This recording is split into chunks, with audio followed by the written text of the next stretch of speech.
Chapter 1. The Seizing of the Bloodline. The Great Qian Empire. At the border of Sangyun Prefecture, in Qingyang City, upon the wondrous peaks of Qifeng Mountain, at the base of a towering cliff, lay a blood-soaked youth, teetering on the brink of death, his chest stained crimson with his own blood. I'm not dead. Memories of the fall surged into his mind like a relentless tide. His name was Li Mu, a prodigious talent of the Li family in Qingyang City. He had awakened the flame dragon bloodline months ago, with a future brimming with boundless promise. However, he was met with envy from his kin. Li Lin deceitfully claimed that there existed a blood spirit herb on Qifeng Mountain, which could aid his sister in acquiring a bloodline, leading them into the mountains with malicious intent. By chance, Li Mu overheard that it was the family head's son, Li Haoyan, who orchestrated this treachery. He sought to turn the tables on them and escape, only to discover that he could not harness any of his spiritual energy. It was Li Lin who had forced him to drink a potent concoction known as the 10 fragrant soft bone powder. Subsequently, they cruelly cast him down the cliff. Upon opening his eyes, he found himself in this dire situation. Yunqi, where are you, Yunqi? In the first moments of his awakening, he disregarded his injuries and called out for his sister, Li Yunqi. His eyes were filled with frantic urgency. As twins, they had grown up relying on each other after the untimely death of their parents, cherishing one another above all else. Yunqi, where on earth are you?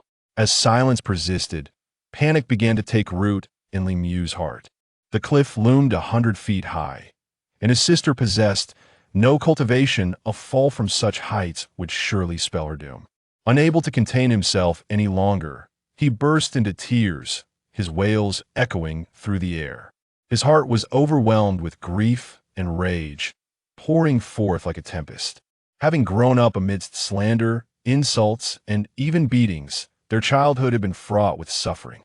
He had once believed that awakening the flame dragon bloodline would allow him to defy destiny. Yet this was the outcome he faced. Was fate truly so unjust? Did misfortune deliberately target those who had already suffered? He cried out to the heavens, his sorrow and fury soaring to the skies. What a sight to behold, a grown man weeping like a child. Suddenly, a chilling voice resonated from above. Li Mu looked up. Before him stood an ethereal beauty, hovering in midair, regarding him as one might a mere insect. Li Mu was taken aback, overwhelmed by a sense of inferiority. In the presence of such unparalleled beauty, he felt nothing more than an ordinary mortal. The immense pressure radiating from the woman made it impossible for him to meet her gaze. She appeared as if she had descended from the heavens.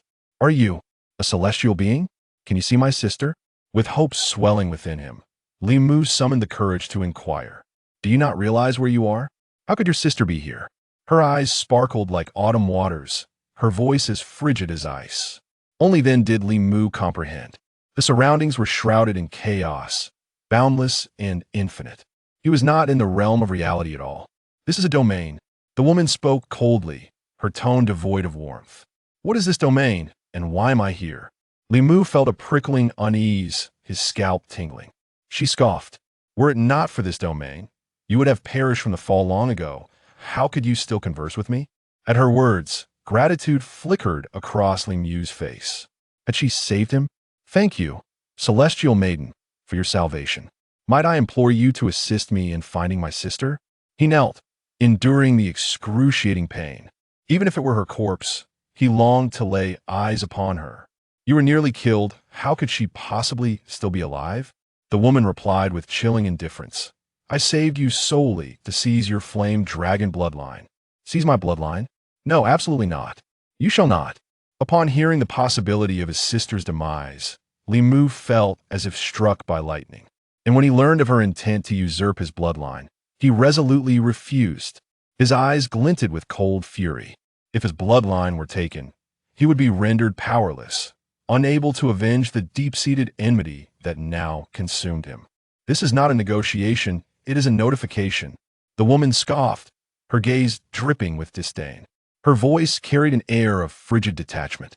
She was known as Saintess Biluo, a supreme cultivator standing at the pinnacle of the upper realm, a being of unmatched dominance. How could she concern herself with the struggles of a mere insect? As her words faded, an overwhelming pressure erupted forth. Li Mu found himself utterly suppressed, unable to move. He could only watch helplessly as the flame dragon bloodline, like a scarlet ribbon, was drawn from his body and into the palm of Saintess Biluo. No, please don't. He fought desperately, terror flooding through every pore. Yet, Saintess Biluo's cultivation was far too formidable. With a mere flick of her finger, she could shatter mountains with a single glance. She could rend the void, her might unparalleled. To her, the true martial continent, where Li Mu resided, was but a speck of dust among countless worlds. Even the most powerful cultivators of this realm would be crushed effortlessly beneath her finger, powerless to resist. Saintess Biluo sat cross-legged in the air, her eyes closed in meditation. Gradually, she absorbed the flame dragon bloodline into her own being. Time seemed to stretch infinitely, and as her pale complexion regained its color, she exhaled a breath of relief. Li Mu felt as though his very essence had been siphoned away, reduced to a mere puddle of flesh. After a long while, he regained some strength and slowly sat up. His eyes were filled with sorrow and despair. In anger, he exclaimed, "What a grand celestial being from the upper realm, seizing the bloodline of a cultivator from the lower realm. Is this world truly so cold and heartless?" He recalled the countless ruthless individuals he had encountered along his path. A sense of futility washed over him, and his eyes brimmed with tears. In this world, the strong are revered while the weak are trampled upon. Do you not know this? Saintess Biluo spoke with an air of nonchalance, as if it were a matter of course. Your bloodline is insignificant to me. I merely require it for healing. Suddenly, her demeanor turned icy. During her seclusion, she had been on the verge of breaking through to the highest realm when she was betrayed by her subordinate, the revered Furong. Just as she was about to succeed, not only did she lack protection, but she was also gravely injured by that very betrayal. Saintess Biluo fought fiercely, nearly exhausting her spiritual energy before tearing open the domain with a boundless tower, escaping to the lower realm. Her life was temporarily spared, but Furong was far too familiar with her, directly shattering her heavenly phoenix bloodline. If it could not be restored, her cultivation would dissipate, leading to her eventual demise. Upon descending to the lower realm, she fortuitously encountered Li Mu as he fell from the cliff, landing within the domain. To her astonishment, she discovered that Li Mu's flame dragon bloodline could meld with her own, serving as a medicinal ingredient for her recovery. Li Mu, though injured, was consumed by hatred. To seize my bloodline is no different from killing me. From this point forward, I shall be like a stray dog, subject to the whims of others. Overwhelmed by sorrow, he found it difficult to contain his emotions. The most cruel fate is not death, but to live in agony without the means to exact vengeance. Saintess Biluo gazed down at him, her expression one of utter disdain. Were it not for me, you would have perished long ago. What use is bloodline to a corpse? Seeing the anguish etched upon Li Mu's face, she sighed. Though I have seized your bloodline, I have healed your wounds and restored your foundation. You can still cultivate in the future. Why wallow in despair? Li Mu, harboring thoughts of death, felt no fear towards her any longer. You speak so lightly, yet without my bloodline, what good is restoring my foundation? I am destined to achieve nothing, let alone seek revenge. In the true martial continent, cultivators could awaken their bloodlines, with higher innate talent yielding higher grades. With the power of their bloodlines, they could cultivate with unparalleled success. Bloodlines were categorized from 1 to 9, with the first 3 being inferior, the middle 3 from 4 to 6, and the upper 3 from 7 to 9. He resided in the true martial continent, within the Great Qian Empire. His clan was the Li family, one of the 4 prominent families of the Great Qian Empire. The Li family's influence was primarily concentrated in Songyun Prefecture, with the direct lineage dominating Qingyang City, alongside many collateral branches. The Li family of Qingyang City was one such collateral branch. In Qingyang City, only a scant few dozen cultivators had awakened a 3rd grade bloodline. His flame dragon bloodline was a 6th grade, the pinnacle of the middle 3 grades. With the awakening of his bloodline, Li Mu's prospects were limitless. He could potentially rise to become the head of the Li family in Qingyang City. The position of Li Haoyan was threatened, prompting him to conspire with Li Lin to eliminate Li Mu. Saintess Biluo, witnessing his lack of ambition and short-sightedness, could not help but curse. Compared to an unparalleled opportunity, the Flame Dragon bloodline is utterly worthless. An unparalleled opportunity? Li Mu ceased his lamentations, unable to contain his curiosity. What do you mean by an unparalleled opportunity? Saintess Biluo waved her hand lightly. A pitch-black tower floated into view, descending to the ground. The tower stood several dozen feet tall, its surface engraved with ancient runes, emanating an aura of profound mystery. She gestured to the surrounding space. This place is the domain, and this tower is the Boundless Tower, consisting of 9 levels, each housing a unique cultivation method. I have seized your bloodline. Using a secret technique, you are now connected to me through blood, and the Boundless Tower recognizes you as its master. The domain exists beyond the laws of heaven, as the saying goes. One day in the upper realm equals a year in the lower realm. Yet within the domain, time flows in reverse. 1 year in the domain equates to merely 1 day outside. Saintess Biluo gazed down upon him. Is that not an unparalleled opportunity? Upon hearing this, Li Mu felt a flicker of hope reignite. Is that truly the case? Believe it or not, that is your choice. Saintess Biluo dismissed the need for further explanation. 3 days are required to quell the internal strife. 3 years will pass in the lower realm, at which point I shall seek you out. If you reach the postnatal realm, I will grant you another treasure to assist you in ascending to the pinnacle of this small world. Let not our fateful encounter be in vain. With that, the void shattered, and she vanished from sight. Li Mu returned to the outside world, hurriedly searching for his sister, only to find a bloodied garment by the riverbank. The rushing waters had swept away even her corpse. His heart was shattered with grief. Li Haoyan, Li Lin, I shall make you pay for your blood debts.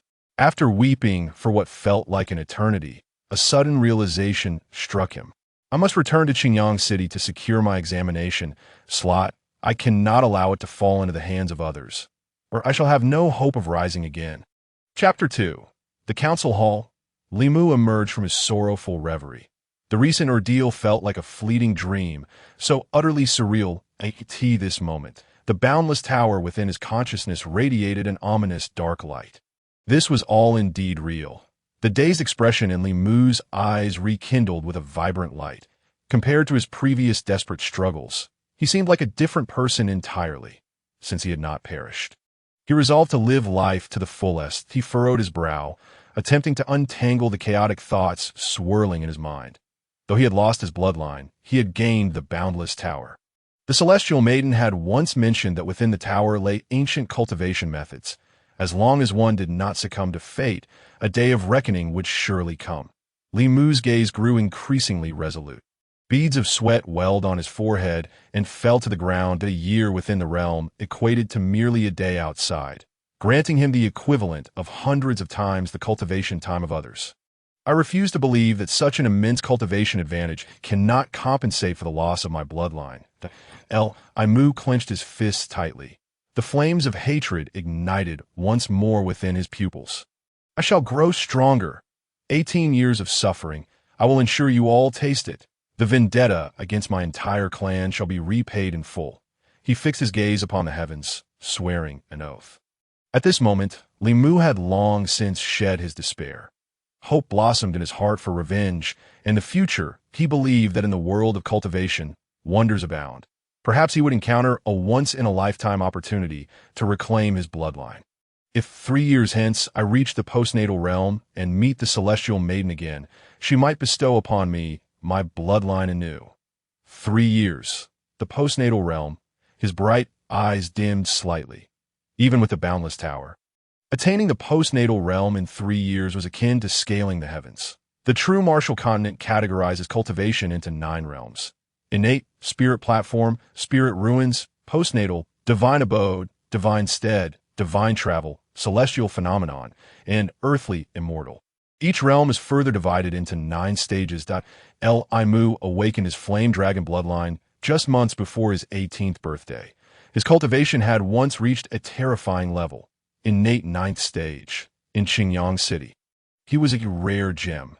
Now, however, his cultivation lay in ruins, his bloodline usurped, and his rate of progress was far below that of ordinary individuals. He understood deeply that the path of cultivation was a journey where each stage represented a monumental challenge. Particularly, the postnatal realm posed a significant hurdle, requiring the abandonment of innate physical attributes to forge a new cultivation foundation. Some cultivators never managed to break through to the postnatal realm, even unto death. 3 years may seem lengthy, but in truth, it demands unimaginable effort to achieve. Li Mu's dimmed gaze now brimmed with complexity. This life presents but a singular opportunity. Regardless of the cost, I must reach the postnatal realm within 3 years. Surviving a great calamity feels akin to living a second life that I cannot afford to squander it. In Qingyang City, within the Li family's council hall, elders from all factions of the clan gathered. Filling the space to capacity. Li Lin, are you certain that Li Mu has perished in the fall? An imposing middle-aged man inquired, his countenance stern. He was none other than Li Hongchang, the head of the Li family in Qingyang City. Although he served as the patriarch, he did not occupy the main seat. That honor belonged to another, an adolescent. That I assure you, patriarch, Li Lin hastily replied. I witnessed it clearly. He indeed fell from the cliff. I even searched below and found no trace of his body, only some blood by the riverbank, suggesting his remains were swept away by the currents. Li Hongchang feigned sorrow. The pinnacle genius of our Qingyang Li clan has truly fallen. Behind him stood his son, Li Haoyin, who scoffed, let him die alone. Dragging his sister down with him seals the fate of this household. Patriarch, now that Li Mu is deceased, the assessment quota for the Qianyuan Academy must be reassigned. One elder remarked that Li Mu is dead. He is no longer worth discussing. Another elder chimed in. Who among the clan would be suitable? Li Hongchang pretended to seek opinions. Patriarch, the assessment quota for the Qianyuan Academy is exceedingly precious. It cannot be casually bestowed. I believe young Master Haoyin, with his exceptional talent and the support of the direct lineage, is the most fitting candidate. The remaining elders unanimously agreed, fervently endorsing Li Haoyin. The Qianyuan Academy stands as the premier institution for cultivation within the Great Qian, and those accepted are the elite from various clans, all of whom take great pride in their affiliation. Admissions occur once annually, with the Academy's recruitment team visiting each county and city to scout the most outstanding young cultivators. Typically under the age of 20, the Li family of Qingyang was fortunate enough to secure an assessment quota, rendering it highly coveted. As the most gifted cultivator of the Qingyang Li clan, the quota rightfully belonged to Li Mu. Even the patriarch's son could not usurp it. This was an unyielding rule of the Li clan in Sanyun Prefecture. Talented disciples of the clan, regardless of their lineage, enjoyed preferential treatment. Anyone daring to oppose this would be met with the wrath of the direct lineage elder council. Hence, despite Li Mu's humble beginnings, having suffered disdain and scorn throughout his youth, once he awakened his flame dragon bloodline, he became the clan's most treasured asset. All benefits were directed towards him. The awakening of such a high-grade bloodline would be sensed by the ancestral hall of the Li clan in Sanyun City. It could not be concealed. Since everyone has reached such a consensus, the quota shall be granted to Haoyin. Li Hongchang laughed heartily, his ambitions fulfilled. Who says I am dead? A cold voice echoed from outside the council hall. That sounds like Li Mu's voice. The hall fell silent, all eyes turning towards the entrance. There stood Li Mu, radiating fury as he strode in with conviction. I am not dead. The assessment quota for the Qianyuan Academy still belongs to me, and none shall take it. The faces of Li Hongchang and his son shifted dramatically, akin to swallowing a fly, their expressions grotesque. The youth seated in the main chair gripped the armrests tightly, the veins on his hands standing out. Li Lin, did you not say? Li Hongchang hissed at Li Lin. Patriarch, I clearly. Li Lin nervously gulped. Humph, you clearly pushed us off the cliff. How could we still be alive? Right? Li Mu's gaze was sharp as a blade, radiating a light of vengeance. Nonsense. Li Lin leapt forward to argue, sweating profusely that it was you who led your sister into the mountains to seek treasure. And you both fell off the cliff. Several witnesses can attest to this. Those involved in the conspiracy stood resolutely beside Li Lin. Mu's eyes blazed with fury, his teeth clenched, though I have miraculously survived. My sister's remains are nowhere to be found. Today, I demand justice. The council hall erupted in murmurs. What now? Since Li Mu has not perished, the quota rightfully belongs to him. As for Li Lin's treachery, it seems unlikely to end well. The Li clan has always favored their geniuses that if he were to report this to the elder council of the Li clan in Songyun City, should Li Hongchang dare to show favoritism, he would likely face severe consequences. Many began to waver, their glances shifting towards the youth seated in the main chair, preparing to adapt accordingly. Li Lin, is this true? Li Hongchang slammed the table, his fury palpable. A murderous glint flickered in his eyes as he contemplated abandoning Li Lin to protect himself.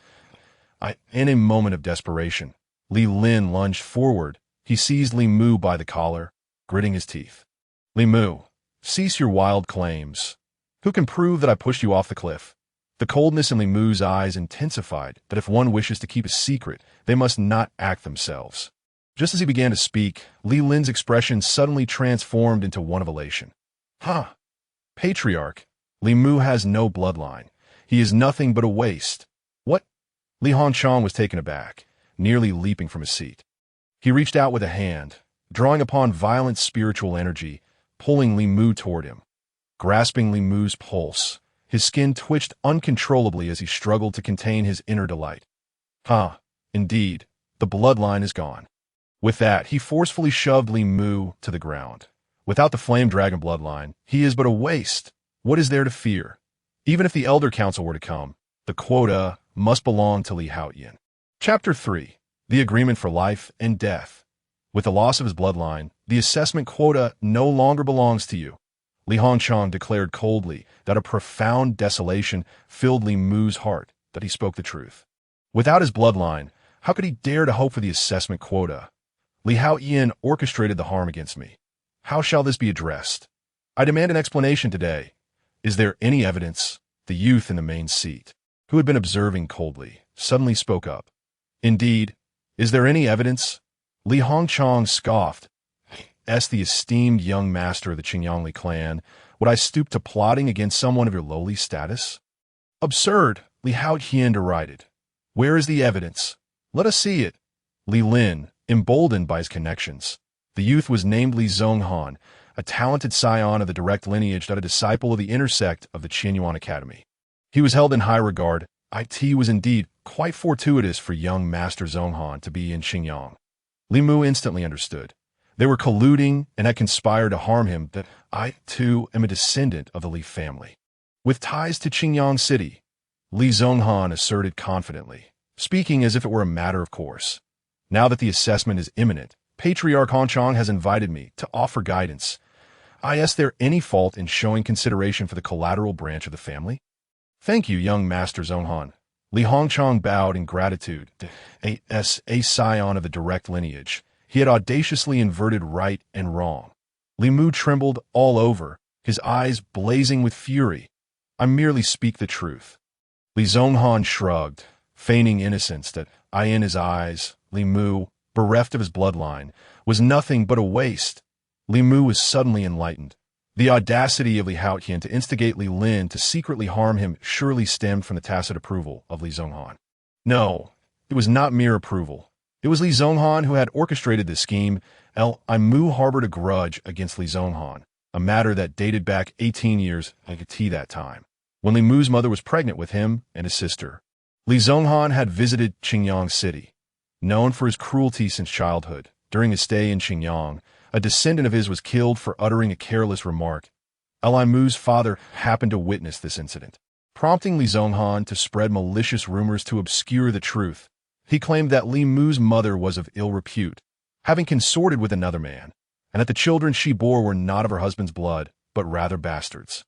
He further insinuated that the real father was the man who had been killed, suggesting that Li Mu's father had committed the murder upon discovering this scandal. He derided Li Mu's father as an ignorant fool, a mere pawn. Consequently, one fateful night, Li Mu's father hanged himself. When they were 6 years old, their mother succumbed to a grave illness, brought on by the slander and ostracism she faced in the end. She departed from this world. Li Mu, clutching the jade pendant at his waist, was engulfed in painful memories. These were the tales his mother had imparted to him on her deathbed, entrusting him with a jade pendant and expressing her remorse for involving their father in such turmoil. There was a deeper reason behind it all. Li Mu's awakening of the Yanlong bloodline. Li Zonghan had awakened the 7th-tier Qixi bloodline, which, though superior in rank to Li Mu's 6th-tier Yanlong bloodline, had limitations in its potential for advancement. The Qixi bloodline could at most evolve into the spirit snake bloodline, reaching a maximum of 8th tier. In contrast, the Yanlong bloodline had the potential to ascend to the spirit dragon bloodline and even to the legendary Tianlong bloodline. A pinnacle of the 9th tier. It might even surpass the 9th tier, a lineage so rare that it could not be identified even on the Zhenwu continent. In such a case, it would not be impossible for him to aspire to become the direct heir of Songyun City, let alone the head of the Qingyangli clan. Killing Li Mu would benefit both Li Hongchang and Li Zonghan. The chill ran down Li Mu's spine. In a moment of rage, he had foolishly confronted his would-be murderer. How utterly naive! Even if I were to lose my bloodline, the quota for the assessment should rightfully belong to the strong, not to Li Haoyan, whose mere 3rd-tier bloodline pales in comparison. Seeking justice would be akin to chasing a mirage. Yet he knew he must reclaim the assessment quota. Hearing this, Li Hongchang erupted in laughter. Indeed, a valid point. Which of you esteemed youths would dare to compete with Haoyan for the assessment quota? The clan head declared, Haoyan is an exemplary candidate. Who would even think to challenge him? The elders present shook their heads in agreement. That I shall compete. Li Mu declared, his voice cold and resolute. You? Huh? The hall erupted in laughter. Was he not mad? A man stripped of his bloodline and cultivation dared to contend for a spot. How absurd! The derision was thick with palpable contempt. Pointing Li Haoyan, Li Mu issued a challenge. In 5 days, I will engage in a life-and-death battle with Li Haotian. You dare accept? The laughter was silenced by his proclamation. Everyone was taken aback. What? A life-and-death battle? Am I hearing correctly? He wishes to engage Master Haoyan in such a duel.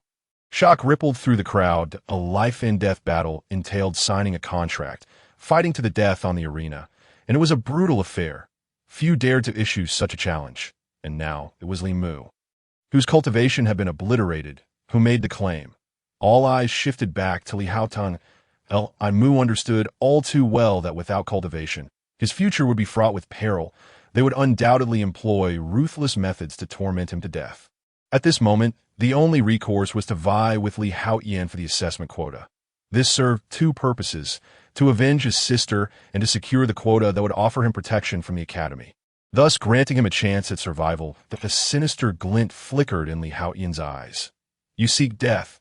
Do not blame me for my ruthless methods. I accept your challenge. Should he kill Li Mu in the arena, it would be a legitimate act, silencing any dissent, whereas a covert assassination would draw scrutiny. Moreover, it would showcase his strength to the clansmen of Qingyang City.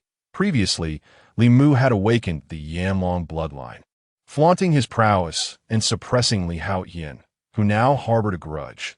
With Li Mu's cultivation now in shambles, he saw this as the perfect opportunity to strike. Li Hongchang stood, slamming his palm on the table, a cold smile gracing his lips. You truly know how to pick your moment. In 5 days, the elders from the Qianyuan Academy will arrive in Qingyang City. He spread his hands triumphantly. This will also allow my son to showcase his talents before the elders, demonstrating that his acquisition of the assessment qualification is well-deserved. He was convinced that Li Mu stood no chance against Li Haoyan and would meet a gruesome end. The mere thought brought him delight.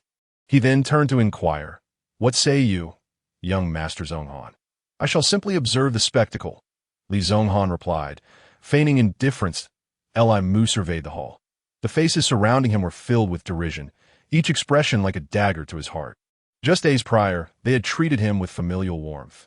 It had all been a fade. How treacherous human nature proved to be. Overwhelmed with sorrow, Li Mu turned and departed. The world believed that it would be I who would perish in 5 days. But I shall use reality to slap their faces. A genius is a genius, even stripped of his bloodline.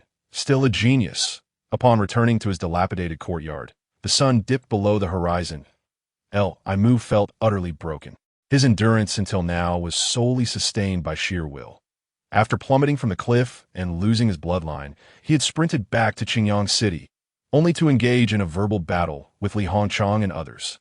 Moreover, he had gone an entire day without food and was utterly exhausted. He hastily consumed a meager meal, preparing to rest for the night and commence his training on the morrow. Lying in bed, he tossed and turned, unable to find sleep. Sleep? No. Training. Li Mu focused his thoughts, channeling his consciousness into the realm. Chapter 4. Innate fourth layer. His consciousness could enter, but his physical body had to remain outside. Li Mu sighed. This is for the best. In the realm, a year passes while only a day elapses in the outside world. If my physical body were to enter, sustenance would pose a significant issue. But this way, I can conserve resources, he reassured himself. The only drawback was that if his physical body sustained any harm while he was in the realm, he would be forever trapped within. Fortunately, it was nighttime, allowing him to train without worry. El-Aimu made his way to the Boundless Tower. The tower stood amidst an endless chaotic expanse, immediately imparting an ancient aura to the realm. He felt a mix of trepidation and anticipation. Pushing open the first layer's door, he entered. To his surprise, the interior was barren, with only a single table occupying the space. This was somewhat unexpected, an ancient divine tower. The Boundless Tower should have been adorned with inscriptions and a display of treasures beyond the realm.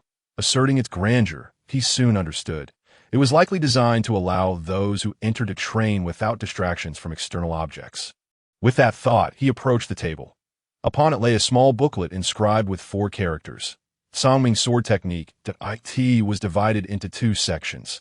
The first part detailed a profound breathing technique known as breath and return to origin. The second part concerned the Songming Sword Technique itself. In essence, one must first cultivate the heart technique before proceeding to the sword technique. El-Aimu immediately grasped the underlying principle. The Songming Sword Technique was of such high caliber that he likely would not be able to practice it in the immediate future. He resolved to use the breath and return to origin as a foundation, first honing the Li family's martial arts, and once he made significant progress, he would then tackle the Songming Sword Technique. Thus, he sat cross-legged on the ground and began practicing according to the prescribed method. His lack of bloodline hindered his progress, and it was only after more than a month that he gradually began to sense a change.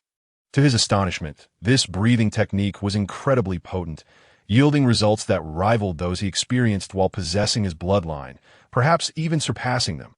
The path of cultivation requires either extraordinary innate talent, enabling one to draw parallels and glean insights, or access to superior cultivation methods, allowing one to avoid unnecessary detours and gain an advantage through efficiency. The breath and return to origin was undoubtedly a top-tier method. El-Aimu's confidence surged. Though he had lost his bloodline, with an exceptional technique and the realm's time flow hundreds of times greater than that of the outside world, he was indeed favored by fortune. It was a classic case of a blessing in disguise. Even a decayed tree could thrive within the Boundless Tower. He continued his practice according to the method of breath control for over a month, feeling an indescribable sense of refreshment throughout his entire being. Li Mu began to cultivate the Li family's martial art, the fiery palm. Although the technique was of a low rank, merely classified as yellow grade, one should never underestimate any method capable of entering a tier. In the realm of Jinwu, martial arts are divided into 4 tiers: heaven, earth, mysterious, and yellow, each further segmented into 5 realms: entry, initial understanding, profound insight, attainment, and perfection. After 6 months of cultivation within the Boundless Tower, a single night had passed in the outside world. Li Mu heard the rumbling of his stomach, and with a resigned sigh, he acknowledged his hunger. As he delved deeper into his practice, he was reluctant to leave the Boundless Tower. Yet, the truth remained. A person is iron, and food is steel. One meal skipped leaves one famished. With a flicker of thought, Li Mu directed his consciousness back to his physical body, quickly preparing some coarse grain cakes to sustain his prolonged cultivation. He ate until he nearly felt ill before finally stopping. His current cultivation level stood at the 4th stage of innate. The fiery palm had reached the realm of profound insight, but compared to his abilities prior to being crippled, it was still insufficient. Fortunately, the breath control technique was exceedingly formidable, allowing him to cultivate an exceptionally pure spiritual power capable of contending across 1 or 2 minor realms. This meant he could confidently face an opponent at the 5th stage of innate, and even have a fighting chance against one at the 6th stage. After his meal, he did not immediately enter the realm. Instead, he pondered. The 4th stage of innate was entirely inadequate in a life-or-death confrontation. He would surely be slain by Li Haotian. At the very least, he needed to reach the 9th stage of innate. Li Mu contemplated, then shook his head in denial. Even at the 9th stage, victory was not guaranteed.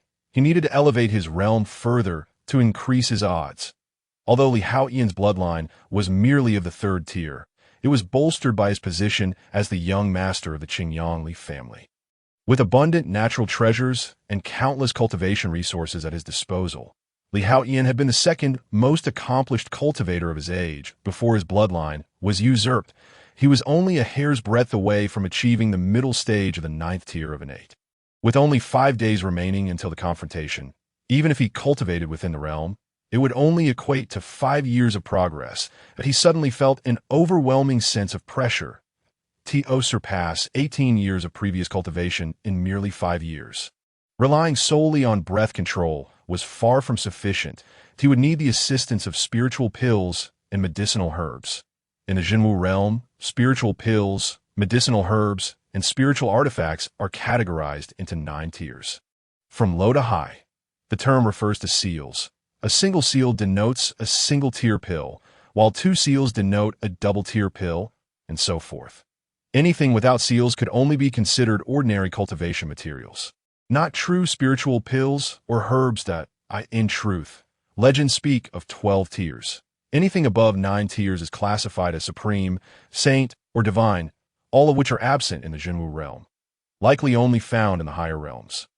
To achieve the 9th stage of innate or above within 5 days, he would require at least double seal spiritual pills and herbs, with single seal being the minimum. Li Mu rummaged through his belongings and found only 100 spirit coins. Spirit coins served as the universal currency for purchasing cultivation resources, and with a mere 100, he could not afford even a single double seal pill or herb. Scanning his dilapidated surroundings filled him with despair. Even if he sold everything, he wouldn't amass enough. With his head drooping and feeling at a loss, the courtyard door suddenly burst open with a loud bang. Li Lin entered, flanked by 2 companions. Exuding an aggressive demeanor, there were the brothers Li Gan and Li Chuang. Li Mu sprang to his feet, glaring furiously at Li Lin. "What do you want? How dare you trespass into my residence?" Li Lin replied arrogantly. "What do I want? Have you forgotten what happened in the Elder Hall? I'm here to settle the score today." Li Mu's expression turned grave. They had come deliberately to provoke and retaliate against him. Li Lin, the son of elderly Dongshan, had reached the 6th stage of innate and should not be underestimated. Observing Li Lin's face, Li Mu felt a surge of rage. "Humph, Li Lin, there are no outsiders here. Do you dare accuse me of slandering you?" Li Lin's true nature revealed itself, his eyes glinting with malice. "Indeed, it was me who pushed you down. What can you do about it?" He grinned wickedly. "Your sister is so beautiful. If I weren't afraid of complications, I would have indulged myself and then killed her. She died so innocently, and yet you remain unsatisfied before the decisive battle." Li Mu had no desire to complicate matters. However, Li Lin ignited the flames of his fury. A murderous intent surfaced on Li Mu's face as he coldly stated, "So, what is your purpose today? Do you wish to kill me again?" He couldn't help but scoff at the audacity. "In 5 days, I am to engage in a life-or-death duel with Li Haotian. Are you attempting to ambush me in advance?" Li Lin cast a cold glance at Li Mu, utterly indifferent. "Your duel with young Master Haotian is your affair. I am here to deal with our matter." He advanced a step, suddenly radiating a chilling aura. "If you sever an arm and kneel to call me Grandpa, I might consider sparing you. What do you say?" Li Gan and Li Chuang burst into laughter. their eyes filled with mockery and sinister delight. If you kneel in the Qingyang Ancestral Hall and repent for your sins, I might just consider crippling your cultivation and leaving you a dog-s life. What do you think? Li Mu's voice turned steely as murderous intent surged within him. The grudge for his sister's death had yet to be avenged, and now they had delivered themselves to his doorstep. Thus, they could only meet their demise. Chapter 5. The Fiery Palm. What did you say? Li Lin's expression shifted abruptly, twisting in horror. You think you can make me cry only after seeing the coffin? I will beat you until you're searching for your teeth. Do you really believe you're still that genius from before? He took a step back, speaking venomously to Li Gan. Li Chuang dislocate his arms and sever a tendon in one of his legs. Li Gan and Li Chuang advanced. Li Lin sneered. In 5 days. Let us see him hop to the duel on one leg. I want to see how he compares to young Master Hao Yin. Yes, young Master. The two cracked their knuckles, grinning maliciously. They were Li Dongshan's disciples, with cultivation levels around the first and second stages of innate. Previously, Li Mu had been beyond their reach, but now they regarded him as an ant. Even at the first or second stage of innate, it would be effortless to crush a cripple that a genius from Qingyang. Huh. The two erupted in a laughter. To trample on the genius of Qingyang City was an exhilarating pleasure that would give them months of bragging rights. At Li Lin's command, the two lunged in from opposite sides, fists raised to strike. You dog-like wretch, dare you lay hands on me? Li Mu's body quaked, akin to an arrow loosed from its bow. Die! What? Li Gan and Li Chuang barely registered his movement before he was upon them. Li Mu's palms transformed into streaks of shadow, radiating an intense heat. Suddenly, before their eyes, there was a flash. Moments later, two distinct sounds rang out. Crack! Crack! Ah! With a scream akin to a slaughtered pig, both Li Gan and Li Chuang's wrists were shattered and hung limply at their sides. You know what death feels like. Li Mu scoffed, swiftly delivering a kick that shattered their leg bones. Their wails reverberated through the air. It hurts so much. The excruciating pain caused them to see colors swirling before their eyes. And soon they crumpled to the ground like puddles of mud. Li Mu seized their necks, lifting them into the air. Lingu, save us. Their breaths were weak, barely able to speak. Li Lin stumbled back. Astonished, the entire process had been too swift. In the blink of an eye, he had shattered both of their limbs with a mere flick of his finger. The brutality was shocking. You? Wasn't your cultivation crippled? Fear flickered in Li Lin's eyes. He then burst into laughter. Haha. Though my cultivation has been crippled, my techniques remain intact. Dealing with a first stage innate is indeed effortless. Li Mu's eyes glimmered with vengeful light. He intoned darkly now. It's your turn. As his words fell, crack. Two sounds echoed. He snapped the necks of Li Gan and Li Chuang, discarding them like refuse amidst the debris. Rage consumed Li Lin. He had intended to humiliate Li Mu, only to lose two of his subordinates. Today, I had planned to cripple you, but it seems I was too merciful. You must die. He pointed at the corpses of the Li brothers. What you did to them. I shall repay you in kind. Do not blame others, only yourself for crossing me. He was not like Li Gan and Li Chuang, mere novices. That he was a solid 6th-stage innate practitioner, although Li Mu had dispatched Li Gan and Li Chuang using his techniques. Without spiritual power, it was a delusion to think he could contend with Li Lin. I hope you can still speak like this when you die. Li Mu sneered, his murderous intent palpable. Arrogant. Li Lin stomped the ground violently, charging at Li Mu with the fury of a tempest. The spiritual power surged towards Li Mu like a sharp dagger, aiming to cripple his limbs in one strike. In Li Mu's eyes, there was only disdain. The ignorant are fearless. Even if the genius of Qingyang City fell, he was not the type to be bullied by a mere wretch like Li Mu stood firm, waiting for Li Lin to close the distance before he suddenly struck. With an upward sweep, he delivered a palm strike. Smack! The wind from his palm dispersed Li Lin's spiritual power. Smack! Another slap landed on his face. Ah! Li Lin screamed, like a leaf tossed by the wind, flipping through the air countless times before crashing heavily to the ground. What is happening? What just occurred? He struggled to rise, swaying as if intoxicated. His vision darkening. A clear imprint of a palm adorned his face, burning with pain. The fiery palm, at the 4th stage of innate? Impossible. I am at the sixth stage of innate. How could he possibly disperse my spiritual power? Li Lin's mind was a chaotic haze, as if he had seen a ghost. Suddenly realizing the gravity of the situation, he exclaimed, "No, this cannot be right.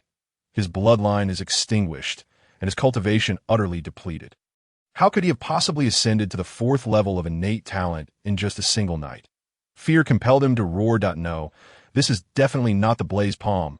Li Mu, what malevolent technique have you mastered?"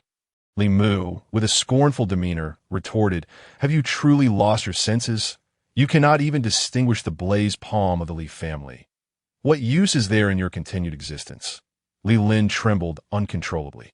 To achieve the fourth level of innate talent overnight, he must have encountered some fortuitous event. Today, he must eliminate him. Otherwise, the repercussions would be endless. With a furious shout, he suddenly unleashed all his spiritual energy into his palms. Diamond Claw! As a chilling howl erupted from his lips, Li Lin's palms transformed into claws, emanating a surge of azure energy.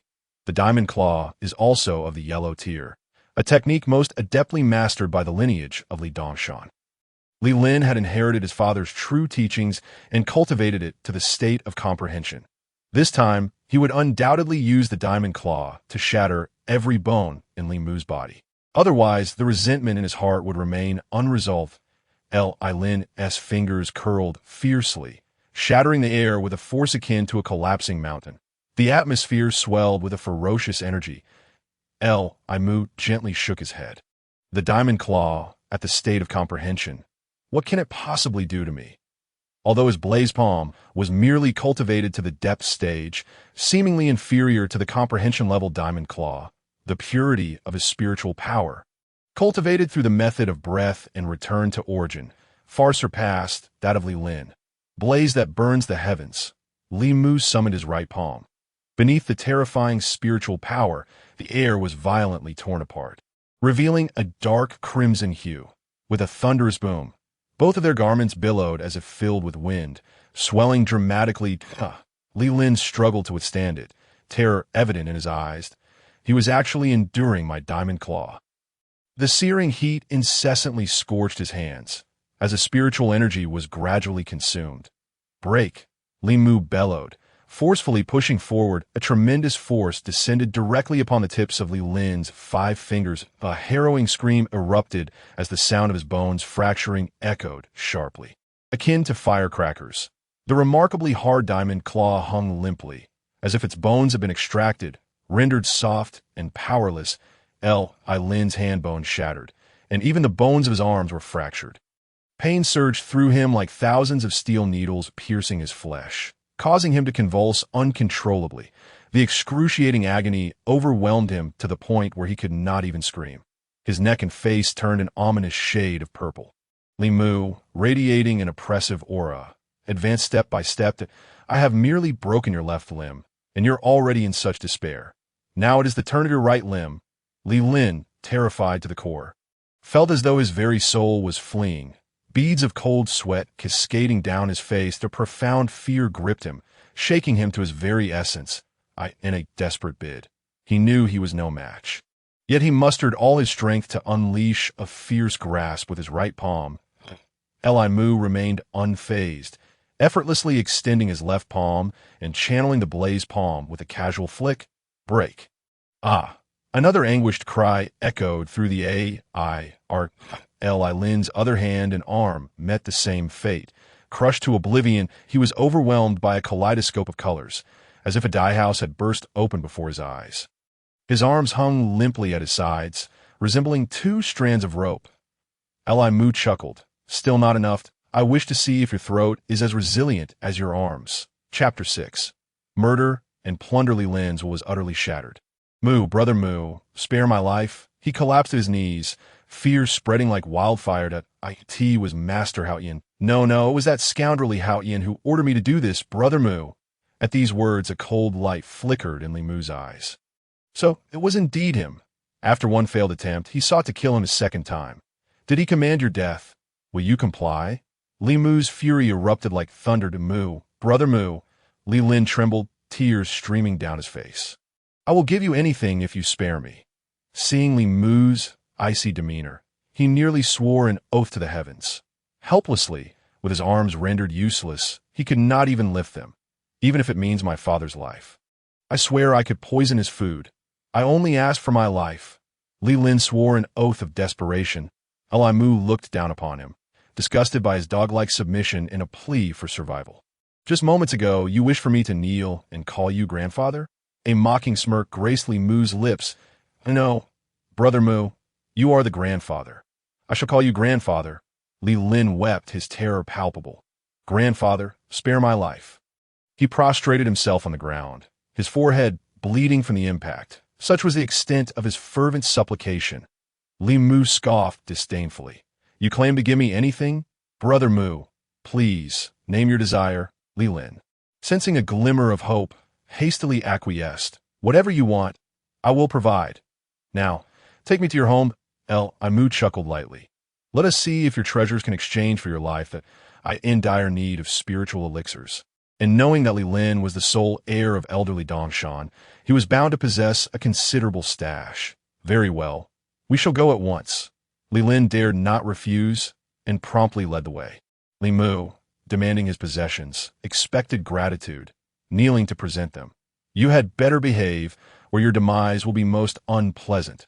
With a swift tug, Li Mu yanked him from the ground, subtly channeling his spiritual power onto his shoulder. Under duress, Li Lin exited the courtyard, heading towards his home. It was early morning, and the streets were devoid of people. Occasionally, a woman rising early to empty her chamber pot would witness the scene and hastily shut her door. Each person minded their own business, refusing to involve themselves in matters beyond their ken. Upon arriving at Li Lin's modest courtyard, the servants, upon seeing Li Mu alongside their master, were taken aback. The master, drenched in sweat, stood with arms akimbo, loudly reprimanding. Li Mu, how dare you kidnap the young master? How dare you speak to Brother Mu in such a manner? Li Lin roared in retaliation. Quickly, bring out all my treasures. The servants, bewildered and unsure of the unfolding drama, dared not delay at the sight of their master's fury, rushing back inside. Moments later, a collection of treasures was laid before them.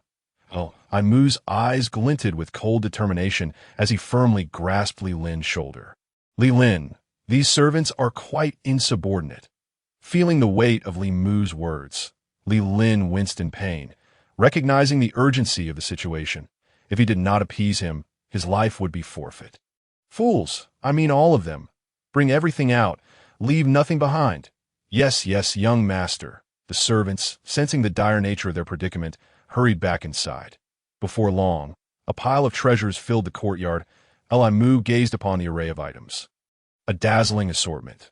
There were gathering spirit pills, rejuvenation pills, 2 alchemical furnaces of varying sizes, and a handful of spiritual seeds that a chest brimming with spiritual coins lay before him, at least 10,000 in total. In addition to a note for 1,000 taels of silver. With a mere thought, Li Mu made everything within the courtyard vanish, all absorbed into the Boundless Tower. The Boundless Tower also served as a storage device. A far superior alternative to a storage pouch. The difference between an ant and an elephant that could easily contain the entire Qingyang city, and it was safe.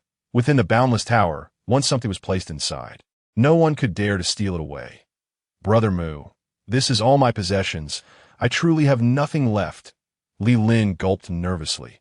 Can you release me now? Li Mu contemplated, although he was the elder son. Possessing such treasures was no small feat. He was likely telling the truth. Tell me, did you lie in the council chamber? Li Lin's expression shifted to panic. I did lie. Brother Mu, why bring this up? A glint of cunning appeared in Li Mu's eyes. I too told a lie. Li Lin's mind went blank. He was utterly perplexed. Brother Mu, what lie did you tell? Li Mu caressed his face, a smile mingling with a chilling demeanor. I want the treasures, and I also desire your life. Do you truly believe that these trinkets could buy my sister's life?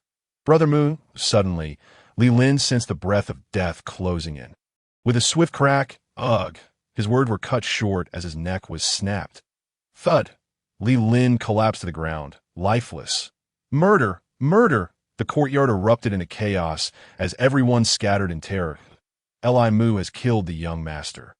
The cries echoed throughout Qingyang City.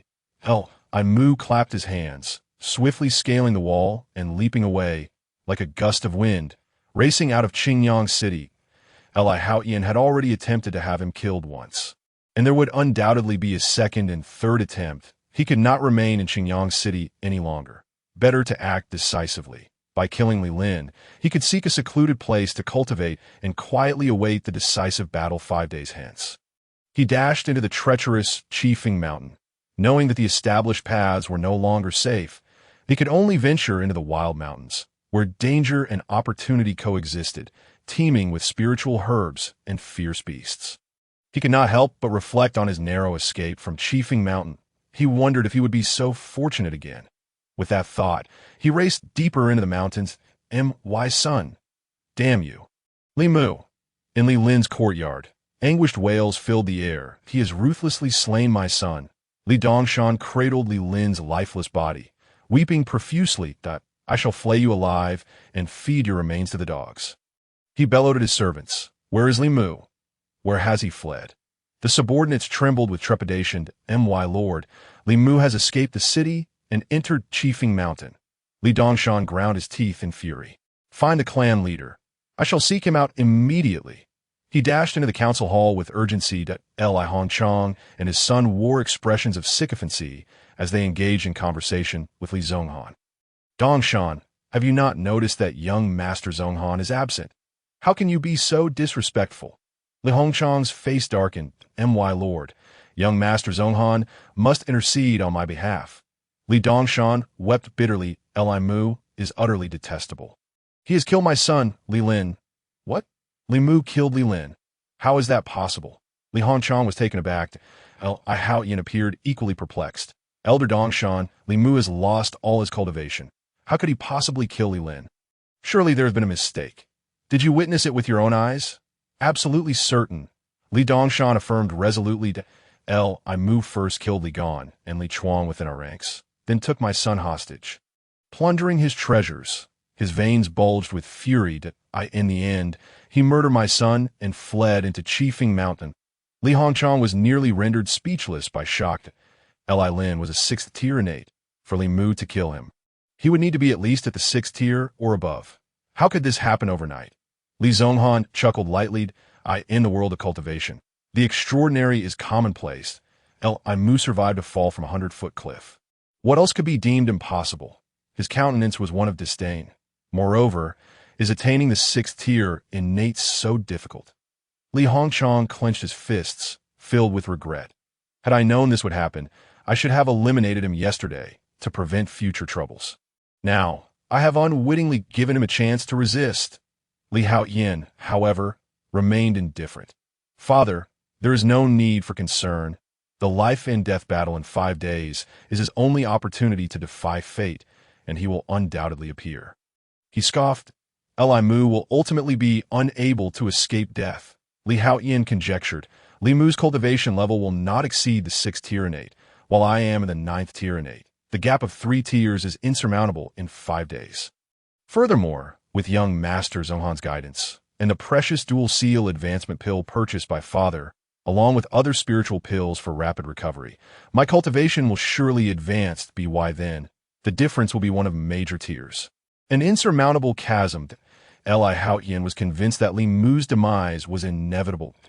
In all matters, there exists a chance. Leaving him alive is ultimately a peril. Li Hongchang, exceedingly cautious, declared, I shall draft an edict to be proclaimed throughout the city. Those who harm their kin must be punished. I will summon the clan to enter the mountain and slay Li Mu. Not so fast. Li Zonghan interjected suddenly. Li Hongchang was taken aback. But killing Li Mu is precisely what young Master Zonghan desires. Why do you oppose it now? Chapter 7. Preparations before seclusion. Young Master Zonghan. Li Hongchang ventured cautiously. Allowing Li Mu to live is a potential disaster.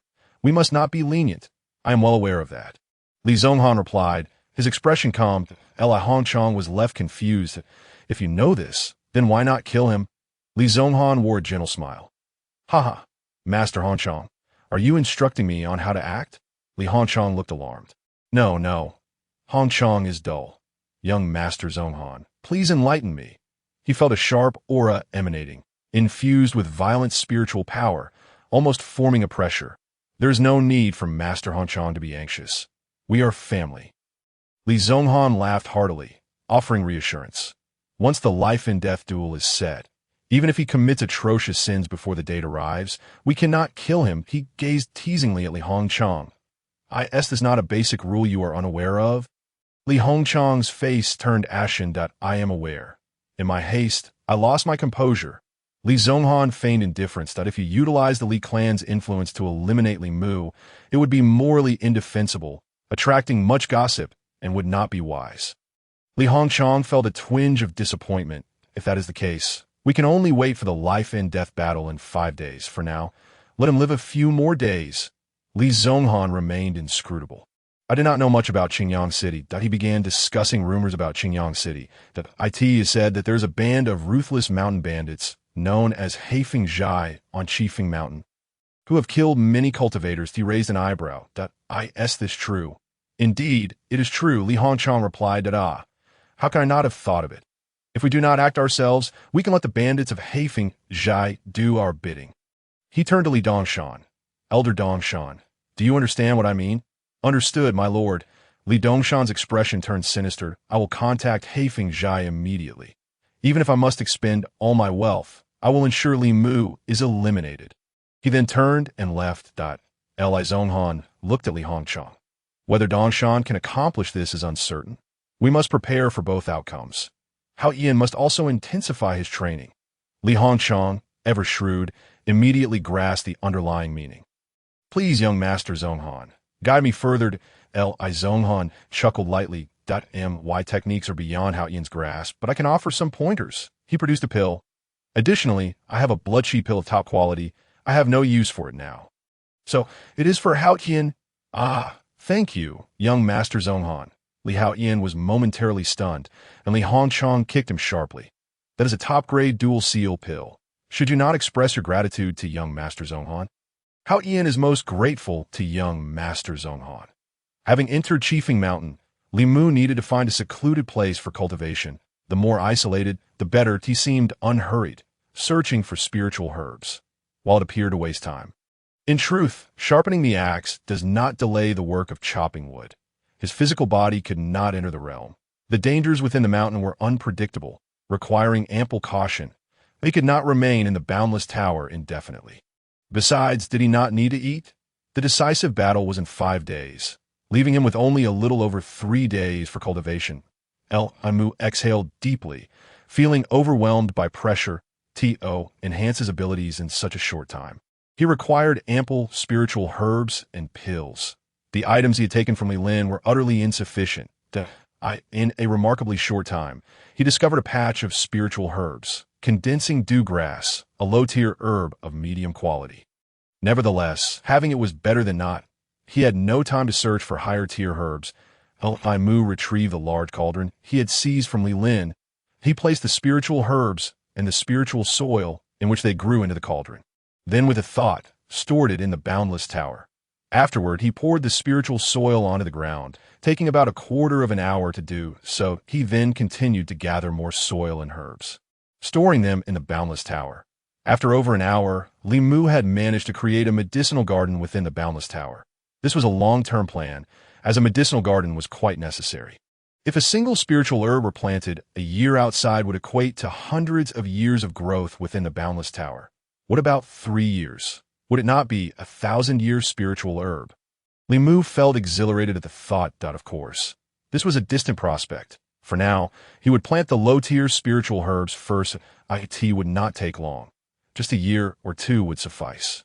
The spiritual energy in the realm was pure, which could enhance the fertility of the spiritual soil, allowing for a growth period of 1 to 2 years, yielding at least dual seal spiritual herbs.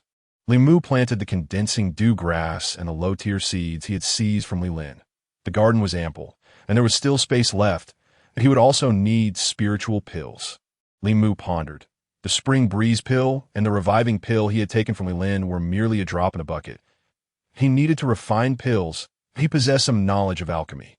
The large and small cauldrons seized from Li Lin would serve well. The larger for pill refinement and the smaller for nurturing treasures. The pills refined in the large cauldron could be stored in the small cauldron for nurturing.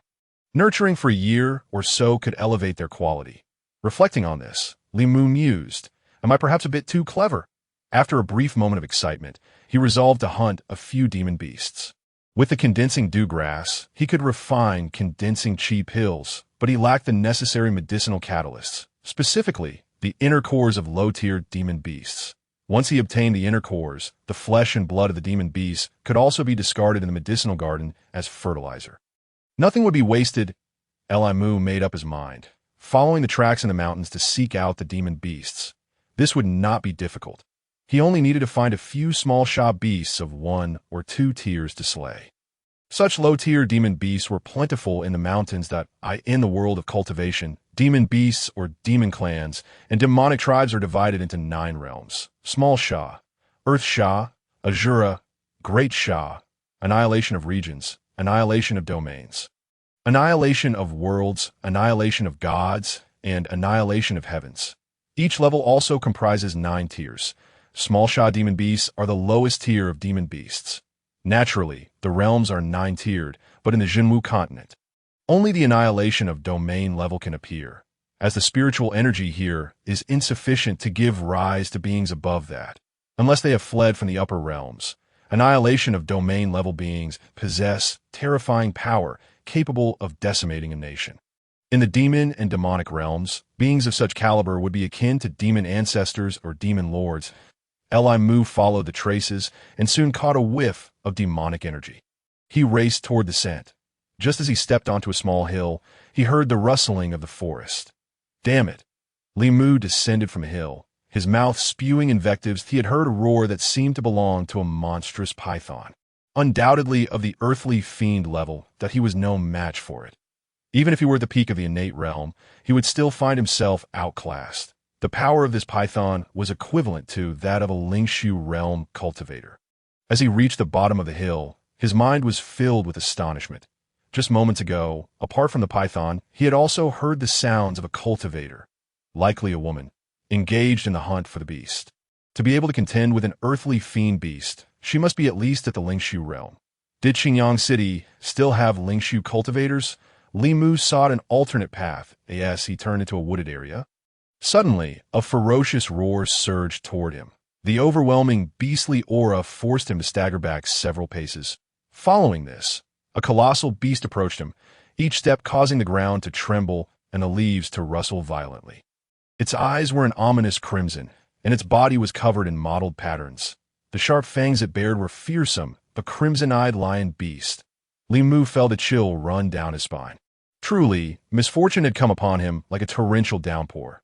The beast's demonstrated power was around the level of a minor fiend, equivalent to a 6th or 7th innate realm cultivator. The lion's piercing gaze was fixated on Li Mu, glinting with a predatory hunger. As if it had not fed in days, beads of sweat formed in his palms.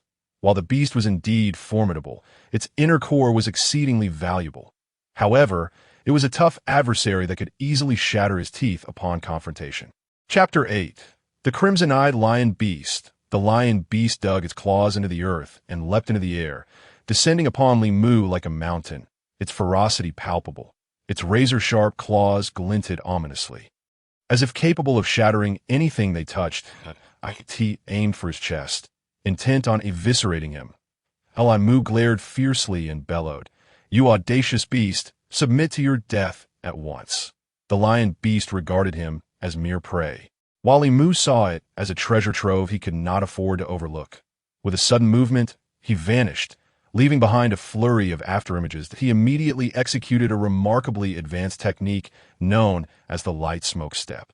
This technique, albeit of the yellow rank, had been cultivated to an advanced level before his bloodline was usurped, and now, with the aid of pure spiritual energy, he was on the verge of perfection.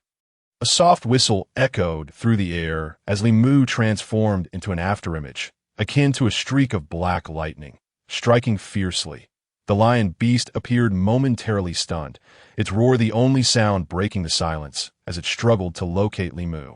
Alas, it was in vain. Li Mu was simply too swift.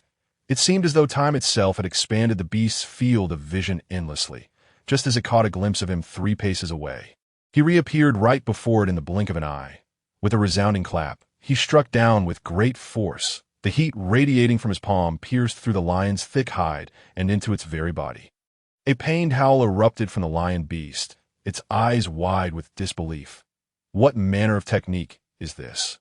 Infuriating, enraged beyond measure, it became a tempest of fury. As a minor fiend beast, its physique was nearly indestructible, capable of shattering stones with a single blow. And Li Mu knew better than to confront it head-on. He danced around it like a shooting star, exploiting every opening to unleash his flame palm, striking its vulnerable spots with precision. His singular aim was to provoke it, to let rage consume its being. In a fit of anger, even a beast of intelligence would regress to primal instincts. The lion beast flailed wildly, failing to catch even the hem of Li Mu's garment, its frustration mounting. The forest reverberated with its furious roars. Driven to madness, it no longer cared where Li Mu was. It charged wildly, creating gusts of wind in its wake. In that very moment, Li Mu seized the opportunity to deliver a fatal blow. He deliberately exposed a weakness. The lion beast, roaring, charged towards him. Li Mu drew his sword, holding it aloft as he propelled himself forward with astonishing speed. The velocity was akin to a startled phoenix. In this peak moment, the sharpness of his dagger surged several-fold. In a flash, silence enveloped the surroundings as th in the world. Spiritual energy is distinguished between purity and turbidity. The first stage of returning to the origin through breathing is the clear realm, which involves perceiving the most refined spiritual energy and absorbing it into one's body. As the speed of absorbing spiritual energy increases, there's a qualitative leap in the purity and density of the transformed spiritual power. Li Mu felt this quite distinctly. Returning to the origin through breathing can expand the energy sea of the Dantian, laying a solid foundation for reaching the spirit platform realm. As Li Mu touched his abdomen, he felt a magnificent surge akin to a tidal wave whenever he circulated his energy. He sensed the spirit platform was beginning to take shape. Within a few days, he would surely break through to the spirit platform realm. The so-called spirit platform realm resembles a miniature universe within a human body, with the size of the spirit platform determining the height of one's cultivation. As for how high, within the 9 realms of the true martial continent, it may even surpass them, reaching the cultivation realms of the higher realms. Li Mu speculated, given the current state of his Dantian energy sea. How large would his spirit platform condense? The scriptures state, the spirit platform varies in size, ranging from the size of a fist to that of a grinding disc to a house, or even a vast wilderness spanning 1,000 miles. A spirit platform the size of a fist corresponds to the extreme of the spirit ruins, resembling a grinding disc, capable of achieving divine focus and spiritual wandering, placing one among the elite of cultivators. A platform as grand as a house or as vast as a wilderness defies measurement, potentially allowing entry into celestial phenomena or even the realm of terrestrial immortals, with some even breaking the limits of the lower realms to ascend to the higher realms. Li Mu was certain that by practicing the technique of returning to the origin upon stepping into the spirit platform realm, the spirit platform formed would undoubtedly be immense. The subsequent spirit ruins realm would expand tenfold, or even 100-fold, based on the foundation of the spirit platform. Li Mu briefly mapped out his path of cultivation. After the spirit ruins realm comes the acquired realm, breaking the innate physical body to forge a cultivated physique. Following the spirit ruins is the divine concealment stage, wherein one forges their divine soul and perceives the universe. After divine concealment comes the divine focus realm, where the divine soul and physical body may merge as one, embodying both form and spirit. Upon reaching the divine focus realm, one enters the divine wandering realm, where the divine soul can detach from the physical body and traverse the universe, comprehending the laws of existence. This is followed by the celestial phenomena realm, where one can invoke celestial phenomena with their own power. The realm of great accomplishment is known as the terrestrial immortal, a state of profound mystery. Various texts describe terrestrial immortals in vague terms. For those who reach this realm are exceedingly rare, making detailed accounts elusive. From what Li Mu knew, among the most powerful figures in the Great Qian Empire, there were several, such as the head of the Qian Yuan Academy, the director of the Demon Suppression Bureau, the abbot of the Heavenly Edict Temple, the general of the Northern Dragon Tiger Army, and the one seated upon the Dragon Throne. Additionally, in the Qian and Immortal sect, figures such as the president of the Chao Tian Immortal Academy and other unparalleled experts from various sects could also be included. However, it could be asserted that the number would not exceed 2 handfuls. This is, of course, excluding the mysterious realms beyond comprehension, as few have ever witnessed them. Li Mu began practicing the technique of returning to the origin in the innate realm, foreshadowing an extraordinary path of cultivation ahead. Besides breaking through to the clear realm of returning to the origin, he also aimed to perfect the fiery palm and the light smoke step, alongside cultivating the invisible catastrophe finger to the initial understanding stage, a pinnacle technique of the yellow grade. Furthermore, it is an advancing technique that can evolve into a profound grade technique as one's realm continues to elevate. At this moment, Li Mu's cultivation level had reached the 6th layer of the innate realm. Regrettably, all the rejuvenation pills, spirit-gathering pills, and beast inner cores he had seized from Li Lin had been completely consumed. Fortunately, the spiritual herbs in the medicinal garden had fully matured, allowing him to refine pills anew. Li Mu prepared to concoct a qi condensation pill, based on the quality of the dew condensation grass and the blood essence of the scarlet-eyed lion beast, nurtured over 2 years. Li Mu was confident he could produce a dual-seal qi condensation pill, that he was now quite affluent, yet resolutely avoided waste. Li Mu decided to practice with other inferior spiritual herbs first, mastering the pill refining techniques before refining the qi condensation pill. Pill fire. Li Mu pushed his palm forward, and a faint flame flickered into existence in the air, just as it was about to reach the bottom of the cauldron. It extinguished. Alas, failure. He sighed. Pill fire is the foundation of alchemy. Condensing the pill fire is the process of transforming spirit into flame, which should be a simple task for a pill master. However, Li Mu was a cultivator, not an alchemist, and could not wield it with ease. The saying, different trades are like different mountains, rings true. Fortunately, the unique temporal laws of the Boundless Tower granted him ample time to ponder the path of alchemy. A month passed. Li Mu continued to practice returning to the origin. Although he did not break through to the 2nd level, he was able to transform spirit into fire and condense pill fire. He took a successful step forward. The 2nd step in pill refining is liquid condensation, where one utilizes pill fire to extract the moisture and medicinal power from the herbs. Li Mu pushed his palm forward, and a flame, like a flickering tongue of fire, surged to the bottom of the furnace. Under his sustained effort, it transformed into a roaring blaze. He added the required materials for the qi condensation pill into the cauldron according to the prescribed ratios. The qi condensation pill is an exceptionally common medicinal pill, with its formula widely circulated, making it quite familiar and effortless to concoct. Most high-tier pill formulas are held by highly skilled alchemists, with many containing unspoken secrets that in the future, he would need to seek out some formulas. The liquid condensation step is relatively simple. As long as the pill fire is adequate, it can be successfully completed. The challenging part lies in the subsequent 2 steps, purification and tempering. Purification involves eliminating impurities from the condensed medicinal liquid, directly determining the purity and grade of the pill.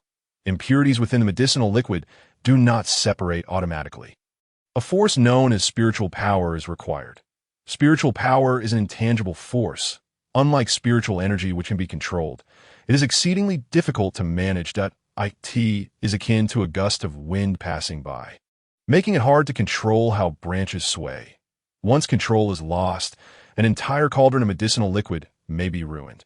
Spiritual power is a unique pathway for alchemists. It is no mystery why alchemists can constitute an independent realm of cultivation. The spiritual power in alchemy has 4 levels: illusory and real, mountain sight, suchness, and freedom. The first level, illusory and real, is the process of transforming spiritual power from formlessness to form. Li Mu took a deep breath, cleared his mind of distractions, and made every effort to release his spiritual power. It could be described in 4 words.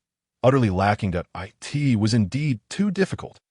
Ali Mu, feeling helpless, found himself at a standstill in his alchemy endeavors without spiritual power. The freshly extracted medicinal liquid was thoroughly muddled, causing him great distress. Li Mu decisively halted, realizing that continuing would only waste time and materials. Having been frugal since childhood, he could not bear unnecessary waste. He resumed practicing the technique of returning to the origin, capturing traces of spiritual power during his cultivation. Another half-month slipped by. It seemed he had captured a glimmer of spiritual power. Li Mu suddenly felt invigorated. Returning to the origin is truly a remarkable technique.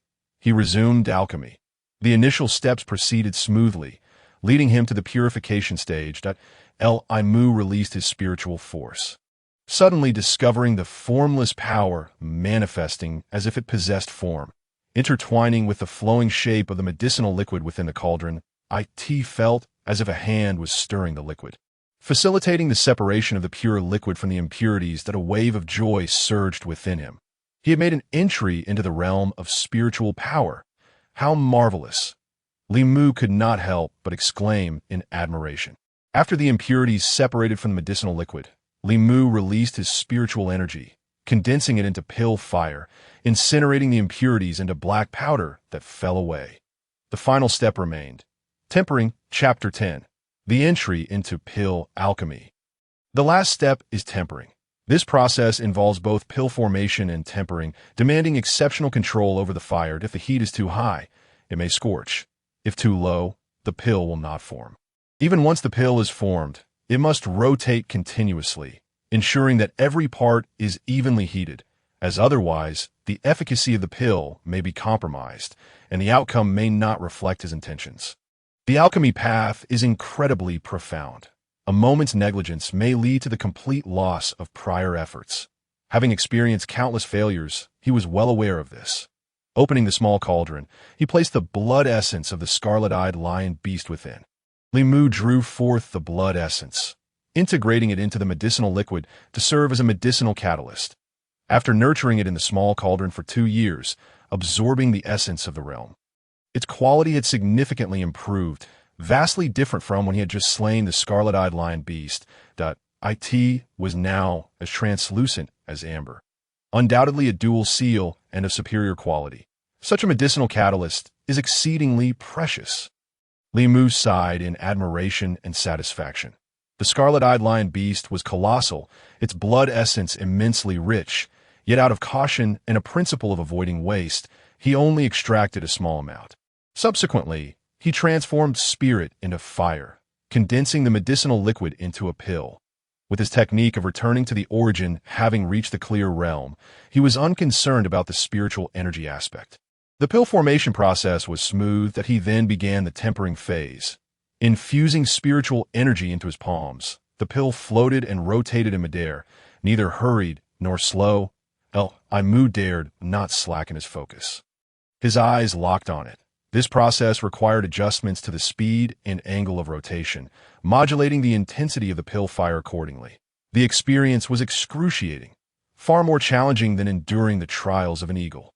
Especially the meticulous control over the Dan fire to the slightest degree is a triple test of spiritual power, control, and willpower. After a day and night, the refinement was completed. Li Mu was nearly exhausted. Having forcibly endured several occurrences of urgency, he beckoned, and the chi-condensing pill flew into his palm. This? Li Mu picked it up and examined it from all angles. He had seen chi-condensing pills before, yet this particular one felt distinctly off. Previously, he had only encountered single imprint chi-condensing pills. The one he refined was a double imprint chi-condensing pill, hence the difference. The aroma alone was vastly different. Li Mu surmised. This was the first pill he had ever refined, akin to his own child, making it difficult to part with. Were it not for the need to test its efficacy, he would have rather kept it. Though dark in hue, it was uniformly so, with a unique fragrance. After all, how could a high-tier pill share the same scent as mundane items? I believe in my own strength. Li Mu, amidst his continuous self-encouragement, gradually succumbed to a trance, and without hesitation, swallowed it whole. He then sat cross-legged on the ground, mobilizing his inner breath to refine the chi-condensing pill within his body and activate its effects. Hmm. Hmm. He felt a gradual reaction within him. Faintly, he heard the roaring of tigers and the cries of leopards, growing increasingly intense, as if the tides were turning. Elimu's face swelled. Oh no, I can't possibly have refined a laxative. Just as he felt an urgent need to relieve himself, Limu hurriedly clenched. He activated the breath-nurturing technique to seal off the exit and rushed out of the cave as a series of explosive sounds erupted from the grass. Limu leaned against the stone wall as he re-entered the cave, a declaration of failure. As expected, yet also anticipated, Limu did not feel disheartened. After all, it was his first attempt at alchemy, and failure was only to be expected. Success would be a pleasant surprise. Mastery comes with practice. Emphasizing gradual progress and perseverance, he subsequently plunged back into the fervent pursuit of alchemy. Another half-month passed. After enduring countless failures, Limu summoned the resolve to taste every pill he had refined. During this period, he experienced all sorts of bizarre bodily reactions, yet ultimately persevered. Today, as he refined again, he moved like a seasoned craftsman, smoothly completing every step. The pill emerged brown, round, and translucent, with an aroma that was truly enchanting.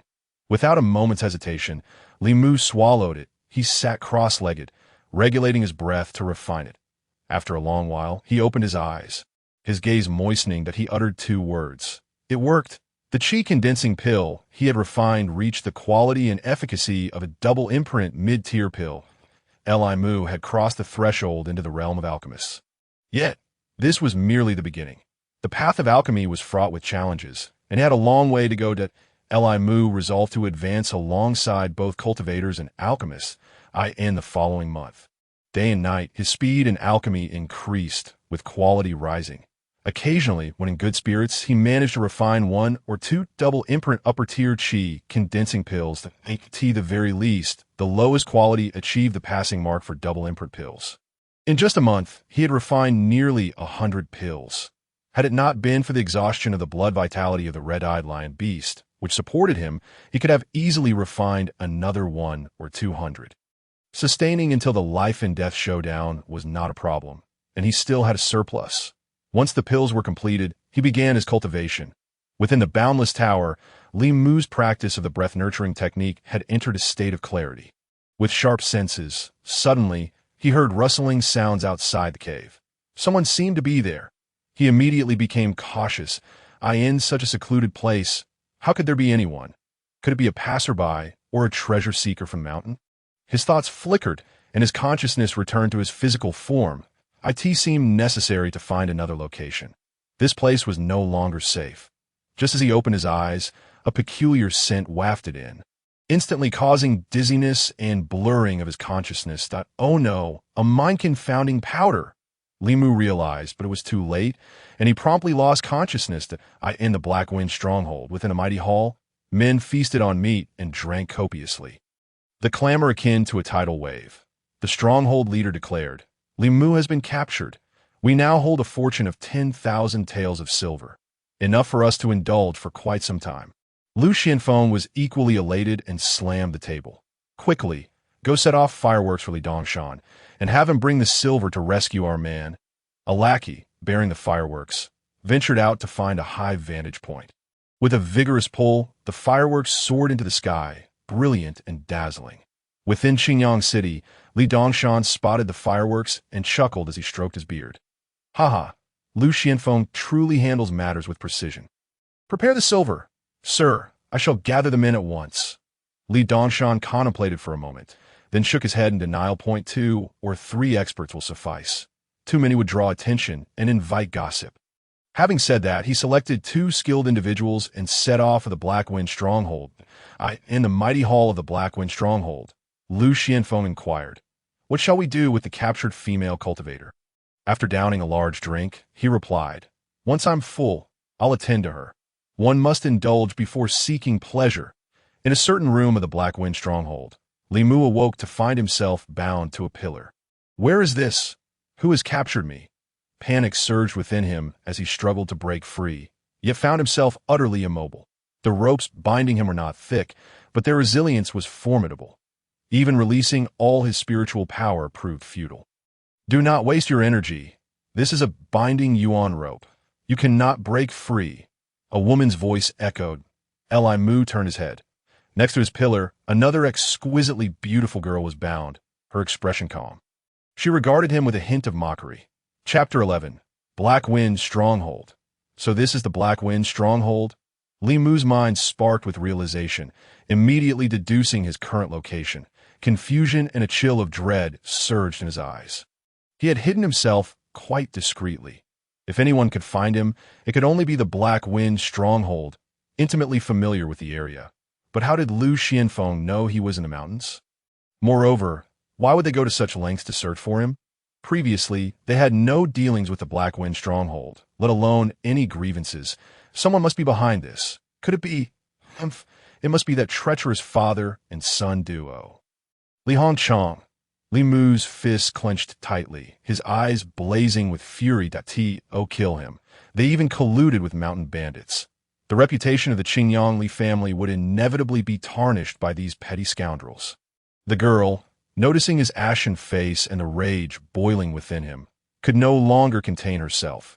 You harbor such resentment and lack composure. You hardly seem like a cultivator. Upon hearing this, Li Mu suppressed his wrath. Indeed, he should not be angry. It was essential to remain calm at all times. A person who has faced death once should have a heart as steadfast as a rock. How could he lose his composure over present tribulations? Why were you captured and brought to the Black Wind Stronghold? Li Mu inquired, but as the question left his lips, he felt it was unnecessary. The girl's beauty was striking, her face like an egg. Skin as flawless as jade, seemingly washed by clear spring water, pure and luminous. Her brows resembled delicate willows, and her eyes sparkled like stars. Each smile and frown exuded remarkable charm. Alas, the mountain bandits of the Black Wind Stronghold lacked appreciation for beauty and possessed twisted inclinations. The ropes binding the girl were tightly fastened along her chest, causing her bosom to stand unusually high. Why else? The girl, noticing his gaze lingering upon her chest, shot him a frosty glare. Turn your head away. Realizing his lapse in decorum, Li Mu sheepishly averted his gaze. However, the image of her countenance remained etched in his mind, and he suddenly recalled the revered by Luo saint. The two seemed to possess their own merits. Why am I thinking of this? Li Mu felt frustrated, casting aside all such thoughts. The girl answered his question. I was in the mountains, hunting a demon python to obtain its core for cultivation. Unfortunately, I was careless and was injured by it. Subsequently, I encountered the bandits of the Black Wind Stronghold and was captured. Li Mu's eyes widened in astonishment. That it was you. He quickly turned his head back. Before slaying the red-eyed lion beast, he had heard cries of demon beast hunts in the forest. It turned out to be this girl. He couldn't help but feel a surge of respect. A demon python was at the earth level. To contend with it, one must possess considerable skill. At the very least, there was no one of such caliber in Qingyang City. Li Mu speculated about her identity. She seemed to be a year or two younger than him, yet possessed such prowess. I am Li Mu of Qingyang. May I ask for your name, miss? The girl replied. Shaoli. Your surname is Shao? Li Mu suddenly enlightened. And oh wonder, her cultivation was so profound. The Shao family was the foremost among the four great families of Deqian, with a legacy spanning a millennium, remaining prosperous even through dynastic changes. Yet, Shaoli was reluctant to reveal her identity. She casually remarked, a surname is nothing significant. Li Mu ceased his inquiries. Since she chose not to speak, it was clear she preferred discretion. Shaoli appeared entirely unperturbed by her bindings, which only served to make Li Mu feel somewhat ashamed. He held a degree of admiration for her. Just this composure and calmness suggested a depth of background that could not be feigned. However, she seemed rather proud, looking down on all things. While Li Mu could understand the arrogance of a prodigy, such an attitude at her age was truly astonishing. Just a few petty thieves. Should I really be panicking? Shaoli scoffed. Let them be arrogant for a while. Today, I shall topple this Black Wind Stronghold. Do I take it that Miss Shao possesses a means of escape? Li Mu inquired. Li Mu was suddenly filled with joy. Shaoli glanced at the ropes binding her and sighed. This rope is a treasure, capable of restraining spiritual power. With my current strength, I cannot break free. Li Mu felt a wave of disappointment wash over him. deeply pondering how to escape. Every minute wasted was equivalent to several hours in the realm, a significant squander of his precious cultivation time. Observing his earnest struggle, Xiaoli remained remarkably calm. "You seem rather anxious." Li Mu's patience wore thin, and he replied rather curtly, "Aren't you concerned?" "Not in the slightest." Xiaoli responded leisurely. Her demeanor suggested that she was indeed untroubled, as if she were waiting for someone to rescue her. Given her surname, it was unlikely she would venture out alone. However, Li Mu could not afford to linger. Just then, the door was abruptly pushed open. Lu Xianfeng entered, reeking of alcohol, his presence overwhelmingly pungent. "Ha ha ha, kid, don't waste your efforts. I used the binding rope. Without a high-level cultivation in the spiritual ruins, you cannot escape. There isn't a practitioner of that caliber within 100 miles. Li Mu seethed with resentment. "Who told you to capture me?" "Li Hongchong? Aren't you Li Mu?" Lu Xianfeng retorted. Li Mu scoffed. "You ask knowingly.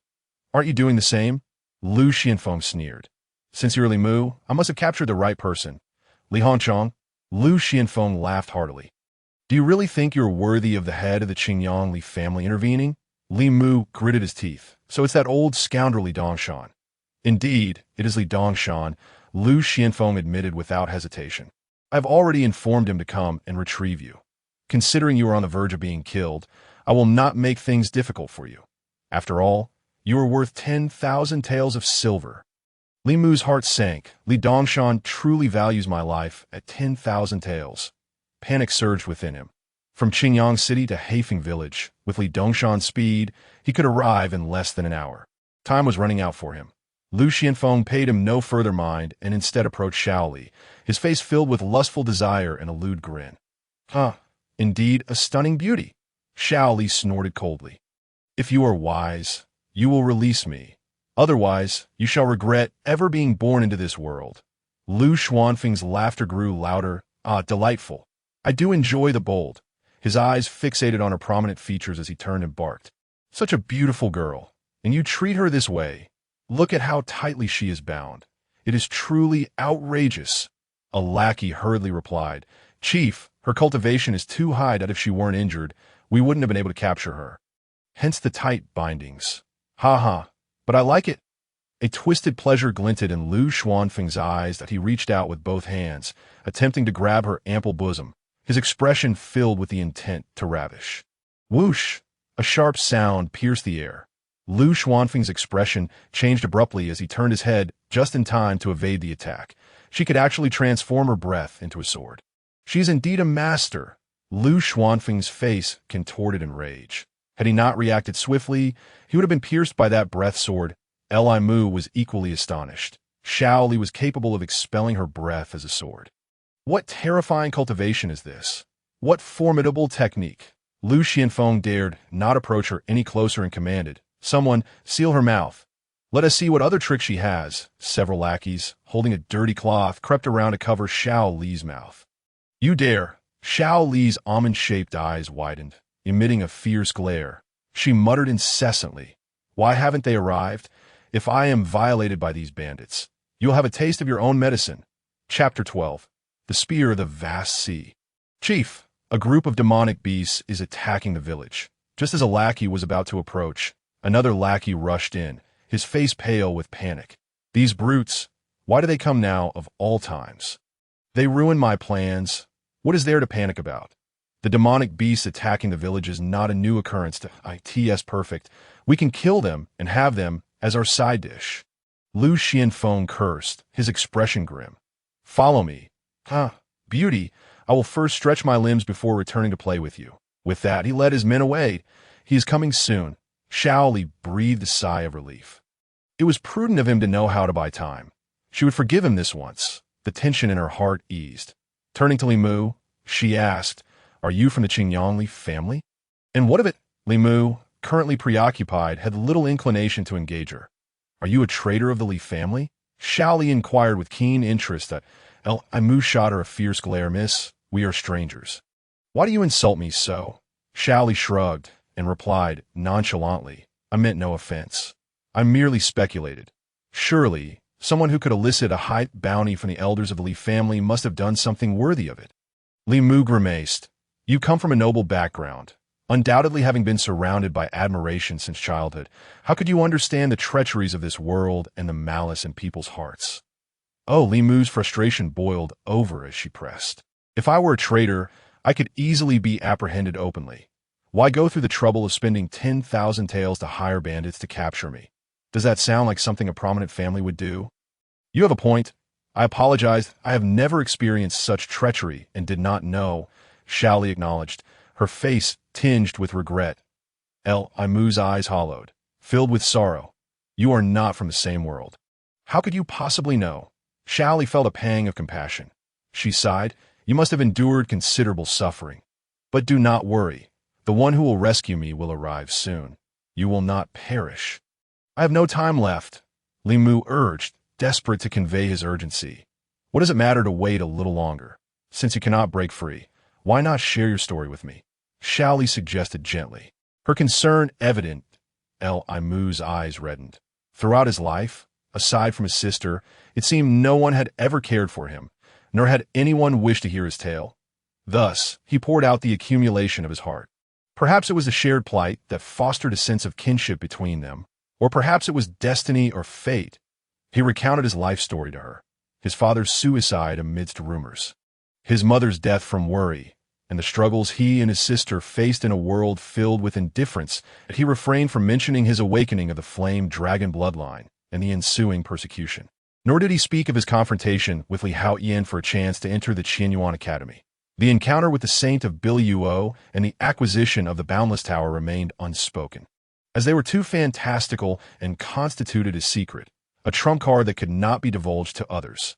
Xiao Li listened with a heavy heart, maternal warmth radiating from her. It was astonishing to learn of someone with such a tragic background. In contrast, her own life had been one of privilege, surrounded by beauty. Had it not been for the incident at Heifeng Village, she might have thought the world was filled with nothing but goodness. You are preparing to participate in the Qianyuan Academy assessment? Li Mu sighed. That requires defeating Li Haoyan first to earn the qualification. And even then, one must be favored by the elders of the Qianyuan Academy to have a chance of survival. Xiao Li inquired, how many days remain until the assessment? Li Mu tilted his head back, his eyes vacant. Less than 2 days. After a moment's contemplation, Xiao Li remarked, 2 days. Perhaps I can still make it in time to witness the event. Of course, it depends on fate. She was unwilling to make any promises regarding uncertain matters. Seeing Li Mu's anxiety, she asked, with only 2 days left, no matter how you cultivate, a significant breakthrough is unlikely. What is the use of your haste? You do not understand. You cannot possibly comprehend.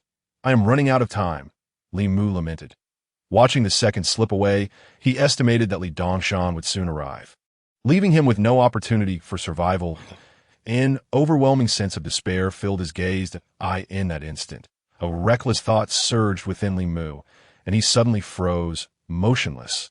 How did I faint? My endurance is too weak. Xiao Li sighed. Inside the Boundless Tower, Li Mu pushed open the door and rushed into the first level without pausing, heading straight for the table. Skipping the breath and return technique, he immediately opened the Tsangming sword art. There was no other choice. He had to gamble everything. The breath and return technique required time to accumulate, while in a crisis, one needed to learn offensive techniques. The Tsangming sword art was undoubtedly the best choice. This sword art is so profound that I can hardly comprehend it. Li Mu felt an overwhelming sense of urgency, his head spinning and his body weakening, that if he began practicing, would he not be courting death? Better to die trying than to be killed. A fierce determination ignited within him. Even if he were to perish, he would do so like a man. Even in death, he would maintain the dignity of a cultivator. Li Mu selected the first form of the Tsangming sword art, the Spear of the Vast Seed. He estimated that by the time Li Dongshan reached Heifeng Village, he would have less than half an hour. Within the Boundless Tower, he would need half a month to master the Spear of the Vast Sea.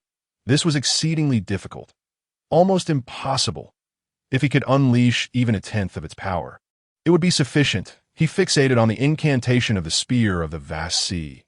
Comprehending the might of the Vast Sea, its force surged like billowing waves, sinking into his dantian, transforming into a blade. The sound of crashing waves akin to thunder erupting forth capable of shattering the very essence of existence. Li Mu murmured to himself, I certainly understand the power of the vast sea. It is unparalleled in strength. But how does one channel it into the Dantian? He sat cross-legged upon the ground, envisioning the tides of the ocean, grasping the overwhelming momentum, drawing it into his Dantian. Alas, it was futile. The power was too immense for my body to withstand. Li Mu gasped for breath, his complexion as pale as parchment, buffeted by the overwhelming force, as if his Dantian were pierced through. No, I must persist, his fists clenched tightly, veins bulging, his gaze unwavering, seemingly harboring boundless resolve. Enduring excruciating pain, he managed to channel a minuscule fraction of the vast sea's power into his Dantian. Li Mu unsheathed his sword, but before his arm could fully extend, his spiritual energy was depleted. He sheathed his sword, sitting cross-legged again to recuperate. After more than half a day, he endeavored once more, drawing energy into his Dantian, and when he unsheathed his sword again, his arm extended a fraction more. Yet still, it was in vain. Good heavens, how is this possible? Days passed, and after 9 days, Li Mu had made no substantial progress, teetering on the brink of despair. Yet the will to survive compelled him to grit his teeth and sit in meditation. Outside the boundless tower, bring that girl to the chieftain's chamber. What of that rascal Li Mu? Li Dongshan has likely entered the mountains. He should reach Black Wind Village shortly. Just leave it to him. If we all depart, he one T flee, will he? Let us decide by drawing lots. The loser keeps watch over him. You always think of the best ideas. Hear us what we'll do. Let us sever Li Mu's tendons. He certainly one T escape, then did I Dongshan only ask for him alive. Does being crippled count as alive? Of course, you're quite clever. Li Mu overheard their conversation within the tower. This is bad. Lu Xianfeng has already cleared the beast if they sever my tendons. What use will it be even if I manage to escape? Just 10 days have passed. How can it be so quick? Sigh, I have done my utmost. I shall leave it to fate. A melancholy expression crossed Li Mu's face. Most matters in this world do not unfold as one wishes. His thoughts flickered as his consciousness returned to his physical form. Xiao Li's composed demeanor suddenly shifted. She had overheard the mountain bandits' conversation. Unable to suppress her frustration, she cursed that Han Shan hasn't arrived yet. Truly, he is more of a hindrance than a help. Chapter 13. Decapitation. The sound of footsteps drew near. Xiao Li grew solemn. Hearing a rustling sound beside her, she turned her head. You're awake. Li Mu remained silent, his gaze fixed, akin to a deathly stare. He was listening. The footsteps approached closer, right at the door. They were about to push it open. Li Mu's throat bobbed up and down, saliva sliding uncontrollably. The distance to death was merely a yard. Xiao Li heard their previous conversation and exclaimed softly, Dare to touch even a single finger of mine, and I shall ensure that he is ground to dust, never to be reborn. With a creak, the door swung open. A buzzing sound echoed in Li Mu's mind, every hair on his body standing on end. The bandit brandished a gleaming knife. Glinting ominously, he seemed to hear the sound of tendons snapping. Is this the moment? Is my life truly about to end here? What of my father, mother, and sister? What of their vengeance? What of my lifelong aspirations? No, I cannot resign myself to fate. Suddenly, a surge of power erupted within him. A thunderous roar in his mind, akin to a tsunami, in the fervent desire to survive. This power seemed to break through the shores, surging into his Dantian. Why fate is mine to command, not left to the heavens. With a series of loud cracks, the binding ropes snapped one by one. Li Mu was enveloped in a fierce, deathly aura. This aura was overwhelming. The entire room felt like a small boat adrift amidst a tsunami. Li Mu's fingers formed into a sword, and with a decisive gesture, the air solidified into an intangible blade, severing the binding ropes that ensnared Xiao Li. How is this possible? Xiao Li was stunned by the scene before her. He was merely a practitioner of the innate realm. When did he become so formidable? Confused, she looked on. Yet, Li Mu transformed into a fleeting shadow, charging toward the two henchmen. Ugh! Two voices, like metal scraping, emerged faintly from the henchmen's throats. Merging into one before the shadow even faded, Li Mu already stood at the doorway. He did not turn back, but addressed Xiao Li. "Let us go." Oh. Xiao Li, no longer proud, followed him like a docile lamb. With a single sound, she stepped outside. The two henchmen, frozen in place, fell to the ground with a crash, lifeless. "Why have you become?" Xiao Li inquired curiously, but Li Mu remained silent. She frowned. "I'm asking you a question." Suddenly, Li Mu collapsed, blood spurting forth, his body convulsed, veins bulging ominously, as if they might burst at any moment. Xiao Li gasped in alarm. This is bad. He just drained every ounce of potential from his body. Is this not tantamount to seeking death? She hastily retrieved a white vial from her bosom and poured a small pill into his mouth. "This is a blood coagulation pill. Quickly circulate your energy, or you will perish," she urged. In his daze, Li Mu heard her voice. He forced himself to sit up and entered a meditative state. After about a quarter of an hour, the surging blood was finally subdued. What an extraordinary blood coagulation pill. It must be of the lower grade of the third seal. Li Mu, having narrowly escaped death, broke into a cold sweat. That moment, the sounds of battle erupted outside once more. Xiao Li exclaimed joyfully, "Han Shan has finally arrived." Unable to contain her anger, she added, "What a latecomer. I've already freed myself from my bindings. What difference does it make whether he arrives or not?" She then turned to Li Mu. "Join me in eradicating Black Wind Village. It will be a worthy endeavor." Li Mu shook his head. "I have no time for such entanglements." Xiao Li, unfazed, said, "I find myself somewhat admiring you. In less than 2 days, despite not eating or drinking, to what extent can you cultivate? Such willpower is indeed rare." Li Mu stood up. "Thank you." He then turned and departed. "Wait," Xiao Li called out to him. Li Mu turned back. "Miss Xiao, is there something else? This vial of blood coagulation pill is a gift for you. As for how much progress you can make, that depends on your fortune." She tossed the vial to him. Li Mu caught it, gratitude evident on his face. "Thank you." He then hurried away without looking back. Xiao Li slowly rose, surveying Black Wind Village, her eyes glinting with a fierce intent to kill. Soon, cries of anguish erupted from within the village. Reminiscent of a hellish battlefield, in no time, corpses lay strewn about. "Where is Lu Xianfeng? I let him slip away early on." "Humph, truly a slippery eel." "Miss, shall we seek him out? I cannot bear to let one who disrespects you go unpunished." Xiao Li grew impatient. "Han Shan, don't feign loyalty here. You really have a knack for timing. Unless a knife is at my throat, you won't show yourself, will you?" Han Shan felt embarrassed, scratching his head. "I just used blood to summon spirits, directing the beast to find Black Wind Village, buying you nearly half an hour." Xiao Li chided. "Am I supposed to reward you for that?" Han Shan waved his hands. No, miss, Lu Xianfeng is truly detestable. He must be dealt with swiftly."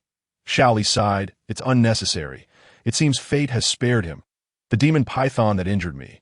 I must seek retribution. That rascal Li Mu aims to compete for a quota in the Qianyuan Academy as assessment. I wonder if he can make it in time." Han Shan scratched his head. "That kid?" He did not continue. The boy she referred to seemed to be slightly older than her. Li Mu dashed through the mountains like lightning. He was racing against time, unable to afford a moment's delay. Suddenly, a head popped out from the grass ahead. It was the fleeing Lu Xianfeng. "Hey, the village is gone, yet I run into this kid." Truly, the heavens do not completely snuff out one's path. Lu Xianfeng's malicious thoughts bloomed. "If I capture him and hand him over to Li Dongshan, I'll earn 5,000 taels. I can make a comeback." Lu Xianfeng estimated that Li Mu's cultivation was likely at the initial stage of the 6th level of the innate realm, while he himself was at the pinnacle of the 6th level. Capturing him should not pose much of a challenge. He jumped out. Li Mu, you tread the path to heaven, yet refuse to take it, barging into hell without an invitation. Surrender now." Li Mu regarded him as one would a flatulence, dismissive of his words. How could he waste time on such nonsense? Seeing that Li Mu was deaf to his taunts and continued to run, Lu Xianfeng grew furious. "I'm talking to you. Are you deaf?" The mountain stronghold had been destroyed, and he was already seething with resentment. Now, being scorned by a captive, he lifted his knife, ready to strike. "Unless I beat you into a state of severe disability. I want to bear the name Lu."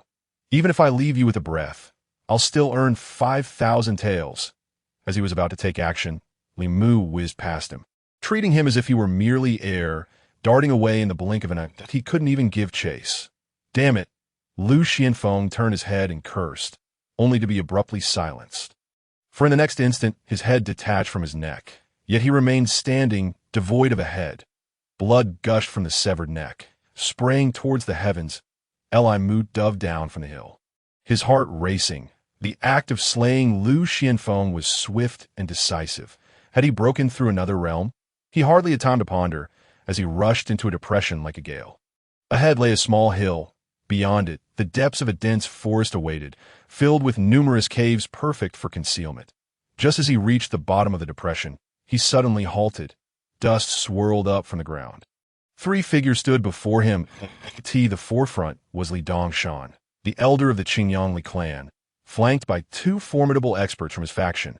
Upon receiving Lu Xuanfeng's signal, Li Dongshan had entered Qifeng Mountain, and their paths had fortuitously crossed. Li Mu, you've managed to escape. Li Dongshan sneered. How truly ironic that we meet here. Could this be fate? Indeed, it is fate, the fate of your demise. The more, the merrier, he thought to himself, masking his relief. How fortunate for us to have crossed paths.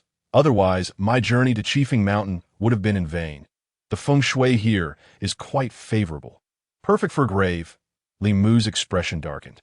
It seems 3 graves would barely suffice to accommodate you all. I would feel rather guilty cramming you into one. Chapter 14. The 8th level of innate strength. You wretched fool, cease your arrogance. Li Dongshan was incensed by his words. Since I've caught you, I suggest you take your own life to atone for your sins. That, if I must take action, your end will be nothing short of excruciating. Li Dongshan laughed maniacally, his 2 companions joining in with raucous laughter. Li Mu's escape from the Black Wind stronghold was, after all, a blessing in disguise. The reward of 5,000 taels would go unused. Now, if they killed Li Mu, Li Dongshan would be pleased. Perhaps he would even share a portion of the bounty. Elder Li, let us handle him. You need not dirty your hands, one of the experts proposed. Very well. I am not a miser. Should you eliminate this wretched being, the 5,000 taels will be yours to split, Li Dongshan declared. He firmly believed in the adage that great rewards beget brave men. For the sake of 5,000 taels, the 2 would undoubtedly exert their utmost effort, ruthlessly eliminating Li Mu. Though their cultivation was not particularly high, they were both at the 6th level of innate strength.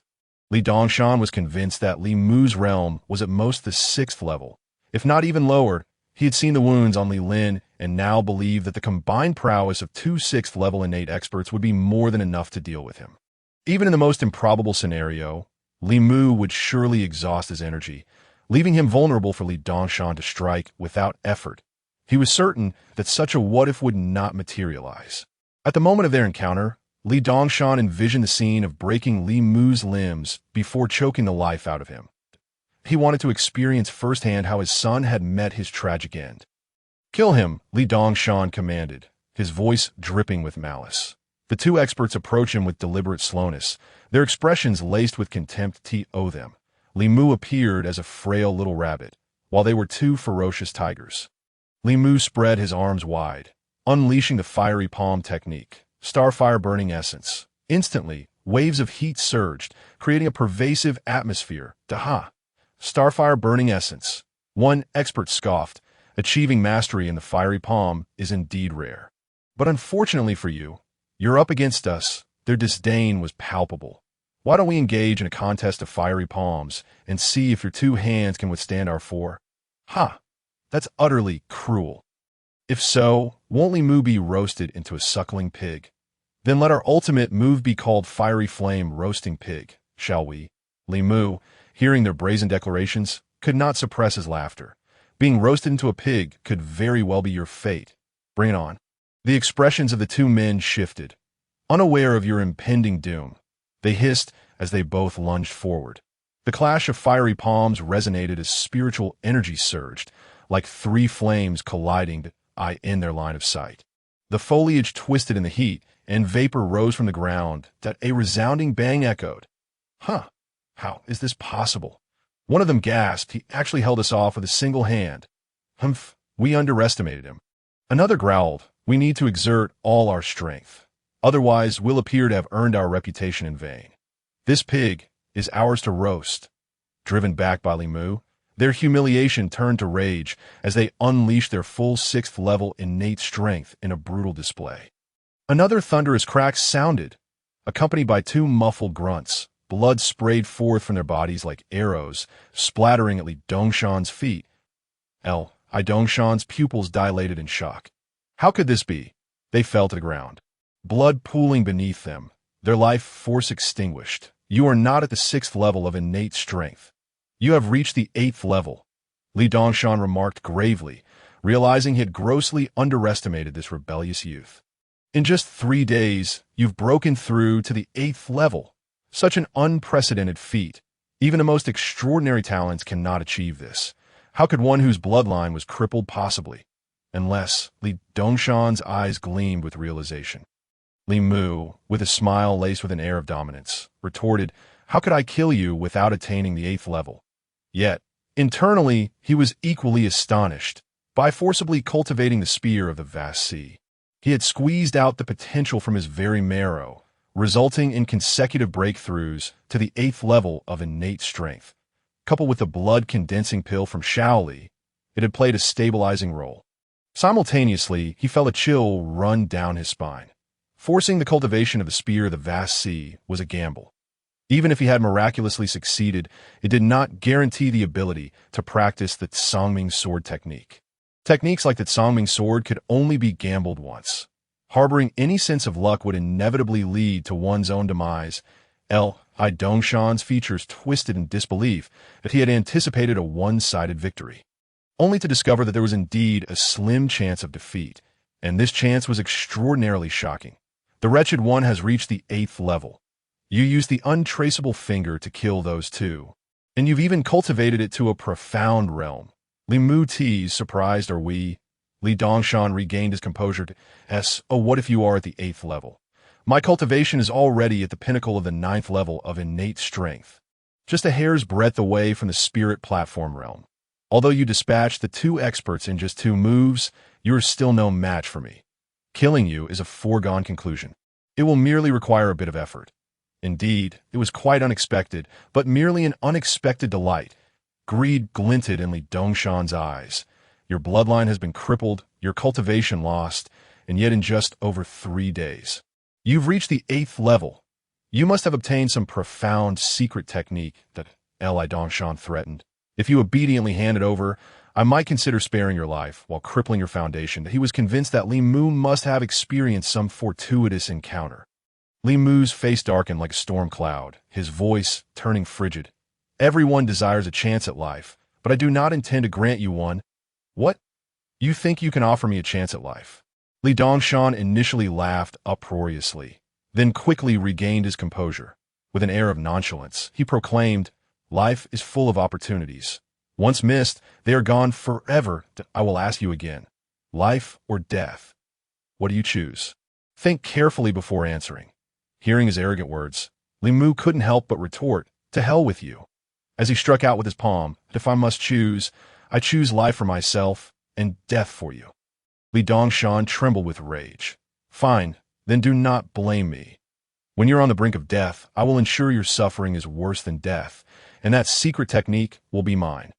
With that, he raised his palm in anticipation that Li Mu employed his self-created light smoke steps, while Li Dongshan utilized the Li clan's ultimate technique, the dragon soaring steps, their figures intertwined, both moving with the swiftness of the wind. However, Li Mu's light smoke steps had reached perfection. His next step was to advance to an advanced technique that, in contrast, Li Dongshan's dragon soaring steps were still in the process of comprehension. Despite exerting his utmost effort, he could not even grasp the hem of Li Mu's garment, which only fueled his frustration. Hey kid, if you have the ability, stand and fight me. Dodging is not a skill. Li Mu halted. Very well, I shall grant you an opportunity. Li Dongshan's breathing became heavy. In terms of footwork, he was indeed no match for this wretched youth, and no longer underestimating him. He immediately lowered his stance, stepping aside, channeling all his strength into his fists. The air crackled ominously as he prepared to strike. Kill. Two overwhelming forces erupted forth, showcasing the sheer brutality of his ninth-level innate strength. Even at his peak, Li Mu might struggle to withstand it. Li Mu gathered his energy. His bones cracked like firecrackers as a thunderous roar resonated within him. He met the attack with a sweeping palm. Daha! You dare to confront me head-on? That's pure folly. Li Dongshan laughed maniacally, eagerly anticipating the sound of bones fracturing, which would be music to his ears. The tremendous explosion erupted, sending sand and stones flying, as the ground trembled violently. Crack! Ah!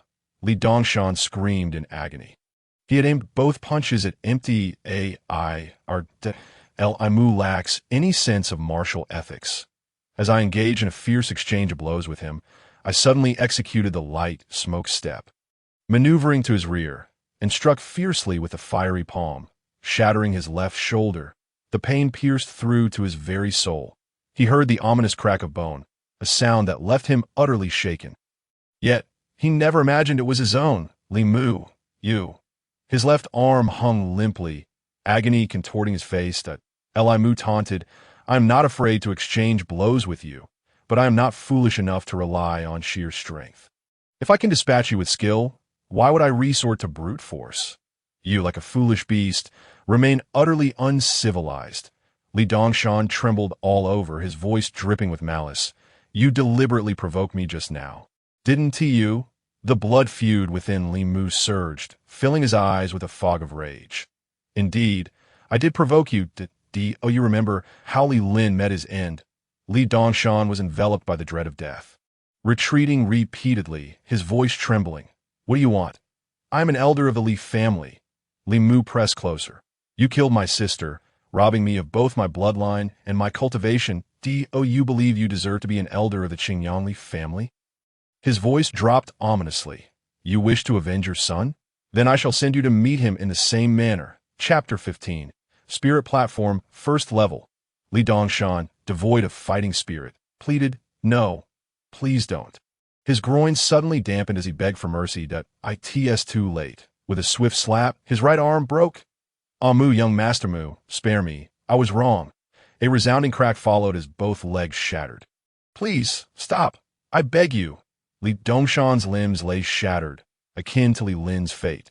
Spare me my life. I will give you anything. He felt his knees. Li Mu's gaze remained cold and silent. He bent down and reached out. Crack! The sound ceased, his throat shattered, his head drooping lifelessly. Li Dongshan was dead, his eyes reflecting intense terror. Li Mu had fulfilled his promise, sending Li Dongshan to meet his end in the same manner as Li Lin. Only Li Dongshan's words remained unfulfilled, even denying him the chance for a peaceful death. That moment, Li Mu heard the distant roars of demonic beasts, clearly drawn by the scent of blood. He quickly rifled through the corpses, discovering inferior pills on the two masters. Li Mu tossed them aside. They were of no use to him now. Li Dongshan was nothing to you, yet you fought for him. He scorned their foolishness. Then he found a storage bag on Li Dongshan, shattering the seals with a single strike. 5,000 taels of silver, my bounty for life? Accepted. 2 bottles of pills, mid-tier quality? I'll take those. The Fiery God Palm technique, an advanced version of the Fiery Palm? Li Mu's excitement surged. This technique was of high yellow grade, a precious treasure. He couldn't help but scoff. How pitiful that Li Dongshan, as an elder of the Li family, could not cultivate such a fine technique, leaving it to me as a gift as of now. Li Mu possessed the Fiery God Palm, the Traceless Finger, and the Light Smoke Step, all capable of advancement in the future. He could refine his skills rather than endlessly practice various techniques without mastery. The possessions of the three were swiftly plundered. Li Mu discarded the 3 corpses as if they were mere refuse. Turning swiftly, he sought another cave. With a flicker of thought, he entered the Boundless Tower. Sitting cross-legged, he resumed his cultivation, with only a day and a half remaining. Beneath a distant hill, several black dog-like beasts feasted upon the 3 corpses. Indeed, he had fed them to the dogs. Within the Boundless Tower, he continued his practice. The previously refined qi condensing pills filled several bottles. He had never imagined such a rich day. Just thinking about it brought him joy. Additionally, Shaoli had gifted him a bottle of blood-condensing pills. These were three-tier spirit pills, their rarity beyond words. Imu held in his hand. The white bottle, translucent as jade, was exquisite in shape and texture. Exuding an air of opulence, it still bore the lingering fragrance of Shaoli. Intoxicatingly pleasant, he couldn't help but drift into thoughts. Shaoli truly was a remarkable woman. Her striking beauty lingered in his mind, captivating him. Soon, however, the urgency of the impending battle surged within him. Imu's eyes clouded with melancholy. So many things he felt unworthy to possess. Even to contemplate them felt like a transgression. Sigh, he sighed, recognizing Shaoli's stature, that he himself was but precariously balanced on the edge of survival. How could he entertain such unrealistic thoughts? The disparity in their statuses was like that of clouds and mud. Surely they would never meet again in this lifetime. Li Mu withdrew his thoughts. Aspirations should be held, but delusions kept at bay. With a day and a half remaining, the boundless tower equated to a year and a half. He swiftly ground the useless pills into powder and scattered them in the herbal garden, allowing the spiritual herbs to absorb their essence for faster growth. He would eventually need to refine pills. Thereafter, he intensified his cultivation. He must break through to the spirit platform first level. Otherwise, he would stand no chance. As the sun and moon cycled through the sky, time flew swiftly. Half a year passed in the blink of an eye. He drew in and consolidated his essence. Reaching the pinnacle of clarity, Imu took a deep breath, feeling the spiritual energy surge within him, smooth as silk. Then he pointed his fingers like swords, unleashing a wave of invisible energy that shattered the stones around him. The traceless finger had reached the depth stage. The wondrous tower restored itself almost instantaneously after the destruction. Fiery God Palm. Li Mu let out a low whistle as he channeled energy into his palms. The scorching force of his palms melted the hard stone into rubble. Entry stage. Li Mu's face lit up with excitement. To have such power at the entry stage was astonishing. He turned his gaze to the herbal garden, where the spiritual herbs thrived. Sitting cross-legged, he continued his practice. Time slipped away like a fleeting horse, and another half-year passed. Within the boundless tower, his finger energy flowed freely, heat waves rising. The traceless finger reached the accessibility stage. The fiery God Palm approached the initial recognition stage. It was time. He sat cross-legged once more and swallowed the blood-condensing pill. After a brief moment of adjustment, a rumble erupted from his abdomen. The pill's effects spread rapidly throughout his body, a surge of power brewing silently within. Another day passed. Imu continued his routine, consuming the blood-condensing pill. As he consolidated his essence, he broke through to the clarity stage and touched upon the threshold of the Heart Observation Sutra. He observed within himself. The spiritual energy, once ethereal, transformed into substance, entering his dantian and morphing into spirit. The dantian's energy sea had expanded considerably. Having consumed numerous blood-condensing pills, Li Mu was well aware of their effects. Capable of maximizing their potency during refinement, the energy within his dantian surged like a tide, fine strands of spiritual power coursing upward to every acupoint in his body. Imu's heart reached clarity. Suddenly, he sensed a force akin to boiling water in an iron kettle, relentlessly striking the lid. After half an hour, he could no longer contain it. He howled toward the heavens, his might akin to the surging waves of the Yangtze River. He surged forth, crashing against every part of his body. Imu's eyes shot open suddenly. A brilliant light radiated from them, filling his gaze. Like mist and lightning, it shot forth. That momentum did not wane with his howl. Instead, it escalated, climbing ever higher, until in his consciousness, it was as if a thunderclap erupted in the darkness. Break!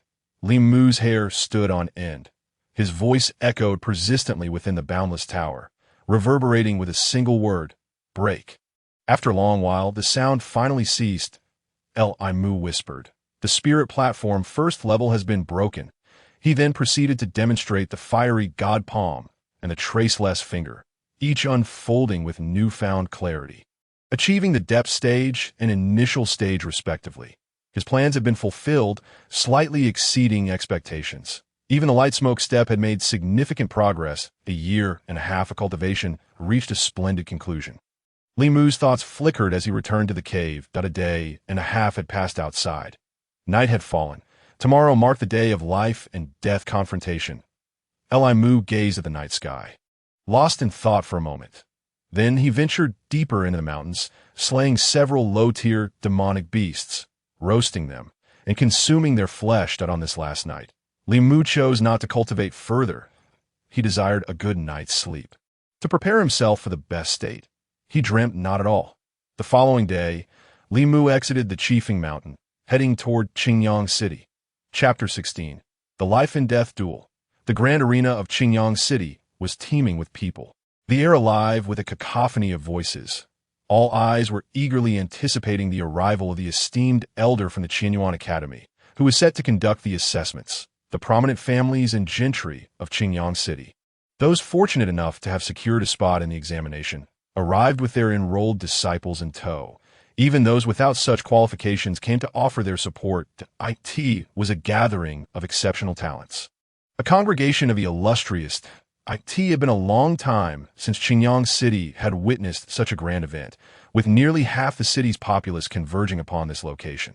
People could even be seen perched upon rooftops and tree branches. All the qualified families and gentry had confirmed their participants for the examination, save for the Li family of Qingyang, who remained undecided. Prior to the assessment, a decisive battle to the death was required to finalize who would take part. This undoubtedly added an intriguing layer of suspense to the day's festivities, whetting everyone's appetite for the spectacle to come. It was said that this preliminary challenge was no trifling matter. In the center of the arena stood a massive circular platform, adorned with several tables. Behind these tables sat 3 venerable elders, the very officials supporting the assessment from the Qianyuan Academy. As the various families began to gather, one elder stepped forward to the center of the platform, pressing his palms downwards. Instantly, an invisible force surged forth, enveloping the entire arena, silencing the previously raucous crowd to the point where one could hear a pin drop. Such formidable spiritual energy. Li Haoyan was taken aback. Li Hongchang smiled slightly and remarked, "To ascend to the ranks of the elders at Qianyuan Academy is no small feat," he advised. "Haoyan, you must succeed in this examination. Your name will echo throughout the great Qian Empire." Greed gleamed in Li Haoyan's eyes. "Father, rest assured I shall not disappoint you." The elder then spoke, "Ladies and gentlemen, I am Li Tianlei, the chief examiner for the Qingyang assessment." He gestured towards the 2 elders flanking him. "This is Vice Examiner Pei Xingluo, Elder Pei, and beside him is Yin Qi, Elder Yin, the head of the Outer Gates Discipline Court. I see that all participants are brimming with confidence. May you all showcase your true capabilities and pass the examination. For the gates of Qianyuan Academy are now wide open to you." His voice, though not loud, resonated with authority, echoing in the hearts of all present. Even those at the back could hear him clearly, as if he were speaking directly into their ears. Haoyan could not help but swallow hard. "Father, does this level require the Lingshu realm?" Li Hongchang replied solemnly. "Elder Li is the foremost elder of the Outer Gate at Qianyuan Academy, reputed to be at the 9th level of Lingshu, teetering on the brink of the acquired realm. Even the Inner Gate holds him in high regard." He pointed with his finger. "As for the other 2, Elder Pei and Elder Yin, both are above the 8th level of Lingshu, particularly Elder Yin, who has deep roots within Qianyuan Academy. Once you enter, cultivate a good relationship with him." Between the lines of Li Hongchang's words lay an unmistakable certainty regarding the quota. Li Haoyan's eyes shone with determination. The 9th level of Lingshu, merely an Outer Gate elder? Qianyuan Academy truly deserves its title as the foremost academy of the Great Qian. I am resolute in my desire to join. Li Hongchang chuckled heartily. In the days to come, with Master Zhonghan's guidance and countless elixirs boosting your prowess, the other candidates shall be no match for you. Rest easy." On the platform, Li Tianlei announced. Originally, the assessment was scheduled for noon. However, I hear that the Li family of Qingyang has yet to finalize their participant, necessitating a duel to determine the final candidate. This underscores the fierce competition we face. aptly reflecting the adage, survival of the fittest, that we, the three old geezers, are eager to witness this confrontation. Pei Xinglu laughed heartily from behind the table. Moreover, a duel to the death promises to be immensely thrilling. The courage to risk one's life for a place in the academy is commendable. Li Qianlei's demeanor turned serious. I shall refrain from commenting on the death duel. However, it is best to avoid such extremes. Simply determine the victor. A fight to the death is excessively cruel. Pei Xinglu inquired with a smile. Elder Yin, what are your thoughts? Yin Shi, with a stern countenance, replied, before the rules are set, discussions are permissible. Once established, they must be executed. As for their duel, we will merely observe. He dismissed the matter with a wave of his hand. Our task is to recruit students. The rest is their internal affair. Li Tianlei nodded slightly. Very well. Should the time for the assessment arrive and no participant has been determined, the Li family may recommend a candidate. Li Hongchang felt a surge of joy. Li Mu has yet to arrive. He must be too afraid to show his face. Humph. Even if he does not come today, on the territory of Qingyang City, I shall eventually see him suffer. Point 1 can evade the first day of the month, but not the 15th. After a brief wait, the anticipated figure had not yet appeared. Hongchang ascended the platform. Li Mu. Where are you? The appointed time has arrived. If you do not present yourself, the examination spot will rightfully belong to my son Haoyin. And the three elders can bear witness. Li Haoyin joined him atop the platform. Li Mu is too cowardly to face combat. All can see that this spot is rightfully mine. His cold voice pierced through the crowd, causing an uproar. Li Mu dares to come. Whether he arrives or not, death awaits him either way. He might as well fight for it. Today's spectacle will be truly exhilarating. Amidst the uproar, a figure soared through the air, landing gracefully upon the platform, striding towards Li Hongchang and his son Dada. They say Li Mu's bloodline has been wasted, his cultivation lost, yet his movements just now were as graceful as a startled swan. Impressive indeed. What use is agility in a life-and-death duel? It is raw power that matters. Li Mu was once a prodigy of Qingyang. Even if his cultivation is gone, he should still possess some martial skills. Reasonable enough. It was rumored that Li Haoyin's cultivation had advanced significantly, leaving little doubt about the outcome of this duel. Indeed, it remains to be seen whether Li Haoyin will crush Li Mu with a single finger or two. This notion was quite novel. As Li Mu approached, contempt flared in Li Haoyin's eyes. You truly dare to come and seek death. Today, I shall honor your choice. Li Hongchang was slightly taken aback. He had actually come. It seemed Li Dongshan's attempt to eliminate him had failed, that Li Dongshan was quite adept at flattery, but ultimately inept in execution. Yet even in failure, he should have reported back. The past few days had been eerily quiet. It was likely that he had met with misfortune. He quickly steadied his mind, exuding a fierce aura.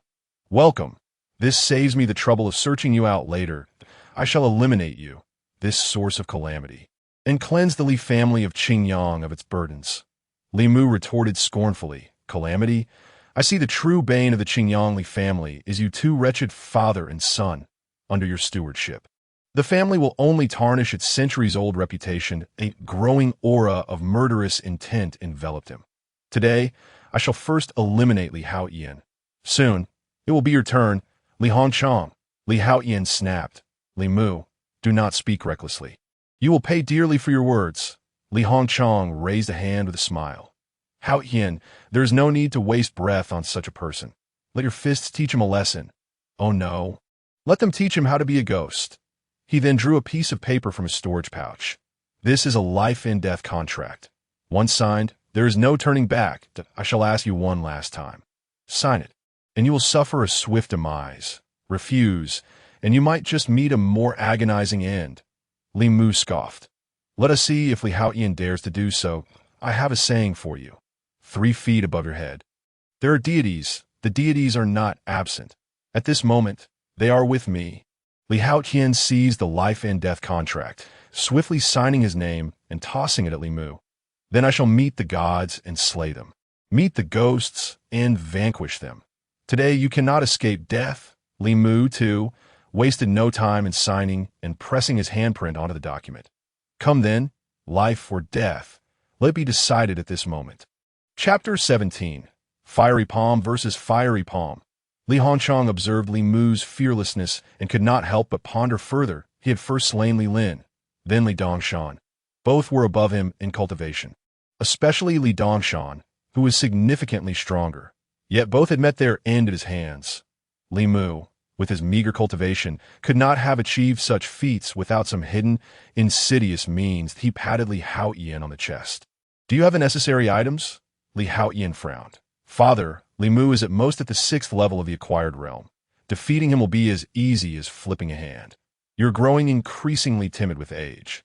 "Worry not," Li Hongchang admonished softly. "Remember, living brings possibilities. Death is the final outcome," Li Haoyan assuredly replied. "I understand, Father. I will not let you down." As the command to commence the duel was issued, Li Haoyan stepped forward. Channeling his spiritual energy, instantly, a powerful aura surged forth, overwhelming in its intensity. Is this the first level of the Lingtai realm? There could be no mistake. This presence was unmistakably that of a first-level Lingtai. Under 20 years of age, he was likely the first of his kind in Qingyang City. The moment Li Haoyan showcased his cultivation, the outcome of the duel was already determined. The only suspense lay in how Li Haoyan would dispatch Li Mu. "I wager there will be bloodshed on the spot. A truly brutal affair." Indeed, it was widely rumored that Li Mu was a traitor of the Li family. This duel was both a contest and an internal cleansing of the family. The voices of discussion echoed incessantly. Li Haoyan could not help but feel a swell of pride. Having consumed the advancement pill given to him by Li Zonghan, he successfully broke through to the first level of the spirit platform. Even at this initial stage, he could hold his head high among the elite of Qingyang City. He no longer cared about the final outcome, for Li Mu was destined to defeat this moment. Memories of the assessment surfaced in his mind, where he swept through his opponents with overwhelming force, claiming the top spot. In the future, at the Qianyuan Academy, he would soar like a dragon into the sea, drawing all eyes upon him. By then, the name Li Haoyan would resonate throughout the Qianyuan Academy. He could not contain his laughter. Li Tianlei turned his head and remarked, under 20 years of age. "Achieving the first level of the spirit platform is indeed rare. He is a promising talent." Pei Xinghua chimed in. "Indeed, could it be that Elder Li is intrigued?" Li Tianlei replied with a smile. "It all depends on the assessment. Elder Yin has always been results-oriented. Victory is what truly matters. Is that not so?" Yin Shi overheard their conversation. Tianlei laughed even more heartily. "I won't argue with you. Your words hold merit." Observing the promising candidates among the assessors, their spirits lifted, and they began to jest with one another. Pei Xinghua suggested, "Let us watch the duel. I sense that Li Mu is overflowing with murderous intent. He seems a ruthless individual." At that moment, Li Haoyan, employing the dragon's dance technique, transformed into a fleeting shadow, dashing towards Li Mu. His speed was like thunder and lightning, cutting through the air with a ferocity that drew gasps of admiration. The other participants in the assessment were inwardly astonished. The first level of the spirit platform was indeed ferocious. Competing alongside him felt like being mere background figures. Those who aspired to claim victory soon relinquished their fantasies. With Li Haoyan present, it was utterly impossible that in their minds. Li Haoyan's qualifications were firmly established. The so-called life-and-death duel was merely a warm-up before the formal assessment, a chance to gain some recognition. Bang! Li Mu, arriving later, somehow moved faster than Li Haoyan. A fresh wave of astonishment arose. What kind of movement technique was Li Mu employing? It did not resemble the Li family's dragon's dance. Rather, it seemed to stem from their martial arts. Could it be his own creation? His own creation? How audacious! The legendary techniques have all undergone the test of time. How could one casually create something new? This statement held truth. Even a genius must master various techniques and blend them together to innovate. It was impossible for someone in their teens to achieve that. He must have learned it from somewhere. Merely a display of flashy moves. Before their discussion could settle, a resounding crash echoed. Li Haoyan was unexpectedly knocked down. Tumbling several yards, he nearly fell from the high platform. How could this be possible? Those who witnessed the blow stared in disbelief. Li Haoyan must have underestimated his opponent, but did not appear to be mere underestimation. That punch was solid and seemed to have been delivered with full force. The power Li Mu had just unleashed was also at the first level of the spirit platform, and it appeared even stronger than Li Haoyan's. Their conversation drew in more onlookers, each voicing their differing opinions. The previously one-sided predictions now brimmed with suspense. This appetizer was filled with dramatic twists and turns, captivating all. Li Haoyan was equally shocked. This was impossible. In just 5 short days, how could one who had been rendered powerless break through to the first level of the spirit platform? Having one's bloodline rendered ineffective often signaled a descent into oblivion. Countless prodigies throughout history had met a similar fate. The laws of history told him that this was utterly impossible, yet the evidence lay before him, and what he once deemed a fantasy had materialized. Leaving him in a state of confusion. It must be a deception. He was instantly convinced. There exists a realm known as the illusory realm, where a shaky foundation leads to a forced elevation in level, which is inevitably fragile and easily shattered. Li Haoyan could not believe that Li Mu had truly reached the first level of the spirit platform. What a joke! He would watch as Li Mu built his lofty ambitions, only to see them come crashing down. To determine who is the true master of the first level of the spirit platform, he summoned all his spiritual power to unleash the Blazing Palm. At this point, it was already perfected. The Blazing Palm, a superior technique of a yellow grade, wielded immense power in its perfected form and would surely incinerate Li Mu entirely, with a fierce glint in his eyes. Li Haoyan thrust his palms forward. Boom! An overwhelming sonic boom tore through the air, and a scorching wave swept over the area. Those standing near the high platform instinctively took several steps back, their skin prickling painfully from the heat of such a powerful palm strike. Only the perfected Blazing Palm could possess such ferocity. No other technique could compare. Li Mu was in grave danger. Umph! How dare he flaunt his meager, blazing palm before me? The flames of heaven shall scorch the earth. Li Mu also unleashed the Blazing Palm, similarly perfected, yet Li Mu had practiced the divine Blazing Palm, allowing him to wield it with greater ease. The 4 palms collided, sending shockwaves through the air, utterly devastating. Strangely, Li Mu stood firm against Li Haoyan's onslaught. It seemed that his first level of the spirit platform was not an illusion, but rather an indisputable reality. Who would emerge victorious? I could not predict the outcome. Before the word had fully escaped their lips, a cry of anguish erupted from Li Haoyan as he was sent flying. Crashing heavily against the edge of the high platform, teetering on the brink of falling, Li Hongchong, swiftly supporting him from behind, felt his pupils constrict. How could his palm power be so immense? A sense of unease crept into his heart.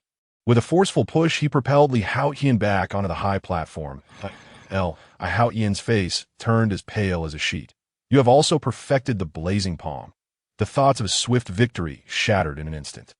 Not only shattered, but his confidence in winning crumbled as well. A result he had not anticipated. Li Haoyan turned to his father, who nodded gravely. Li Haoyan retrieved a pill from his pocket. The blood chi pill gifted to him by Li Zhonghan. It could instantaneously elevate one's cultivation, but he had intended to use it only when confronted with a formidable opponent during the assessment, ensuring his first-place entry into the Qianyuan Academy. Little did he expect to resort to it in a duel against Li Mu. What a waste! Yet now, he could not afford to dwell on such matters. Li Mu had somehow broken through to the first level of the spirit platform. Today, I will shred you to pieces and turn your bones to ashes. He opened his mouth and swallowed the blood chi pill. In an instant, his eyes turned crimson, and his veins and bones felt as if they were exploding, producing thunderous sounds. His cultivation surged like a rising tide. Unstoppable, the second level of the spirit platform, Li Haoyan was already on the brink of madness. What does it matter if he learned the fiery palm? Alas, it is not perfected, nor is it thorough. It merely grazes the profound depths. Beneath the flow of blood, the effects of the blood chi pill have now reached their zenith. Li Haoyan dared not hesitate. At the peak of its potency, he launched his assault, determined to smash Li Mu's head into a pulp. What other trump cards do you possess? Feel free to reveal them. Li Haoyan let out a long howl, his bare skin turning crimson. enveloped in a swirling aura of red energy. This was the pinnacle effect of the blood chi pill.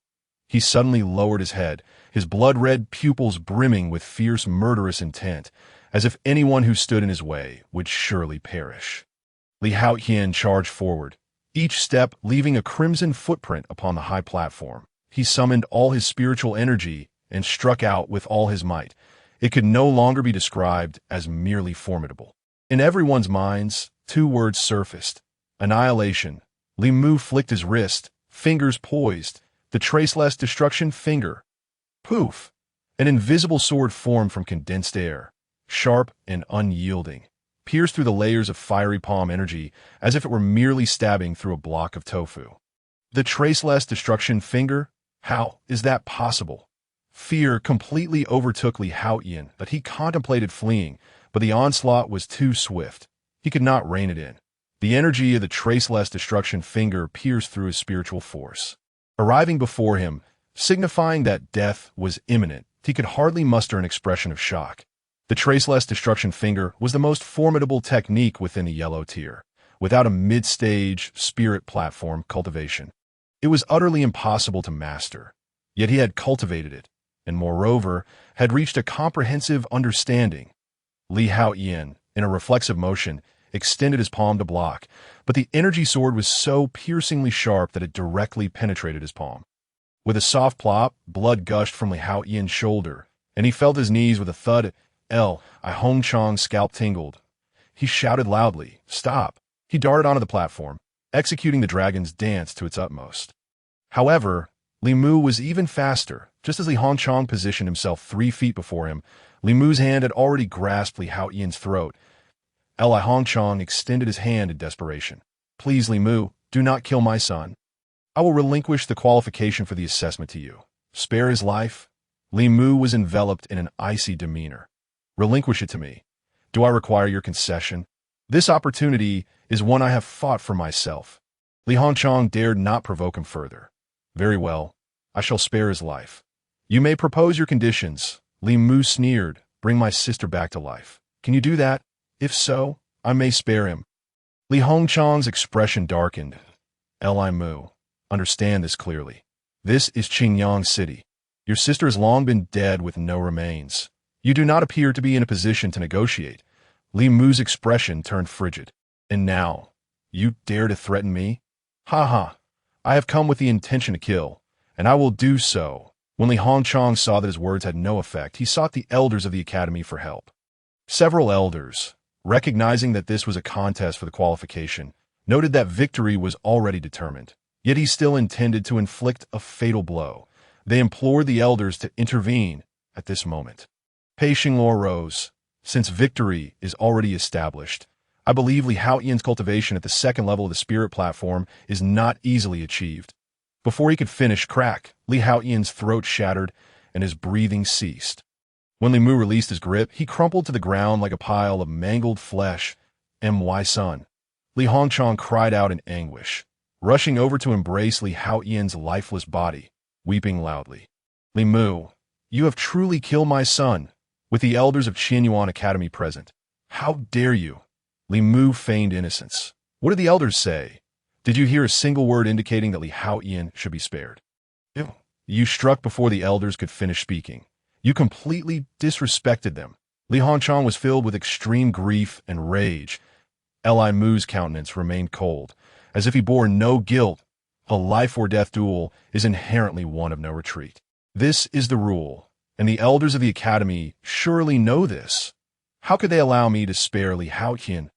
Pei Xingluo's eyes glinted with anger, his expression one of distaste, yet he could not utter a word. For what Li Mu said was undeniably true. Cough. "We have merely come to oversee the assessment. The internal matters of the Li family are not our place to interfere." After speaking, they sat down begrudgingly. Li Hongchong's voice turned bitter. "Elder Pei has stated that this is an internal matter of the Li family. Thus it is perfectly reasonable for me to kill you." With that, he dropped Li Haotian's corpse, his spiritual energy surging as if he intended to obliterate Li Mu. Chapter 19. The Art of Psychological Warfare. Li Hongchong slowly rose, filled with murderous intent. "You killed my son with the traceless destruction finger. I shall return the favor and kill you with the same technique, then snap your neck. He was at the pinnacle of the second level of the spirit platform. Unlike Li Haoyan, who forcibly elevated his realm with the blood chi pill. His foundation was unstable. He possessed explosive power but lacked endurance, and after one outburst, he would suffer internal emptiness. His death at Li Mu's hands was wholly deserved. Conversely, Li Hongchang was firmly situated at the peak of the second level of the spirit platform. His foundation unyielding, that he harbored murderous intent towards Li Mu, leaving Li Mu with no chance of survival. Li Mu smirked. I am at the first level of the spirit platform, while you are at the peak of the second level.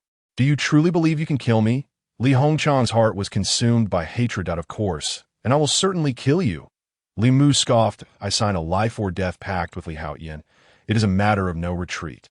And does your family head seek to break the rules?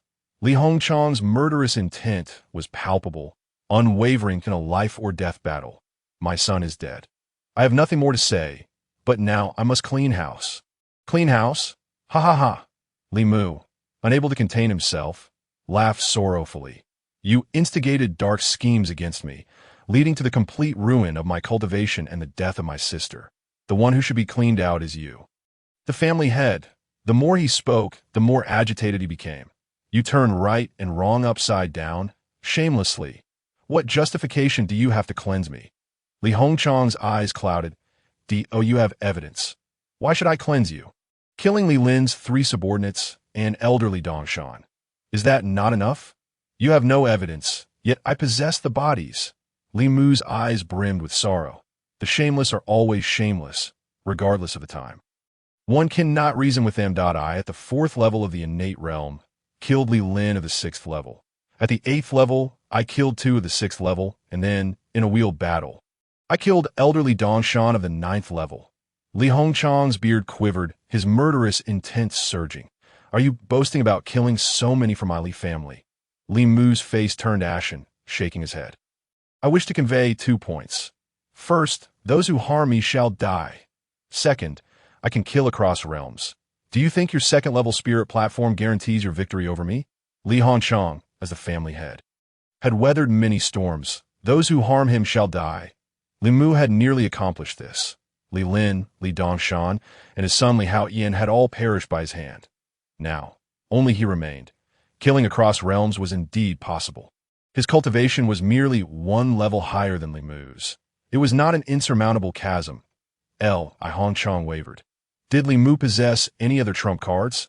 The process of him killing his son had appeared effortless, as if he had not exerted himself fully. Li Mu seized the moment, pressing forward. What level have you cultivated your traceless destruction finger? Can you wield the fiery palm? You boast of killing me. I ask you, with what will you accomplish that? His questions grew more rapid, his momentum increasingly overwhelming.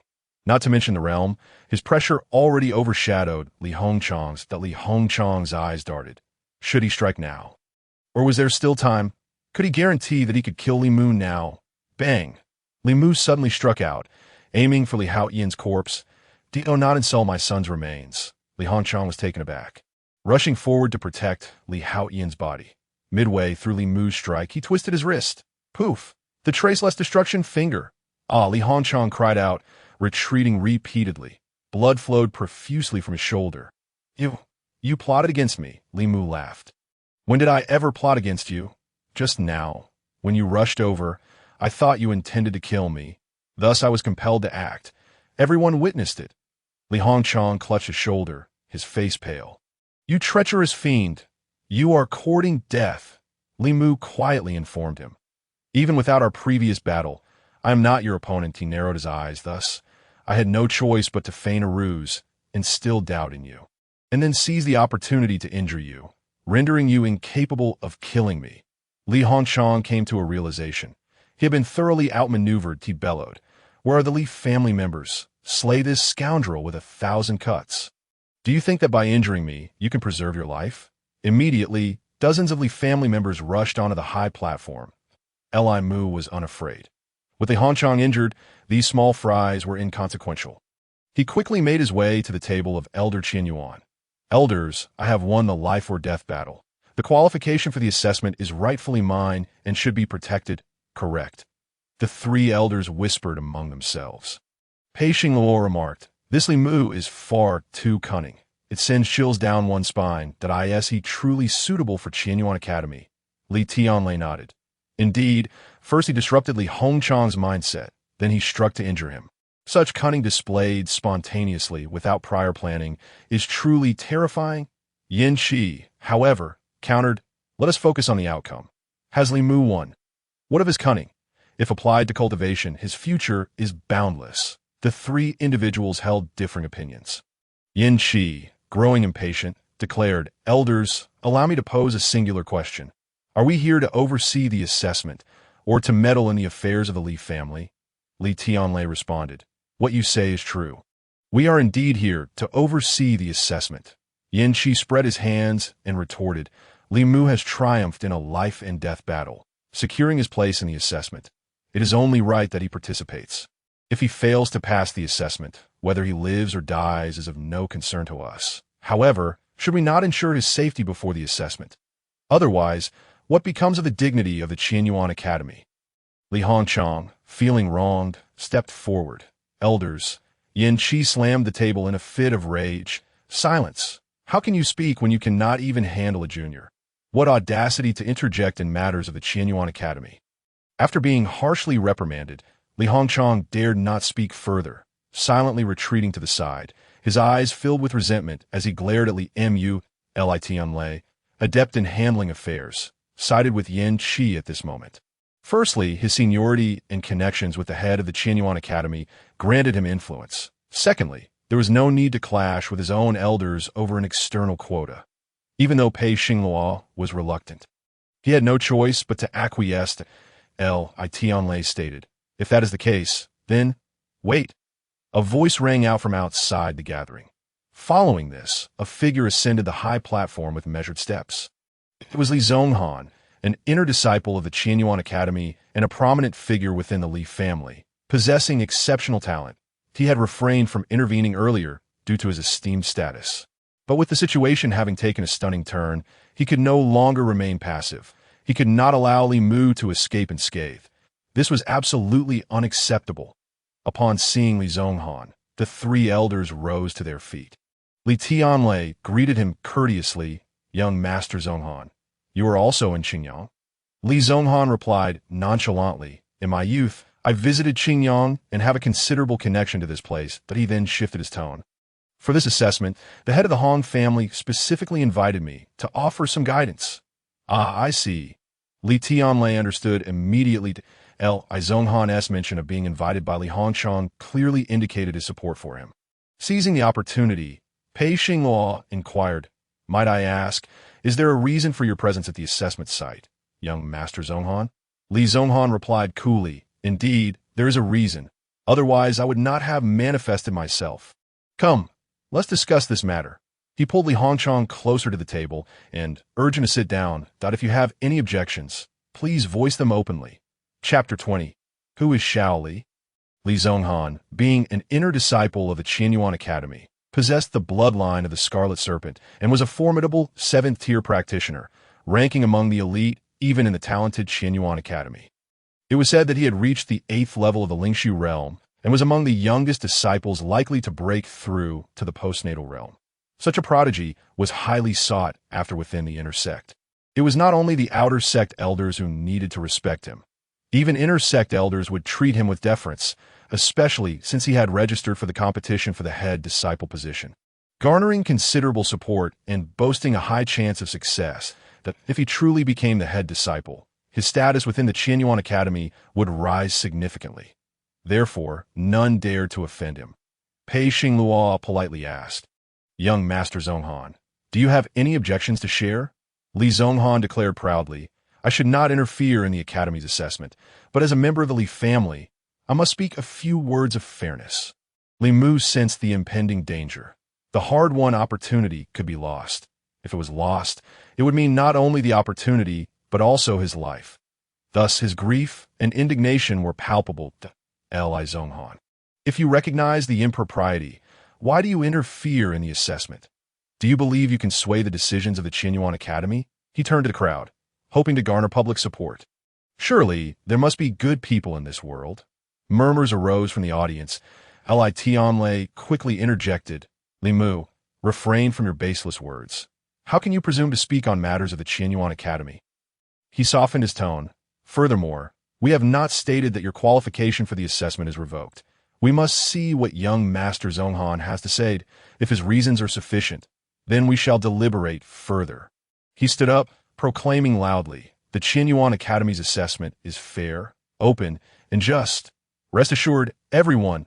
Li Zhonghan cast a disdainful glance at Li Mu and continued, the Qianyuan Academy selects the future pillars of the nation. Beyond talent, one must also possess good character. As I understand, the head of the Hong family has spoken true. He mentioned that Li Mu has killed 7 members of the Li clan, including 1 elder and a young master. Elders, is someone like this suitable for entry into the Qianyuan Academy? Should he master profound techniques, what great danger would he pose? Yanqi could not restrain himself. Young Master Zhonghan, we are conducting the assessment according to the rules and have not overstepped. Li Zhonghan chuckled derisively. Elder Yin, you worry too much. I am merely expressing my viewpoint. As for how to proceed, that is for the elders to decide collectively. Although he claimed not to interfere, his very presence was a statement. The elders of the Qianyuan Academy hesitated, wavering in their resolve. Li Mu, in a fit of rage, pointed accusingly at Li Zhonghan. You speak falsehoods. It was Li Haoqian who instigated Li Lin to secretly harm me. And that was your directive. Now you twist the tale. Having such a disciple in the academy is a disgrace. Li Zhonghan leaped to his feet, indignant. How dare you, as an esteemed inner disciple of the Qianyuan Academy? Why would I conspire to harm you? What benefit would that serve me? You fear my bloodline. Worried it may pose a threat to you, Li Mu was beside himself with fury. Li Zhonghan, having been exposed, lost his composure momentarily, turning to the 3 elders of the Qianyuan Academy. Am I afraid of him? What a joke. I'm at the 8th level of the Lingshu realm. You are merely at the 9th level of the innate realm at your peak. Why would I fear you? Pei Xinghuo interjected. Li Mu, your argument is untenable. Li Zhonghan continued. It is a fact that he has killed several members of the clan, and the bodies remain with the Li family. Moreover, the Qingyang Elder Hall has already reached a conclusion on this matter. There are no objections. With that, he concluded, I have said all I needed to convey, simply to inform you elders that the matter of killing one's kin is indeed true. Pei Xinghuo and Li Tianlei exchanged glances, both siding with Li Zhonghan. Yanqi, despite his intentions, found himself isolated and sighed in resignation. The Qingyang cultivators who had been observing for some time began to voice their doubts. This is unfair. He clearly won, yet is deemed the loser. If the rules are meaningless, why establish them in the first place? The clamor grew louder, almost reaching a cacophony. Li Zhonghan, upon hearing this, felt a pang of fear. He had not anticipated that his actions would incite public outrage. He glanced at Li Tianlei. Li Tianlei stomped his feet, unleashing an overwhelming aura that enveloped the entire arena. Silence fell over the crowd. They were rendered speechless. The Qianyuan Academy seeks virtuous individuals, not ruffians. I declare. Li Zhonghan's eyes gleamed with pride, filled with disdain. Li Hongchong was seething with anger. This time, he would ensure Li Mu faced dire consequences, needing to avenge his son's spirit in the afterlife. Tears welled in his eyes as he lamented, my son met such a tragic end. Li Mu's qualifications for the selection are hereby nullified. A chorus of sighs echoed through the arena. Li Mu's eyes became vacant, despair consuming him utterly. Before the might of power, public opinion was utterly fragile. This life was at an end. Father, mother, sister, I shall soon join you. In this cold world, I have no lingering attachments. Bring Li Mu down, commanded Li Hongchong. Several steel blades approached him. Li Mu felt a sense of relief wash over him. He had done all he could. If it was fate, it could not be avoided. Wait. Just as Li Mu was about to be taken away, a voice suddenly rang out. Was there a turn of events? Another figure approached, making this already tumultuous day even more unpredictable. A woman walked forward. Li Mu focused his gaze and was taken aback. It was her. Xiao Li, the elders on the platform, along with Li Zhonghan, were equally astonished. They quickly stood up, showing utmost respect. How had she arrived? Li Zhonghan muttered under his breath, his eyes betraying a mix of fear and frustration. Xiao Li maintained a cold demeanor, her expression serene, almost celestial. She walked directly to the table, taking a seat among the throng. As if it were her rightful place, Li Tianlei greeted her. Miss Xiao, you have also come to Qingyang? Xiao Li replied, I have returned home to visit my father and decided to stop by Qingyang City for some excitement. The recent life-and-death duel was quite thrilling. Li Tianlei hastily responded, I see. If you return to the Xiao family, please extend my regards to old Master Xiao. Xiao Li nodded slightly in acknowledgement that Li Zhonghan, steeling himself, approached her and bowed. Zhonghan pays his respects to senior sister Xiao. Senior sister? Li Mu was struck with shock. Xiao Li was also a disciple of the Qianyuan Academy. Moreover, Li Zhonghan had just referred to her as senior sister. The elders also bowed respectfully. What was her standing? The audience buzzed with speculation. This young lady appeared to be merely 16 or 17, a celestial beauty. What was her background? Li Tianlei proclaimed, Miss Xiao is the head disciple of the Qianyuan Academy and the only closed-door disciple. The crowd erupted in astonished exclamations. What? The head disciple of the Qianyuan Academy. My heavens, I cannot believe I am witnessing such a person. The revelation of such an extraordinarily young head disciple left everyone in disbelief. What is surprising? Exceptional talent knows no age. Xiao Li, the foremost genius of the Xiao family, the leading family among the four great clans of the Deqian Empire, has been recognized as a prodigy for a century. At the tender age of 14, she was personally appointed by the head of the Qianyuan Academy as a direct disciple, gaining admission without any examinations, possessing the illustrious Golden Phoenix bloodline. She is a ninth-tier talent, truly astonishing. Now, at 16, she has reached the first level of the acquired realm, making her the youngest disciple in the history of Qianyuan Academy to break through to this stage. Li Mu listened, feeling dizzy and blank, standing there like a wooden puppet. She is indeed the direct disciple of the head of Qianyuan Academy. Mixed emotions swirled within him. The joy of her arrival, bearing an exalted status akin to that of savior, clashed with the anxiety of her overwhelming power. Pei Xingluo remarked, since Miss Xiao has arrived, why not observe today as assessment? All unrelated personnel, please leave. With a wave of his hand, Li Zhonghan exchanged glances with Li Hongchang, who promptly signaled his subordinates to escort Li Mu away. However, Xiao Li interjected, wait, did he not just win a life-and-death battle? Let him participate in the assessment. Chapter 21. Assessment Rules. Xiao Li stated this with nonchalance, insisting on Li Mu's participation. Her words brooked no dissent. Merely 16 years of age, her speech seemed incongruous with her youth. Yet, given her status, it appeared entirely justified. As direct disciple of the head, her mere utterance could alter the course of events, evoking envy from all present. The crowd below whispered amongst themselves, having first seen her as a mere girl. They now beheld her as a celestial being. Li Hongchang, unwilling to concede, contemplated advancing to contest, but was swiftly silenced by a sharp reprimand from Yin Qi instantly, his face flushed with shame and anger. Wishing to find a crack in the ground to hide in, the glances he cast at Li Mu were filled with icy disdain. Even if Li Mu were to participate in the assessment, what would it matter? If he were to be eliminated, the clan master could still dispose of him, leaving him with no place to rest in death. Li Zhonghan had previously informed him of the assessment procedure at Qianyuan Academy. Thus, he was certain that Li Mu would find it exceedingly difficult to pass, merely prolonging the inevitable point when the challenges tested bloodlines. Did he possess such a lineage? With a scowl, Li Hongchang retreated to one side. Pei Xingluo felt a twinge of doubt. Individuals like Xiao Li, perched atop the pinnacle of the Deqian hierarchy, typically held themselves in high regard. Why would she take an interest in an outer sect assessment and intervene? Moreover, the announced results were being abruptly overturned. Was there some hidden agenda? He cautiously inquired, Miss Xiao, do you know Li Mu? Xiao Li, as cold as frost, arched an eyebrow and asked, do you truly believe I would associate with someone of his ilk? Her tone dripped with arrogance.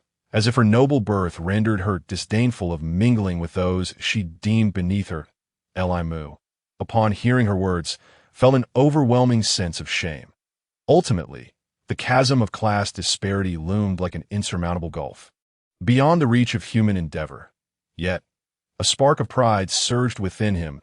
If she refused to acknowledge him, why should he seek her favor? While she soared in the heavens, he would rise from the mire. Like fireflies in the sun and moon, each should shine in their own right. Pei Xinghua detected the pressure in her words and hastened to clarify. Miss Xiao, please do not misunderstand. Your esteemed status is far too elevated to be associated with mere commoners. I merely find this surprising. Xiaoli remained unperturbed, but upon hearing the term commoner, her brow furrowed slightly. How could a practitioner of the first level of the spirit platform be regarded as a commoner? Pei Xinghua's narrow-mindedness was intolerable. She explained, I have never been one to meddle in the affairs of others, but when I choose to intervene, it is imperative that I do so. Qianyuan Academy has its own rules. Even if those rules are flawed, they must be upheld, and he should participate in the assessment. Pei Xinghua could only offer a bitter smile. Xiaoli's meaning was clear. She would intervene when she wished and ignore matters at her discretion. None of it was his concern. While her words were polite, they carried weight, suggesting she was merely acting as a spokesperson for Li Mu. He dared not inquire further. The head of Qianyuan Academy held her in high regard. If Xiaoli spoke ill of him before the head, he would certainly face dire consequences. Yet, Xiaoli sought to elaborate. Even if he is a nefarious individual, once he enters the academy, he can commit no wrong. If even the wicked cannot be dealt with, does Qianyuan Academy have any reason to exist? Pei Xinghua and the other two elders were left sweating at her audacity. A beloved disciple could say anything. The very notion of questioning the academy's existence was unthinkable. Indeed, Miss Xiao, you make a valid point. Xiaoli was not inclined to stop there. She continued, every year, Qianyuan Academy enrolls a multitude of gifted disciples to bolster the talent pool of Deqian. Firstly, we must not allow Qiannan to surpass us. Secondly, as the demon race grows ever more formidable, a confrontation with Deqian is inevitable. Without a sufficiently strong force of cultivators, how can we withstand such an onslaught? Deqian is essentially divided into Qiannan and Qianbei. Qianbei is governed by noble families, with Qianyuan Academy primarily recruiting their science. Conversely, the northern part of Deqian is home to the royal court of the demon race, which constantly seeks to invade. The Longhu army stands guard of the northern frontier to prevent such incursions. In contrast, Qiannan is ruled by immortal sects, with the Chaotian immortal sect serving as the counterpart to Qianyuan Academy. Recruiting the most talented disciples from various sections to the southern region of Deqian is the domain of the demonic realm, which also harbors ambitions of invading the Deqian Empire. The immortal sect has formed the Chaotian army to defend against such threats. The Longhu army and the Chaotian army are tasked with fending off the demons and monsters, protecting the land and its people, while simultaneously preventing the convergence of these dark forces, which would pose a grave danger to Deqian. Naturally, the rulers of both Qiannan and Qianbei are the emperor of Deqian. The governance of Qiannan, including the communication of decrees, is managed through the Tianzhao Temple in conjunction with Qiannan. Pei Xinghua listened intently, nodding in agreement without retort. Yet beneath the surface, he sensed something amiss. Xiaoli had explained far too much. Often, the more one elucidates, the more it indicates that something is amiss. In conclusion, Xiaoli dropped a bombshell. Today, I will take charge of this matter. Even if my master later finds out and feels it inappropriate, he may scold me a few times. Can he really expel me from the academy? This statement carried even more weight, causing the three elders to fall silent. To intervene in the outer sect assessment and face nothing more than reprimands. Who could withstand such repercussions? Since Xiaoli had made her decision, Li Tianlei declared loudly, Li Mu is qualified to participate in the assessment. Let the assessment commence. Pei Xinghua waved his hand. All participants in the assessment, please come forward. As soon as the words left his mouth, 6 individuals leaped onto the high platform, each a scion of noble families from Qingyang City. The conditions for participation were to be under 20 years of age and at least at the 8th level of the innate realm. All present met these criteria. Subsequently, Yan Qi announced the rules. This assessment consisted of 3 parts. The first was a technique test, the second a fluid spirit sieve test, and the third a mixed yuan stone test. Each participant needed to score at least 6 points in all 3 sections to pass. Scores would be combined for ranking. Should anyone fail to meet the standard in even one section, they would be eliminated. After outlining the rules and processes, the 6 participants were called forward in turn. The first participant, a slender youth bursting with energy, stepped forward. His name was Bai Chongshan, a genius from the Bai family in Qingyang City. And he was at the 9th level of the innate realm. Demonstrate your technique. Bai Chongshan executed a set of mountain-opening fists, each strike unleashing a gust of wind. A yellow-grade intermediate technique. He achieved full mastery, scoring 8 points. Assessment passed. Proceed to the next stage. Yan Shi recorded Bai Chongshan's score. The youth beamed with joy. 8 points was an excellent result. He cast a glance at his father before moving to await the next stage. The second participant stepped up. A hefty boy approached, round of belly and with a comically earnest expression.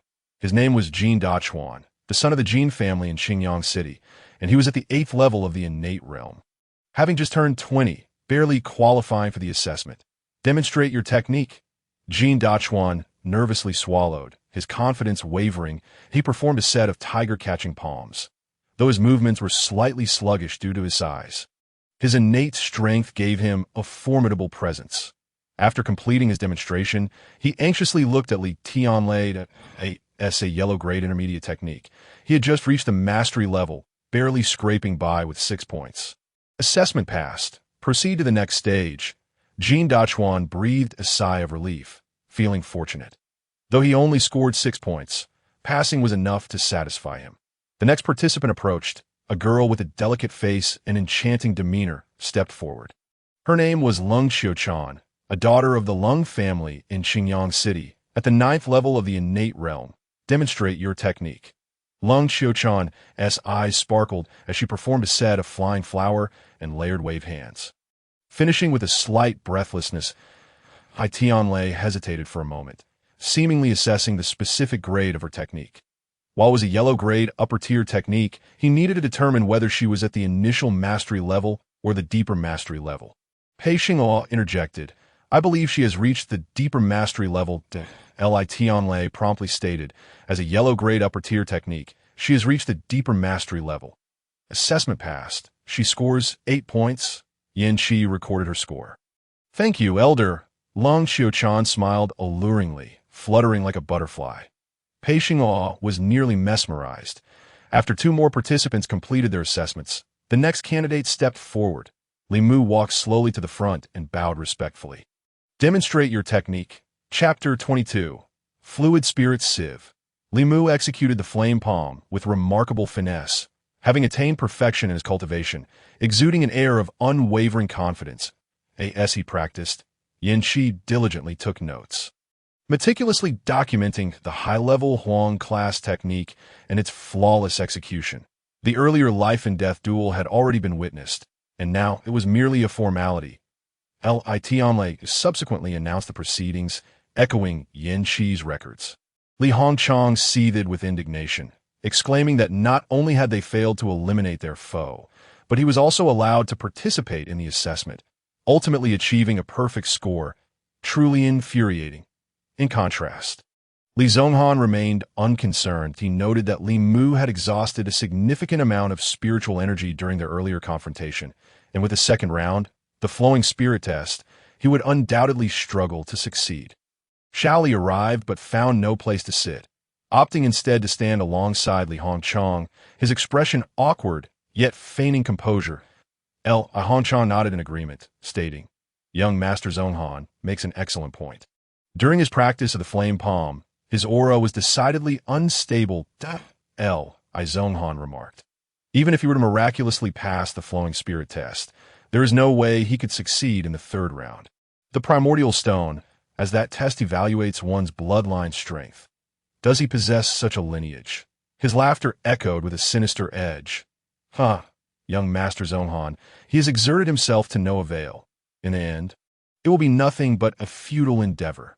Once the assessment concluded, I intend to slay him before the entirety of Qingyang City to alleviate my pent-up resentment.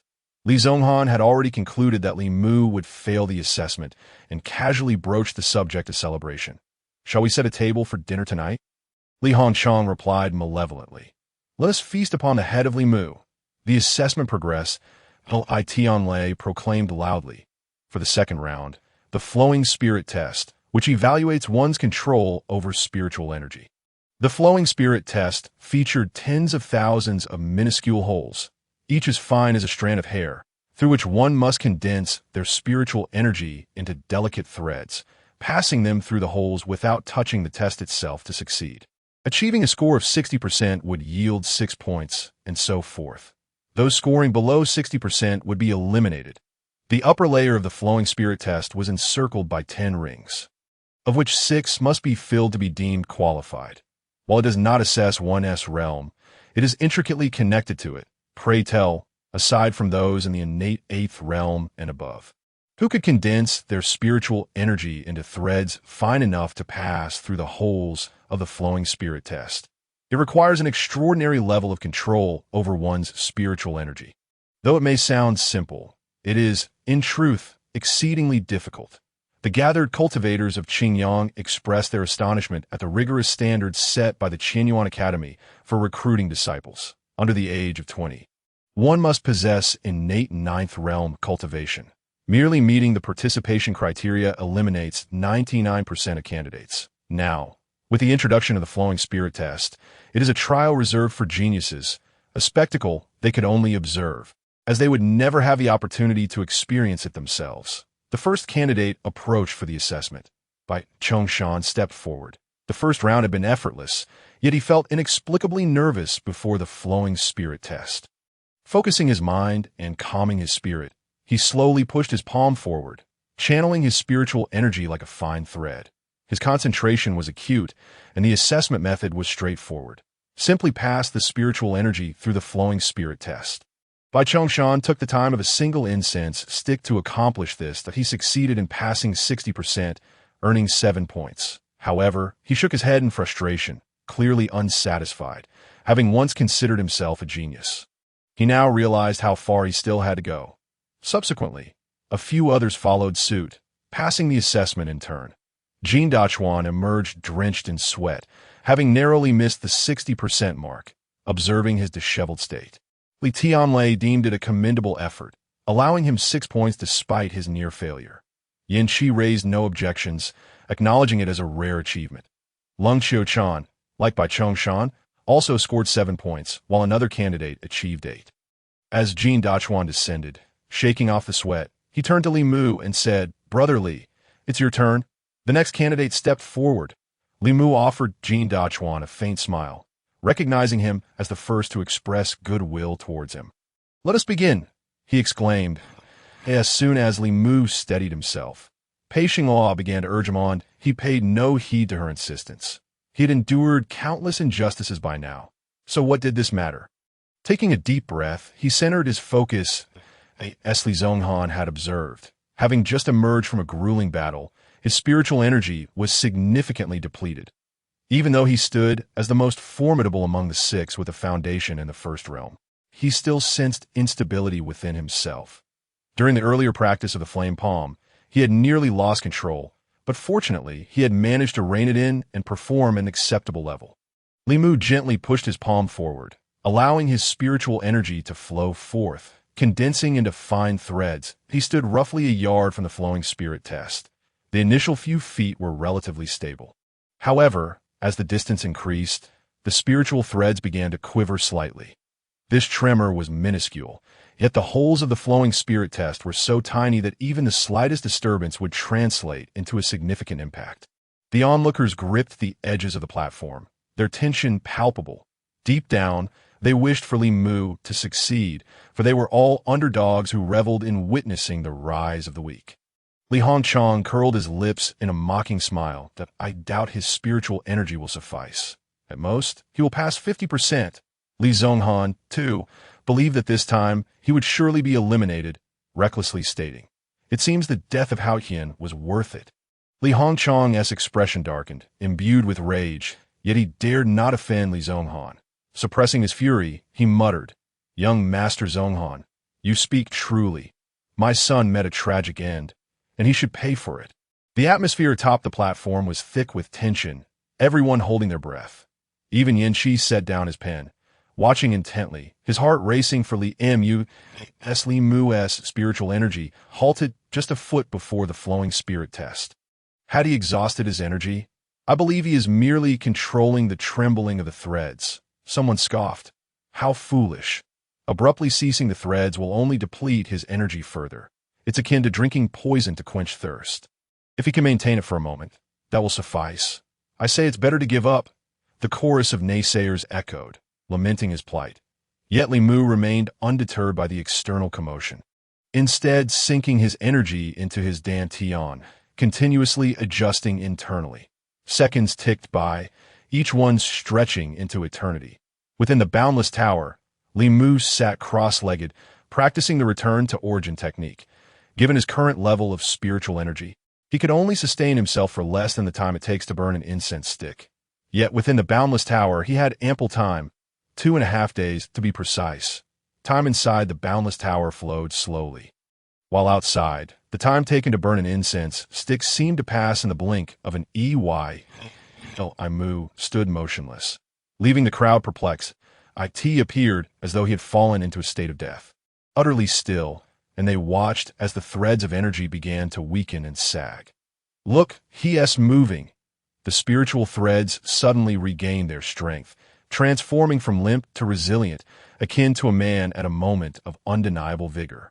His body sank further, the platform beneath him even giving way by half an inch. Li Hongchang's gaze sharpened, his fists clenched in disbelief as he questioned, "Young Master Zonghan, his energy was clearly depleted just moments ago.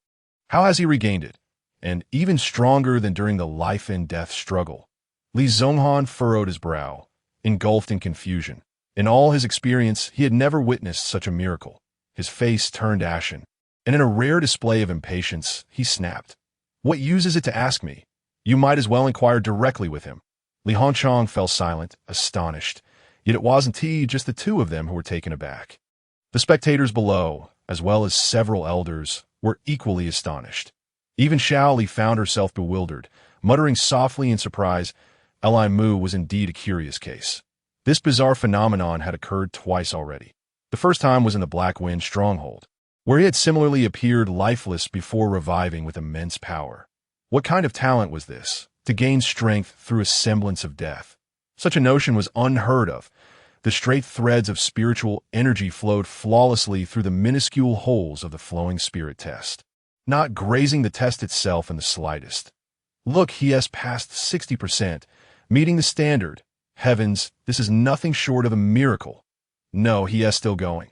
He has already achieved 70%. Excitement rippled through the crowd. And Yanqi unconsciously stood, his lips moving in silent encouragement.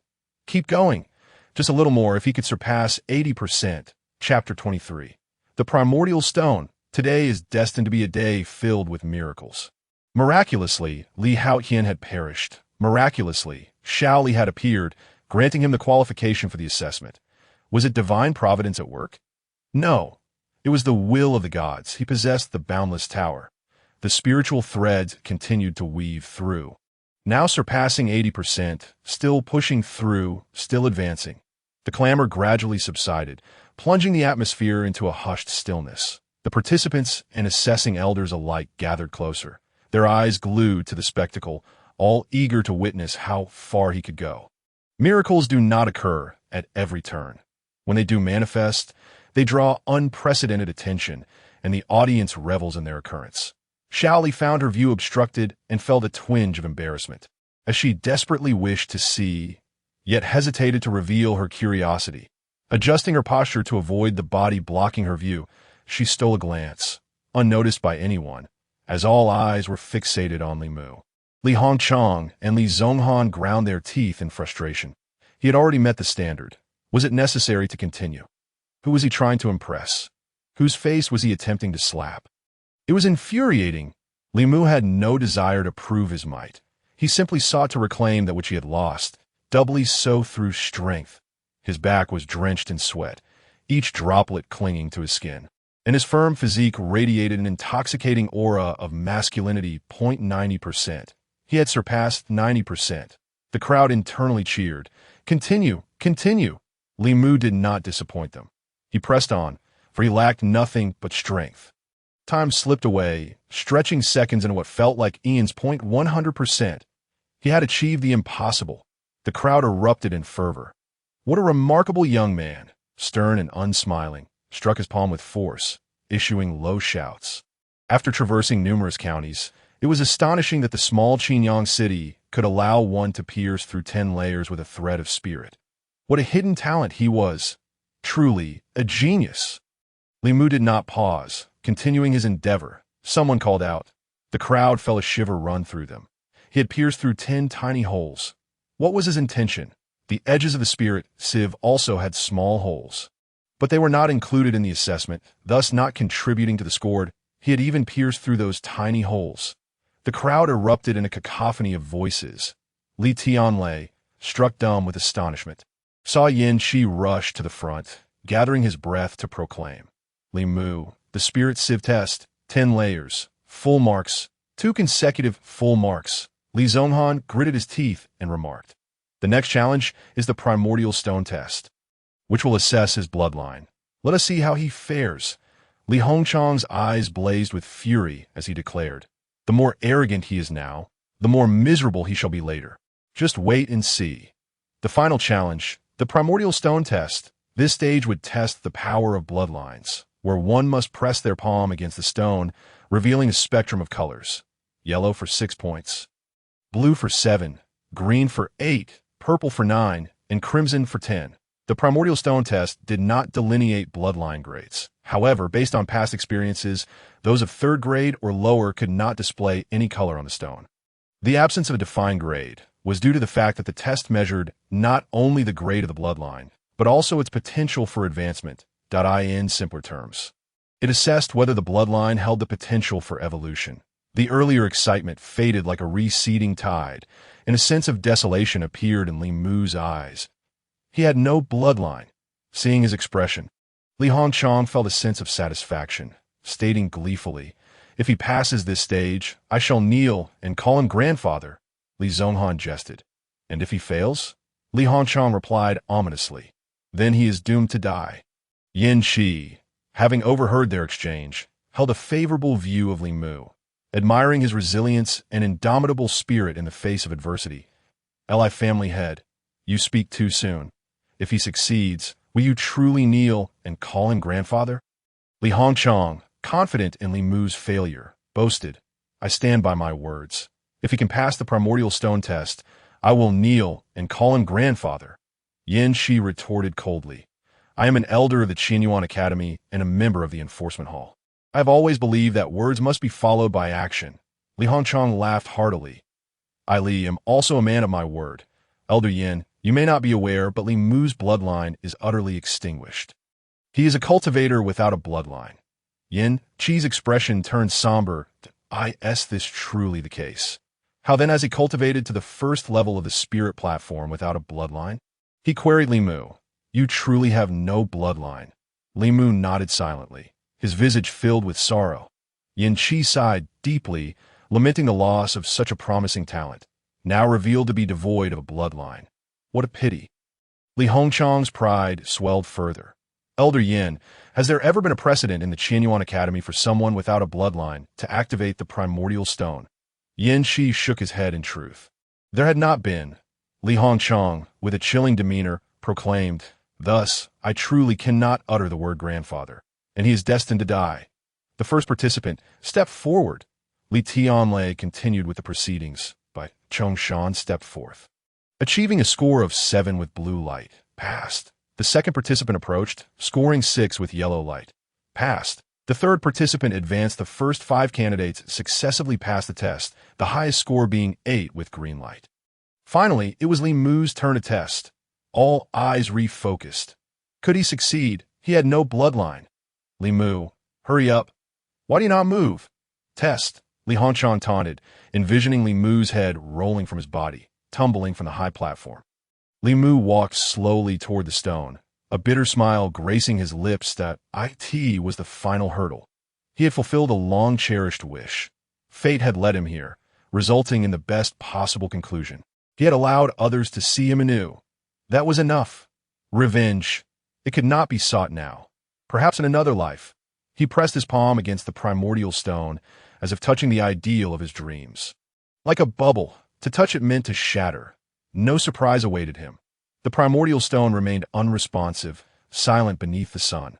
Alas, all efforts wasted. Li Mu is the most inspiring person I have ever encountered. Inspiration means nothing if one cannot pass. The outcome remains death. Such is fate. This sentiment was misguided. I saw in him a spirit that, if we two possessed such indomitable will, we would surely achieve greatness. That is a reasonable assertion. Through his death, he imparts a tenacious fighting spirit. In their hearts, Li Mu had already perished. Yet he would live on in their memories, at least for a year or so. Li Tianlei did not immediately announce the results, choosing instead to wait a moment. What if a miracle occurred? There had already been enough miracles today. One more would not matter.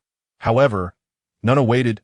Reluctantly, Li Tianlei announced, "The primordial stone shows no response. The assessment has failed. Eliminated?" "Ha!" Li Hongchang laughed heartily, stepping forward to ask. "Elders, Li Mu has failed the assessment. How shall I deal with him? The Qianyuan Academy can no longer interfere." Li Tianlei, feeling sympathetic, could only say, "Naturally. We are merely the assessment elders, without authority to meddle in Li family affairs." Li Hongchang's expression darkened as he bellowed. "Come, seize Li Mu and take him to the Li family ancestral hall." "Yes, family head." "Wait." Xiao Li suddenly rose. Li Hongchang was startled, his courage faltering.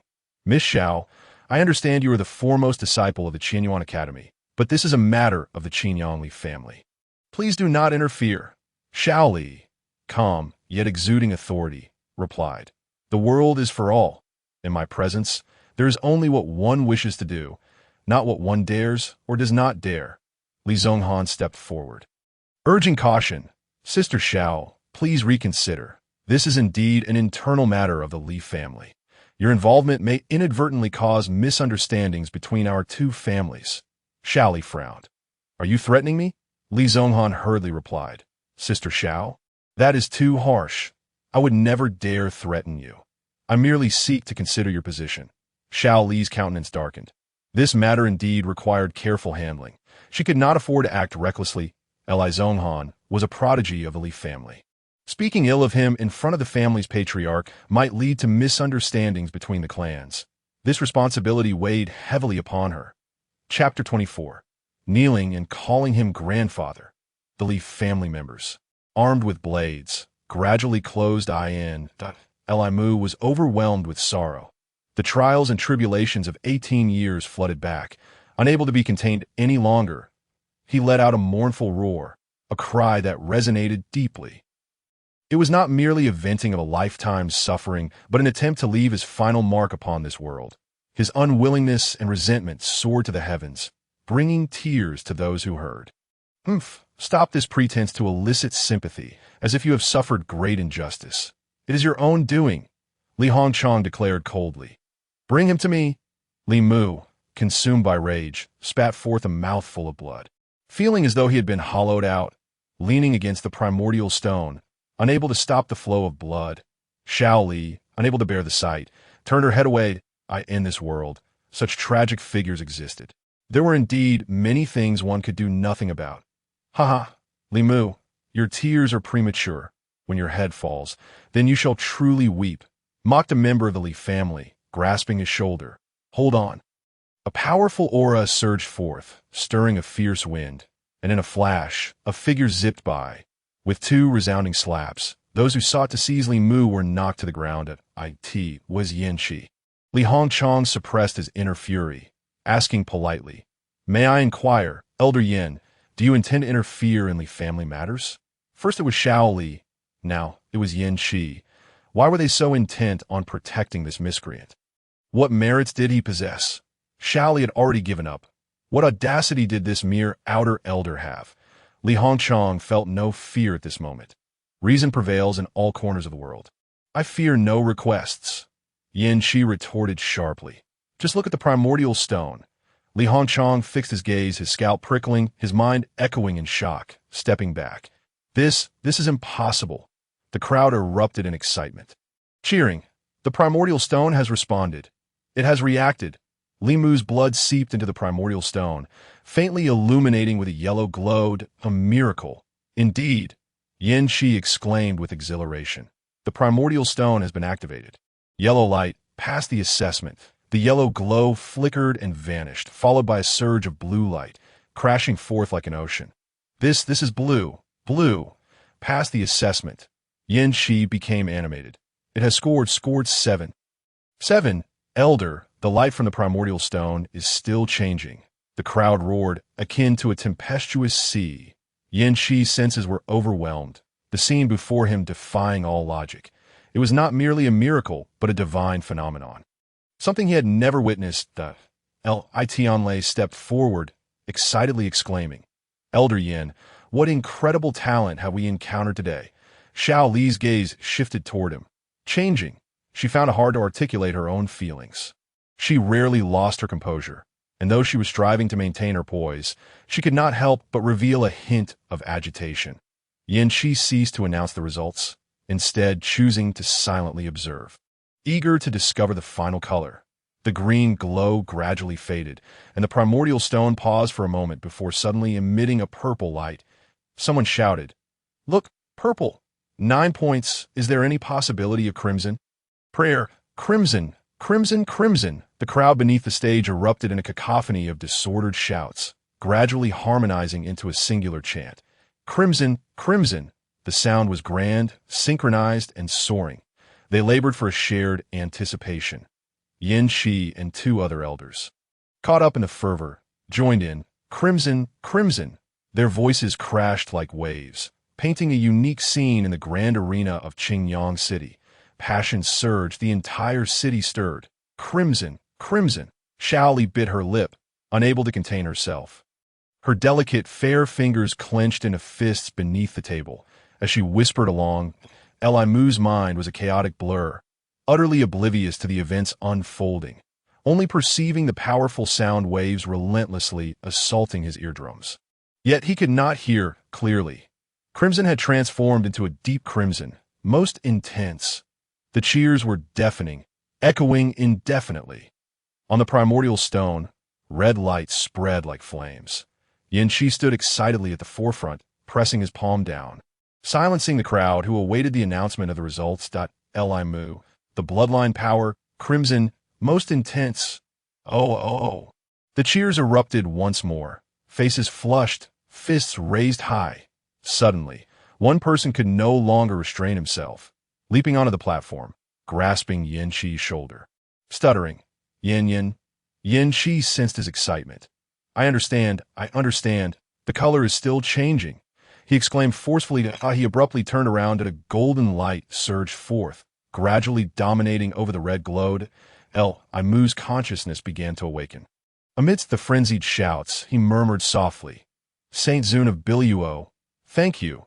The voice of Saint Zun echoed in his mind. Alas, your will to survive is truly formidable, capable of piercing through the upper realms to reach my ears. I am preoccupied with restoring order. The path ahead, you must walk alone. With that, the voice faded. When Li Mu turned to face the crowd, the shouts suddenly shifted. Kneel down, call me grandfather. Kneel down, call me grandfather. Yin Qi pressed his palm down, silencing the calls. Li family master, your word is your bond. It is your turn. Li Hongchang, until now, still could not believe. Without a bloodline, how could one ignite the primordial stone? False. It is absolutely false. He nearly shouted in madness. Yin Qi glared furiously. Insolent. The primordial stone is a divine stone inherited from Qianyuan Academy for thousands of years. How can it be false? His gaze was sharp, filled with pressure. The cultivation of the 8th realm of Lingshu surged forth, overwhelming to the point where Li Hongchang could not withstand it, breaking into a cold sweat, startled into a near kneel. No, that is not what I meant. Then fulfill your promise. Under the watchful eyes of the crowd, Li Hongchang's face flushed red. Wishing he could find a crevice to hide in, ashamed, he closed his eyes. Struggling fiercely, ultimately yielding, for what other choice was there? Yin Shi, Li Tianlei, Pei Xinghua, who could he contend against? Behind them stood Qianyuan Academy. Thud, he knelt. Grandfather, laughter erupted like a tidal wave. What a relief! The dignified master of the Li clan's collateral branch in Qingyang City. Kneeling in front of the multitude, calling out for his grandfather, utterly losing face, destined to become the laughingstock of Qingyang in the future. One day, I will repay this humiliation upon you. Do not rejoice too soon.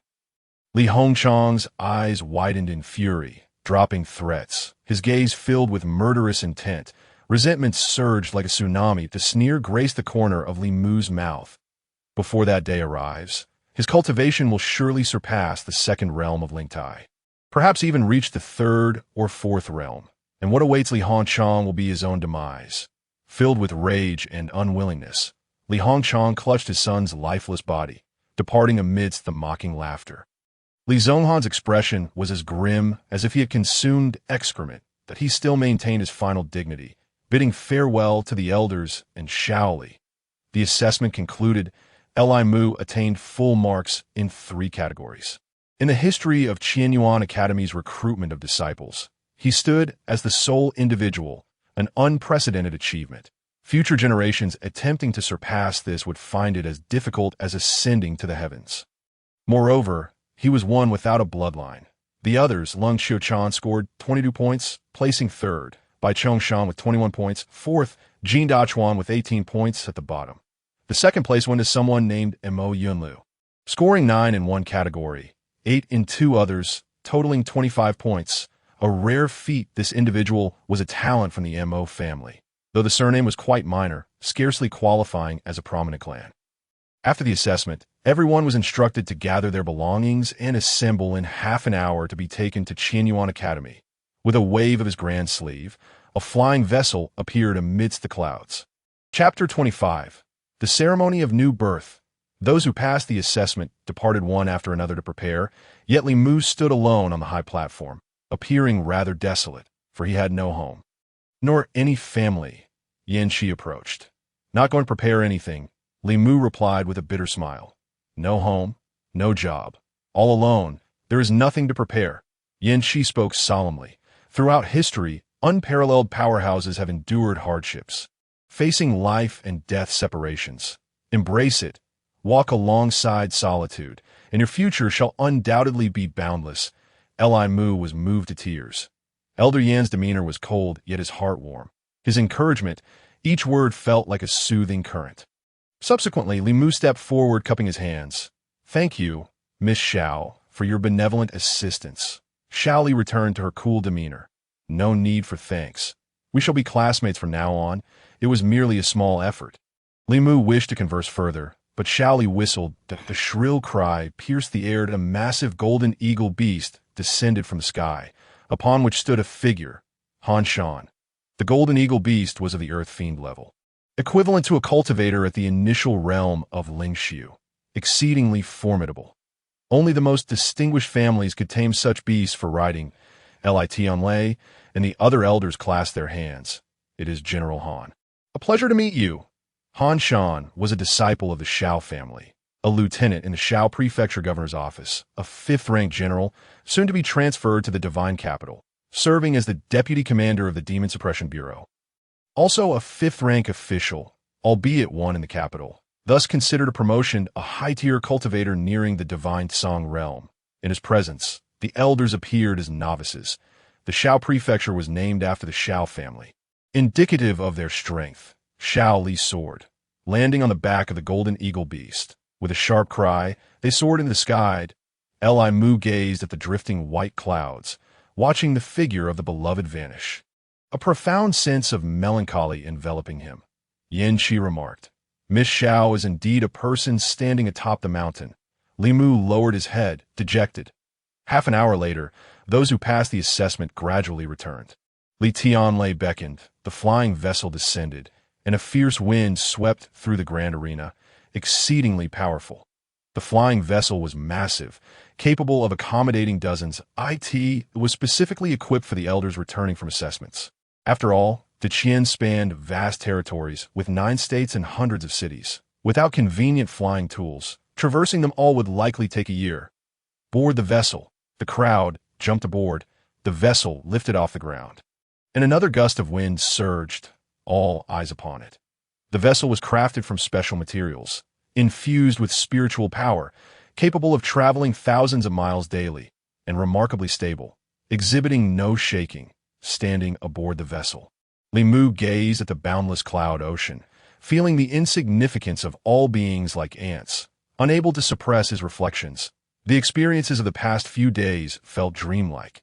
Yet, ultimately, he had transformed that dream into reality. With many hardships unfit to share with outsiders, in less than 2 hours, a mountain range, resembling a giant in motion, appeared before him.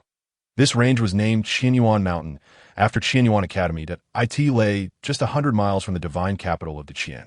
Compared to Qianyuan Mountain, the entire Qingyang city seemed but a mere trifle. Faintly, the sounds of demonic beasts could be heard in the mountain. Li Mu understood at once why Qianyuan Academy was established here.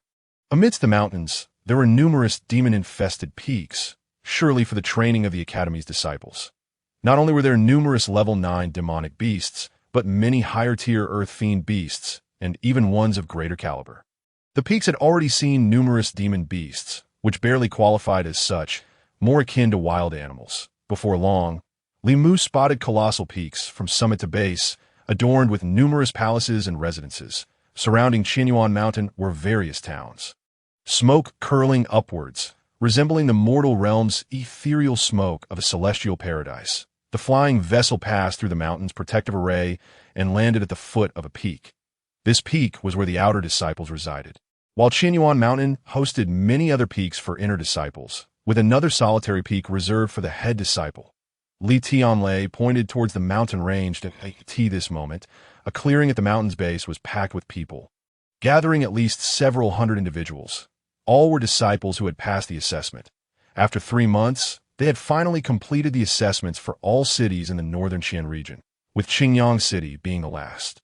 Li Mu surveyed his surroundings, astonished. Truly, these are the talented disciples from various counties. From their displayed auras, only a handful were at the innate 8th realm. The majority exceeded the innate 8th realm, with many having broken through to the Lingtai realm.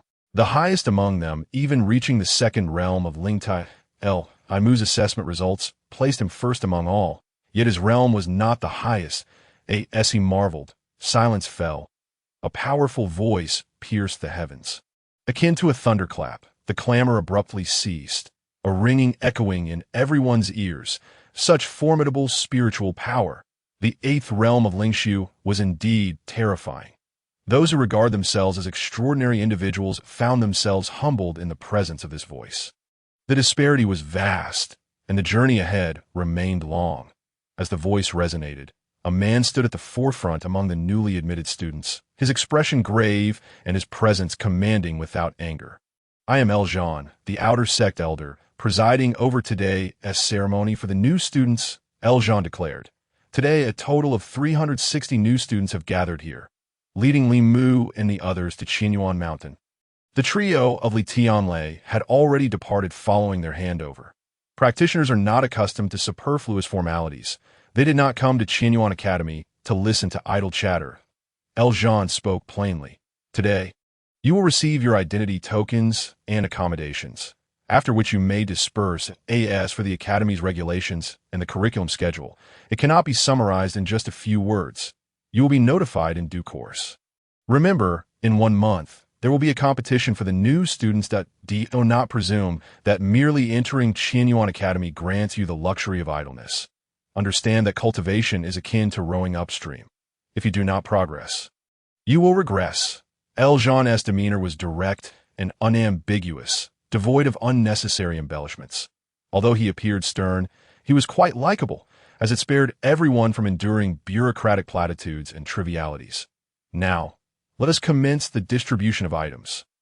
As soon as he finished speaking, the previously enrolled disciples approached from both sides, organizing the ranks as they held bundles of identity tokens and keys to the accommodations. Qianyuan Mountain spans thousands of miles, and thus, every student is afforded a small courtyard. The identity token symbolizes one's status as a disciple of Qianyuan Academy. In addition to affirming one's affiliation, it is also necessary to possess this token for unrestricted access to the academy. Without it, the barriers cannot be breached. Upon receiving the token, one must drip their blood upon it to establish a connection, thereby recognizing it as their own. The keys were given alongside the tokens. Li Mu was assigned to courtyard number 1, for he had achieved the highest score in the assessments. When he received the key, it immediately drew many envious glances. Many were unconvinced, as they were all prodigies from distinguished families. Why should he be granted residence in courtyard number 1? Li Mu paid no heed to their resentful stares. Such is human nature. The prouder individuals are, the less they wish to see others surpass them. Receiving only the identity token and the key left him somewhat disheartened, as there were no additional items provided. Should he desire anything else, he would have to procure it himself. The academy offers free meals and accommodations, as well as teaching, but all other expenses must be managed independently, with reward for those who perform exceptionally. Naturally, there are many places within the academy that sell spiritual elixirs, artifacts, and herbs. Generally speaking, these are rather expensive due to their high quality and authenticity, with the cost being justified by more than just their worth. That it is well understood that it is best to profit from the students' funds, as they are all scions of noble families. They are not lacking in money.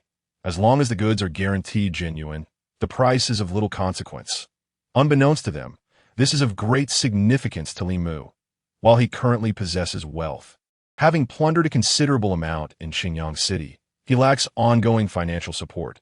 Without finding a means to generate income, he risks depleting his resources. Furthermore, if one finds the academy's prices exorbitant, they may venture to the towns outside the academy, where many vendors offer wares. However, one must remain vigilant. Should one be deceived, they can only blame their own lack of discernment. After collecting his items, Li Mu proceeded to his small courtyard. He needed to carefully plan his life at Qianyuan Academy.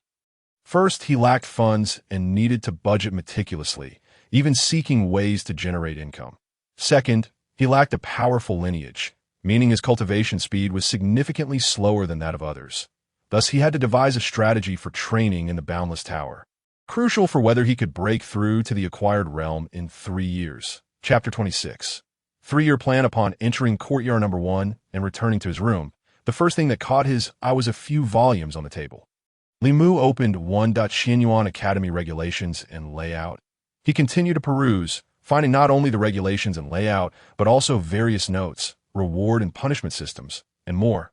The academy is divided into inner and outer gates, with the outer sect residing at Qianwei Peak and the inner sect located at the 6 core peaks. This peak, originally known as Qianwei Peak, housed the new and ordinary disciples of the mountain's foot, while elite disciples resided halfway up the mountain, and further up were the elders' quarters. The inner sect consists of 7 peaks, with the Qianshou Peak being the seat of the academy's leader, alongside 6 other peaks.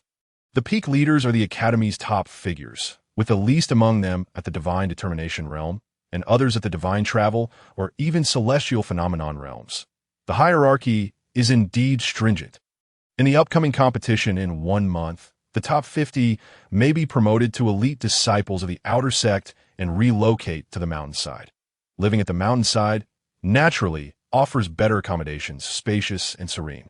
Ideal for cultivation. Where one resides is of little concern. Being an elite disciple is a certainty. Li Mu's expression was resolute. Compared to his residence in Xingyang, could it be any more rudimentary? Of course. There are better options, and he would certainly not refuse them. He continued to read. Promotion to elite status also comes with ample rewards, including spiritual coins, elixirs, herbs, and artifacts, too many to enumerate here. Aside from the new student competition, the outer sect holds assessments every month, with rewards for the top 100 ordinary and elite disciples alike. Li Mu noted the disparity in rewards between ordinary and elite disciples. The difference was indeed significant. The status of outer sect disciples is truly humble. Li Mu scoffed. The subsequent content piqued his interest. Elite outer sect disciples have an opportunity each year to advance to inner sect disciples. Li Mu's eyes gleamed with excitement. I have a year until I can reach the inner sect. However, only elite outer sect disciples may participate, so it seems the upcoming competition for new students is of great importance. The following sections were overly lengthy, and after a brief skim, Li Mu set the book aside. He then noticed a copper mirror hanging on the wall, quite ancient in appearance. Is this the Yushu mirror? The Yushu mirror is a tool for disciples of Qianyuan Academy, storing countless recordings of lectures from the elders. Mu hurried over, the manual detailing the operation steps, and gently pressed his hand against it. Suddenly, a beam of light shot into his brow. Various techniques, formations, and even cultivation methods for alchemists and yin-yang masters unfolded before him. Among them were many advanced yellow-tier techniques, and even beginner-level techniques.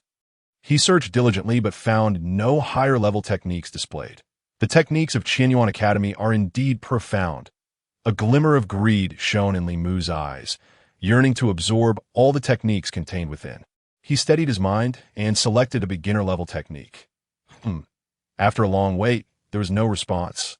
What could be the reason? He tried selecting some yellow-tier techniques, and they appeared without issue. It seems that different techniques have learning thresholds. Without sufficient power, they cannot be displayed. Li Mu sighed and decided to abandon this pursuit. He had no interest in yellow-tier techniques. The existing techniques, Flame Goddess Palm, Traceless Finger, and Light Smoke Step, if perfected, would suffice. There was no need to be overly ambitious in the future. As his power increases, he could select a few techniques as needed. However, Li Mu understood the Academy's educational philosophy, which can be succinctly summarized in 2 words: free range. It relies entirely on self-discipline. All who enter the Academy are geniuses. As long as they are provided with adequate resources, no prodding is necessary. Otherwise, how could they be called geniuses? Those lacking diligence do not deserve to be qualified. Li Mu continued to browse and selected a book on alchemy from the miscellaneous studies, titled Introduction to Alchemy, that he could engage in diligent study in the future. Additionally, there are fixed schedules.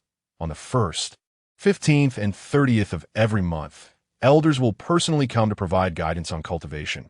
Li Mu was greatly looking forward to this. During the assessments, all 3 elders were at the spiritual void realm. If he could attend their lectures, he would undoubtedly gain immense benefit. In just a few days, it will be the 1st of next month, and he will be able to attend. He just wondered which outer sect elder would be giving the lecture. Having comprehended everything, he was generally satisfied. Without classes, he would have ample time to cultivate in the Boundless Tower. He then focused his thoughts and entered the Boundless Tower. Li Mu meticulously assessed his resources. He possessed 6,000 taels of silver and 10,000 spiritual coins for daily living. That could be considered a modest fortune, but for cultivation, it would only suffice for half a month. Li Mu chuckled wryly. Entering the Academy had made him acutely aware of his own poverty. Next, he had 3 tasks ahead. First, to tally his existing cultivation resources. Second, to formulate a cultivation plan.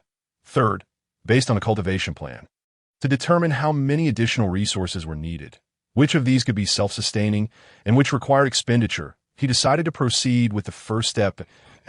Mu gathered all his items on the 1st level of the Boundless Tower and began to verify them one by one. 5 rejuvenation pills, 50 chi condensation pills, and 10 blood condensation pills. Was that all that remained? Li Mu scratched his head. The rejuvenation pill was a single seal high-grade elixir, laborious to refine, and could be purchased directly at a low price. The chi condensation pills, consumed at a rate of 1 per day, would last less than 2 months. Chi condensation pills are dual seal elixirs essential for daily cultivation. A large quantity is required to sustain oneself. And while their price is modest, they are not exactly cheap either. A balanced approach seems best. Refine half and purchase half at Mu sought a compromise. As for the blood condensation pills, only 3 seal high-grade elixirs can be refined, which are not only scarce but also costly. This meager amount of resources cannot withstand such expenses. Mu contemplated that the blood-condensing pill should be taken at least once every 10 days. Once his spiritual energy surged significantly, causing fluctuations in his vital essence, he would consume the blood-condensing pill to suppress and elevate his state. After inventorying the pills, he entered the medicinal garden. The garden was predominantly filled with condensing dew grass, which thrived well and was used for refining both the condensing qi pill and the blood condensing pill. However, he found himself lacking the necessary catalyst for crafting the blood condensing pill. Previously, the blood essence from the crimson-eyed lion beast had long been depleted, necessitating the acquisition of new catalysts.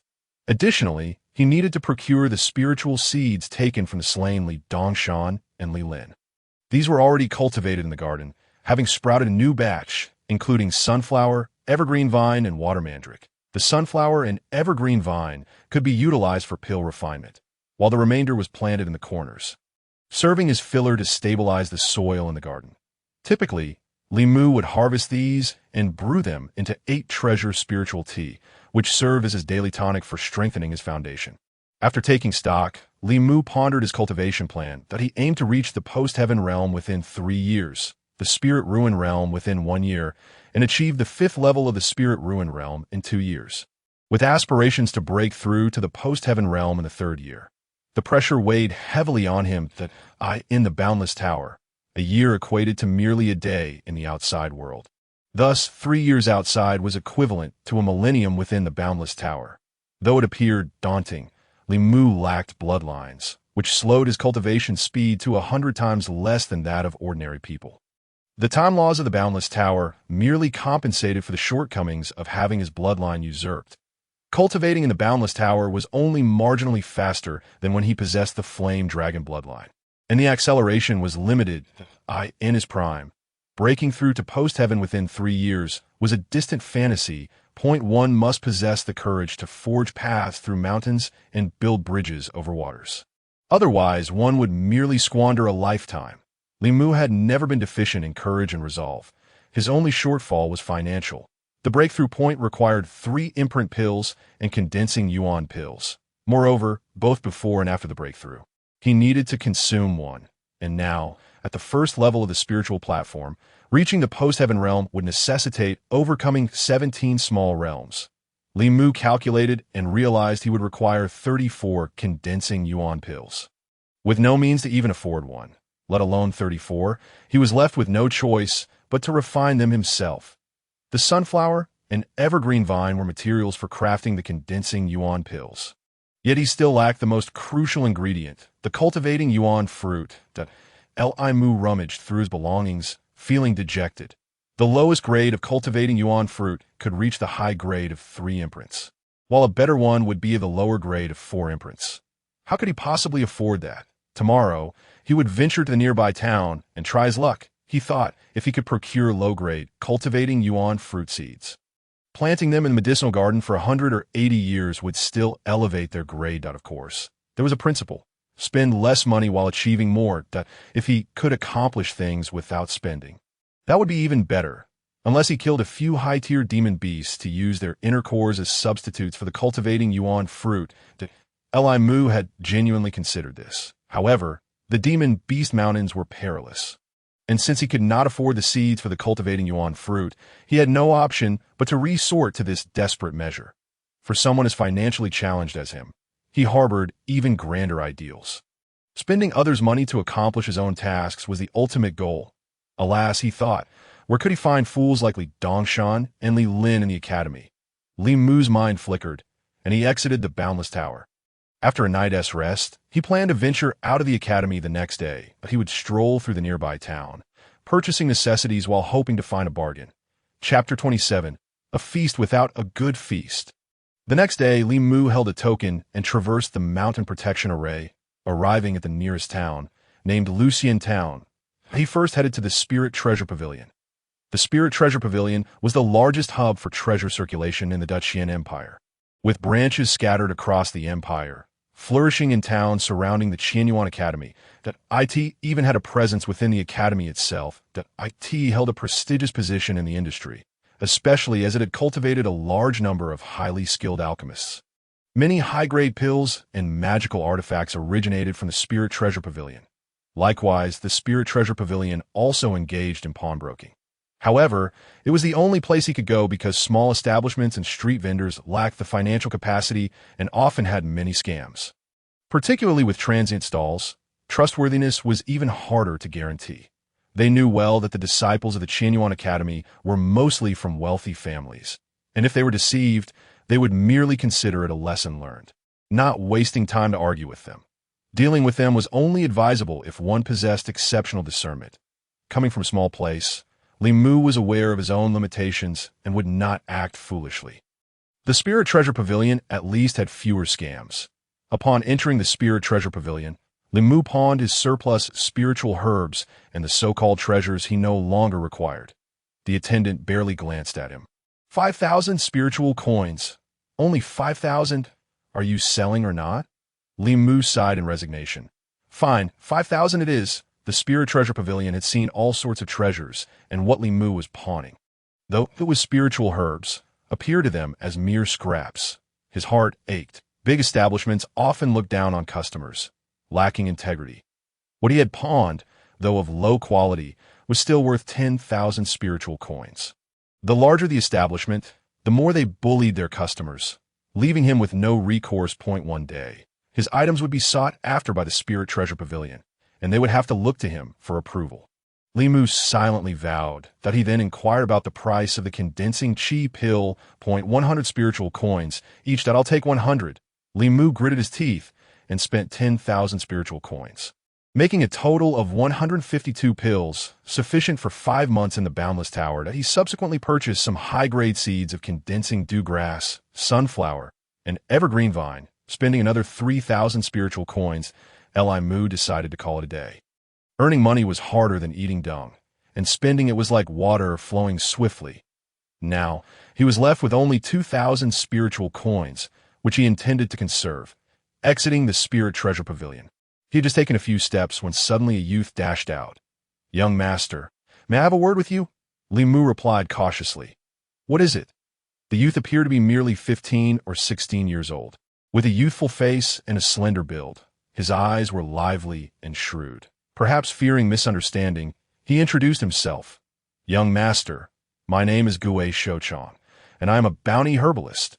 "Bounty herbalist?" Li Mu furrowed his brow, his confusion deepening.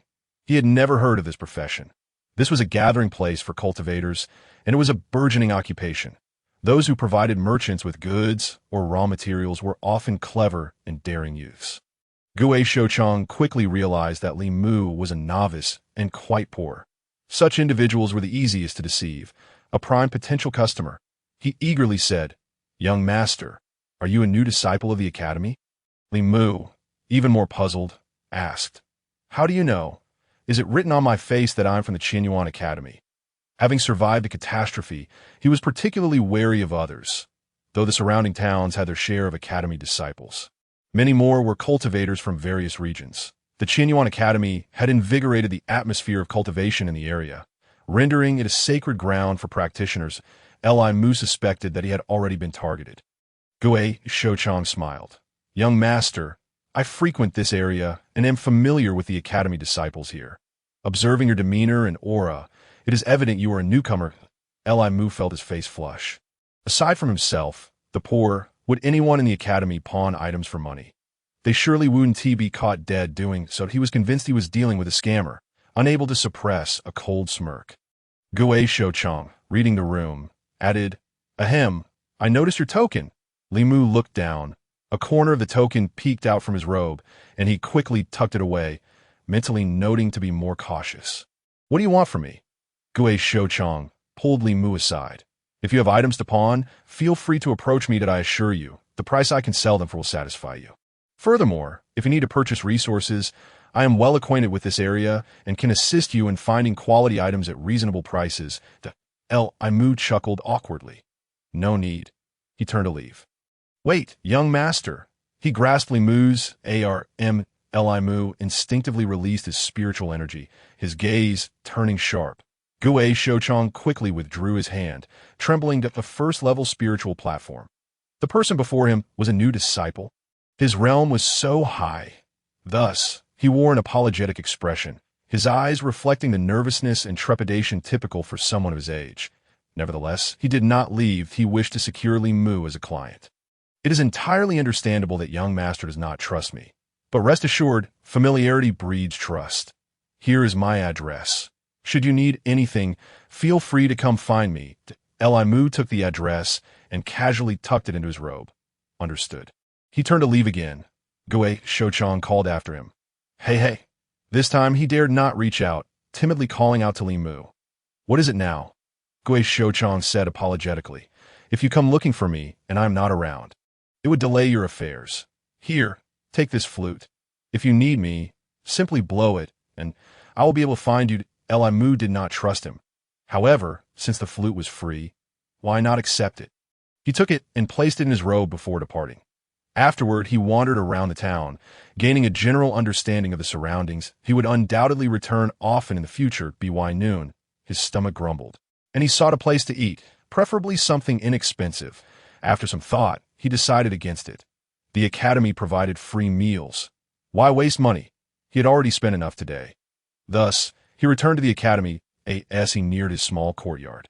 He encountered a group of 4 individuals, Jin Dachuan, Lung Xiuchan, Bai Chongshan, and Mo Yunlu. Lung Xiuchan, with a charming demeanor, said, Young Master Mu, we've been waiting for you. Li Mu replied curiously, Waiting for me? What brings you here? Although they all hailed from Qingyang City, they were not well acquainted, as he was not fond of socializing. One might say, he was a lone tiger amidst a flock of sheep. A solitary individual could remain focused without distractions. Jin Dachuan warmly remarked, Master Li, it is indeed a moment of joy and celebration that we shall enter the Qianyuan Academy together, being fellow townsfolk. In the future, we ought to look out for one another. Hence, I have reached out to a few others for a gathering. What say you? Li Mu felt no inclination to participate, yet Jin Dachuan's earnest expression and the rare kindness he had shown during the assessments made it difficult to refuse him. Thus, he acquiesced. They bypassed the official dining hall and opted for a nearby restaurant. Along the way, Lung Xiuchan trailed closely behind him, occasionally brushing against him with exaggerated flattery. Li Mu became increasingly wary. Such unsolicited attentiveness must surely conceal ulterior motives. Lung Xiuchan, with her flirtatious demeanor, seemed to harbor hidden intentions, and thus he resolved to keep his distance. Suddenly, Lung Xiuchan stumbled. Li Mu instinctively bent down to assist her. Inadvertently making contact with a soft surface, he hastily withdrew his hand, but she feigned instability and clung to his arm, trapping it between 2 peaks.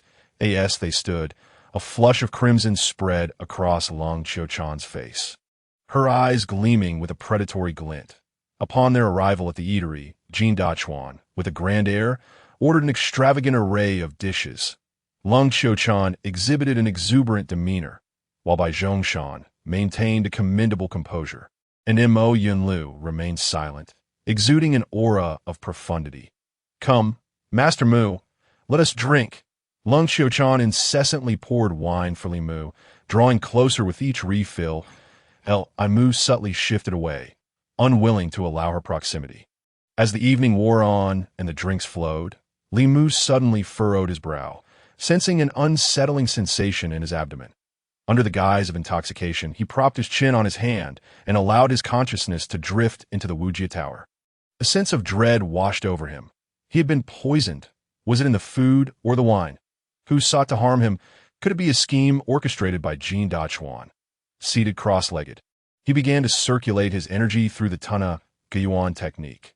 His mastery of this technique had reached a level where he could engage in introspection. To his alarm, he discovered that he was afflicted by a slow-acting poison that could integrate with his bloodstream, exacerbating its effects during cultivation.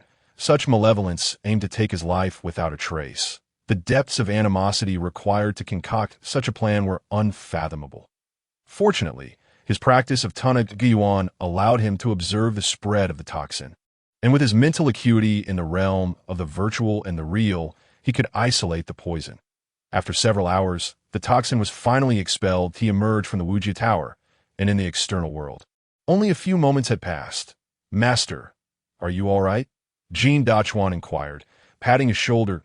Li Mu opened his eyes and replied nonchalantly, No harm done. However, he added, Brother Jin, I seem to have indulged a bit too much. Would you be so kind as to assist me back?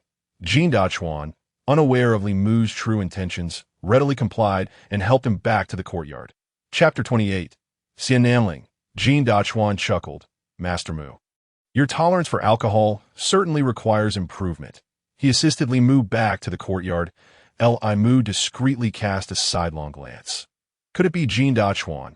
A plan formed in his mind as he subtly circulated his energy, his countenance paling and sweat pouring down his brow. Brother Jean, I suddenly feel a sharp pain in my abdomen. Could it be that I ingested something foul? Jean Dachuan's expression shifted dramatically, and he leaned in. Ingested something foul? How could that be? This is the Qianyuan Academy. Li Mu seized the opportunity to inquire. Brother Jean, what prompted you to organize this feast? Jean Dachuan, perplexed, replied. The young lady Lung expressed a desire to gather, so I took the liberty of arranging it. Such matters should not impose upon a lady. Li Mu understood immediately and remarked, Miss Lung is indeed attentive. She may have even brought medicine. Miss Lung? Jean Dachuan exclaimed. I shall fetch her. With that, he dashed out. Li Mu straightened up. Jean Dachuan was simple-minded and somewhat naive, devoid of guile. He was not the type to orchestrate such schemes. But who could it be? Li Mu's gaze sharpened, filled with foreboding. Even after departing Qingyang City, there were still those who sought to harm him. Was his life to be squandered and tangled with petty villains? If he were a transcendent powerhouse, who would dare? Just moments later, Jean Dachuan returned with Lung Xiaochan and T.O.W. So soon. Li Mu questioned with skepticism. Jean Dachuan, upon seeing Li Mu, appeared momentarily bewildered. Master Mu, weren't you just... Li Mu interjected, perhaps my training went awry. My vital energy was in disarray, but a brief moment of adjustment has rectified the issue. Jean Dachuan sighed with relief. Master Mu, you startled me. If something were truly amiss with the food, I would have reported it to the disciplinary hall. Lung Xiaochan frowned slightly. Master Mu, are you truly unscathed? Li Mu chuckled lightly. I'm perfectly fine, but a little more cultivation, and I shall be restored. Miss Lung, your arrival is quite timely.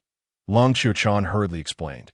Oh, I merely fear that you two had indulged too much and might lose your way home, right, Dachuan? Her eyes sparkled seductively, causing Jean Dachuan to blush, scratching his head. How could a grown man possibly get lost? Lung Xiaochan, her demeanor suddenly more reserved, suggested, Dachuan, perhaps we ought not to disturb Master Mu during his recovery. With that, she hurriedly departed with Jean Dachuan. A cold smile crept across Li Mu's lips throughout his journey. He had encountered the warmth and chill of human nature, and he was well aware of the depths of human character. Did she truly think him a fool? Yet, what grievance did he hold against her that warranted such malice? He retrieved the cup he had used during the earlier drinking session, having taken it with him as he left. This life was hard-won. Anyone who sought to take it from him would pay dearly in return. To indulge in malevolence was akin to digging one's own grave, and he would never allow that. Lost in thought, the courtyard door suddenly swung open with a loud crash. Li Mu pushed the door aside, eager to discover who had intruded. Just one day into his arrival at the Qianyuan Academy, trouble came knocking once more. 3 individuals approached, the leader a young man whom Li Mu found vaguely familiar. He was among the new disciples. Before Li Mu could speak, the youth barked, You are the Li Mu from Qingyang City. Recognizing the confrontation, Li Mu replied courteously, Indeed. May I ask how to address you? The young man's companions, who also appear to be newcomers, willingly played the sycophants, arrogantly proclaiming, This is the esteemed Xian Nanling, a direct descendant of the Xie family. Li Mu coolly responded, Xie Gongzi, what is it you seek? Xian Nanling placed his hands on his hips. Scoffing, Humph, you are the new student who ranked first in the assessments. Li Mu replied, It was merely luck. Xian Nanling, brash and rude, spat, I've inquired about you. You lack any notable lineage. On that day of the assessment in Qingyang City, it was precisely Miss Xiao who happened to pass by and lent you a hand. You truly believe you earned that first place? His expression was one of palpable disdain, having just entered the Qianyuan Academy. He was incensed to discover that a newcomer of no repute had claimed the top spot. Utilizing his connections, he had investigated and found that Li Mu was merely a side branch of the Li family. Why should he be first? It later came to light that Li Mu was a family renegade who had merely stumbled into fortune by playing the victim in front of Xiao Li. Thus receiving her assistance, Li Mu remained unperturbed. He understood well that with great achievement came great scrutiny and envy.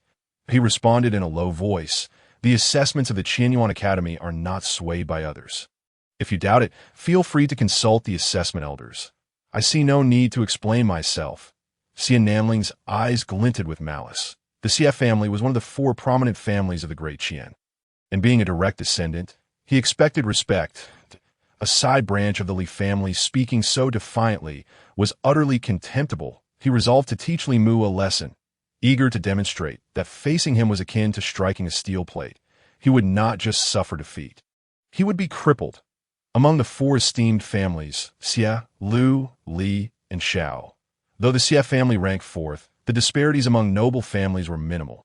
However, the gulf between direct and collateral lines was vast. Moreover, as a family renegade, Li Mu would not receive protection from his kin, leaving him completely exposed. "Give him a beating. Show this lowly wretch what it means to be a nobody in the Qianyuan Academy," commanded Xian Nanling. Stepping back, his two companions lunged forward. Judging by their auras, they were at the 9th level of the innate realm, but a smirk of derision curled at the corners of Li Mu's mouth. How dare they act so brazenly at the 9th level of the innate realm? If they sought death, they would have no one but themselves to blame. As soon as the words left his mouth, he executed a swift move, leaving behind an afterimage, in the blink of an eye. He stood before them. With a thunderous clap, both palms struck out. The overwhelming force shattered the spiritual energy emanating from the two assailants. With a resounding impact, his palms struck their chests, amid their anguished cries. They were sent flying like leaves caught in a tempest, crashing through the wall. The sound of their bodies hitting the ground echoed ominously. "Young Master Xie?" The two, blood trickling from their mouths, wore expressions of indignation as if they were two dogs reporting to their master. Truly pathetic. Xian Nanling's gaze turned to his companions, filled with ire. How could he have brought such imbeciles? He sneered coldly. "You re at the first level of the spirit platform realm. It seems your entrance into the Qianyuan Academy was no mere stroke of luck. Unfortunately, I am at the late stage of the first level of the spirit platform realm. I suggest you vacate the first courtyard, and I might consider going easy on you." In his eyes, without a noble lineage, even if one reached the first level of the spirit platform realm, they could never compare to someone of noble blood at the late stage. But Li Mu was already marked for defeat, and he would ensure it was a crushing one. Li Mu replied coldly, "I know but one thing. What I have obtained, unless I willingly relinquish it, no one shall take it from me without consequence. Furthermore, I offer you a single word. Roll 2 words. Roll quickly. If you take too long, the repercussions will be dire." Xian Nanling, continually suppressed by Li Mu's words, felt his temper flare. No one had ever dared to speak to him in such a manner. If verbal attacks would not suffice, then he would resort to physical ones. "Humph, what you just executed was likely the Li family's blaze palm, a yellow tier technique worthy of my attention. However, your realm is not on par with mine. As I possess the bloodline, haha, you lack such lineage. Allow me to demonstrate what a yellow tier technique, executed at the first level of the spirit platform, should truly be like." As the words fell, both fists surged forth. The Lion King's mountain-crushing fist. It was indeed a superior yellow tier technique, terrifyingly potent, like a furious lion roaring at the heavens. A violent surge of spiritual energy unfurled, enveloping the courtyard in a sweeping shadow. Chapter 29. In this world, your understanding is woefully limited. The Lion King's mountain-crushing fist of Xian Nanling is indeed fierce and has been cultivated to perfection. Moreover, as a direct descendant of the Xie family, his spiritual energy is exceptionally pure. Although he is in the late stage of the first level of the spirit platform, he possesses the fighting strength of someone in the initial stage of the second level, making him a formidable opponent among the newcomers. Alas, outside the mountains, there are greater mountains beyond. Those residing in the number 1 courtyard are certainly not ordinary individuals. You are only aware of the blazing palm. Yet you remain oblivious to its advanced form, the blazing divine palm. Against you, I need not employ the traceless calamity finger. Immediately, Li Mu struck forth with one palm that a fiery aura surged forth, clashing against Xian Nanling's lion-like shadow. The two formidable forces confronted each other for but a few breaths before the lion's illusion crumbled to dust. Mu pressed forward, delivering a palm strike to his chest. Xia Nanling felt a surge of excruciating pain. His body uncontrollably propelled backward. The two lackeys, clearly caught off guard, could hardly believe that the late-stage young master of the first level of the spirit platform could be defeated. Hearing his blood-curdling scream, akin to a slaughtered pig, suggested he had suffered grievous internal injuries. They barely had time to react before Xia Nanling crashed into them, and, as they reached out to catch him, a series of crackling sounds echoed. His arm was unexpectedly broken. Looking at Xia Nanling, his chest was torn apart, revealing a blood-red palm imprint, the edges charred, emanating a scent of burnt flesh. Mu, looking down from above, remarked, "Is this meeting gift satisfactory?" Young Master Xia, struggling to rise, Xia Nanling was utterly shocked. "How could you, merely at the initial stage of the first level of the spirit platform, break my Lion King's mountain-crushing fist?" Li Mu scoffed dismissively. "That mere Lion King's mountain-crushing fist is nothing but childish play to me. You truly believe it can rival my blazing divine palm?" Xia Nanling's face twisted in humiliation and rage, his eyes flashing with boundless hatred as he gritted his teeth. "This time, I concede defeat. I never expected that someone without a bloodline could cultivate a superior yellow tier technique to perfection." Li Mu, adopting the demeanor of a victor, chided, "You understand very little about this world, and even less about miracles. Your defeat stems from your ignorance and the foolishness that accompanies it." "Enduring immense humiliation," Xia Nanling retorted. "Do not celebrate too soon. You lack a bloodline, and your cultivation will inevitably be slow. The spirit platform may very well be the limit of your life. Yet I possess a third-grade bloodline, and within 10 days, I will ascend to the second level of the spirit platform. That time, killing you will be as easy as flipping my hand." Li Mu replied sharply, "I await your arrival, so that you may learn the folly of provoking one you ought not to." Xia Nanling sneered. "I forgot to mention, the Xia family holds significant power within the academy. I have the backing of my family, while you are but a traitor of the Li family, isolated and unsupported."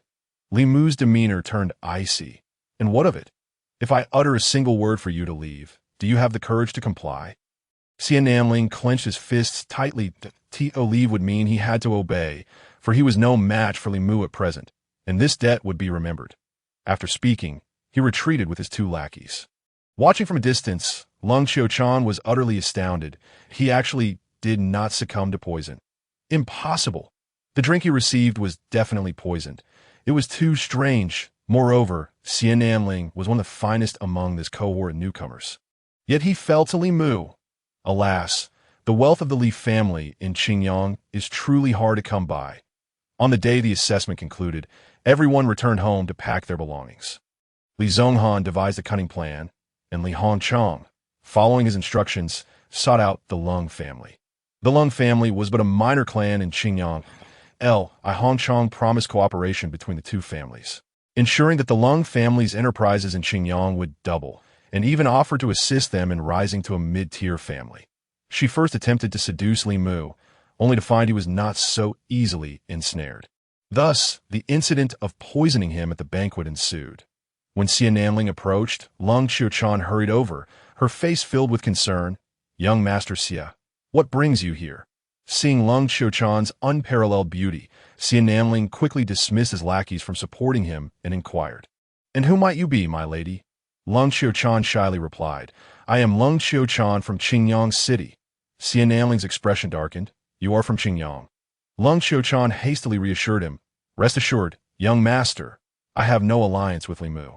He is a traitor of the Li family, one I wish to avoid. I have long admired your esteemed name, and today, by chance, I encountered you. I took the liberty to introduce myself." Xia Nanling, entirely forgetting his injuries, declared boldly, "Then what better day than today? Let's share a drink together." Lung Qiuchan, half pushing and half accepting, accompanied him. Mu fell into deep contemplation. Xia Nanling was bound to realize he lacked a bloodline, and it would likely spread throughout the academy soon enough that he happened to be the top scorer of the assessment. Residing in the #1 courtyard, it was probable that many newcomers, harboring resentment, would challenge him, and he would face no shortage of provocateurs. If anyone could easily kick down the door to his courtyard, how could he continue his cultivation? Moreover, his physical body was unable to enter the boundless tower. If someone intruded during his training, his body could easily sustain damage, leaving his consciousness trapped within the boundless tower indefinitely. That a solution must be devised. Li Mu buried himself in thought, suddenly recalling the protective formation of the Qianyuan Academy. What if I establish a formation in the courtyard? He felt this idea was feasible. However, he was entirely ignorant of formations and had no clue where to begin. Thus, he placed his palm on the Yushu mirror, and various courses appeared before him. He selected the formation course.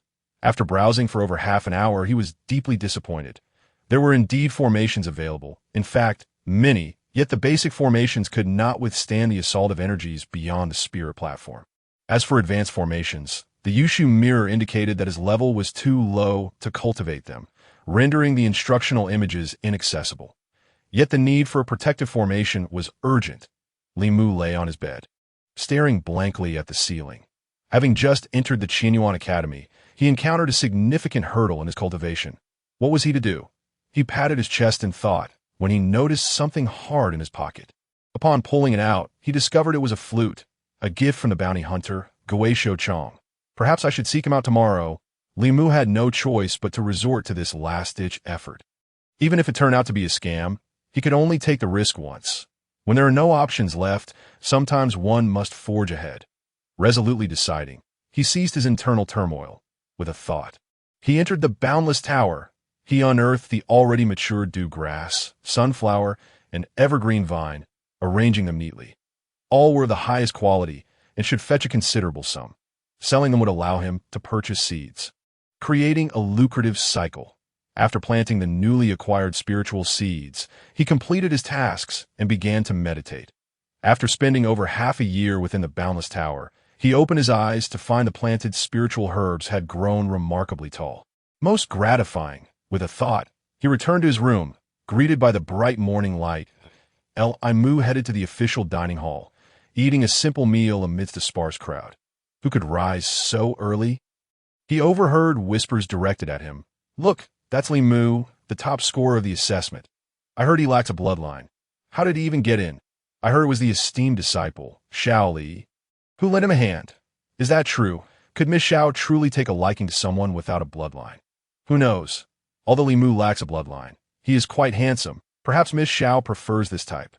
Haha, the preferences of geniuses are truly unique. Could it be that she views him as a male pet? Li Mu, infuriated, departed.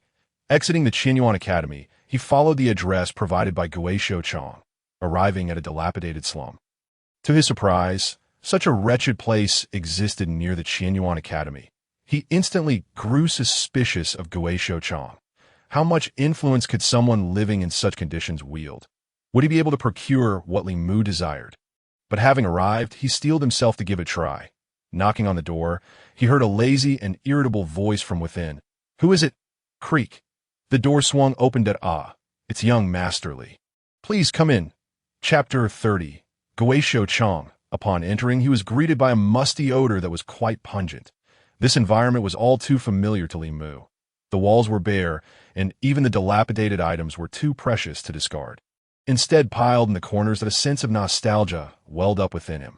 However, at least it should be clean and tidy, right? Couldn't the table be wiped down? How long has it been since there was any ventilation? Li Mu entered, momentarily unsure where to sit, awkwardly standing. Guisho Chang's face flushed red as he chuckled awkwardly. Young master, please excuse the mess that I've been busy with work.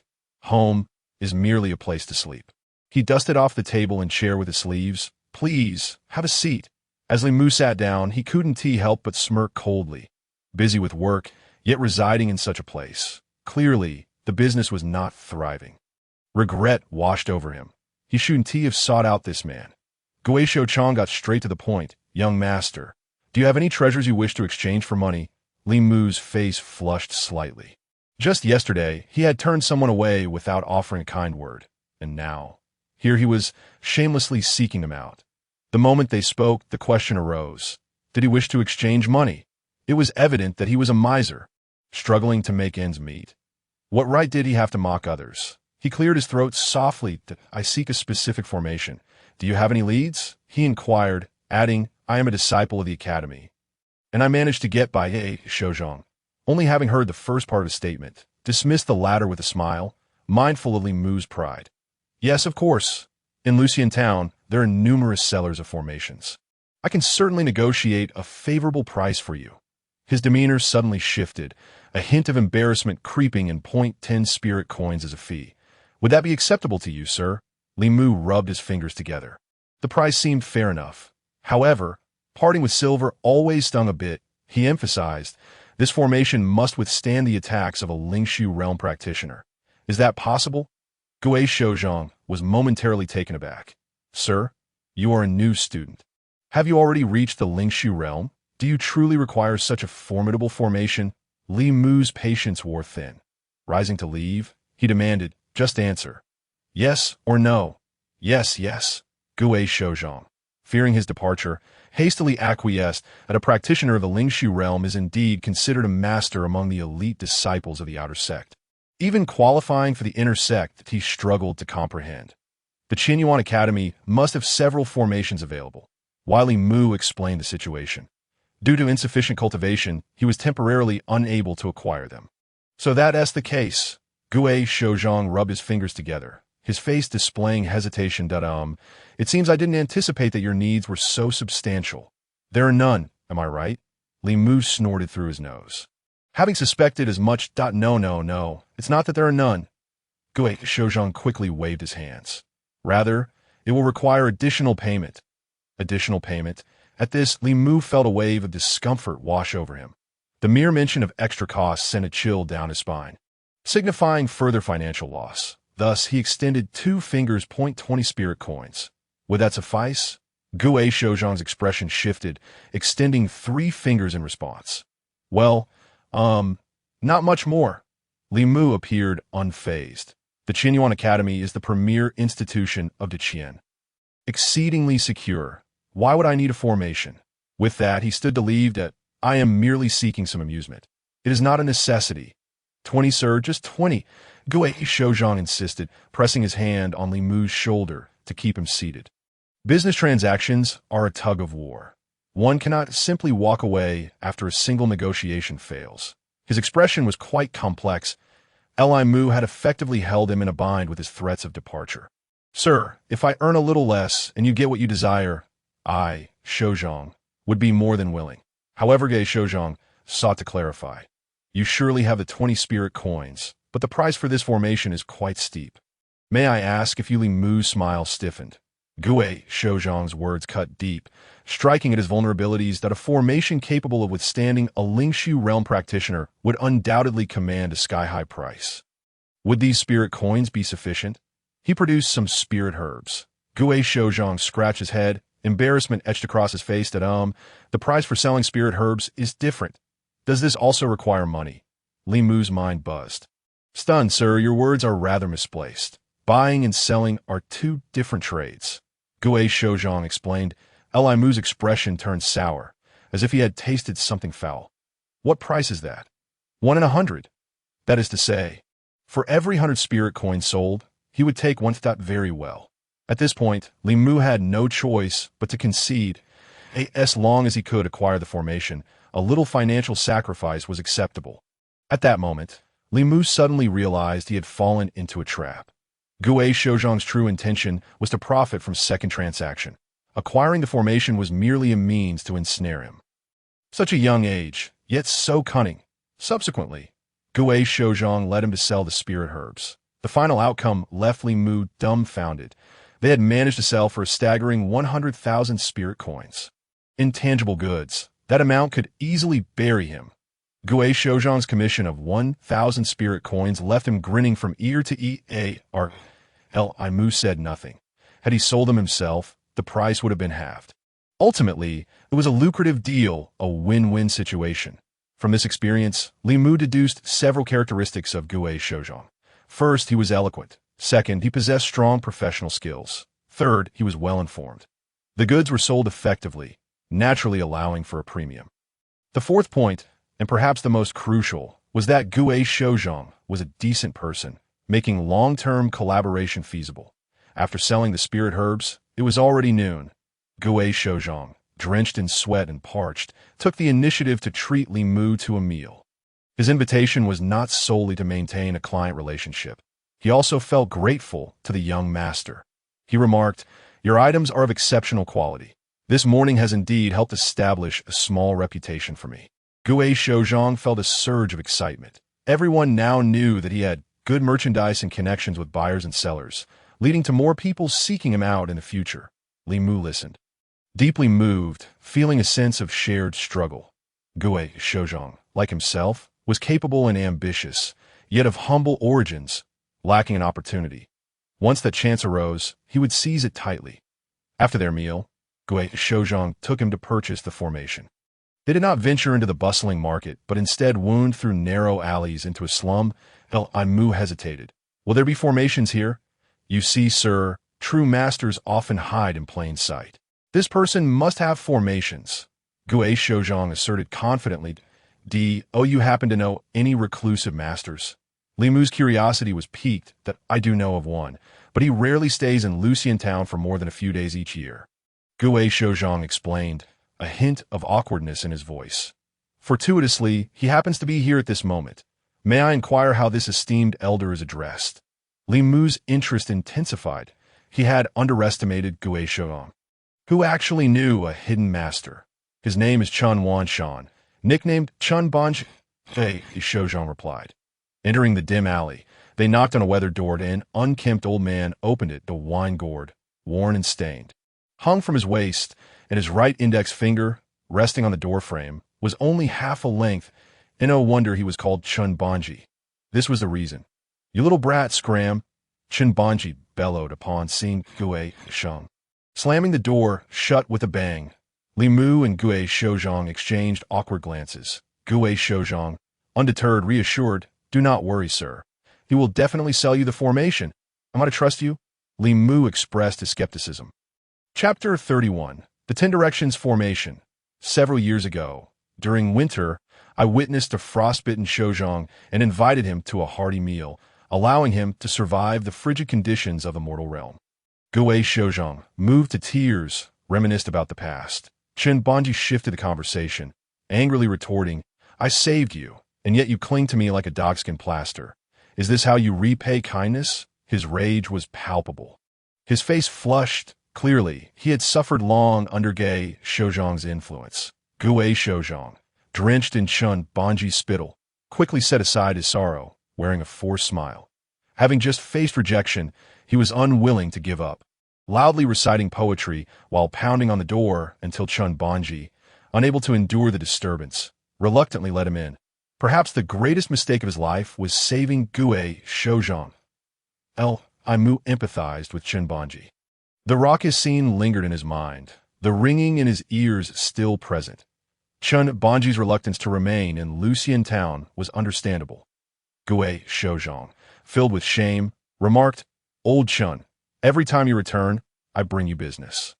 Otherwise, how would you afford to wander the world?" "Bah!" Chun Banji spat. "I calculate the heavens and discern fortunes. Do I need you to bring me business? The knowledge in your head is all taught by me." Chun Banji was a fortune teller, though not a particularly good one. In the world of practitioners, there exists a category called yin-yang masters, specialists in feng shui and fortune telling. Chun Banji dabbled in it, but often preferred to obfuscate matters. Anyone seeking his divination would often find themselves bewildered by his incomprehensible rhymes. Whether it was accurate or not, it made no difference. Once the payment was received, he would claim that the secrets of heaven could not be divulged, leaving others to ponder for themselves. Divination, by its very nature, is about revealing hidden truths. Otherwise, what value does it hold? In Lucian Town, he would certainly struggle. Being constantly accused of being a fraud was a burden too heavy to bear. For Chun Banji, Gue Shouzhong represented a complicated existence that on one hand, he feigned superiority, claiming he did not wish to profit from his mystical arts. believing that those who understood were fated to be connected. On the other hand, he required money, asserting he wished to see the world and its people. Unable to earn for himself, Gui Shouzhong had made him a fair sum. Likewise, Gui Shouzhong faced difficulties. Chun Banji returned only a few times a year. With no other avenues, the techniques and formations he had gleaned from him were sold, with most of the earnings handed over to Chun Banji, leaving him with little. Once Chun Banji was gone, Gui Shouzhong would find himself in dire straits. "What do you want this time?" Chun Banji asked, his impatience evident, eager to dismiss him quickly. Gui Shouzhong hurriedly replied, "Old Chun, you once mentioned a set of 10 directional formations. Correct?" Chun Banji's expression shifted dramatically, his eyes blazing with fury. "What? You wish to acquire my 10 directional formations? Your appetite grows ever larger. I will give you 1 second to scram." Gui Shouzhong, flustered, insisted, "Name your price." Chun Banji, with a face full of sorrow, spoke earnestly. "Shouzhong, you have experienced death once. Why do you reek of the stench of money? In this world, is there truly nothing beyond wealth?" The tortoise Shouzhong, unwilling to concede, retorted, "Old Chun, 20,000 spirit coins." Li Mu felt a surge of joy within, recognizing the value of purchasing a formation capable of withstanding the assaults of the Lingshu cultivators for such a price. Chun Banji, frustrated by Shouzhong's obstinacy, declared, "Our fates are intertwined no longer. Let us part ways." With that, he closed his eyes in melancholy. Shouzhong grasped his arm, pleading, "Old Chun, how about 50,000 spirit coins?" Chun Banji, incensed, rebuffed him vehemently. "After living for so many years, how dare you, an ignorant youth, insult me? If you do not leave at once, do not blame me for being ruthless." Beads of sweat formed on Li Mu's brow. Old Chun was impervious to both persuasion and coercion, truly a man of strong will. Shouzhong gritted his teeth. 100,000 spirit coins. Chun Banji's face twitched as he slowly asked, "Is that truly the case?" "Indeed, it is," came the affirmation. Chun Banji once more closed his eyes, lost in thought for a long while, before conceding, "Very well." Li Mu was taken aback. While 8 horses could not pull him back, 100,000 spirit coins certainly could. Chun Banji's acting was masterful, a paragon of control. Shouzhong urged anxiously, "Young master, pay up." Enduring immense pain, Li Mu produced the 100,000 spirit coins. All he had earned that day was spent, and with Shouzhong's commission, he ended up losing an additional 1,000 spirit coins. As Chun Banji collected the coins into his bag, he solemnly stated, "It is not the spirit coins that attract me, but rather the fate I share with this young master. I see his extraordinary potential and pure heart. He will surely benefit many in the future. Thus, I shall abandon my principles to pave a path for him." Shouzhong echoed, "Old Chun, what great love and vision." Chun Banji retorted angrily, "If you wish for the Shifang formation, I shall drive you away with a single blow. Now, I do not wish to see you. Depart at once." With that, he tossed the Shifang formation over. Shouzhong caught it and bade farewell. As the two exited the courtyard, laughter like that of a goose erupted from within. "Ha ha, 100,000 spirit coins? Oh my, that will sustain my travels for 2 or 3 years. Chuckled one. Upon parting, Li Mu inquired, "Beyond spirit herbs, do you have a market for the corpses or inner cores of demon beasts?" Shouzhong's eyes sparkled. "Young master, as long as there is goods, I shall find a market." "Do you truly have any?" Li Mu replied, "Not at present, but I will." Upon returning to the Qinyuan Academy, Li Mu perused the Shifang formation. With a flicker of thought, he entered the Wujia Tower. He initially believed the Shifang formation to be an ordinary advanced formation. But after a meticulous study, he was drenched in cold sweat. A creeping dread enveloped him. The Shifang formation was unpredictable, capable of affecting the whole. Ordinary cultivators could not breach it. If they did, they would be ruthlessly tormented rather than killed outright, enduring inhuman suffering until their essence was drained, their souls scattered. A truly cruel fate. That it was a sealing formation, originally designed to bind ancient divine beasts. The arrangement required 5 stones and 10 pillars. The 5 stones were to be fashioned into jacks, and the 10 pillars into square cloud totems. The stones needed to be circular, while the pillars square, symbolizing the heavens being square and the earth round. The 5 stones represented the 5 elements of gold, wood, water, fire, and earth, while the 10 pillars symbolized heaven, earth, the cardinal directions, the gates of life and death, as well as the past and future. The 5 stones bore stone locks for suppression, and the so-called jacks suppressed the demon souls, interconnected by 4 iron chains, known as the iron chain lock of the 4 symbols, rendering all things unbreakable. Should anyone intrude, they would be suppressed, with no means of escape or hope of survival. Attempting to break the formation would lead to eternal damnation. Li Mu had only sought to purchase a formation for defense, unaware of its brutal nature. The 100,000 spirit coins seemed substantial, but were, in truth, a paltry price. Li Mu pondered deeply on the identity of Chun Banji, a figure capable of possessing such a formation. Protection was his initial intent, but killing was unthinkable. This was the Qianyuan Academy. Li Mu resolved to set up a lower-tier version, sufficient to deter cultivators of the Lingshu realm. The underlying reason was that to lay such a formation required an exceedingly high level of cultivation. Far beyond his capabilities, the Shifang formation had only a lower limit, with no upper threshold. Inside the Wujie Tower, he spent several months memorizing the Shifang formation thoroughly, and within it he grasped a formation known as the Sankai Gui Yang formation, which could unravel the Shifang formation, intended to rescue those who inadvertently entered. This involved setting up a triangular formation of heaven, earth, and humanity outside the Shifang formation, inscribing specific runes, one of which provided an escape route. Li Mu also committed this to memory. Subsequently, he began preparations, gathering 5 round stones, 10 square pillars, 5 stone locks, and 4 iron chains. With a flicker of thought, he returned to his quarters. Li Mu promptly exited the small courtyard and headed towards the back mountain.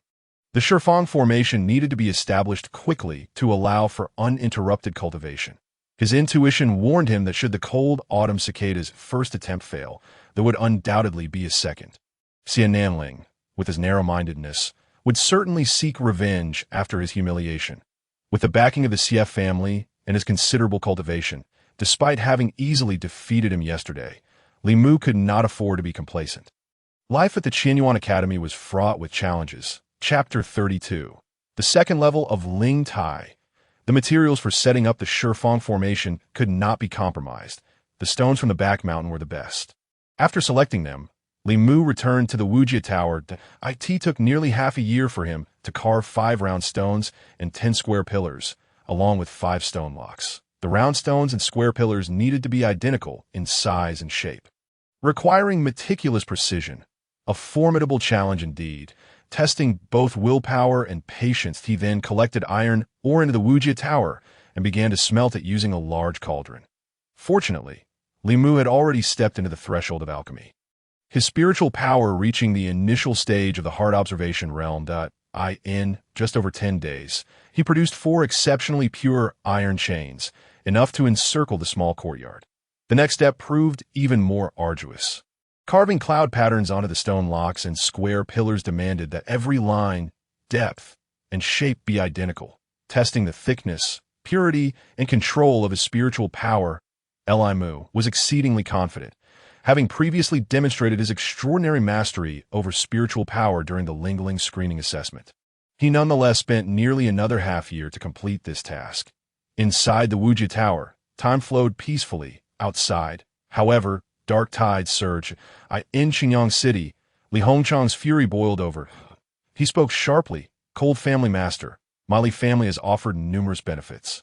Qiu Chan's performance is utterly disappointing.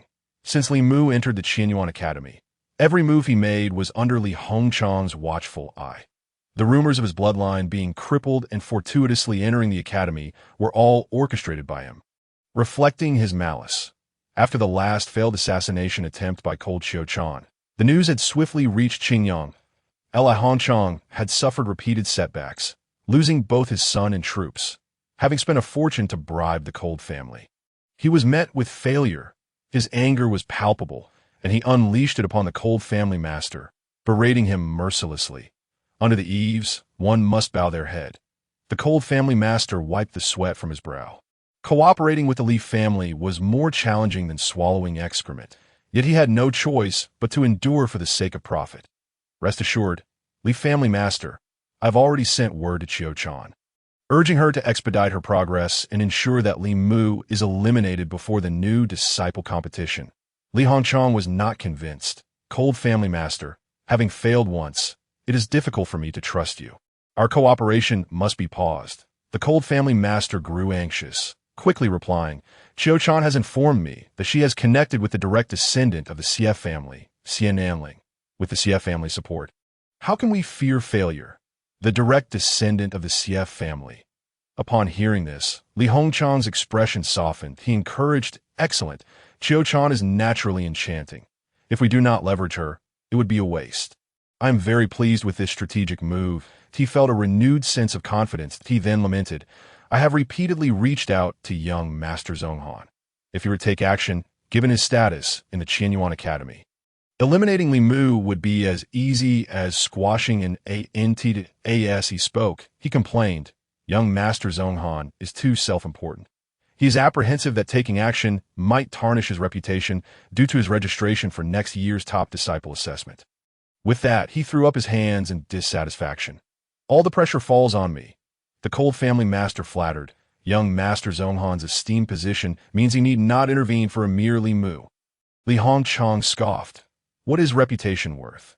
If Li Mu passes the new disciple competition and enters the inner door in a year, what then? This was his true concern. Li Mu, now in shallow waters, must be trapped before he could soar into the heavens. Otherwise, how could he be controlled? However, Li Hongchang felt powerless. Young Master Zhonghan was simply too arrogant, too concerned about his reputation. The cold family master cautiously assured, Li family master, rest easy. I will surely help you eliminate Li Mu. His obsequious demeanor grew more pronounced at 8T that time. You may take credit before young Master Zhonghan, and the direct descendants of Sunyan City will undoubtedly support the Qingyang Li family. Li Hongchang warned, you best keep your word. He held a deep apprehension about Li Mu that, if he were to grow, he would certainly attract the attention of the Elder Hall in Sunyan City, which could pose a threat to young Master Zhonghan. More terrifying was the prospect that should that time come, Li Mu would surely seek retribution against him in Qingyang City, and neither he nor the cold family master would escape unscathed. Yes, yes, yes, the cold family master repeatedly affirmed. Swearing an oath before departing, Li Hongchang summoned an elder and said, I still find the cold family's actions somewhat unreliable. Can that direct descendant of the CF family truly be contacted? Master, I will give it a try. In the Qianyuan Academy, today marks the first day of a month. The esteemed Pei Xinghua, who has presided over the assessments, is descending the mountain to impart his teachings. However, only 359 new students have arrived, leaving one seat empty. His gaze sweeps across the assembly, discerning that it is Li Mu who is absent, that a surge of irritation wells up within him. It is customary for the elders to have a full house when delivering lectures, a testament to the students' thirst for knowledge and their respect for their elders. Yet, Li Mu seems to regard him with contempt. Although he does not possess the esteemed status of Li Tianlei in the outer sect, nor does he have the deep qualifications of Yan Qi, he is nonetheless the third elder. How audacious for a mere newcomer to exhibit such arrogance. Qiu Chan, you are a fellow townsman of Li Mu. Today, I have come to share the path of cultivation with you all. Why has he not arrived? Does he deem my cultivation insufficient? The enchanting Lung Qiu Chan replies. Respected elder, perhaps young Master Mu has his own methods of cultivation and finds listening to others a burden, hence his absence. However, I believe that one should take the accomplished as their teacher to ascend the great path. Young Master Mu may be straying into folly. Pei Xinghua snorts disdainfully. Those who are overly confident will ultimately achieve nothing. Does he truly believe that ranking first in the assessments grants him the ability to comprehend everything without a teacher? Foolishness, he gazes at Lung Qiu Chan, who exudes charm and abundance, and remarks, I see great potential in you. Xian Namling also voices his grievances. Li Mu is arrogant, believing that residing in the number 1 courtyard makes him exceptionally important, shunning interactions with others and looking down upon us. As they continue to berate, Pei Xinghua's anger intensifies. After class, he confronts Elder El Zhan, the one responsible for the new students, unleashing a torrent of indignation. El Zhan, astonished, inquires. Li Mu dares to act in such a manner. Pei Xinghua retorts angrily, is it not true? Perhaps my cultivation is too lowly to catch the eye of these newcomers. Eljan reassures him. Elder Pei, you underestimate your own prowess. I hold great respect for your cultivation. He smiles to comfort him.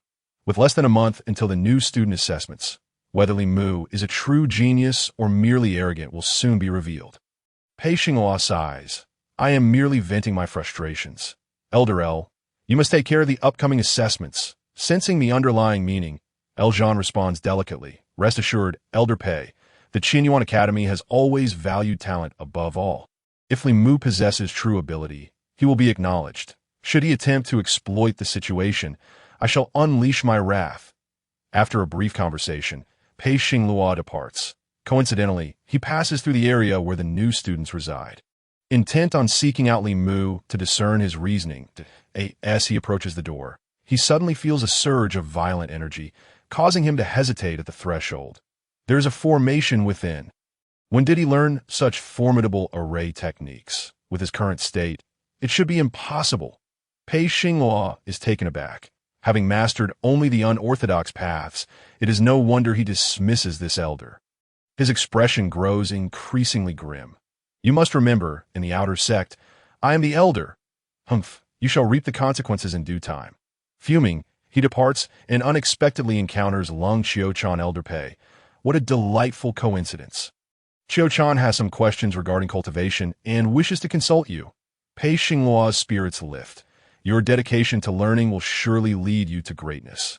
Come, let us find a suitable place.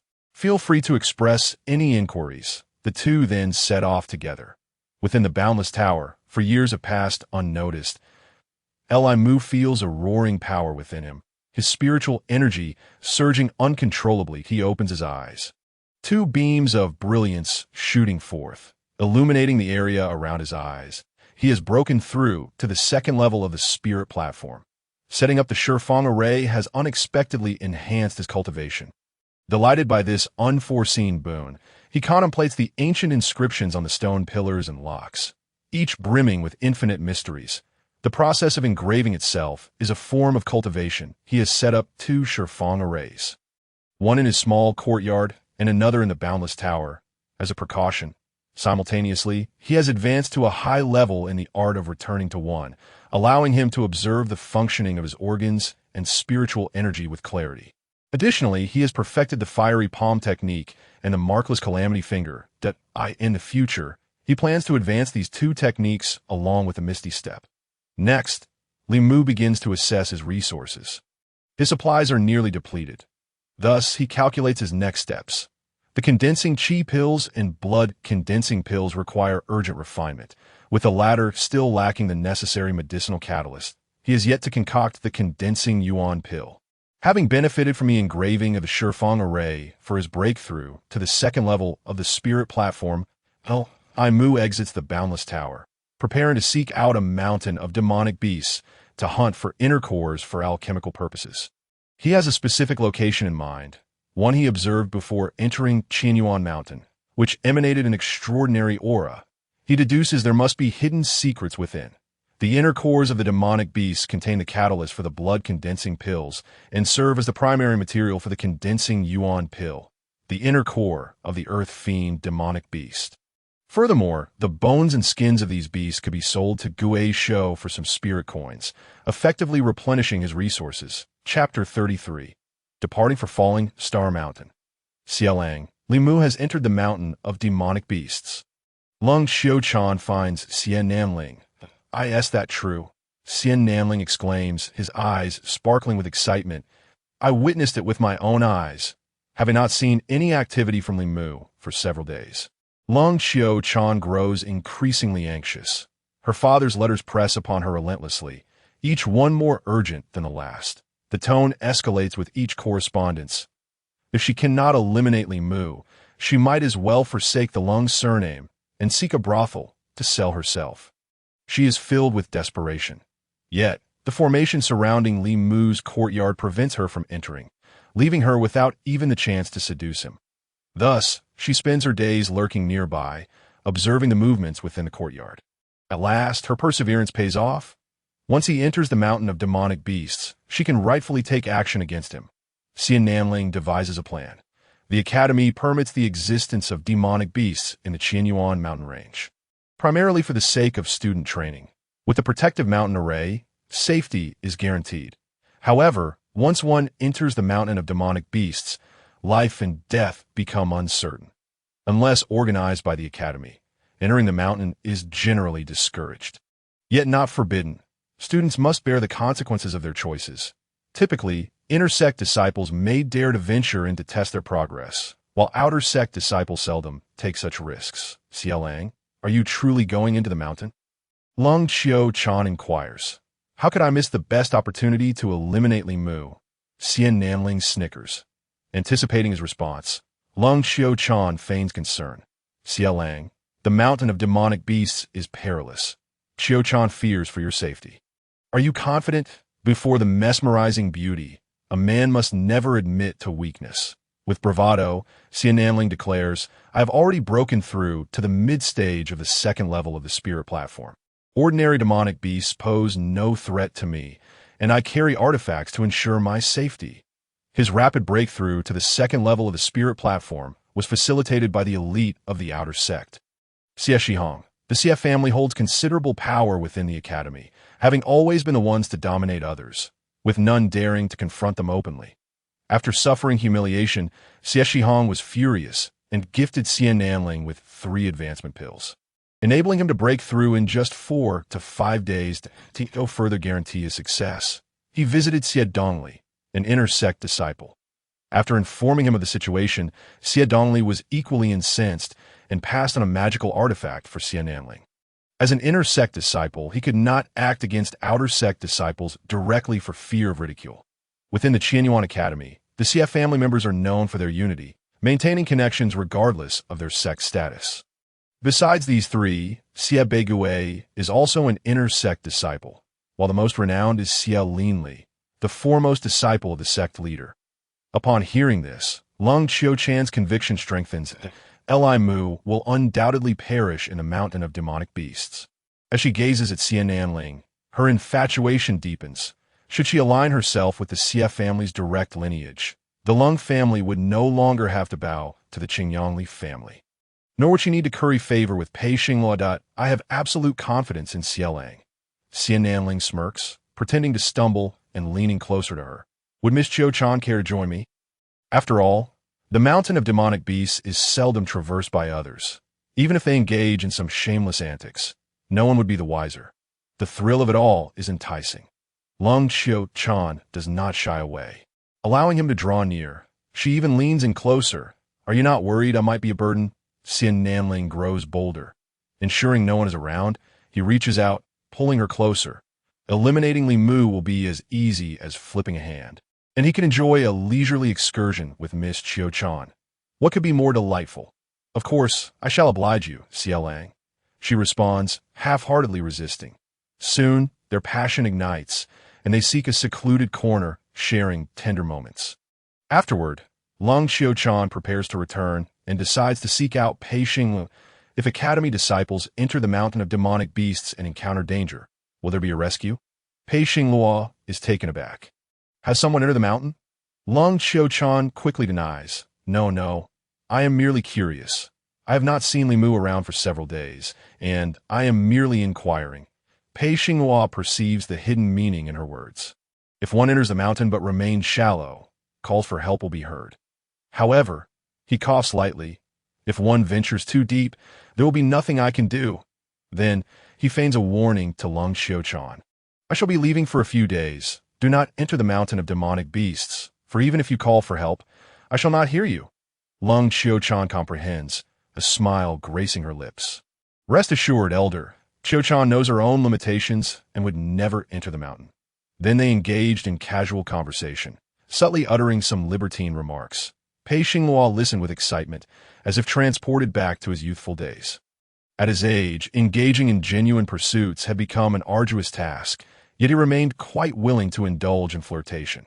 After bidding farewell to Pei Xinghua, Lung Qiu Chan accompanied Xie Nanling into the mountains. Along with them were their sycophants, Lu Long and Zhao Hu. the two who had received a beating last time. The demon mountain that Li Mu intended to enter was known as Luoxing Mountain. It was said that it was not originally called Luoxing Mountain, but the reason for the name change was unknown, lost to the annals of time. To reach Luoxing Mountain, one must pass through Manduo Valley. Just as he reached the valley's entrance, two individuals emerged and blocked his path. They rudely declared, "This road is closed. Please take another route." Li Mu had not anticipated encountering anyone in the Demon Mountain.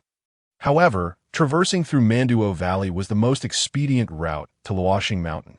Otherwise, he would have to take a long detour. Not only would this waste precious time for cultivation, but it would also lead him through many perilous areas inhabited by high-level demon beasts. He argued, "The Demon Mountain is open to all. It is not anyone's private domain that I insist on passing through here. How audacious! Do you not understand the consequences of your words?" A formidable aura surged forth. Imbued with violent power, Li Mu struggled to resist, but found himself utterly powerless. Such a high realm. At least the 7th or 8th level of the spirit platform. In the inner sect, he would perhaps only qualify as a lookout. If he were in the outer sect, he would undoubtedly be considered an exceptional expert among the elite disciples. The roadblockers caught sight of Li Mu's waste token and could not help but snicker. "So it's just a new disciple from the outer sect, unaware of his own insignificance, that we do not allow you to pass, fearing you might meet your demise." Another person sneered derisively. "These young ones today are as weak as chicks." Yet their ambitions soar high. They believe that entering the academy makes them unrivaled geniuses, daring to venture into the Demon Mountain with mere outer sect status. He looked down his nose at Li Mu. Little did he realize that even inner sect disciples, driven by greed and recklessness, often met their end in desolate places. Li Mu's expression turned stern. "Who are you two, may I ask? Are you disciples of the academy as well? Since we are the same sect, why make things difficult for me?" One of them produced a waste token. "Behold, we are inner sect disciples. This one is Tao Qianli, a disciple of Qian Feng, and I am Fu Hachio, a disciple of Qian Shenfeng. The inner sect consists of 6 peaks besides the main peak where the headmaster resides: Qian Feng, Qian Shenfeng, Qian Dufeng, Qian Xinfeng, Qian Mingfeng, and Qian Xinfeng. Their names embody the virtues of self-discipline, cautious solitude, guarding the heart, and clarity of nature. The main peak, also known as Qianshou Peak, was renamed due to its status as the headmaster's residence. Li Mu understood. They were indeed inner sect disciples, and no wonder they were so overbearing. He held no respect for authority and often bore an air of disdain. Did being an inner sect disciple grant them the right to act with impunity? "You two seniors are being rather oppressive." Fu Hachio couldn't help but chuckle. "Oppressive? Even if we were, it depends on whether you're worthy of our attention. Young man, we 3 peaks are collaborating to capture the Tiger Demon. And there is a North Dipper demon sealing array laid within Oh, you still wish to enter?" Li Mu's expression darkened. The inner sect disciples were indeed not to be trifled with. In their eyes, he was nothing more than an inconsequential outer sect disciple, and thus notions of oppression were irrelevant. This sense of disregard was profoundly frustrating. However, the North Dipper demon sealing array was no trivial matter. Recklessly intruding would lead to utter annihilation. That Li Mu had no choice but to withdraw it. He needed to find a shortcut to enter Luoxing Mountain. Chapter 34. The Incident of the Bai Ling Pearl. At the peak of Manduo Valley. That when Rushue is truly despicable. She actually stole the Bai Ling Pearl, causing us to suffer in this demon mountain. Ah, what good does it do to speak of her now that she is dead? What does it matter if she is dead? She infiltrated Qian Feng, stole the Bai Ling Pearl, and even killed a disciple from Qian Feng. How can we not speak of it? Junior brother, when Rushue was devoured by the Tiger Demon when she fled. We set up the North Dipper demon sealing array and eliminated the Tiger Demon. The Bai Ling Pearl still belongs to your Qian Feng. Let us hope so. Do not worry this time. We have Zhu Yanjing from Qian Feng, Lan Imoer from Qian Xinfeng, and Nan Gongyu from Qian Shenfeng. All 3 have laid the North Dipper demon sealing array. It will surely be foolproof. One person remarked, "Hey, why is Nan Gongyu even here? Did he really get together with Lan Imoer together? Nonsense. Lan Imoer has never shown him a shred of kindness. When Rushue is Lan Emoer's junior sister. Lan Emoer is proud and only came to lay the array to investigate the truth. As for Nan Gongyu, he is merely trying to curry favor with Lan Emoer. Lan Emoer is as stubborn as they come. Zhu Yinjing witnessed when Rushue murder a Qian Feng disciple and take the Bai Ling pearl. Yet she still refuses to believe it. Qian Xinfeng is weak, with only 5 or 6 disciples. Apart from Rushue and Lan Emoer, the rest are useless. Once when Rushue is dead, how could Lan Emoer let it end there? With the tiger demon vanquished, I must return and wash away my misfortune. Having circumvented Manduo Valley, Li Mu faced a daunting expanse of mountains, needing to scale several peaks to reach Luoxing Mountain. This expedition is off to a bad start. Li Mu lamented, cursing the 2 roadblockers he had encountered earlier. If he truly had to take a roundabout way, it would waste 2 or 3 days.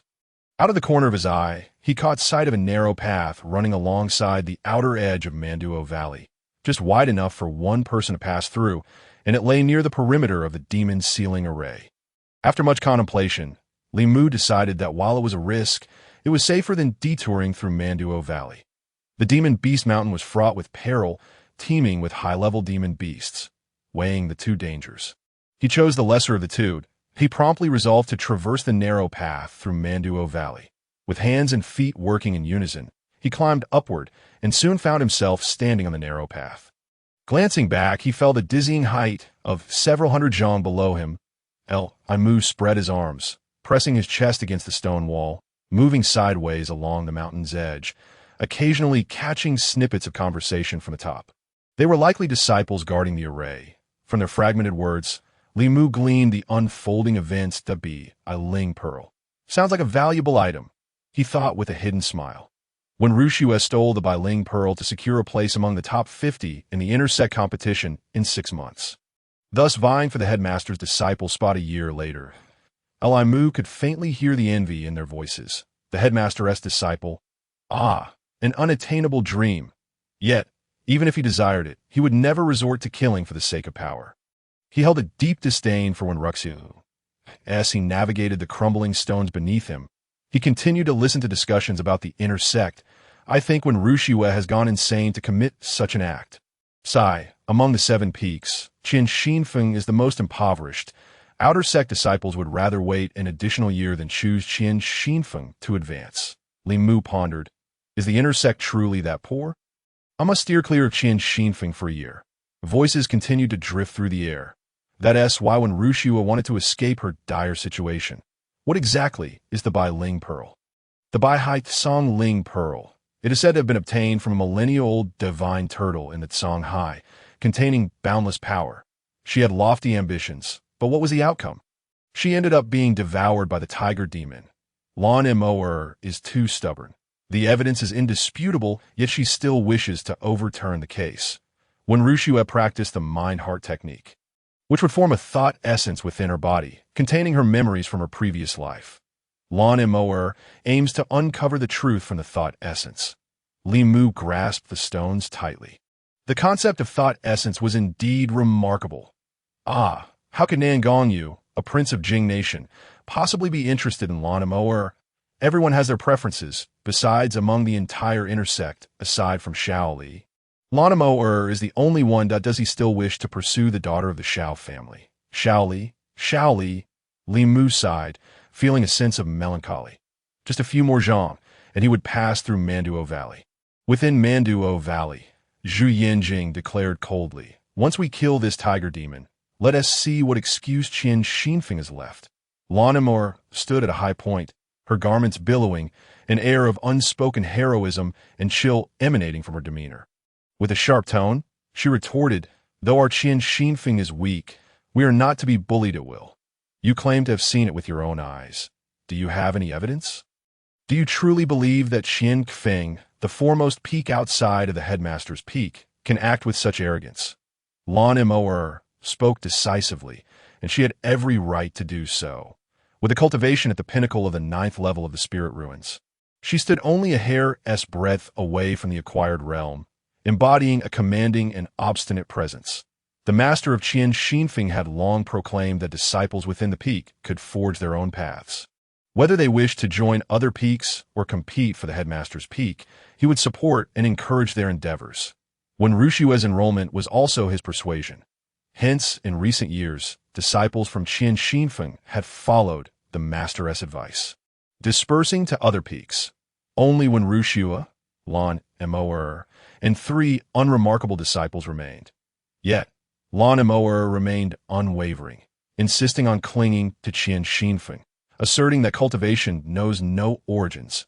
She had indeed proven herself, holding firmly the second seat among the current disciples of Qian Yuan Academy. Qian Xinfeng owed its very existence and status to her. Hearing this, Zhu Yinjing's eyes flared with fierce intensity. Even now, she remained so obstinate. It was truly a case of not weeping until one sees the coffin. Lan Mo'er, do not be so arrogant. However haughty you are now, you shall soon find yourself in dire straits. Disciples from Qianfeng also value their pride. How could they allow themselves to be suppressed by the fallen Qian Xinfeng? Zhu Yinjing's eyes glinted ominously, waiting for the matter to conclude, intent on dampening the spirit of this second-rate talent from Qian Yuan. Seeing the two poised for confrontation, Nan Gongyu quickly interjected, "The tiger demon has yet to be vanquished. We must not fall into internal discord." Zhu Yinjing, filled with indignation, saw Nan Gongyu stepping forward as a mediator and decided to vent his frustration upon him. The prince's status was inconsequential. The diminutive Jing kingdom paled in comparison to the formidable power of the top-tier families of the Great Qian. He certainly did not regard it with any seriousness. "Nan Gongyu, I am aware of your infatuation with Lan Mo'er, but I advise you to open your eyes wide. She belongs to the Qianxin Peak and does not hail from one of the 4 great families. In terms of lineage and background, she is unworthy of you, a prince of the Jing kingdom. Moreover, her fiery temperament is not something an ordinary man can endure, should a spark ignite in the bedchamber. She might very well kick your very essence to oblivion." Laughter erupted around them. Lan Mo'er's countenance turned ashen. His words grew increasingly vulgar, laden with the filth of male thieves and female harlots. Daring to cast such lewd insinuations upon her. "Zhu Yinjing, do you dare to test my patience?" Zhu Yinjing's expression darkened, and he sternly declared, "I have long wished to learn the high arts of the second prodigy of Qian Yuan. I see no need to wait for the inter-sect competition. It shall commence at this very moment." Lan Mo'er's exquisite visage quivered with fury. "Very well. I shall first shatter your insolent mouth before dealing with the tiger demon." The two drew their weapons, ready to engage. The tiger demon, fierce and formidable, could only be subdued by the sealing formation. With both of you prodigies initiating the attack, who shall activate the sealing array? Regardless of any past grievances, let us complete our task before resolving them. The crowd hurriedly urged for calm. The two gradually regained their composure. Nan Gongyu's ears twitched, as if listening intently. The tiger demon is resisting. I shall head east, while you two take the southern and northern flanks. Let us activate the sealing formation at once. At that moment, the tiger demon, confined within the sealing formation, could no longer restrain itself. Once the formation was completed, it would be impossible for it to escape. With a thunderous roar, it raised its limbs, attempting to break through the array. Form the array. Exterminate. The sealing formation activated, and the Mandala Valley was instantly filled with surging energy. The demon's power clashing against the might of the sealing formation. Thunderous booms echoed. Stones cascaded from the mountainside. Roar, like a vast celestial net descending. The tiger demon, having just soared into the air, was suddenly struck down, crashing into the ground with a resounding thud that created a large crater. Allow me to slay it. Nan Gongyu volunteered. No. Lan Mo'er exclaimed urgently. Your power is insufficient for the final blow. The sealing formation will reveal a flaw. As she spoke, it was already too late. Nan Gongyu dove downward, charging directly at the tiger demon. Chapter 35. Breaking the sealing formation. Finally, I have succeeded.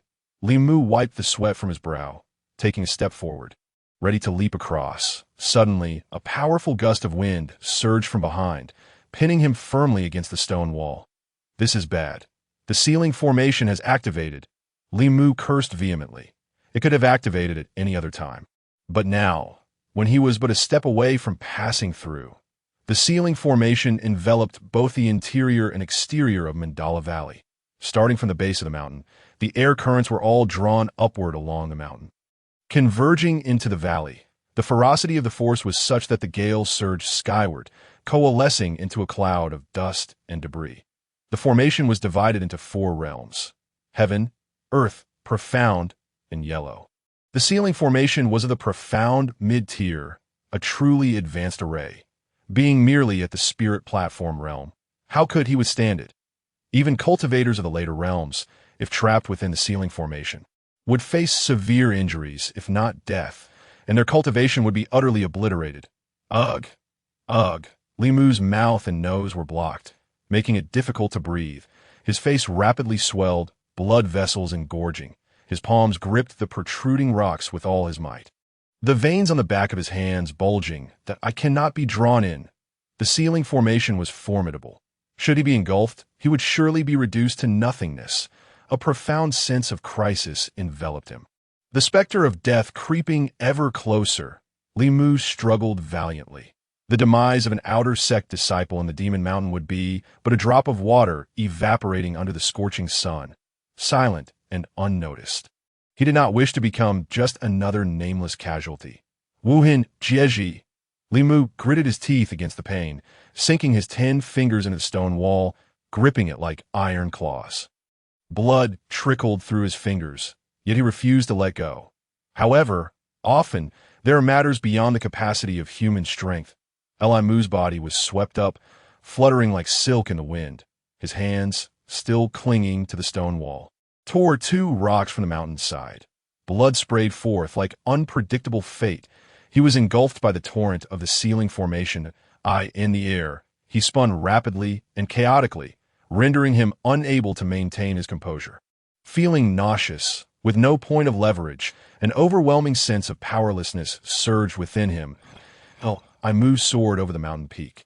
Then he plummeted downward. Nan Gongyu, truly a failure, bringing more trouble than benefit. Lan Emoer seethed. Her teeth clenched. His reckless actions had left a gaping flaw in the sealing formation. The 3 of them each took responsibility for one end. Hastily attempting to mend the breach would only exacerbate it.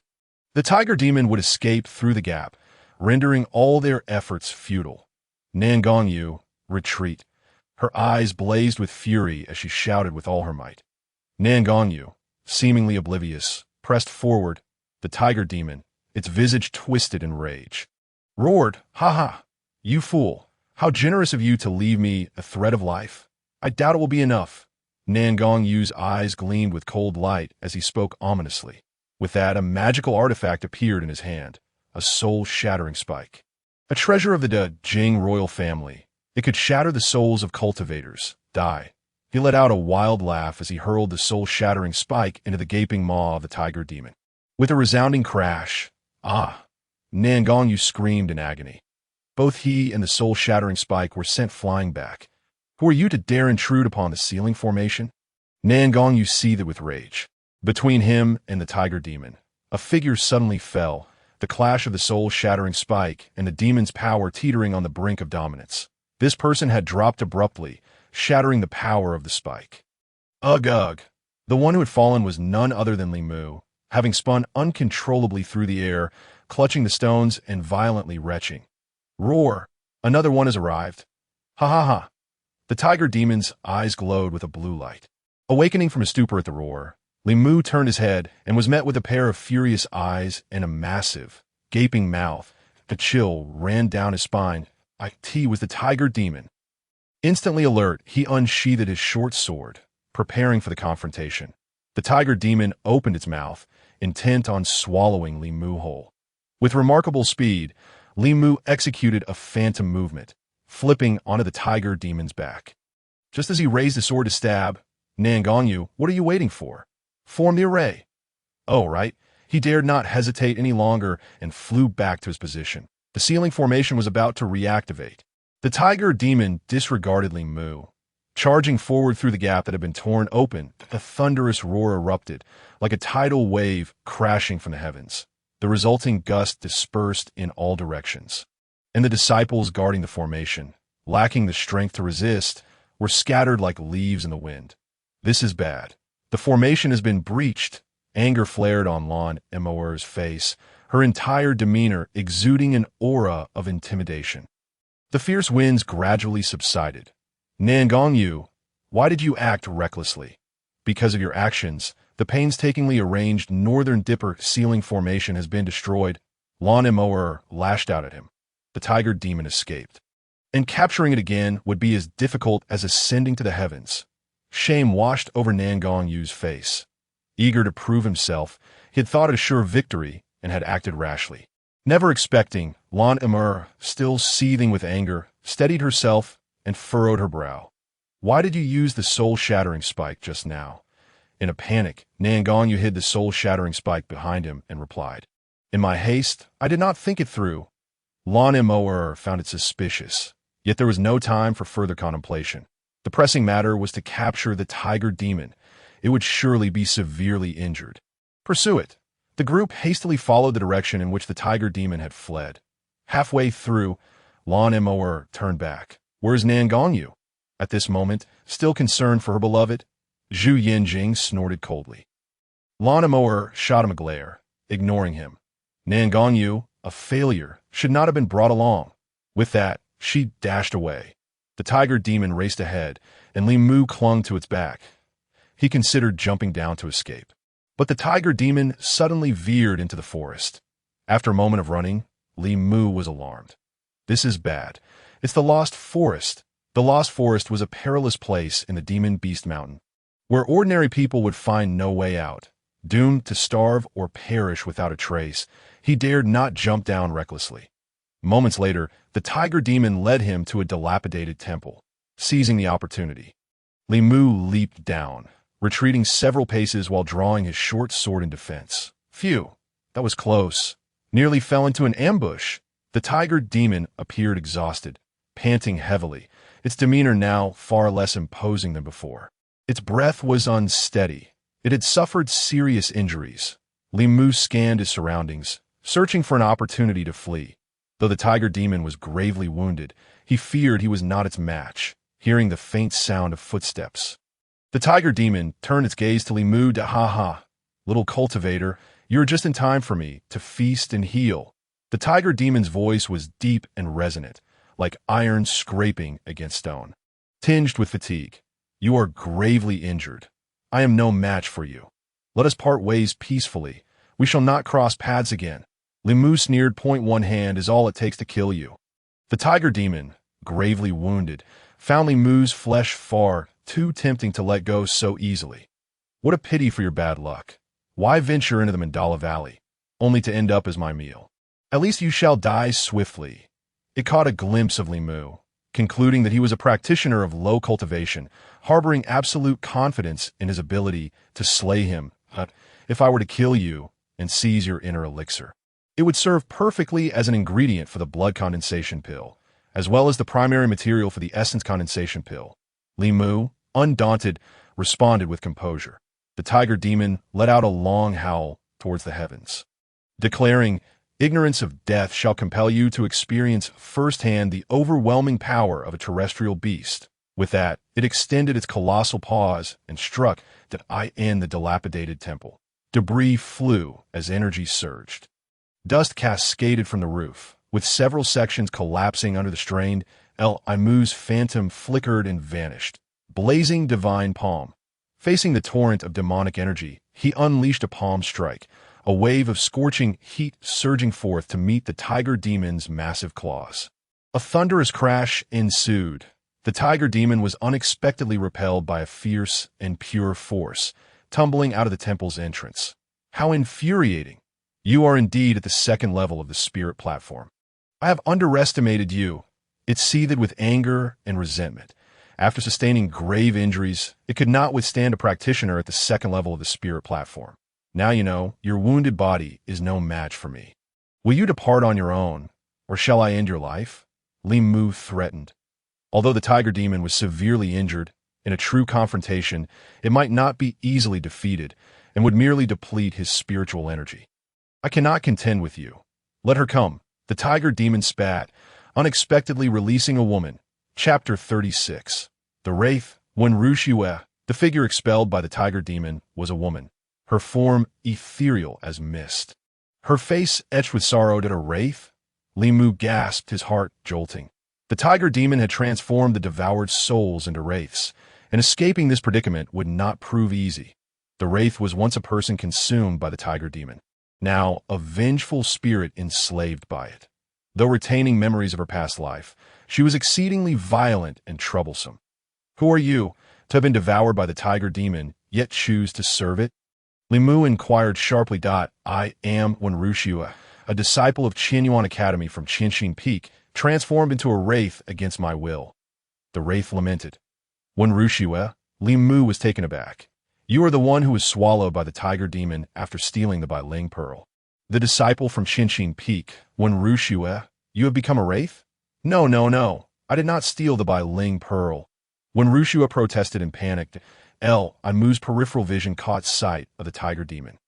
A glimmer of insight flashing that it intended to use the wraith to buy time. He resolutely admonished, whether you stole the Bailing Pearl or not is of no concern to me. That is a matter for the inner sect. I merely wish to ask you, do you truly wish to serve the tiger? Li Mu was acutely aware that wraiths were cunning and would not be so docile.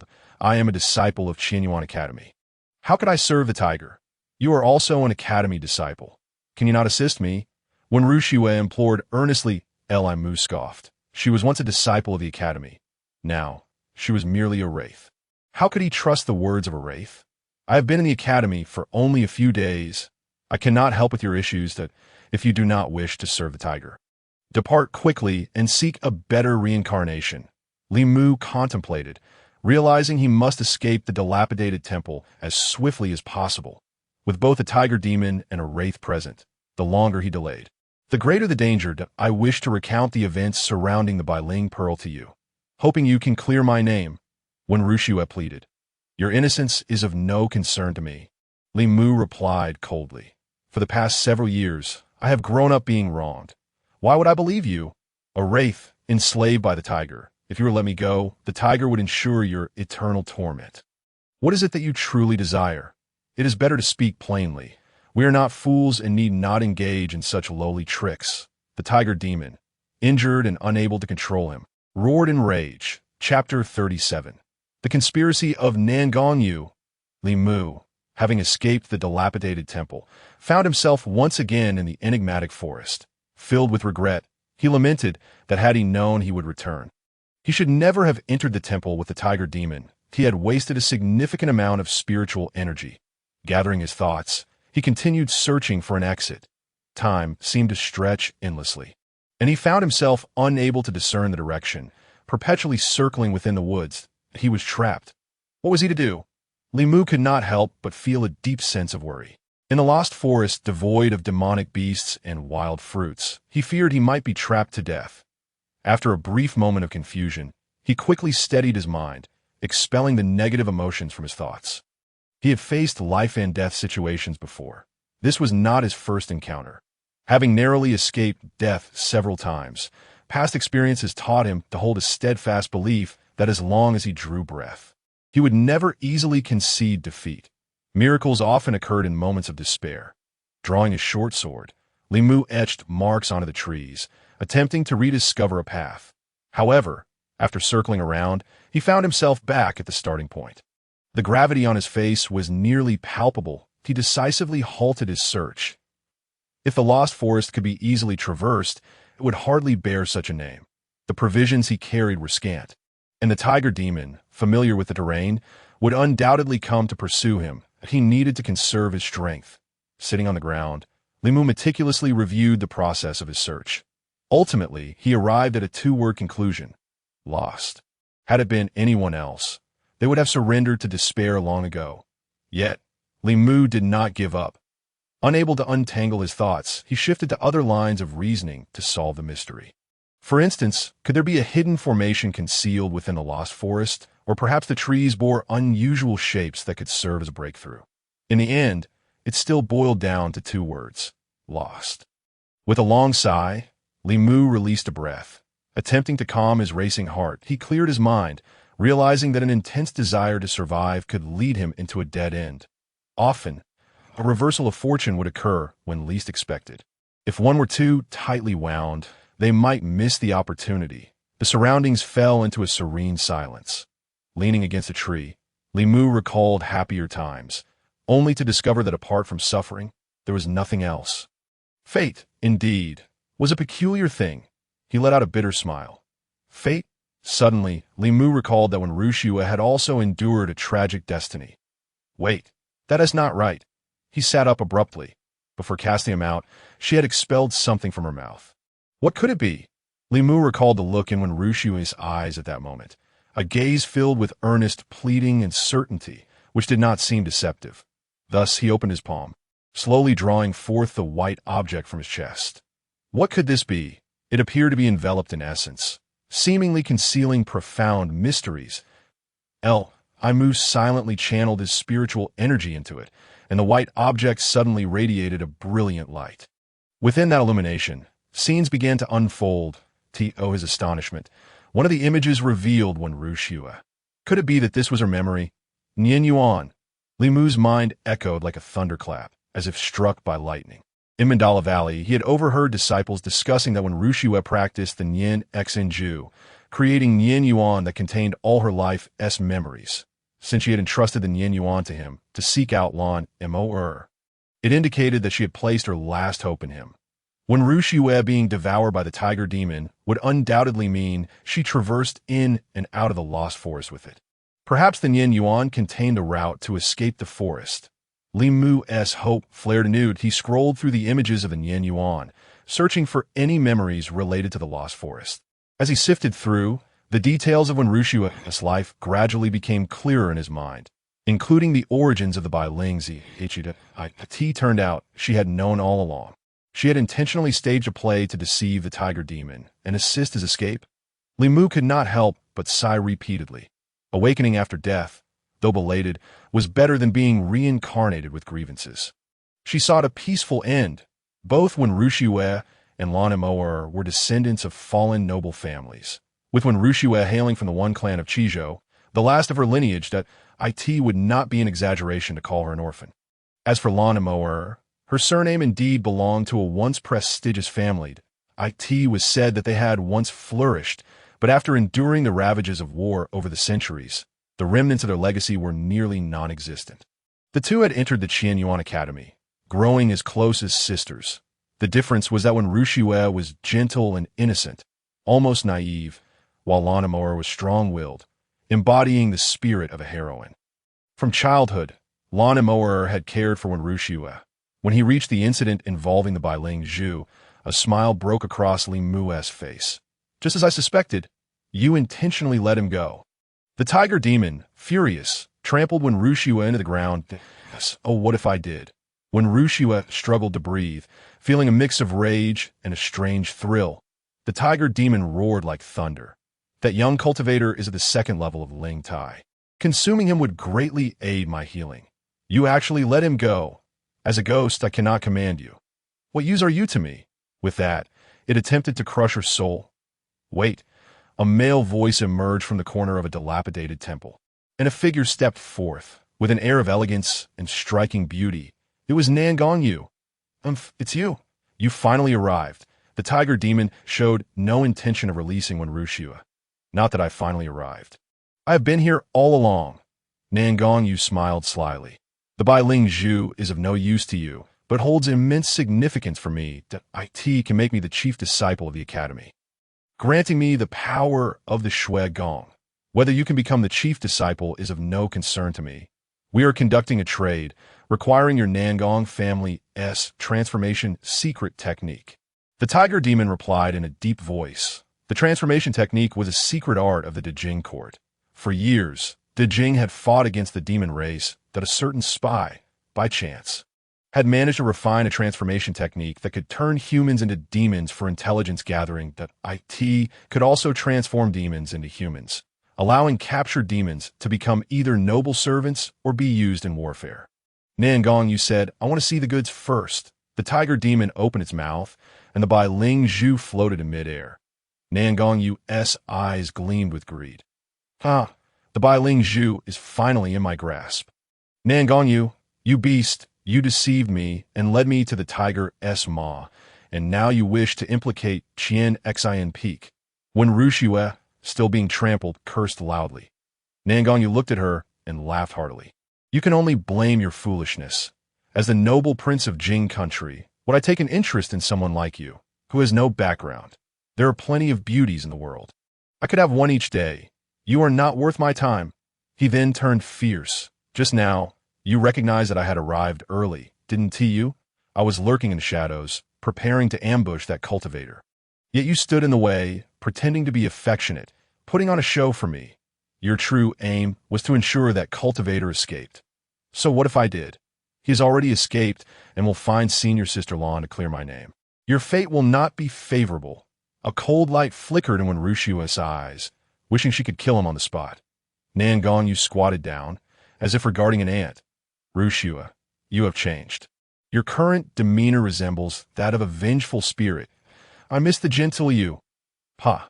When Rushue felt nothing but disdain for him, so many good people have been driven mad by scoundrels like you. In my next life, I will never again be weak. When I encounter the likes of you, I will kill you without hesitation. Nan Gongyu's demeanor turned icy upon hearing her words. Unfortunately, in this life, you will have no opportunity. That young cultivator has entered the Lost Forest, and Nan Gongyu appeared visibly uneasy. According to their agreement, a performance was to be staged in Manduo Valley. Upon witnessing the formidable power of the demon sealing array, he felt a surge of murderous intent. He contemplated using the soul-breaking spike to eliminate both Wenwushue and the tiger demon, thereby not only claiming merit, but also destroying any evidence of their dealings, leaving no one in the world the wiser. Feeling guilty, Nan Gongyu hastily explained, at that time, it was merely to enhance the authenticity of the act. Dear Tiger Brother, please do not harbor suspicions. He continued, the transformation technique was derived from the essence of demons, who possess an inherent advantage over humans. Unless a human has exceptional talent or a remarkable bloodline, they cannot master the art of transformation. However, as a demon beast, you are well positioned to succeed with my method. There's no way you could be deceived again.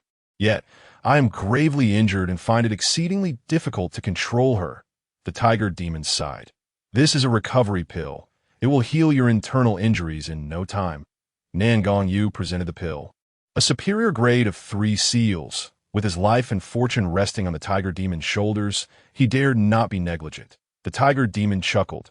The matter of Manduo Valley is behind us. Let us continue our cooperation. Ha ha ha. From the essence of his thought, Li Mu grasped the sequence of events. On that day, Nan Gongyu had first arranged to meet Wenwushue at the Cliff of Broken Life before stealthily infiltrating Qian Peak to steal the Azure Spirit Pearl. When the theft was discovered by a disciple, Nan Gongyu deliberately revealed his whereabouts, prompting the disciples of Qian Peak to pursue him.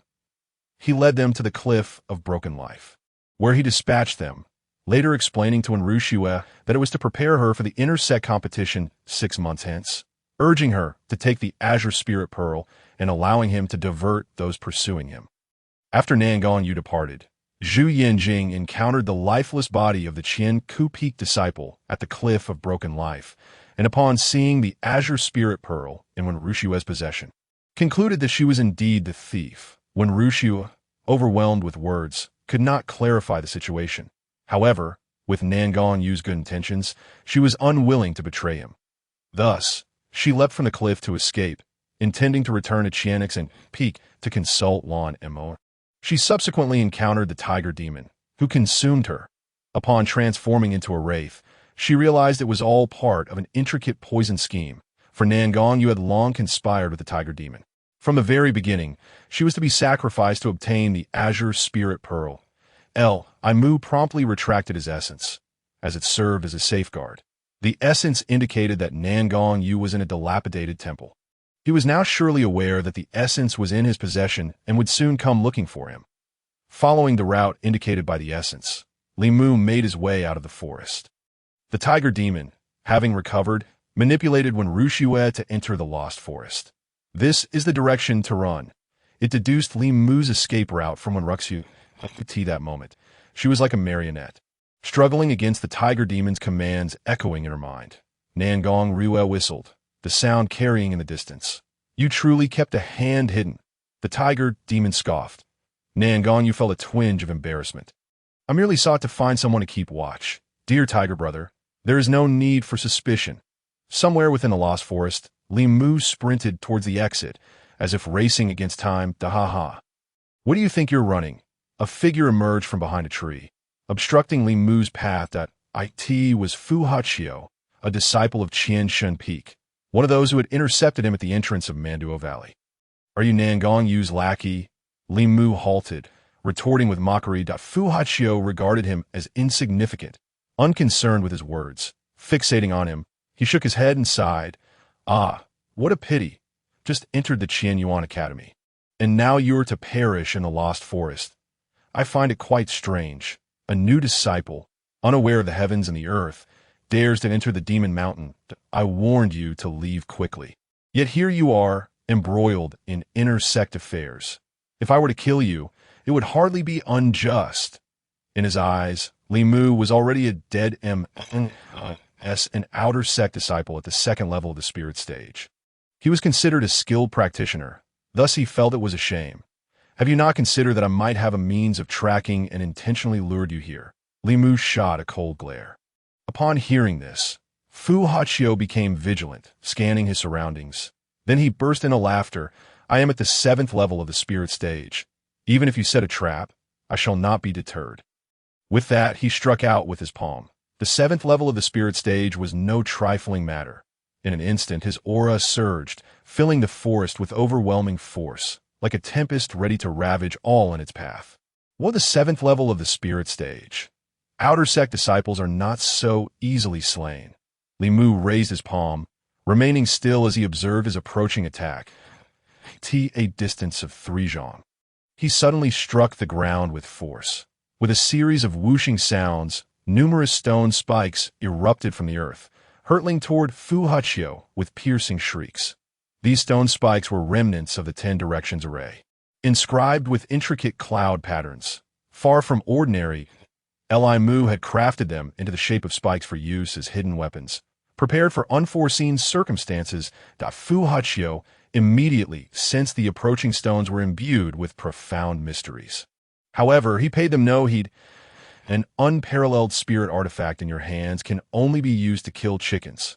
Kill someone?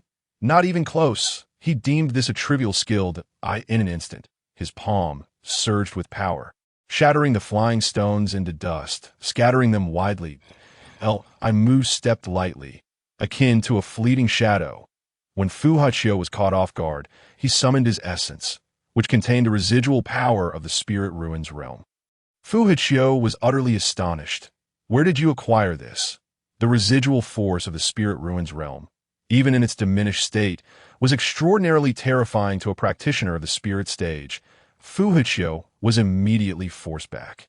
Feeling his blood surge, unable to muster any spiritual energy, following that, a milky white stream of energy shot forth like an arrow, slicing through the air with a sharp sound. With a piercing thrust, it penetrated his throat, blood gushing forth as he collapsed to the ground. The entire process transpired in the blink of an eye. Fu Hachio's neck was pierced with a smooth hole, devoid of any trace. Flawless finger of calamity, Li Mu gazed upon his corpse with a look of disdain. Never underestimate your opponent, even if they are from the outer sect. Many talents rise from the mud, and you were unfortunate enough to encounter one. He searched Fu Hachio's body, discovering 2 bottles of dual-seal pure chi pills and a 3-seal beastbone sword. These he stored within the Boundless Tower. In due time, he would seek out Guei Shoujiang. And from the black market, he could exchange them for a considerable amount of SP Laudanum ore. Please confirm once more. Just right there, I can sense her thoughts in the Lost Forest at another location. Senior Sister 1, have you managed to escape? Li Mu was traversing the Lost Forest when Rushua suddenly darted out from behind a tree. The tiger demon is severely injured, unable to control me.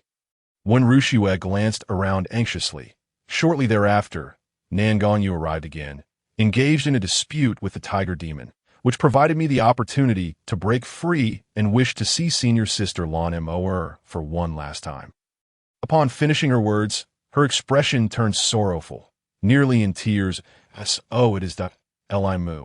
ever vigilant after hearing her tale, found no flaws and felt a sense of relief. Observing her pitiful demeanor, he was moved with compassion. When Rushiwe's fate was indeed tragic. Now, her sole desire was to see senior sister Lan Emo one final time. Li Mu wished to fulfill her wish, not wanting their acquaintance to be in vain. Thus, he led her out of the forest. Li Mu walked ahead, not in a straight line, and at certain points, even leaping.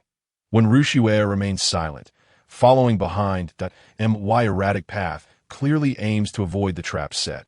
Can she not discern this? Li Mu's wariness was once more aroused. Simultaneously, he sensed a malevolent aura emanating from behind him. Suddenly, he turned around, when Rushiwe's face twisted in a grotesque manner, revealing her fangs. Upon noticing Li Mu's glance, her expression shifted instantly, becoming gentle. "Young master, come here."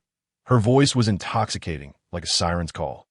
Immediately after, she began to disrobe, exposing her entire form before Li Mu at a ghost. Indeed, a ghost. Li Mu focused intently. Had it not been for his keen awareness, he might have fallen for her trap. It appeared the tiger demon's injuries had healed. Otherwise, it would not be able to manipulate when Rushiwe. Now, when Rushiwe was merely a vessel for the ghost. She gradually approached, her aura of springtime vitality and intoxicating moans enveloping the Li Mu's eyes became dazed, as if ensnared in a dream. A beautiful woman, Shaoli, by Luo Shangzun, when Rushiwe's eyes darkened. Like mist, she drifted towards him, suddenly revealing a sinister grin, her fangs sharp as blades. PFF.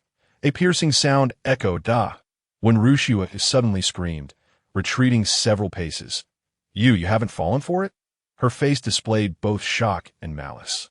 A gaping wound had opened in her chest. Yes, a ghost. Even with a hole in her body, she could not be killed. Could her beauty not entice this young cultivator? The chilling cries of the tiger demon, lurking in the shadows, could no longer be contained, and it lunged forth. That IT had intended that its appearance would instill fear in Li Mu, allowing it to seize the thought essence, perhaps leading to an unexpected outcome. Thus, it manipulated when Rushiwe to seduce him. Little did it know, Li Mu was a paragon of virtue, remaining unperturbed. How infuriating! Surrender your thought essence. The tiger demon unleashed its power, gouging the ground. You think too highly of yourself. Li Mu scoffed. The thought essence is a talisman for possession. Once surrendered, my death is nigh. If you desire the thought essence, come and take it. Li Mu sealed the thought essence with his spiritual power and taunted. When Rushiwe, soon I will shatter his spiritual power, and you will reclaim the thought essence. The tiger demon glared fiercely, issuing commands. With that, it leaped into the air, charging forward. The tiger Lan Moer's face turned pale upon hearing this. So, it was true that the Qianyuan Academy had produced such a scoundrel. Very well, let us extinguish them altogether. What are we waiting for? Zhu Yanjing said. Qianli, gather the other disciples and encircle them. Not a single fly shall escape. Lan Moer, let us strike together. Immediately, Lan Moer, Zhu Yanjing, and Nangong Yu charged forward together. Seize the Bailing Pearl, capture Nianyuan, and eliminate Li Mu. The tiger demon happened to descend from the sky and suddenly saw several figures darting towards it. Swift as lightning, radiating a powerful aura, all possessing cultivation levels above the Spirit Ruin Sutra. IT changed direction midair and landed on the ground, crashing against a tree, causing leaves to scatter to the ground. Nangong Yu shouted, Moer, you deal with the tiger demon while I rid this academy of its disgrace. With that, he brandished the soul-piercing spike and lunged towards Li Mu. His intention was to shatter Li Mu's soul and when Rushiwe's and Nianyuan together. Ensuring there would be no witnesses left, Li Mu caught a glimpse of his surroundings, quickly deducing that Nangong Yu would surely distort the truth, categorizing him alongside the tiger demon. What a devious scoundrel. Even if he was arrogant and determined, before the three formidable experts of the Spirit Ruins realm, he was but an ant. The disparity in realms required a lengthy period to bridge at this moment. He needed to break free as Nangong Yu's soul-piercing spike flew towards him. He flipped and utilized the light smoke step to narrowly evade the attack. Bang! The soul-piercing spike embedded itself in the tree trunk, but did not break it. The visible speed with which the tree withered, its green leaves turning yellow and falling like rain, was astonishing. Mu's heart raced. Just facing Nangonyu alone was beyond his capacity to withstand. The power of the soul-piercing spike was terrifyingly overwhelming. Thus, he no longer hesitated and exerted himself in the light smoke step. Nangonyu coldly remarked, "I see you're still at the second level of the spirit platform. A new disciple this year. Quite impressive. Unfortunately, you are up against an inner door expert." His face was filled with scorn, mocking Li Mu for his folly, as if he were attempting to strike a stone with an egg. Let me show you the taste of a living hell." Li Mu clung to the tree trunk, his body suspended. The academy had such a sinister character as Nangonyu, and when Rushue's Nian Yuan was on him, if he had the ability, let him come and take it. Nangonyu, shrouded in murderous intent, wore a grotesque expression. His words dripped with malice. "I knew it would come to this, since you seek death.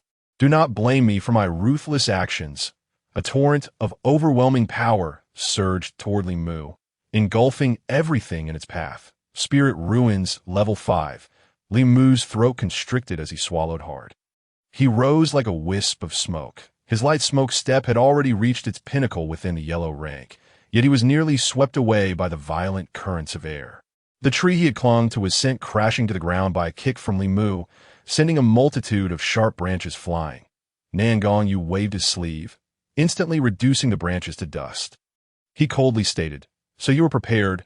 What a clever scheme." He realized Li Mu had set a trap, but dismissed it with contempt. In that brief moment, Li Mu gripped his sword in his right hand, while his left unleashed the traceless finger, striking the surrounding trees. The sound of crashing echoed as many trees splintered, their bark falling away, forming 5 low, circular stumps and 10 towering square pillars, adorned with peculiar engravings. Nangonyu sensed the stirring of energy in the forest, his expression changing drastically. He barked, "A formation? What kind of formation is this?" Li Mu replied coldly, "The 10 Directions Formation." Chapter 41. Battle with the Tiger Demon. "Whoa!" The tiger demon roared, its voice reverberating through the forest like an explosion, stirring up powerful winds akin to a tsunami. Lan Mo and Zhu Yanjing were startled, quickly turning around with expressions of wariness. Under the oppressive weight that felt like mountains collapsing and earth splitting, they exchanged glances, both questioning, as the tiger demon healed its wounds. Zhu Yanjing spoke gravely. "The tiger demon is at the earthly fiend level. Be cautious." As he spoke, the tiger demon advanced, displaying its arrogance. "Ha! You want to kill me? If you have the guts, set up the demon sealing formation again." The beast's taunts ignited Lan Mo's fury. "The revenge for my junior sister has yet to be avenged. And now you come just in time. I will kill you to avenge Rushue. Indeed, killing it will rid the demon mountain of a scourge." Zhu Yanjing brandished his sword. Meanwhile, when Rushue, like a wisp of fog, floated beside the tiger demon, her visage fierce, the once junior sister had actually allied with the tiger demon. "Rushue, look closely. I am senior sister Lan." Lan Mo felt a surge of sorrow, even as a vengeful spirit. She retained memories of her former self, and wished to awaken when Rushue. However, when Rushue's eyes were vacant, responding only with bared teeth and a snarl, it seemed she could not hear Lan Mo at all. She had lost her mind. Could you speak of sisterhood to a vengeful spirit? Zhu Yanjing, exasperated, exclaimed, "What time is it? Lan Mo, have you lost your mind? If you cannot take action against the tiger demon, let me deal with the vengeful spirit." "No, she is my junior sister," Lan Mo shouted with all her might. Zhu Yanjing, weary of her folly, did not wait for her to finish before thrusting his sword forward. The force of his sword surged, targeting the postnatal cultivator in an instant. The feeble cultivator prepared to meet your end. The tiger demon roared and lunged at Lan Mo. The tempest roared through the forest, young trees splintering under the overwhelming demon power. Lan Mo was forced back several steps, her eyes ablaze with rage. In that moment, the sight of an enemy ignited her fury. Without the demon sealing formation, you are but a featherweight. The tiger demon was exceedingly confident in its strength. No matter how furious you are, you will only serve as my delectable meal. Lana Mower caught a glimpse of Wenwuxia, who was trembling frantically at Zhu Yanjing's side. The hatred in her eyes surged like a tidal wave. The sister she regarded as dear as her own blood had perished, trapped between realms. Now, a vengeful spirit turned against her. Born into suffering, must she also endure torment after death? Today, I shall kill you. Lanamer's heart brimmed with hatred, transforming into an inexhaustible killing intent as her half-moon technique surged forth with immense spiritual energy. Her ultimate technique, the half-moon technique. Her magical artifact, the half-moon. The artifact radiated brilliance, resembling a sharp blade. A cacophony erupted as trees struck by her blows developed countless small holes. Light streamed through these holes, forming a dense web of illumination. Bang! The half-moon clashed with the demon's power, creating a whirlwind. Puffed! Lana Mower spat out a mouthful of blood. Her strength was not yet sufficient to withstand a direct confrontation. Even with the half-moon artifact, the tiger demon cackled as it closed in. The half-moon artifact emitted a buzzing sound, soaring past it and grazing its tough skin before returning to Lana Mower's hand. Oh, the tiger demon howled in pain. Damn it! Its breath was thick with a rancid odor, enough to make one retch. The tiger demon swung its tail like a long whip, a sweeping assault. Bang! Lana Mower found no way to evade, raising her half-moon artifact to defend. With a clang, she yanked back, inadvertently embedding the tiger's tail into the tree trunk. Using the force against the tiger was effective, just as she was about to counterattack. The tiger demon yanked hard, uprooting the tree and swinging it towards her. Ugh! Lana Mower grunted, her breath uneven, barely managing to evade. Throughout the confrontation, the tiger demon held the upper hand but could not crush her, resulting in a tug-of-war on the other side. Zhu Yanjing appeared remarkably at ease, growing more valiant with each exchange. His cultivation level was already above Wenwuxia as a vengeful spirit. She could only rely on her ethereal form to entangle with Zhu Yanjing. Zhu Yanjing caught a glimpse of Lana Mower. Had she truly mastered the half-moon technique to such a profound extent? The half-moon technique, derived from the magical artifact half-moon, belonged to the mid-level Xian rank. To cultivate a Xian rank technique to such depths was no wonder she always exuded such pride. Zhu Yanjing felt a flicker of luck. If she were to participate in the competition for the title of Chief Disciple, there would likely be one less spot available. There were only 3 slots left for the Chief Disciple competition. He thought to himself, I must find a way to escape quickly. The inner door competition is in 6 months, and the Chief Disciple competition in a year. I cannot afford to be delayed by the tiger demon. He wielded his long sword with increasing ferocity. I am not Lana Mower. We share no ties. Killing you is imperative. The matter of the Bailing Pearl will not simply end because you have become a vengeful spirit. The shadows of his sword crisscrossed like a rain of blades, leaving Wenwuxia with no place to hide. Die! Zhu Yanjing roared, his voice echoing with lethal intent. He was weary of the entanglement. Lana Mower was struggling against the tiger demon, showing signs of defeat. He needed to unite with her quickly to slay the tiger demon. That if Lana Mower died, he would not stand a chance against the tiger demon. The sky-slicing sword descended, and Wenwuxia let out a piercing scream, filled with unwillingness and resentment. "Oh, not harm Wuxia," Lana Mower cried out, her focus momentarily diverted. Bang! Seizing the opportunity, the tiger demon slammed a massive paw in her back. Puffed! Blood gushed from Lana Mower as she crashed heavily to the ground, her face paling in an instant. The tiger demon could not afford to miss this opportune moment. It leapt into the air, only to come crashing down with tremendous force, determined to reduce Lana Mower to a mere pulp. The shadow descended like death itself as Lana Mower lay on the ground, her pupils filled with the image of the tiger demon. The demonic energy suppressed her, rendering her utterly immobile. Her eyes brimmed with sorrow. Even in death, she vowed never to reveal her fear and weakness before the tiger demon. Lana Mower. Hey!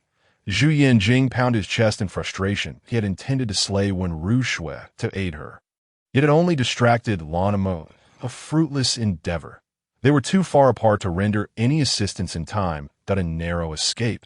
The forest echoed with the sound of cracking branches. Trees around them fell, accompanied by the sound of peeling bark. Suddenly, a powerful force surged through the woods. Just as the tiger demon was about to strike, it was abruptly yanked away by this force, crashing to the ground with a thud, creating a massive crater. Zhu Yanjing's painting of the sky sword intent was engulfed and obliterated by this overwhelming power. Such formidable strength. Lan Mo and Zhu Yanjing exchanged glances, seizing the opportunity. Zhu Yanjing broke free from Wen Rushui and rushed to Lan Mo's side in the blink of an eye. What kind of power is this? Zhu Yanjing raised his sword, infused with spiritual energy, and asked Lan Mo, lowering his voice, "IT must be some sort of formation." Lan Mo, breaking free from the demonic energy's control, struggled to rise. She looked around and saw low, round wooden stakes and square pillars adorned with immensely mysterious patterns. Was it set up by that little cultivator? A sudden realization struck Zhu Yanjing, and his pupils constricted. Could he really create such a terrifying formation? Just as he pondered this, Li Mu emerged slowly from within the formation. A tempest raging behind him, his entire being enveloped in the overwhelming power of Gaia. Chapter 42. The Ten Directions formation reveals its might. This wicked being, Lan Mo, was intimidated by the oppressive aura emanating from him.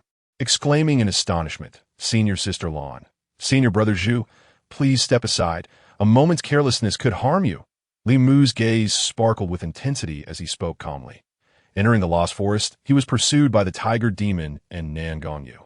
Aware of his slim chances of victory, given that the Tiger Demon was a formidable foe of the 4th or 5th level of earthly fiends, akin to postnatal cultivators, he knew that Nan Gongyu was also at the mid-stage of the spiritual ruins, far surpassing him in strength. His strategy was akin to a demonic mountain, solely aimed at obtaining the demon beast's inner core, and he never expected to become embroiled in the Bai Ling Pearl incident. Yet, circumstances had unfolded, and he could only confront them that he thought of the Ten Directions formation. IT was his last lifeline. Originally intended for hunting demon beasts, he now had to deploy it prematurely. Lan Mo and Zhu Yanjing, following his instructions, moved aside from the core of the formation's power, their eyes filled with skepticism. Could this formation truly contend with the Tiger Demon? Zhu Yanjing set aside thoughts of the Bai Ling Pearl, focusing on breaking free first. "Let us give it a try." "A test?" Li Mu replied calmly. "Indeed, let us try." Li Mu anticipated being pursued and devised the Ten Directions formation to lure the enemy. However, the backup formation within the Boundless Tower could not be activated due to the towering trees in the Lost Forest, preventing its deployment. Utilizing a short sword, Li Mu carved the trees into 5 stone pillars and 10 columns, inscribing patterns to form a rudimentary 10 Directions formation. The inspiration struck suddenly, and the actions were executed in haste. The materials were merely wood, devoid of spiritual energy, and the patterns were crudely etched, lacking the essence and spirit. How much power could the Ten Directions formation wield? Li Mu felt uncertain, and the outcome was unpredictable. Just moments ago, the formation crafted from trees had repelled the Tiger Demon, shattered Zhu Yanjing's painting of the sky technique, and forced Nan Gongyu to retreat. Li Mu felt a glimmer of hope. The power of the Ten Directions formation far exceeded his expectations. In a hasty formation, it could suppress 3 formidable opponents in an instant. Did you all see that? He and the Tiger Demon conspired together to ensnare us all. Nan Gongyu incited. He was engulfed in extreme fear. Li Mu had set up the Ten Directions formation, and he had not anticipated that his plan would once again unravel. But who would suspect an outer sect disciple? Let us eliminate him together. Nan Gongyu gripped the soul-breaking spike in his palm, its sharp brilliance ready to strike and kill at any moment. What a vicious individual. Lan Mo felt her anger swell as she listened to his incitement. Her fury boiling over. IT was this outer sect disciple who orchestrated everything. He had kept everyone in the dark and now sought to eliminate them all. His intentions were indeed treacherous. Who exactly are you? What scheme lies behind your infiltration of the Qian Yuan Academy? Why collude with the Tiger Demon to harm my junior sister for the Bai Ling Pearl? Lan Mo bombarded him with questions, her tone growing more forceful with each inquiry, her rage mounting. The crisis was not yet resolved. Do not act in haste. Zhu Yanjing fixed his gaze on Li Mu, realizing he did not merely wish to kill the tiger demon, but sought to eliminate everyone. It was a grave miscalculation. Foolish. Li Mu, hearing Lan Moer's accusations, felt compelled to retort angrily. What did you just say? Lan Moer clutched her magical artifact, the half-moon, prepared to burn everything to the ground if necessary. Fine, allow me to pose a few questions. Li Mu replied solemnly, I am a member of the Li family from Qingyang City in Songyun Prefecture, merely a side branch, if I am a know of the Bai Ling Pearl. I joined the academy only 7 days ago. When was the pearl stolen? Could I have orchestrated such a grand scheme upon my arrival? This. Lan Moer furrowed her brow, falling into contemplation. Li Mu sneered. Realizing now you wish to use your intellect. Where were you before?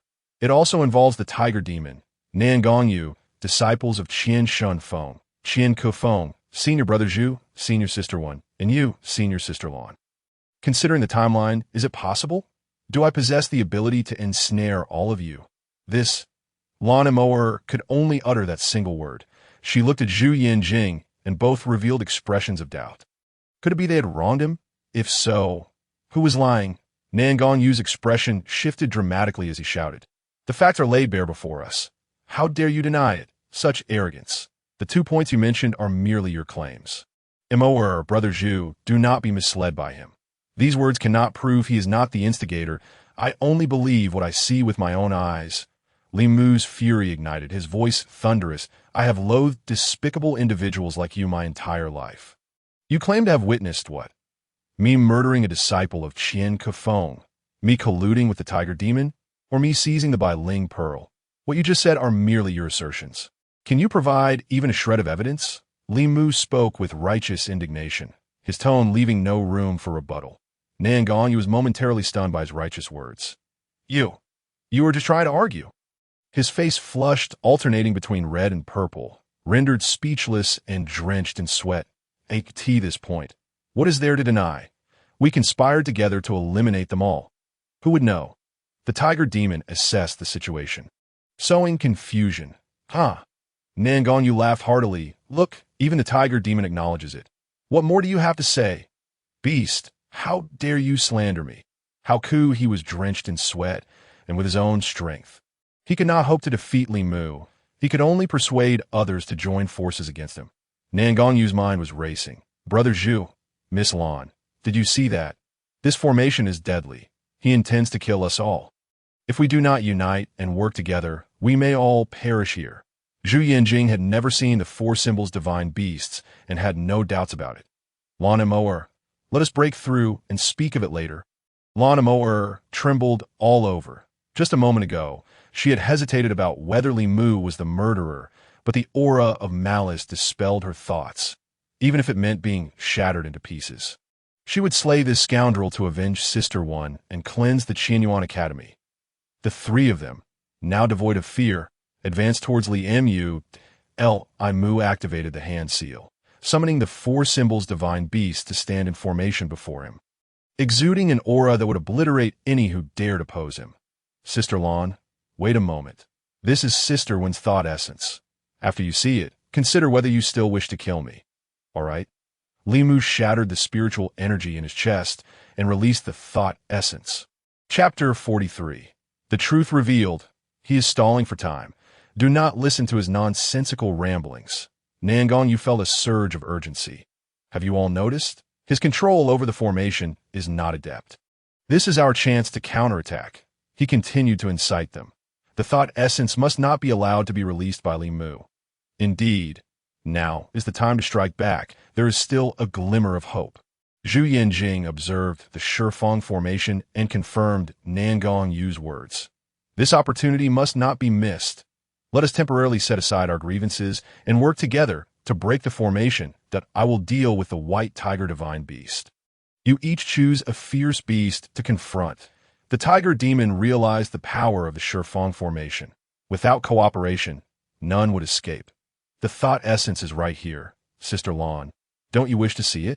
Li Mu held the thought essence, his gaze fixed intently on Lan Moer. With the Shifang formation in play, he felt considerably more at ease. Even if they united their strength, breaking the formation would be impossible. The truth, however, will be laid bare for all to see. Do not listen to him. We must break the formation first. Nan Gongyu shouted. Silence. Lan Imoer rebuked, casting a sidelong glance at Wen Wuxia. Her consciousness was hazy. Her cries continuous, resembling a tormented specter. Her heart ached. The thought essence contained memories of Wuxia's life. Even in death, she must uncover the truth. Imoer, do not be deceived by him. Nan Gongyu urged, frantic. Kill him. Seize the thought essence. And we will know the truth. Zhu Yanjing also incessantly persuaded. Even if we join forces, can we truly break the formation? I doubt it, but I can see Wuxia's thought essence right now. Lan Imoer, resolutely stubborn, firmly declined. She had a preliminary assessment of the Shifang formation. Breaking it would be no simple task. Nan Gongyu attempted to persuade her further, but was silenced by Lan Imoer. No more words. I have made my decision. Nan Gong, let her be. This moment does not matter. Zhu Yanjing sighed in resignation. Nan Gongyu's expression was grave. He understood Lan Imoer well. Once she made up her mind, no one could sway her. In his fury, he stealthily approached the tiger demon. Once the memories within the thought essence were revealed to the public, he would have no choice but to fight his way out alongside the tiger demon. Seeing that they had reached a consensus, Li Mu released Wen Wuxia's thought essence. The essence emitted a dim glow. Wuxia's life unfolded before them in cinematic form. The first images depicted Wen Wuxia and Lan Imoer in their childhood. As Lan Imoer recalled the past from the images, tears welled in her eyes. Even with her strong disposition, 2 individuals who were both orphaned had grown close to one another. Heaven had taken their loved ones, and they regarded each other as family.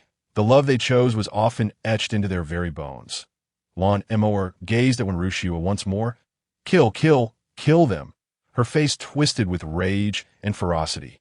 She was no longer the innocent junior sister they once knew. Wuxia.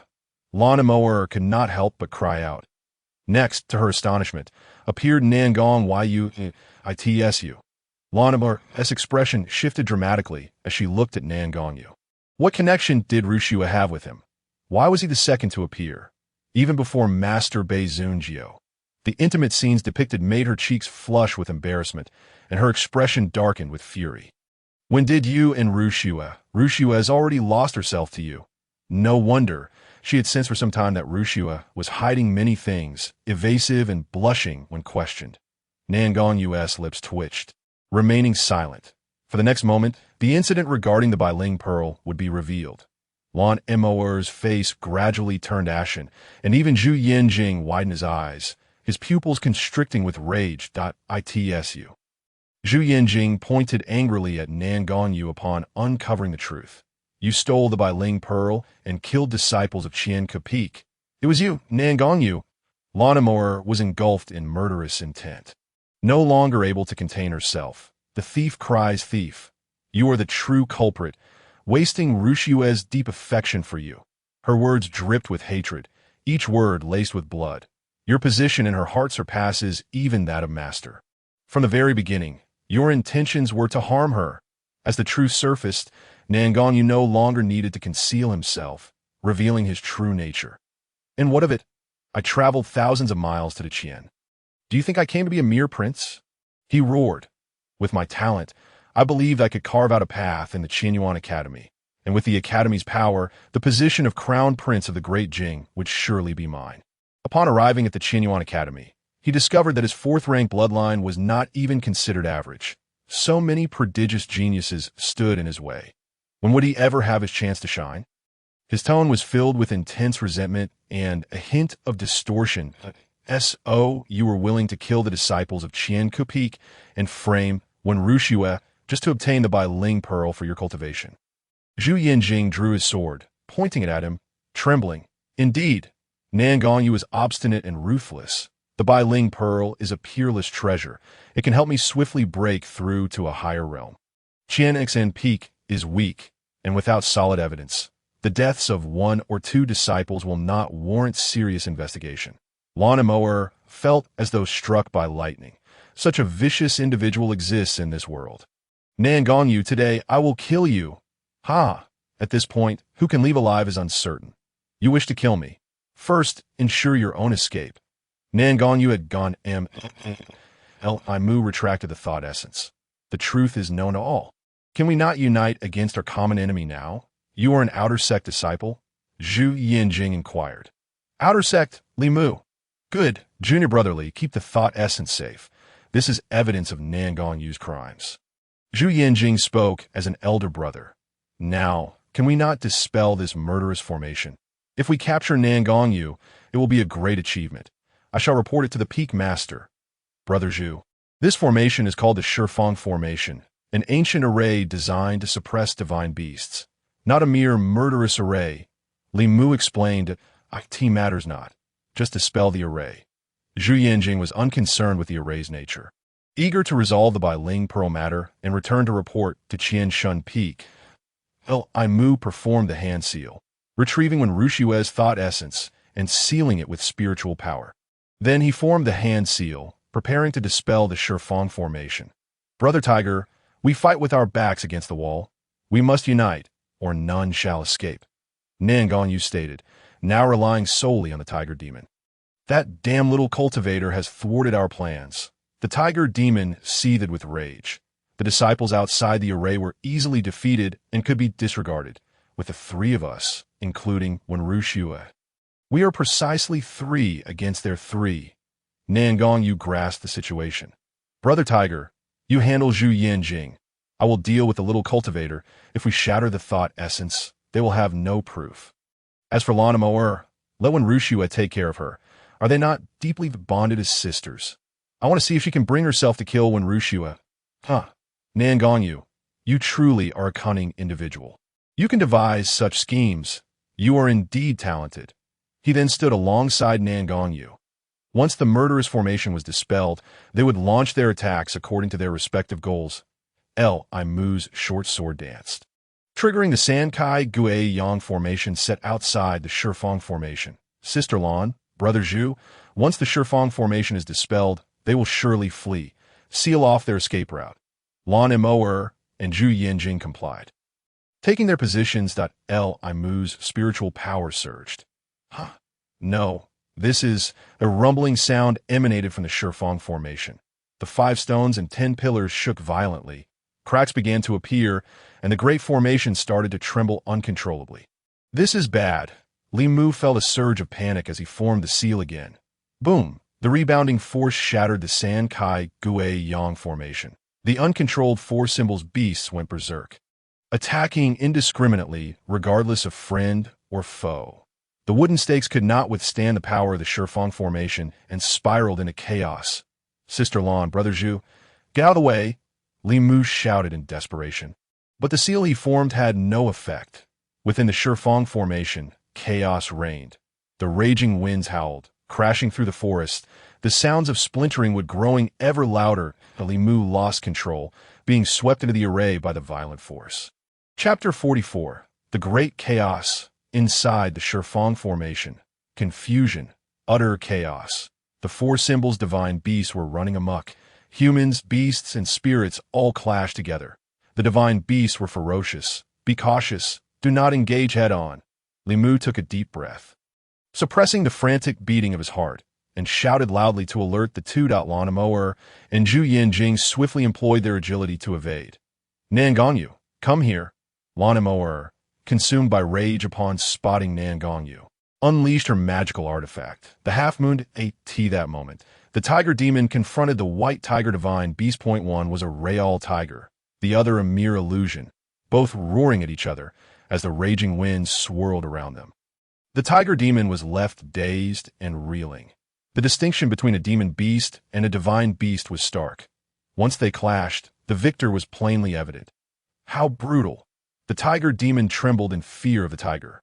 A marvel of the world, with nowhere left to retreat, it felt unwilling but summoned all its strength to charge again, crashing into a tree with a thud. IT missed.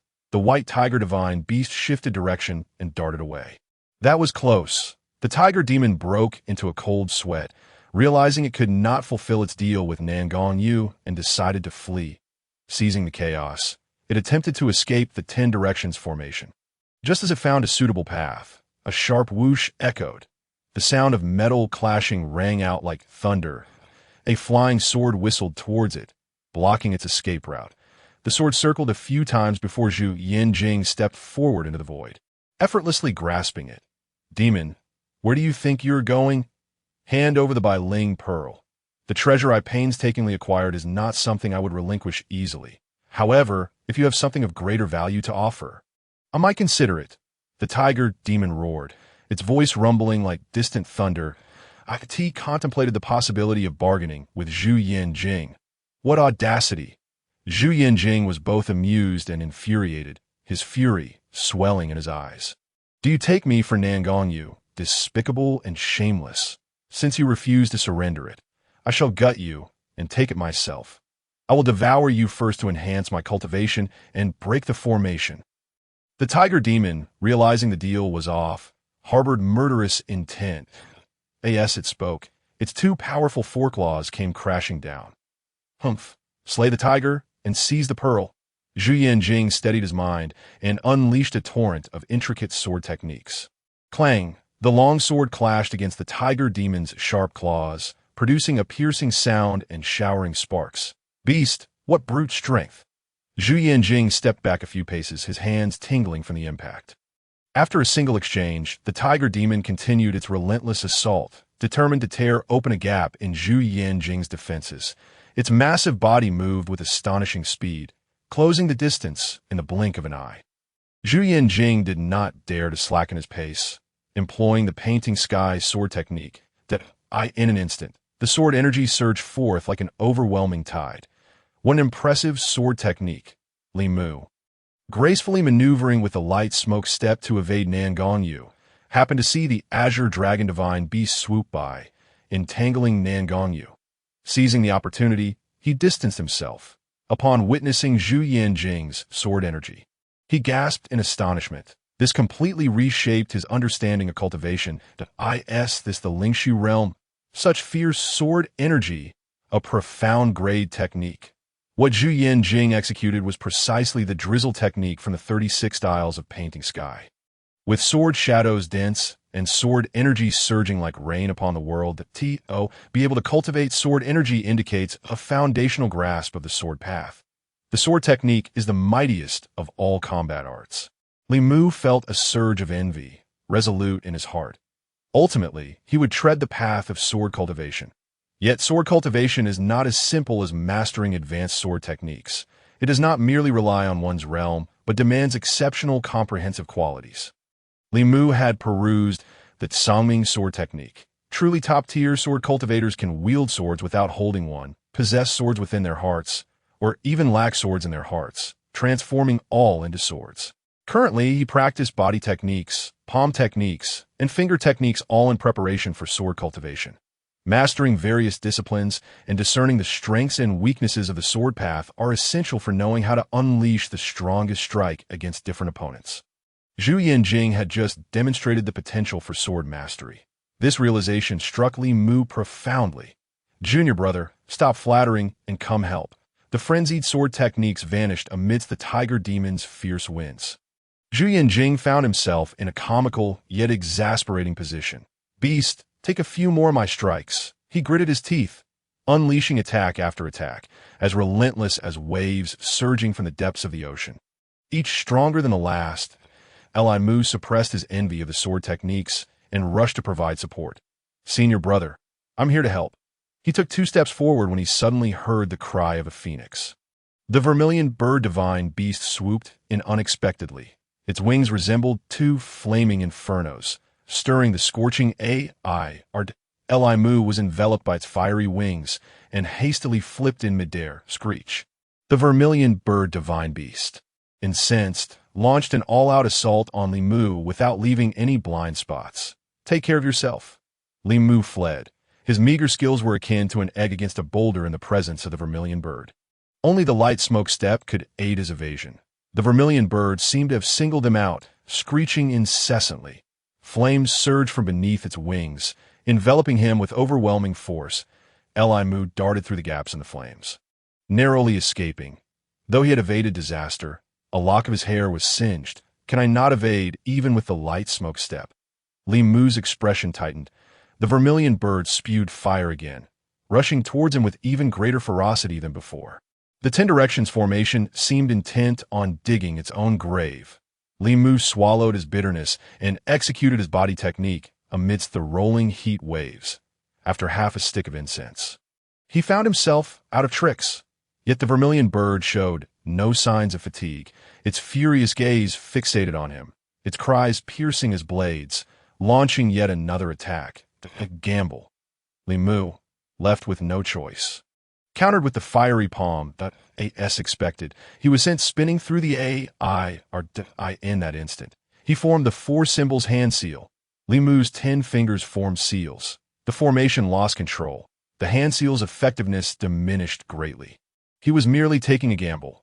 The result, the vermilion bird unexpectedly veered off, flying elsewhere. He won the gamble. Li Mu exhaled deeply, his back soaked. When he performed the hand seal, the vermilion bird sensed it and would not attack him lightly.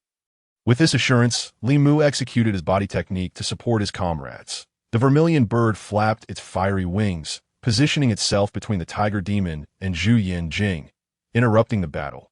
Panting, the tiger demon sidestepped Zhu Yanjing and fled. Roar! The Xuanwu beast blocked the path ahead, obstructing the tiger demon. Roar! Is this never-ending? The tiger demon neared its breaking point, unsure of whom to fight or where to escape. Li Mu observed the chaos surrounding him. Realizing that even if he attempted to extinguish the flames, it would be futile, he pondered how to break the formation. The Ten Directions formation would not fall, and no one could escape. The four symbols divine beasts were manifestations of the Earth's power. And until that power dissipated from their bodies, the crisis could not be resolved. As time dragged on, the Earth's power would inevitably fade. A flash of inspiration struck Li Mu. The power of the divine beasts would wane as the Earth's force diminished, leading to the eventual collapse of the Ten Directions formation. Before the formation crumbled, he must eliminate the tiger demon and Nan Gongyu. If they were allowed to escape, retribution would surely follow. A.S. an outer sect disciple. His life was expendable. Thus, he executed his body technique to rush to Lan Moer's aid, allowing her to free her hands to eliminate Nan Gongyu. When Rushua unleashed a relentless assault on her dear senior sister, Lan Moer, unwilling to relent until one of them perished. This was due to the tiger demon's command. There would be no retreat until death. Lan Moer evaded repeatedly, unwilling to harm her, even transformed into a vengeful spirit. She still longed to gaze upon her for a few more moments. Kill, kill, kill. When Rushua shouted, her face and demeanor grotesquely distorted, failing to recognize Lan Moer. Lan Moer endured the anguish, engaging in a dance of survival with her. Suddenly, the sound of a dragon's roar echoed, interrupting the clash between Lan Moer and when Ruxu did not harm Rushua. A fierce determination flashed in Lan Moer's eyes as she summoned the half-moon to block the Azure Dragon Divine Beast. When Rushua then joined forces with the Azure Dragon, launching a combined assault against Lan Moer. These divine beasts were utterly chaotic. Li Mu felt frustrated yet helpless, rushing to intervene, upon hearing the rushing wind behind her. When Rushua turned around and roared, "Senior Sister Li, wake up!" Li Mu bellowed. Encountering a vengeful spirit devoid of reason was a headache for anyone. Chapter 45. For symbols, Ten Directions hand seal. Lan Moer faced the Azure Dragon Divine Beast. Her expression grave, she formed hand seals, invoking the half-moon technique. The artifact spun rapidly with a sharp sound, yet the Azure Dragon Divine Beast scales were utterly impenetrable.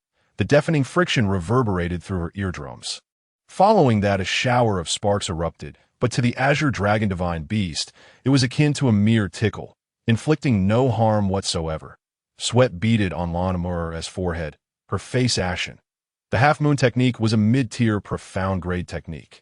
Even nearing the higher tier, her artifact was also of superior quality among the four seals that in the intersect. The half-moon artifact and the half-moon technique, once unleashed, were deemed invincible, save for Shaoli. Yet against the Azure Dragon Divine Beast, it felt like an adult fighting a child. And she was that child. The dragon's roar resounded as if descending from the heavens, the azure dragon's claws. Like a dark cloud, descended with ferocity. The surrounding air pressure plummeted suddenly. Lan Emoer found it hard to breathe, as if a great force were compressing her very breath. That I will not yield, gritting her teeth. Lan Emoer summoned the half-moon with all her might. Countless silver beams shot forth from it, illuminating the world like a beacon in darkness. The light pierced through the illusion cast by the descending dragon claws. With a swift motion, Lan Emoer retreated several feet, instantly drenched in sweat, feeling as if her essence had been drained. Supporting herself with her waist, she gasped for air. The azure dragon divine beast, incensed by her actions, revealed its divine might. Roar! A thunderous roar shattered all of Lan Emoer's attacks. Beast! Lan Emoer cursed furiously. Yet, in her heart, she was profoundly shocked. The Ten Directions formation was more formidable than any formation she had ever encountered, capable of summoning ancient divine beasts. Who is Li Mu? Merely an outer sect disciple. In the face of the formidable Ten Directions array, their manipulation remained clumsy, yet exuded such overwhelming power, given time. It would only grow more ferocious. Moreover, the four divine beasts merely emerged from four ropes. The 10 square pillars had yet to unleash their true strength. Lan Emoer found herself incessantly swallowing, gripped by waves of trepidation. This place was far too perilous. She needed to escape at once. Otherwise, once the 10 pillars were activated, there would be no chance left. Out of the corner of her eye, she caught sight of Li Mu. Can you not activate the 10 Directions array? She thought, her strength waning. That Li Mu wore an expression of deep regret. Sister Lan, the material for the array are incorrect. It has spiraled out of control. And I am powerless to intervene. We can only wait for the energy to dissipate. He was entangled by when Rushua, stretched thin in his efforts, his heart racing with greater urgency than Lan Emoer's. Are you asking us to wait until we perish? Lan Emoer exclaimed in frustration. You set up the array. Surely you can devise a solution. She pointed towards the sky. What about those 10 pillars aside from the 4 divine beasts? A resounding boom echoed in Li Mu's mind that I almost forgot about the 10 pillars. He broke out in a cold sweat. Sister Lan, first eliminate the tiger demon so that Sister One can break free from its control. Only then can I think of a way. Lan Emoer could only manage a bitter smile. With the azure dragon divine beast in front, how could she possibly slay the tiger demon? Li Mu, clearly realizing this predicament, repeatedly executed the smoke step, gradually closing the distance between himself and the azure dragon divine beast, as well as Lan Emoer. Sister Lan, you must intercept Sister Wn as we draw near. He shouted, I will confront the azure dragon divine beast. Upon hearing this, Lan Emoer swiftly maneuvered, swapping positions with Li Mu, and in doing so, she blocked when Li Mu seized the opportunity to unleash the 4 symbols hand seal. The roar of the azure dragon began to wane as it cast a puzzled glance at Li Mu before redirecting its fury towards Zhu Yanjing. He surveyed the chaos around him.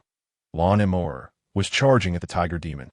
The vermilion bird divine beast was causing distractions, and when Rushua was once again targeting Lan Emoer, Zhu Yanjing faced off against the azure dragon divine beast, while Nangong, you confronted the Xian divine beast. The Xuanwu divine beast, resembling a divine turtle, moved slowly, yet each step it took was infused with monumental force. Nangong Yu found it impossible to unleash her soul-piercing spike. She pressed herself tightly against a tree trunk. Overwhelmed by the raging power, crack, the tree emitted a series of cracking sounds, first the bark splintering, followed by the trunk developing fissures. Get away! Don't come near!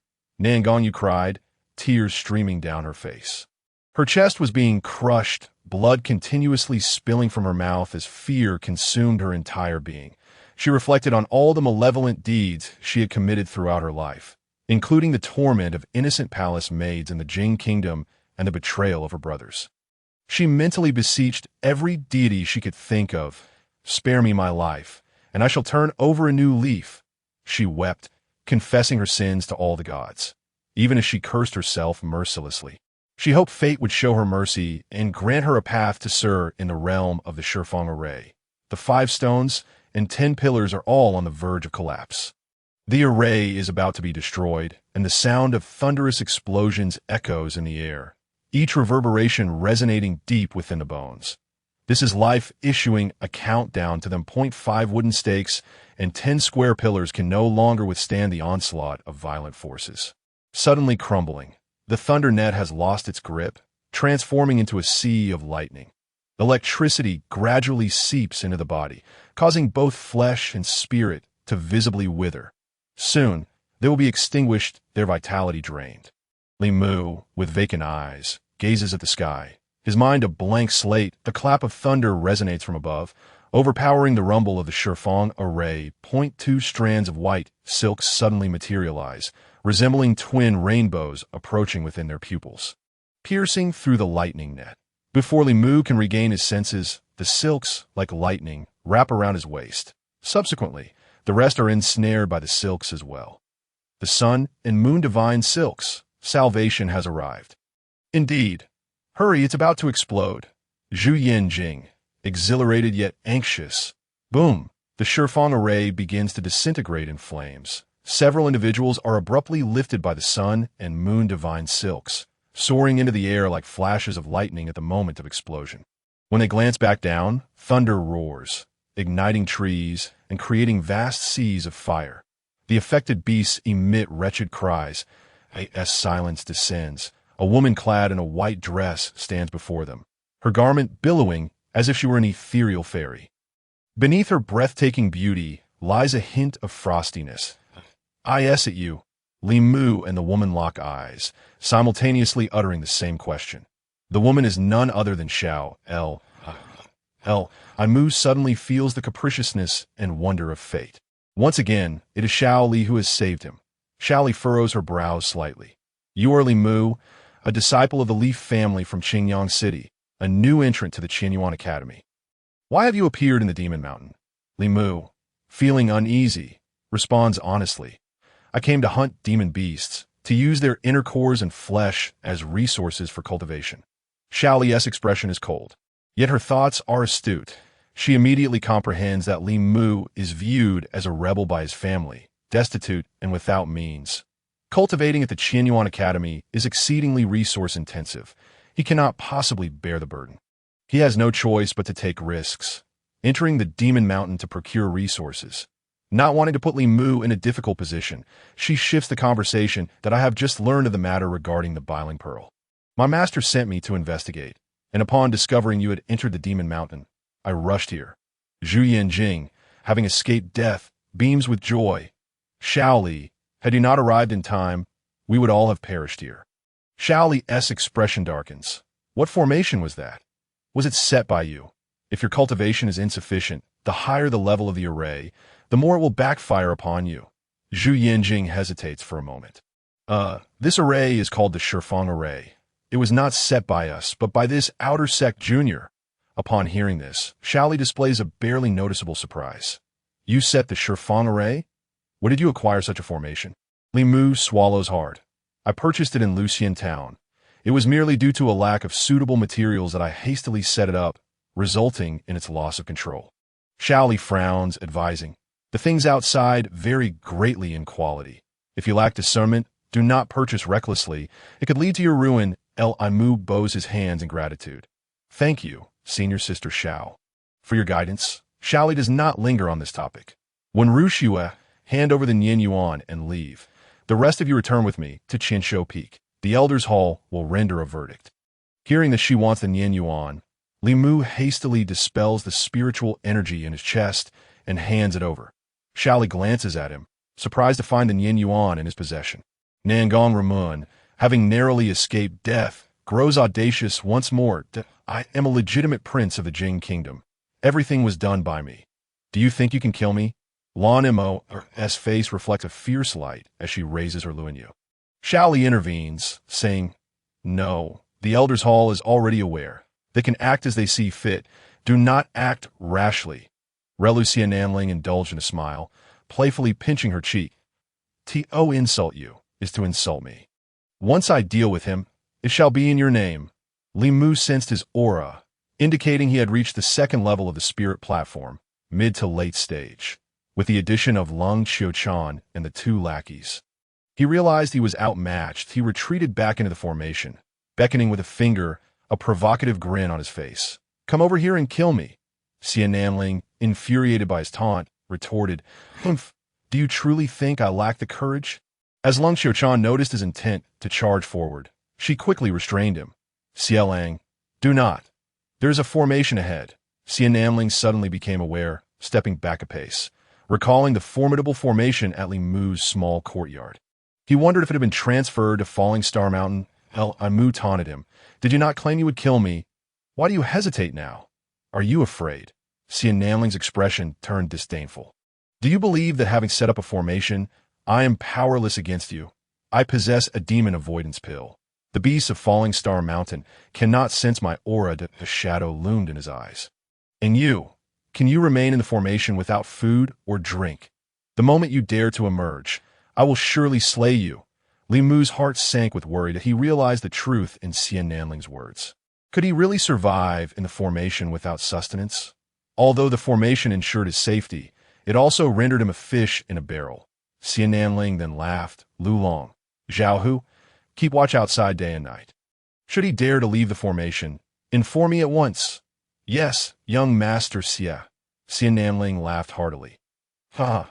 Qiuchuan, shall we find a place to enjoy ourselves?" Lung Qiuchuan, with a flirtatious demeanor, followed him.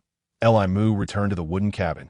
Deep in thought, he had not planned to stay long at Falling Star Mountain, having only brought provisions for 3 to 5 days, of which a day had already been consumed. He could barely last 3 more days. The demands of cultivation were strenuous. It was hardly sufficient. He needed to break through to a higher realm, capable of defeating their combined strength to have any chance. That would require at least reaching the 3rd level of the spirit platform. As his realm deepened, the path to enhancement became increasingly arduous. With only 3 or 4 days available, he had spent merely 3 or 4 years in the Boundless Tower. The prospect of directly advancing a level seemed daunting indeed. Even if he maximized the time spent on eating and sleeping, it would still be a challenge. Ai Mu recognized the urgency of his situation. With a flicker of thought, he entered the Boundless Tower. Sitting cross-legged, he began to practice the breathing and returning technique. As he activated the heart method, a cool breeze brushed against him, a phenomenon unexpected in the enclosed Boundless Tower, devoid of sun, moon, or wind. This refreshing wind was invigorating. Ai Mu inhaled, drawing spiritual energy through his mouth and nose, allowing it to flow through his meridians and converge in his dantian. He focused inward, acutely aware of the process, which took approximately half a stick of incense. Ai Mu had long grown accustomed to the slow pace. Of course, slow was relative. Within the Boundless Tower, half a stick of incense felt like mere moments in the outside world. From this perspective, his cultivation speed was astonishingly rapid. With the Boundless Tower at his disposal, Li Mu maintained his belief in the principle that diligence can compensate for deficiencies. Thus, he devoted himself earnestly to his training within the tower, showing no signs of slackening. While others cultivated for 3 to 4 hours a day, Li Mu remained in the tower for an entire month. The transformation of spiritual energy into spiritual power saw it circulating through his meridians, coalescing into a fine, delicate membrane as thin as a cicada's wing on the surface of his skin. It manifested quickly, only to dissipate just as swiftly. Ai Mu sensed he was nearing a breakthrough to the 5th level of the heart-observing realm through the breathing and returning technique. He refrained from succumbing to excessive excitement and continued his practice.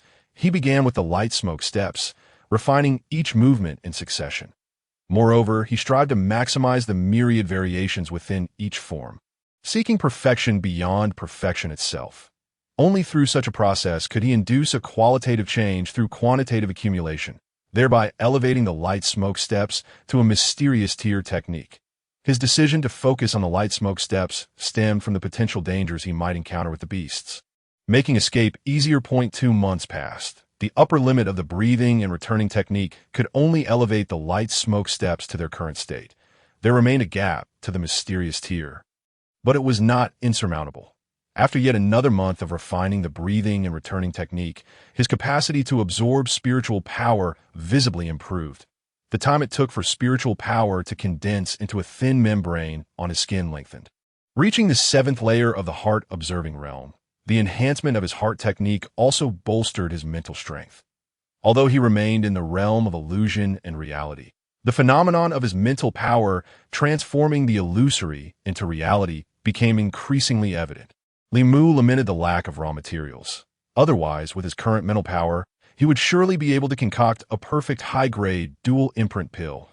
He did not dwell on this and commenced training the fiery palm. As before, he deconstructed each move, elevating them one by one. Though he had yet to advance in rank, his power steadily grew. He continued with the breathing and returning technique for another month. Subsequently, he practiced the traceless calamity finger. Following this sequence, he cyclically trained, ensuring a balanced development of both heart technique and martial arts. After a full cycle, half a year had elapsed. Emerging from the Boundless Tower, it was already deep night on Falling Star Mountain. His stomach grumbled. The wooden cabin was pitch black. He employed the fiery palm to search the cabin for anything to ignite a fire. After rummaging through the dilapidated structure for some time, he gathered a pile of dry twigs and discovered an oil lamp in a corner.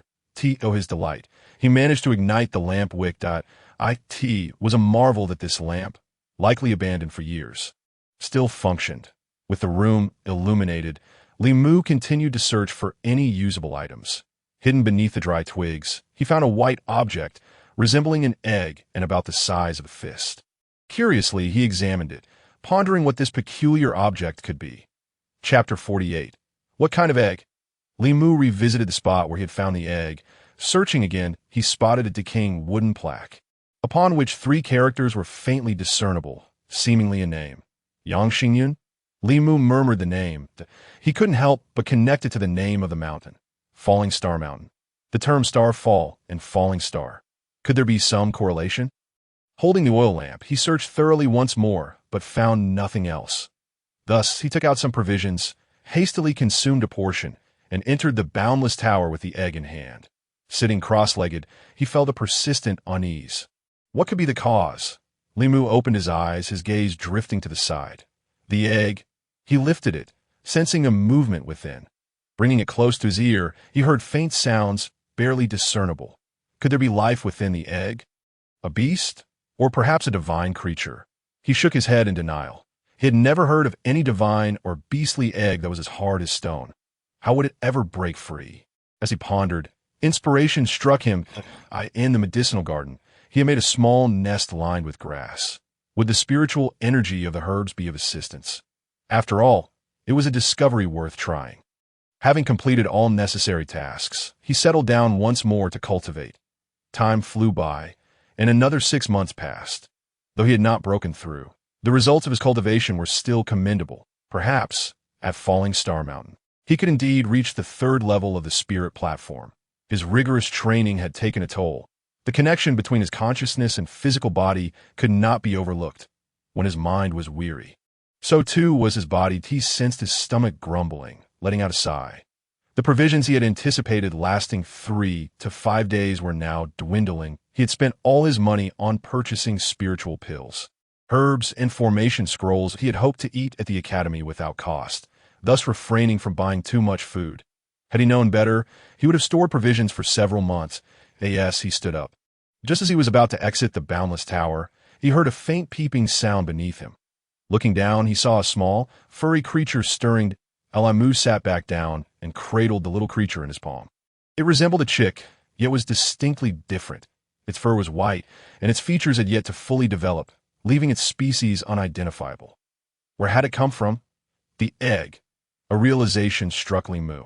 Could it be the egg he had found half a year ago? The one as hard as stone? Was it truly capable of hatching? He hurried toward the medicinal garden. The grass nest he had previously built had collapsed, evidently disrupted by the force of hatching. Li Mu contemplated the situation. After so many years of neglect, the wooden cabin had managed to nurture life? It must be a divine beast. The little creature seemed to comprehend his words, emitting a series of adorable peeps, which brought him immense joy. At last, during his monotonous training, he had a companion. As he attempted to rise, the little creature leaped from his hand into the medicinal garden. What was it up to? The tiny being scurried with its short legs, rummaging through the debris of the collapsed nest. Li-Mu crouched to assist, clearing away the dried grass. The little creature pointed with its sharp beak. Li-Mu focused intently, noticing a seed, the size of his thumb, resting among the remnants. What could it be? He picked up the seed. Yes, soon as it rested in his palm, it emitted a faint glow that gradually intensified until it became blinding. Li-Mu hastily shut his eyes. Suddenly, a sharp pain pierced his forehead, and he opened his eyes wide, only to find the radiance of the seed piercing directly into his being. Li-Mu's pupils constricted. Before he could articulate his thoughts, he fainted. Time passed, though he could not tell how long. When he finally opened his eyes, he heard a muffled sound in his ears. Li-Mu bolted upright. Am I still alive?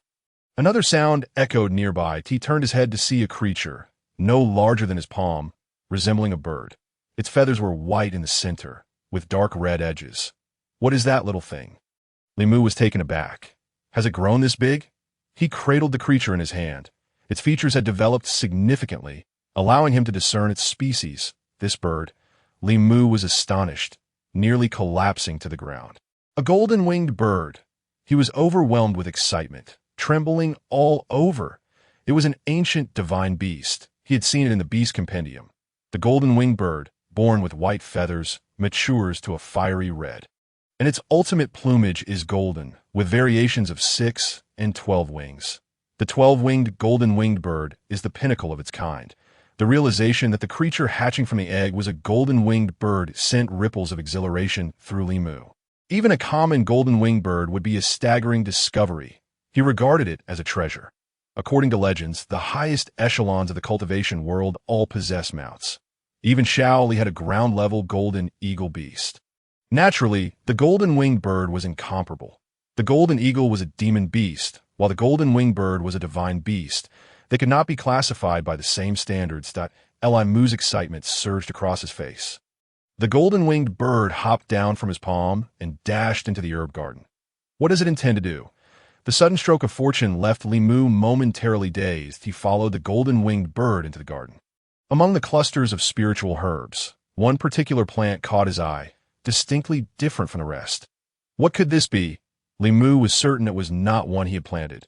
Then a memory struck him. Before he fainted, a beam of light had shot from his forehead into his body. That light had emanated from a seed. That seed? Li-Mu felt a wave of confusion wash over him. The golden-winged bird approached the broken eggshell, signaling for him to take a closer look. That he complied. Inside the shattered shell, he discovered tiny characters etched like fly specks. Within the earth spirit's seed lies the Tao seed. The power of the Tao seed seals the golden wings. One day, when it meets a fated individual, the golden wings shall emerge. What could this mean?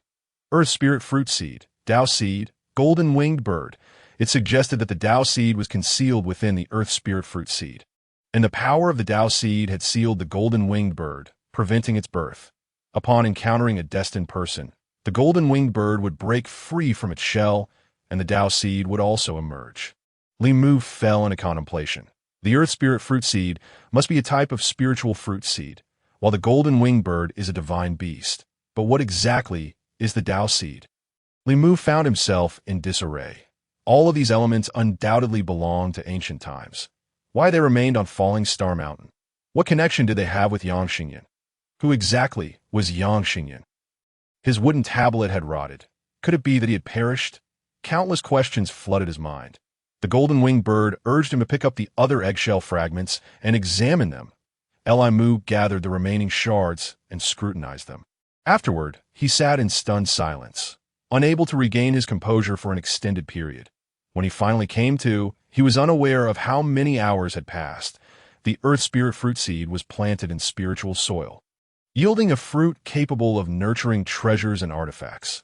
The Tao seed is implanted within a person's body, eventually evolving through 4 stages: Tao seed, Tao sprout, Tao vein, and Tao body, culminating in an unparalleled cultivation physique known as the Tao body. What astonished Li-Mu even further was that during the Tao vein stage, it was possible to awaken a mysterious bloodline. His hands trembled. If this were true, the Tao seed could form a Tao body. and the Dao body could even give rise to new bloodlines. Would I not become the most gifted cultivator in the entire universe? Chapter 49. Slaying the Demon Wolf. Li Mu meticulously transcribed the text from the eggshell. Hunger gnawed at him as he exited the boundless tower. The golden-winged bird was a living creature, unable to leave its confines. Li Mu felt a deep sense of concern. Could it only remain in the boundless tower? Having just been born, it was crucial not to let it suffer from hunger.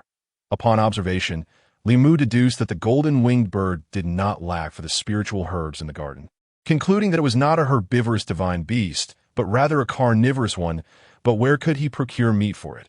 Unless he were to hunt some demon beasts. However, with Xian Namling's men lying in wait outside, escape was not an option, he sighed, only to be startled by the sound of a wolf's howl. Li Mu approached the door of the wooden hut. Outside the 10 directions array stood a demon wolf, its green eyes radiating a predatory gleam. How did the demon wolf know someone was here? Li Mu questioned immediately. Could this be a trap set by Xian Namling? Observing the wolf's massive frame, he surmised that its flesh would be delectable, that it would be a pity not to kill it for a meal. The golden-winged bird in the boundless tower was eagerly awaiting nourishment. It had survived in the egg for an unknown number of years, so hunger would not be an issue. However, having food would certainly expedite its growth. Li Mu felt a surge of determination. Deciding to take the initiative, he calculated the distance, assessing the safe range for the use of his light smoke step should he encounter an ambush. Xian Namling might be lurking in the shadows. Currently, he was at the late stage of the second realm of spirit platform. 3 zhang should suffice. Having determined the distance, Li Mu strode forth, as the wolf's howl echoed eerily. It charged toward him. Instinctively, Li Mu leaped into the air, causing the demon wolf to miss, skidding to a halt and leaving a crater in the ground. What a pity, Li Mu sighed. The demon wolf had almost entered the 10 directions array. Perhaps it was its innate sense of smell that detected danger, preventing it from advancing, that he needed to lure it in. With a plan taking shape, the demon wolf was enraged, drool dripping from its jaws. Its white teeth glinting menacingly. It lunged at him once more. Li Mu rolled to the side, just in time. The demon wolf's level was not high. It was merely at the small calamity level of 8 or 9. Equivalent to a novice in the spirit platform realm. It was no match for him. Yet the demon wolf was cunning, and Li Mu decided to feign weakness that if he displayed his strength right away, he might injure the wolf, but would likely flee. He could not let such a prime opportunity slip away. The wolf, observing Li Mu's continuous avoidance, assumed he was a weak cultivator, emboldening its confidence. It began to circle him frantically, and just as it seemed ready to attack, Li Mu skillfully dodged at the critical moment, appearing quite clumsy, yet highly effective.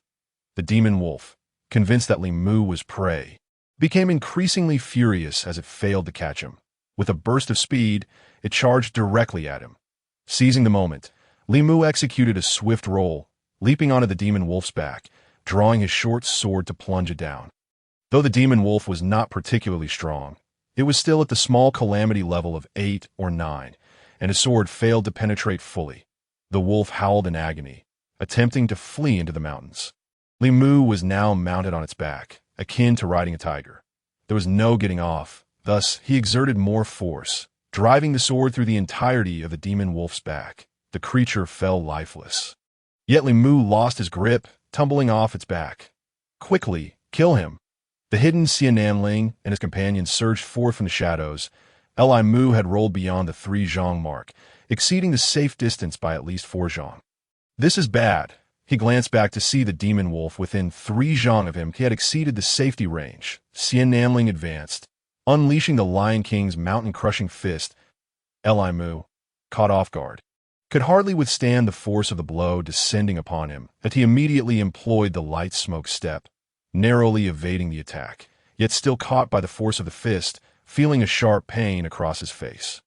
Lu Long and Zhao Hu flanked him, while Lung Qiuchan sealed his escape route. Ha! Li Mu, you are finally in my grasp. Xian Namling laughed heartily, delivering another punch. Li Mu sidestepped, opting not to confront Xian Namling directly, but instead attacked Lu Long with the Flame Divine Palm. Lu Long, having suffered under the Flame Divine Palm before, dared not confront it head-on, and hastily evaded. Li Mu transformed into a fleeting shadow, swiftly moving behind him. "Get lost!" Xian Nanling bellowed, as Lu Long obstructed his path. Without hesitation, Li Mu swung his sword. A piercing scream erupted. Lu Long's arm was severed, flying toward Xian Nanling like a hidden weapon. The Lion King's mountain-crushing fist. Xian Nanling retaliated, shattering the severed limb with a single blow. Li Mu had already turned to sprint towards the 10 Directions array. During his dash, the invisible calamity finger pierced the air, emitting a sharp whistle. Lung Qiuchan intended to block him, but her realm was inferior to Li Mu's. Forcing her to evade, just as she dodged, Li Mu, still grasping the demon wolf, appeared before her, grinning. Lung Qiuchan's vision blurred. "You are blocking my way." With a resounding slap. In the chilly autumn, the cicada let out a mournful cry, only to be sent flying by a swift slap from Li Mu, landing with a thud on the ground. Breathless and drenched in sweat, Li Mu successfully arrived at the Shifeng array. That was close. He thought to himself. The cold autumn cicada, filled with humiliation and rage, fell at the feet of Xian Nanling, her face bearing a distinct red imprint of a hand, swollen from the impact. Being slapped was an immense indignity. Tears welled in her eyes, radiating resentment. "Next time, I shall strike your right cheek." Li Mu burst into laughter. Missing an opportunity, Xian Nanling's face contorted with fury. "Consider yourself fortunate, but luck cannot last forever. As long as you remain on Falling Star Mountain, you will eventually fall into my grasp." He kicked Lu Long, who cried out in agony from a severed arm. "Useless! Get lost!" With those words, he stormed away, brimming with ire. Li Mu plopped down on the ground, wiping the sweat from his forehead. What a relief! Returning to his dwelling for a brief respite, he then entered the Wujie Tower. The golden-winged bird, anxiously waiting, seemed to have withered in its anticipation. Upon seeing Li Mu, it joyfully fluttered over. Although it was not yet able to fly, it moved swiftly, arriving before him in the blink of an eye. Just moments ago, it had seemed fine, but upon spotting the demon wolf in Li Mu's grasp, its stomach growled audibly. With a beaming smile, Li Mu tossed the demon wolf to the ground. "Little one, go and feast." The golden-winged bird chirped sharply a few times, burying its head in the demon wolf's body. Completely ignoring Li Mu, he shrugged, unable to suppress a smile. Next, he made his way to the medicinal garden, organizing the spiritual herbs within. The earth spirit fruit had grown significantly taller. What kind of fruit would it bear? Li Mu was filled with curiosity. He then recalled the Dao seed within his body, which showed no signs of reaction. According to the records within the eggshell, the formation of the Dao body required a process of marrow cleansing and body tempering to sprout Dao buds. The body tempering necessitated a specific medicinal liquid, crafted from certain materials in precise proportions. Unfortunately, the medicinal garden lacked these materials, and they were hard to find. Li Mu brushed aside thoughts of the Dao seed and picked some spiritual herbs for sale. The garden was divided into sections. 1 part cultivated high-tier spiritual herbs for long-term growth, while another was designated for sale and daily alchemy. The corners were filled with scraps for crafting 8 treasure spirit tea. After harvesting the spiritual herbs, he replanted a batch of spiritual seeds. Once finished, he stood up and surveyed the garden. With the elevation of his realm, the demand had increased significantly. The medicinal garden required expansion. Li Mu mused that if he could venture out, he would gather some spiritual soil from the location on Falling Star Mountain, where spiritual herbs thrived.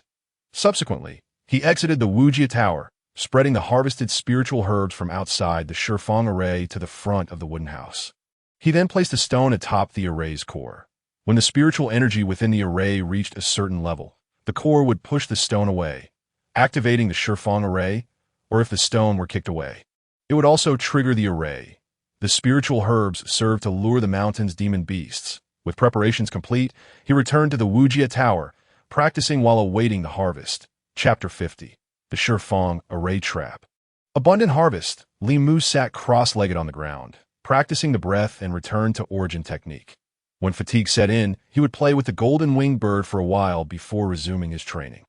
The monotonous practice became enjoyable with its presence. Time flew by, and a month passed. Li Mu absorbed spiritual energy, guiding it through his meridians into his dantian, where it condensed into spiritual power, which he then dispersed throughout his limbs. The excess spiritual power formed a thin membrane upon his skin, denser than before. Mu turned inward, capturing the dissipating spiritual power, allowing him to concentrate it and minimize loss. In an instant, he felt that the formed membrane resembled a layer of resilient armor, capable of withstanding blades and axes. Concluding his practice, Li Mu exhaled, retracting his spiritual power. The breath and return to origin technique had broken through to the hard observation stage, and now it was time to enter the mountain river stage for cultivation. He stood up, having sat for several days and nights to achieve this breakthrough. The golden-winged bird chirped excitedly upon seeing him open his eyes. Mu lifted his head, only to suddenly realize that the demon wolf he had discarded before entering his meditation was now nothing but a pile of white bones. Shocked, he rushed over. The golden-winged bird had grown significantly taller, nearly reaching his knees. How had it devoured such a large demon wolf? The wolf's size was several times that of the golden-winged bird, yet it had been completely consumed in just a month. Li Mu stared at the golden-winged bird, incredulous. It had left nothing for itself. It had devoured the meat, yet there was not even a drop of broth left. In the inner Dan, he smacked his forehead.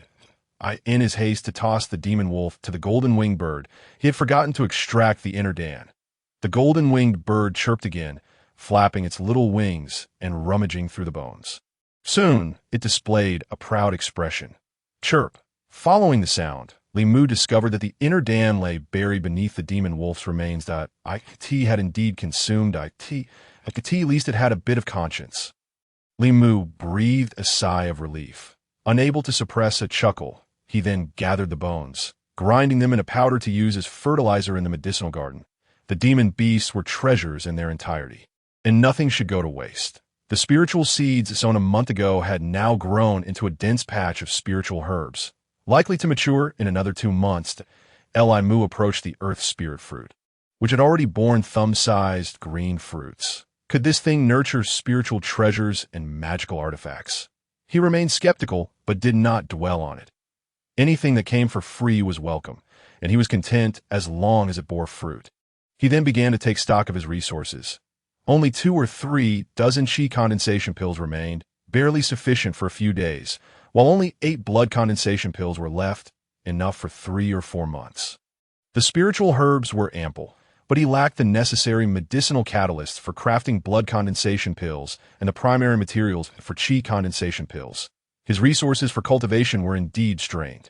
The qi condensation pills could be treated as mere snacks. Having them was best, but without them, he could manage. However, the blood condensation pills and qi condensation pills were of utmost importance, without a bloodline. His cultivation speed was slower than others. Despite the support of the Wujia Tower, the pressure to break through the innate realm after 3 years was immense. Without the aid of pills, hope seemed even more distant. Li Mu felt a bit overwhelmed. First, he would refine a batch of qi condensation pills. Meanwhile, he would nurture the demon wolf's inner Dan in a small cauldron. After a year or so, when its level increased, he could use it to refine qi condensation pills. After contemplating his current situation, Li Mu began the process of refining qi condensation pills. In terms of cultivation realm, he was at the 2nd level of the spirit platform. Yet he was merely a novice in alchemy, classified as a pill boy. Alchemists were divided into 9 ranks: pill boy, firekeeper, alchemist, alchemy master, pill king, pill saint, pill sovereign, and pill emperor. This classification was based on a comprehensive assessment of their spiritual power, alchemical skills, pill formulas, and the ability to create recipes. Mu possessed commendable spiritual power, reaching a high level of the virtual reality stage. He had grasped the fundamentals of alchemy.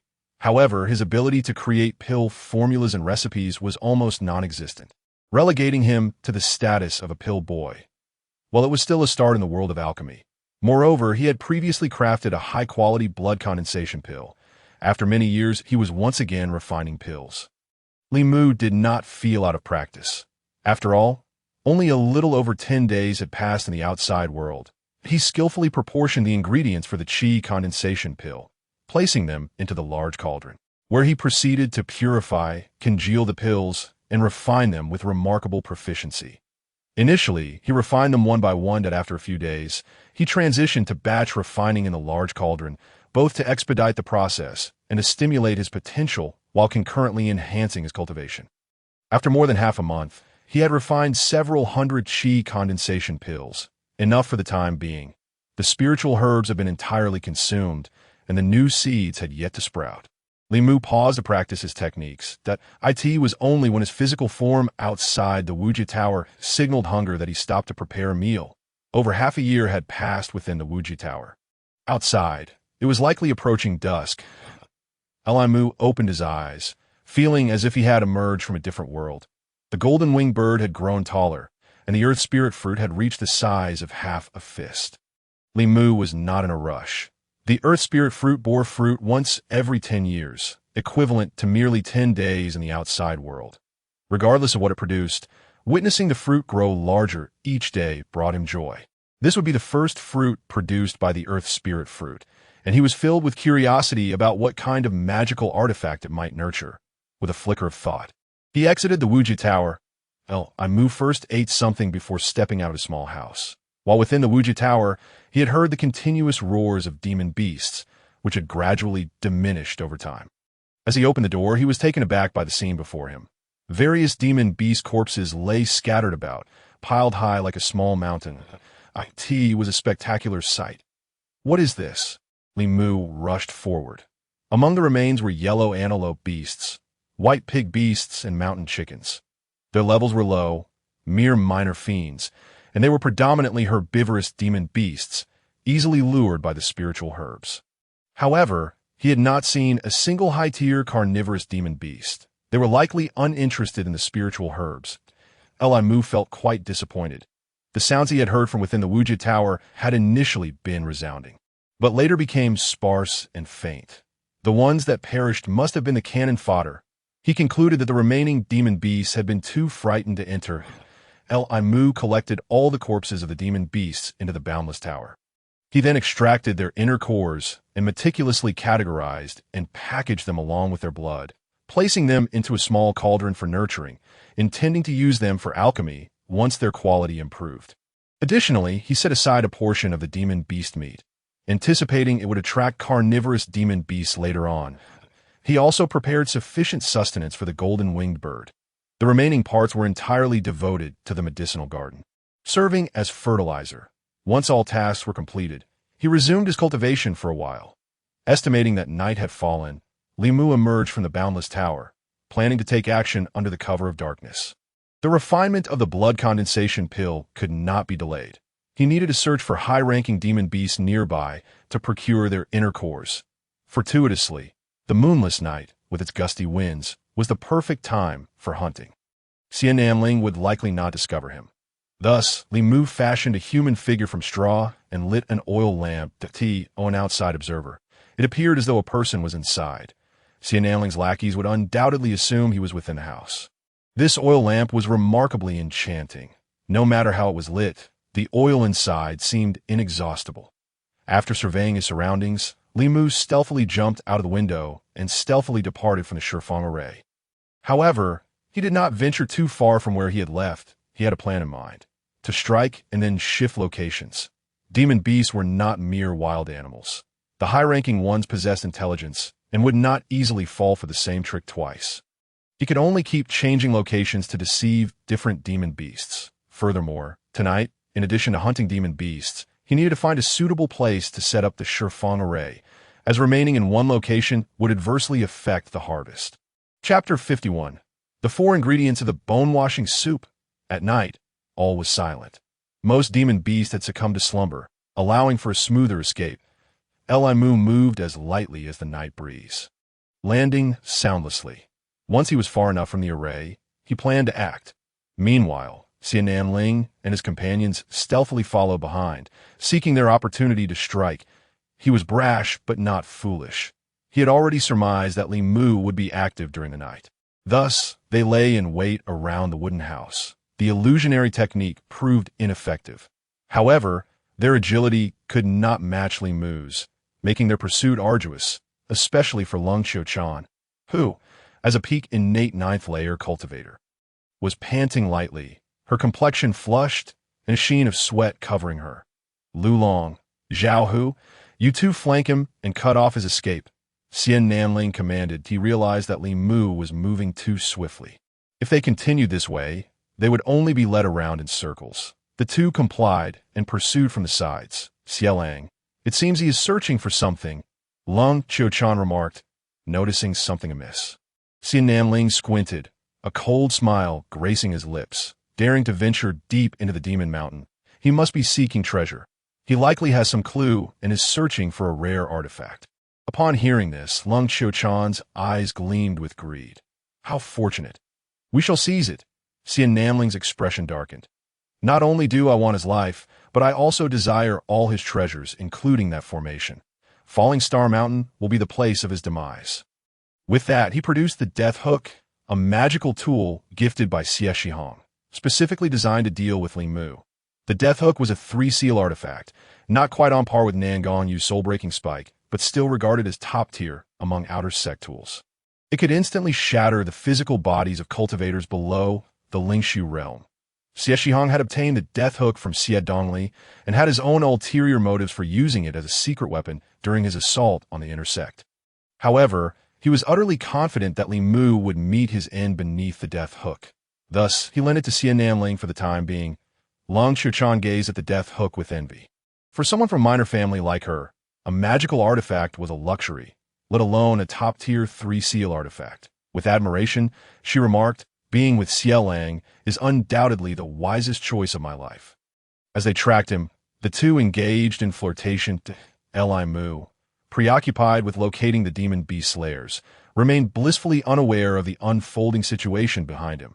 Upon reaching a spot rich in spiritual energy, he gently landed. With a flick of his palm, flames erupted, illuminating the area before him. Now he could use the fiery divine palm to manipulate fire, achieving a concentrated yet stable effect, truly a pinnacle technique of the yellow tier. Before him lay crimson spiritual herbs, their fine branches glowing like red light in the blaze. This must be the daylight herb. Li Mu's pupils abruptly contracted in surprise and delight. Upon closer inspection, he confirmed it was indeed the daylight herb. The eggshell of the golden-winged bird had described the daylight herb, and it matched the physical specimen perfectly. The eggshell recorded that for a Dao seed to sprout within the body, it required the process of marrow cleansing and body tempering, employing a medicinal liquid known as bone-washing soup, which necessitated 4 types of spiritual materials. The daylight herb was one of them, along with the cleansing flower, snake skin, and centipede gallbladder. The daylight herb's efficacy lay in its ability to separate impurities from the internal organs and bone marrow, allowing for the separation of turbid substances from the body's pure energy. The cleansing flower would wash away filth from the body, including the internal organs, bone marrow, flesh, and tendons for the snake skin. It was not ordinary, but rather the shed skin of a demon python, proving remarkably effective during the forging of the Dao body and the process of rebirth. The centipede gallbladder, on the other hand, employed poison against poison, expelling the impurities separated by the daylight herb from the body.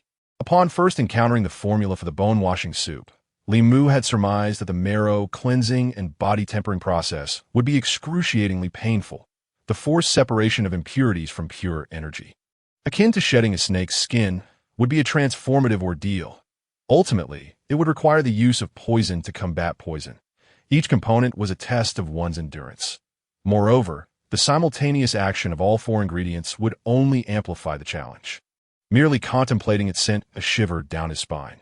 Fortunately, Li Mu had endured great suffering and eagerly anticipated the moment of using the bone-washing soup for cleansing and tempering his body. He feared not the pain, but rather mediocrity.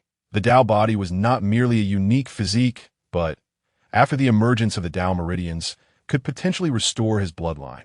According to the eggshell's description, if true, he would not only endure the agony of the medicine, but would willingly be thrown into a raging inferno. With the daylight herb in hand, the first step towards marrow cleansing and body tempering had been secured. Li Mu unearthed the daylight herb and stored it within the boundless tower. Subsequently, he retrieved a chunk of spiritual soil to expand the medicinal garden. The daylight herb bore seeds, allowing him to plant them in the garden later. alleviating any concerns about the lack of this ingredient for the bone-washing soup. Just as Li Mu rose, a flash of insight struck him, since the Dao seed had appeared in Falling Star Mountain. It implied that all 4 types of medicinal materials should be obtainable within this mountain. This thought ignited excitement within him, that he foresaw that this expedition to Falling Star Mountain would not only yield a wealth of cultivation resources, but also bring about the 3rd turning point in his fate. The first was his encounter with the Saint Venerable Biluo, from which he narrowly escaped with his life. The second was meeting Xiao Li, which allowed him to successfully enter the Qianyuan Academy. The third would be acquiring the treasures left behind by Yang Xingyun in the wooden house, which would undoubtedly aid his future cultivation endeavors. After securing these items, Li Mu quietly stood up. The venomous snakes always have an antidote. Likewise, spiritual herbs must be guarded by demon beasts. He faintly sensed the presence of demonic energy, withdrawing a considerable distance from the location of the daylight herb. Li Mu retrieved a piece of beast meat from the boundless tower and tossed it away, immediately unleashing the fiery divine palm. The aroma of the demon beast's flesh spread rapidly. Mu clapped his hands. In no time, the lurking demon beast would be drawn by the scent of meat, likely of a decent rank. He turned to prepare a trap. Laughter echoed from behind, sinister and malevolent.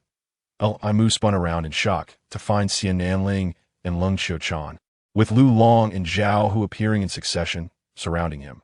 Particularly Lu Long, having lost an arm, harbored an intense hatred for Li Mu. At last, I've caught you. Xian Nanling's face radiated with pleasure. This is bad. The illusion technique actually failed to deceive them. You honestly think you can stop me? Li Mu retorted coldly. Surrounded, he regarded the 4 with unabashed disdain. Currently, I am at the late stage of the 2nd level of the Lingtai realm, while Lung Xiuchan is at the peak of the innate 9th layer, and Lu Long and Zhao Hu are both at the innate 9th layer. Xian Nanling laughed heartily. He was confident that he had Li Mu firmly in his grasp. And you, at most, are at the 2nd level of the Lingtai realm. 4 of us can easily handle you. Do you really think you have a chance of survival? Li Mu had never feared strong opponents and was resolute. Throughout his journey, he had faced countless trials and tribulations, overcoming numerous obstacles. Against these few insignificant foes, he needed no miracles. His strength alone would suffice to crush them. Xian Nanling found his bravado amusing. Li Mu seemed to delight in boasting every time. Though he had succeeded each time, this time would surely be the most humiliating defeat for him, and he would pay for it with his life. Chapter 52. The Yellow Sparrow lurked behind. Having learned from the previous encounter, Xian Nanling did not allow Lu Long and Zhao Hu to make the first move, with a decisive wave of his hand. The 4 of them launched an assault. The objective was clear. As long as they could eliminate Li Mu, there was no need to uphold any chivalric principles. To espouse honor in the realm of demons was nothing short of absurd. The law of nature was one of the strong preying on the weak. Mu faced them with unwavering focus, devoid of any fear. Such was his character. In every confrontation, even when faced with foes multiple times stronger than himself, he possessed an unshakable belief in his own victory and his understanding. Such encounters could yield only 2 outcomes: triumph or death. The circumstances of this night were indisputable. The strength of Xian Nanling's group far surpassed his own. Yet the disparity was not insurmountable. The coordinated assault required strategy and synergy, both of which they lacked, each harboring their own intentions. Mu quickly deduced that Xian Nanling sought to redeem himself by eliminating him, while Lung Xiuchan, motivated by familial interests and her own future, felt compelled to kill him. Lu Long, driven by the desire for vengeance over his severed arm, also aimed to take his life. These 3 would undoubtedly disregard any semblance of cooperation. Should they perceive an opportunity to slay him, they would rush in without hesitation. In contrast, Zhao Hu, though obedient to Xian Nanling, would never engage in a life-or-death struggle. In an instant, Li Mu analyzed their vulnerabilities and decided to target Zhao Hu as the point of breach. With a ferocious momentum, Xian Nanling and his companions charged forward. Mu executed a swift maneuver, hurtling toward Zhao Hu, blazing palm of the fiery flames. He exclaimed, unleashing a torrent of flames, the overwhelming force. imbued with an exceptionally pure essence of spiritual power, surged forth with even greater ferocity than before. Zhao Hu was haunted by the memories of the first time he had provoked Li Mu. Recalling the humiliating defeat he had suffered and the sight of Lu Long's blood gushing forth when he lost his A.R. as the flames bore down on him, Zhao Hu's pupils contracted sharply. Reflecting the terrifying image of the blazing palm, he felt the scorching heat wash over him, and fear seeped into his very pores, whispering a singular word: evade. Instinctively, Zhao Hu rolled away, narrowly escaping the inferno. As he rose, sweat poured from him like rain. The formation of the four had been disrupted in an instant. In a flash, Li Mu darted out of the attack zone. Useless, Xian Nanling bellowed in fury upon witnessing this. Zhao Hu, aggrieved, attempted to explain, "Young Master Xia, Li Mu's blazing palm is too overwhelming. If I had resisted, I would have surely been gravely injured. You are nothing but a coward." Xian Nanling's face contorted with rage. "With me and the others attacking from behind, had you not fled, we would have incapacitated him before he could even hurt you." Zhao Hu's face flushed crimson, while Xian Nanling's words held some truth. There was always a chance of failure. If they failed to subdue Li Mu, it would be him who suffered the consequences. Even in the face of reprimand, he did not regret his choice. Li Mu laughed heartily. "A rabble cannot achieve greatness. I advise you to return to the academy while you still have a chance to save your miserable lives." Xian Nanling recognized Li Mu's slippery nature. Lu Long and Zhao Hu were utterly ineffectual. With a glance, he signaled for the two to block Li Mu's escape route while he and Lung Qiuchuan launched the main assault. "You were already in quite a predicament when you dodged earlier. And yet you shamelessly continue to boast," Xian Nanling taunted. "This shall be your final proclamation, for you will never utter another." With that, he strode forward, causing ripples to emanate from the ground. Dust and debris were swept away by the force of his spiritual energy. Xian Nanling hurled forth the death hook. The power of the artifact radiated ominously, filling the air with a resonant, soul-chilling clangor. Li Mu prepared to evade. The force of the death hook enveloped the air in a wide arc, leaving him with no avenue for retreat. The spinning hook, originally black as night, began to emit a golden radiance as it whirled toward him. The oppressive pressure surged to its zenith. Li Mu clenched his teeth. Before the might of the three-imprint artifact, even the most adept techniques were rendered futile. He could only brace himself and endure the blow. However, could a mere cultivator at the second level of the Lingtai stage withstand the impact of the death hook, which could shatter the flesh of those in the Lingshu realm? With a steely resolve, Li Mu tightened his fists, and veins bulged on his arms, coiling like roots as a layer of azure energy enveloped him. With a resounding crash, he was propelled backward, sliding several feet along the ground. A burst of blood erupted from his mouth, and he collided heavily against a tree.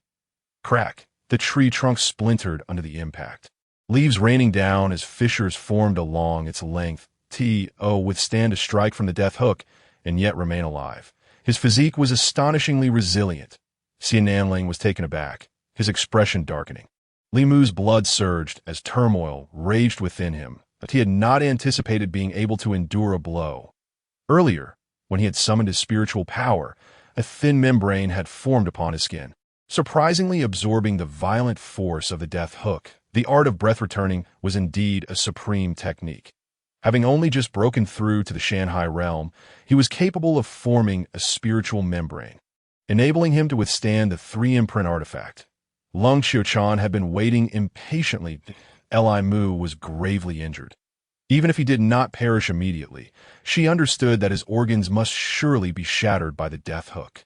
Now was the perfect moment to strike him down. Petal and wave hand. Lung Qiuchuan immediately unleashed her family's secret technique.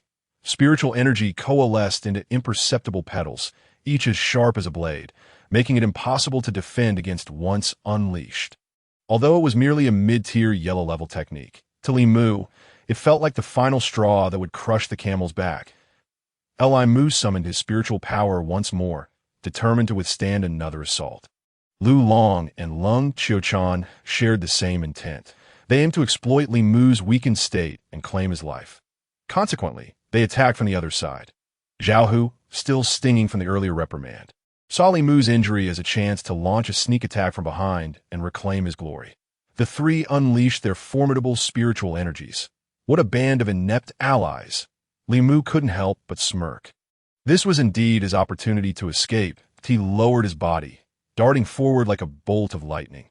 The three streams of spiritual energy collided above him, resulting in a deafening explosion. "You fools!" Lung Qiuchan seethed. "Who told you to attack?" Her once alluring visage contorted with fury as their energies clashed. Each was thrown back, their reckless assault yielding no success. Xian Namling retracted the death hook, his rage boiling over. "You are all nothing but useless sacks of bones."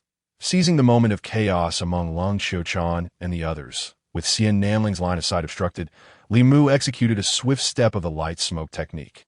Pointing his fingers, the spiritual energy ignited in the air, forming a sharp, cutting edge.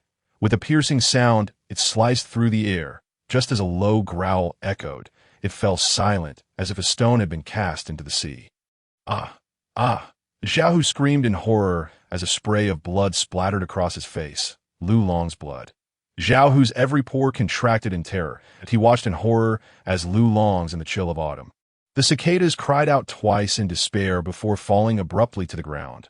The sides of their faces swelled once more, marked by two distinct handprints, a searing crimson that turned a deep purple. An endless wave of humiliation surged within that Li Mu was indeed detestable, striking her face time and again, and with increasing ferocity each time. This time, he had once again succeeded. How infuriating! Yet, Xian Namling was unable to rescue her in time. Swiftly dodging aside, he then gasped in horror, exclaiming, "What manner of beast is this?" Chapter 53. Battle with a Demon Python. Before them lay a massive python, over 2 zhang long, its girth comparable to that of a thick tree trunk. In its mouth lay the corpse of Lu Long, which it swiftly swallowed whole, then protruded a crimson, eerie tongue. Wherever there are venomous snakes, an antidote must exist nearby. Where there are spirit herbs, there will also be demon beasts. Xian Namling, did you not foresee this? Li Mu laughed heartily, fixing his gaze upon Xian Namling. Before the python's colossal form, Xian Namling swallowed hard. You knew all along. The Daong grass is a spirit herb of the 4th seal, flourishing so abundantly that I surmise it will fully mature in just a few days. Li Mu replied coolly. I thus concluded that there must be demon beasts lurking. I tossed a piece of demon beast flesh to attract it.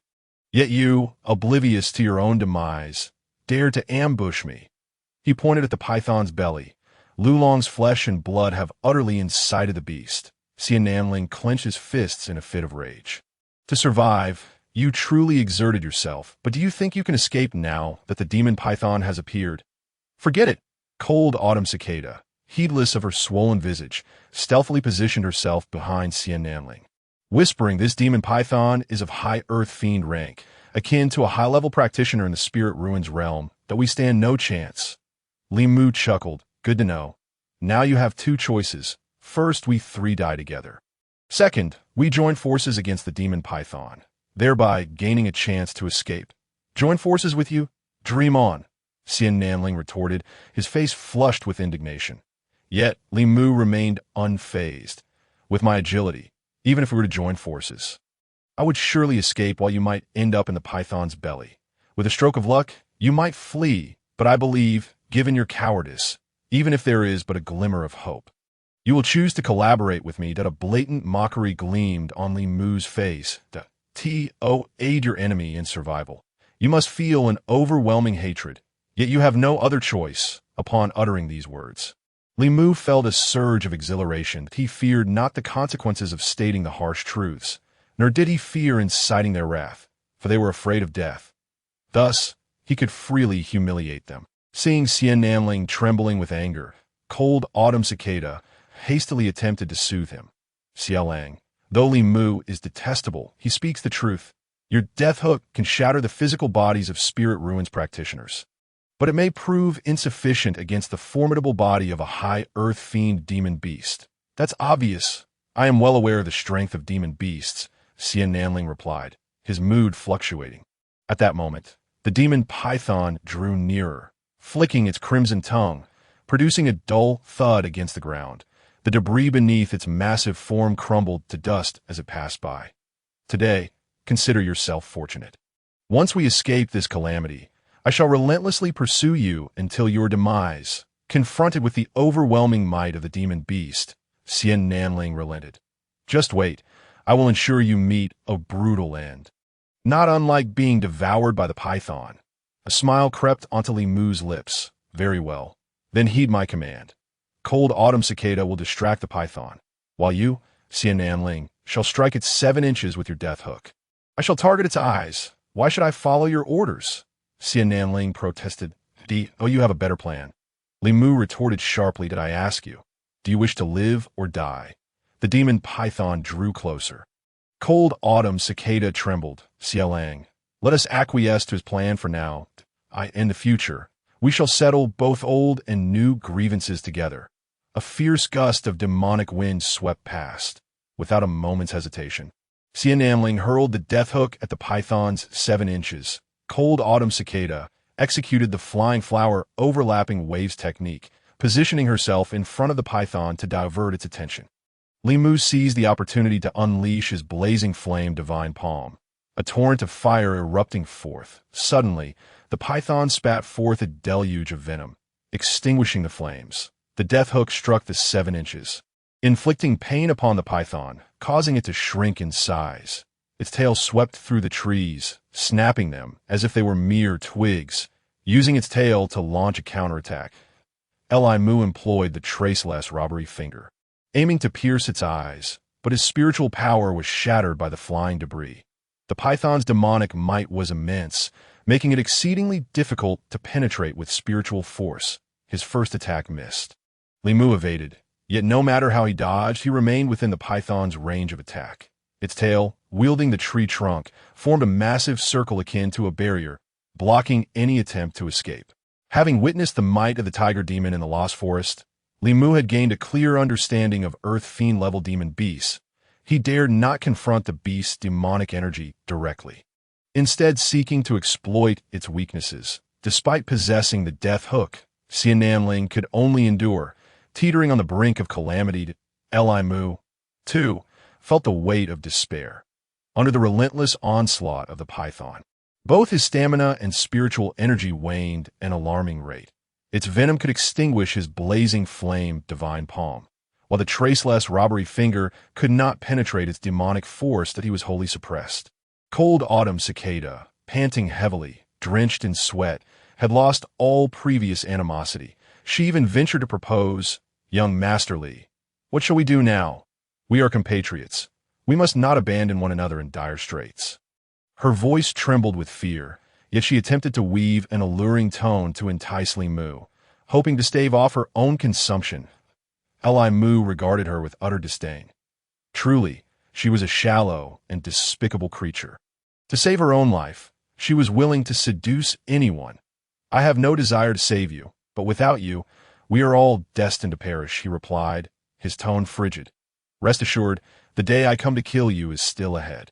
There is no rush. He continued to counter the surging demonic energy with his blazing flame divine palm and traceless robbery finger. Though the effects were minimal, at least he was not harmed. At this moment, cold autumn cicada executed the flying flower overlapping waves to distract the python. Xian Nanling strained to hurl the death hook towards the python's 7 inches. Li Mu keenly sensed that during the furious exchanges, the python, too, was expending energy that, in the instant it adjusted its breathing, an opportunity had arisen. Thus, after a feint, he utilized the light smoke step to dash towards the python, unleashing both the blazing flame divine palm and the traceless robbery finger to break free from its range of attack. Xian Nanling shouted, Li Mu, you shameless scoundrel! While they held the python at bay, Li Mu sought to seize the opportunity to escape. Cold autumn cicada's eyes brimmed with despair as the python inhaled deeply.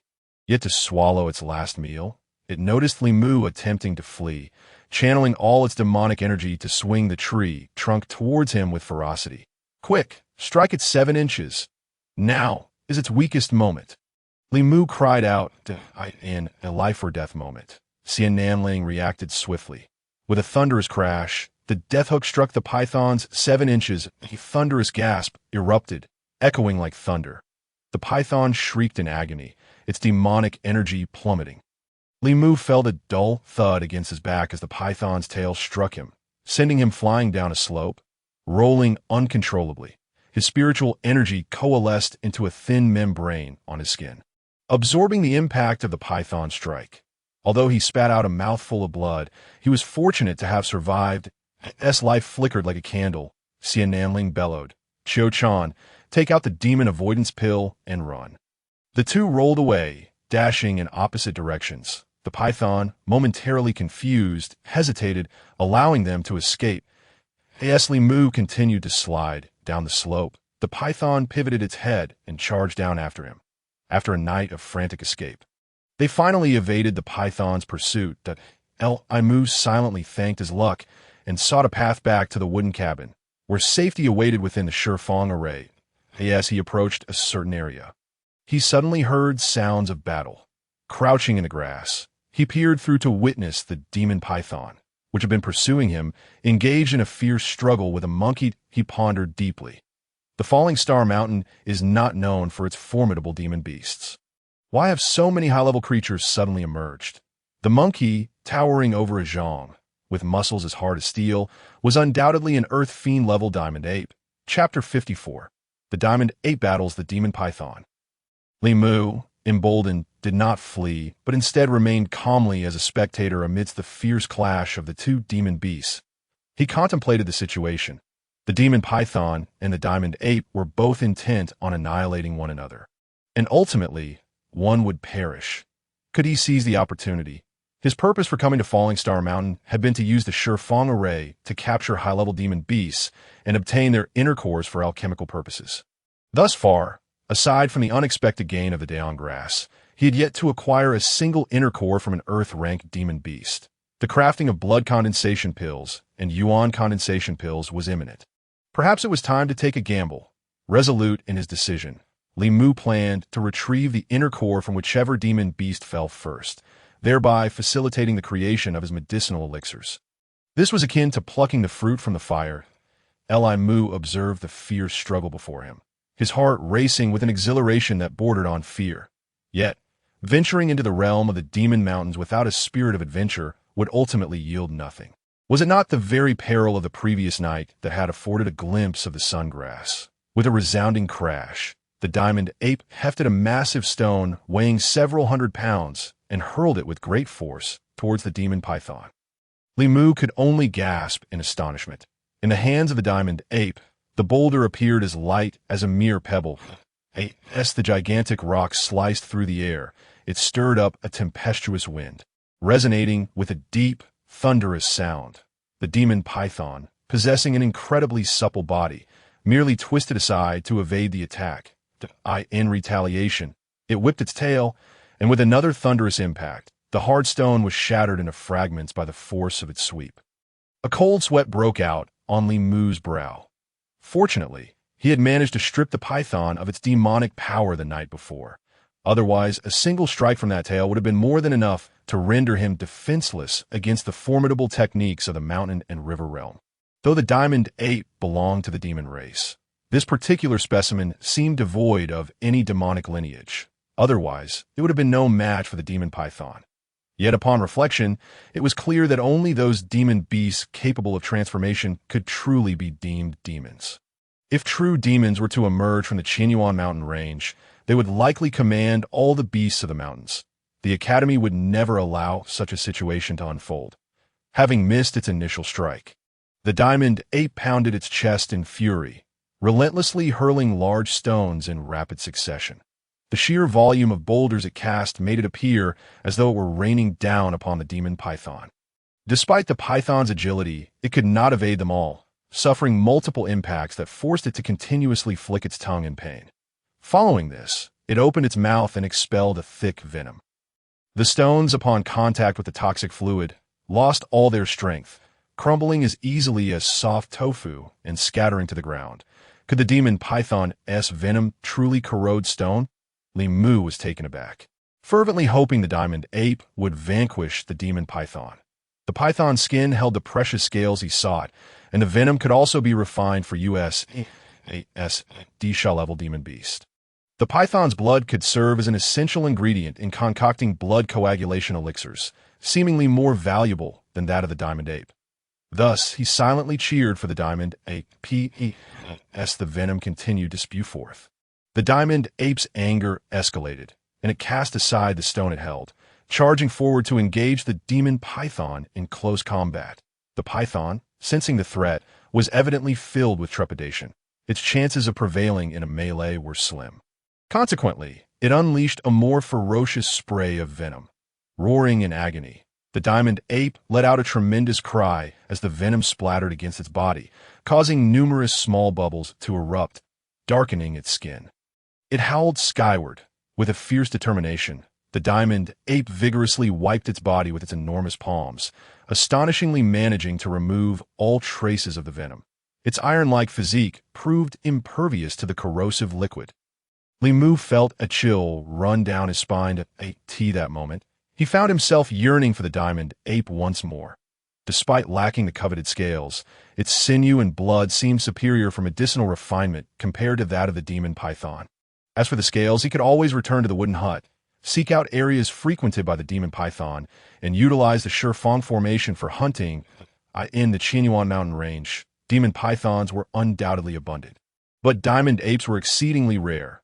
After a heart-wrenching roar, the diamond ape finally closed the distance, engaging the demon python in a brutal melee.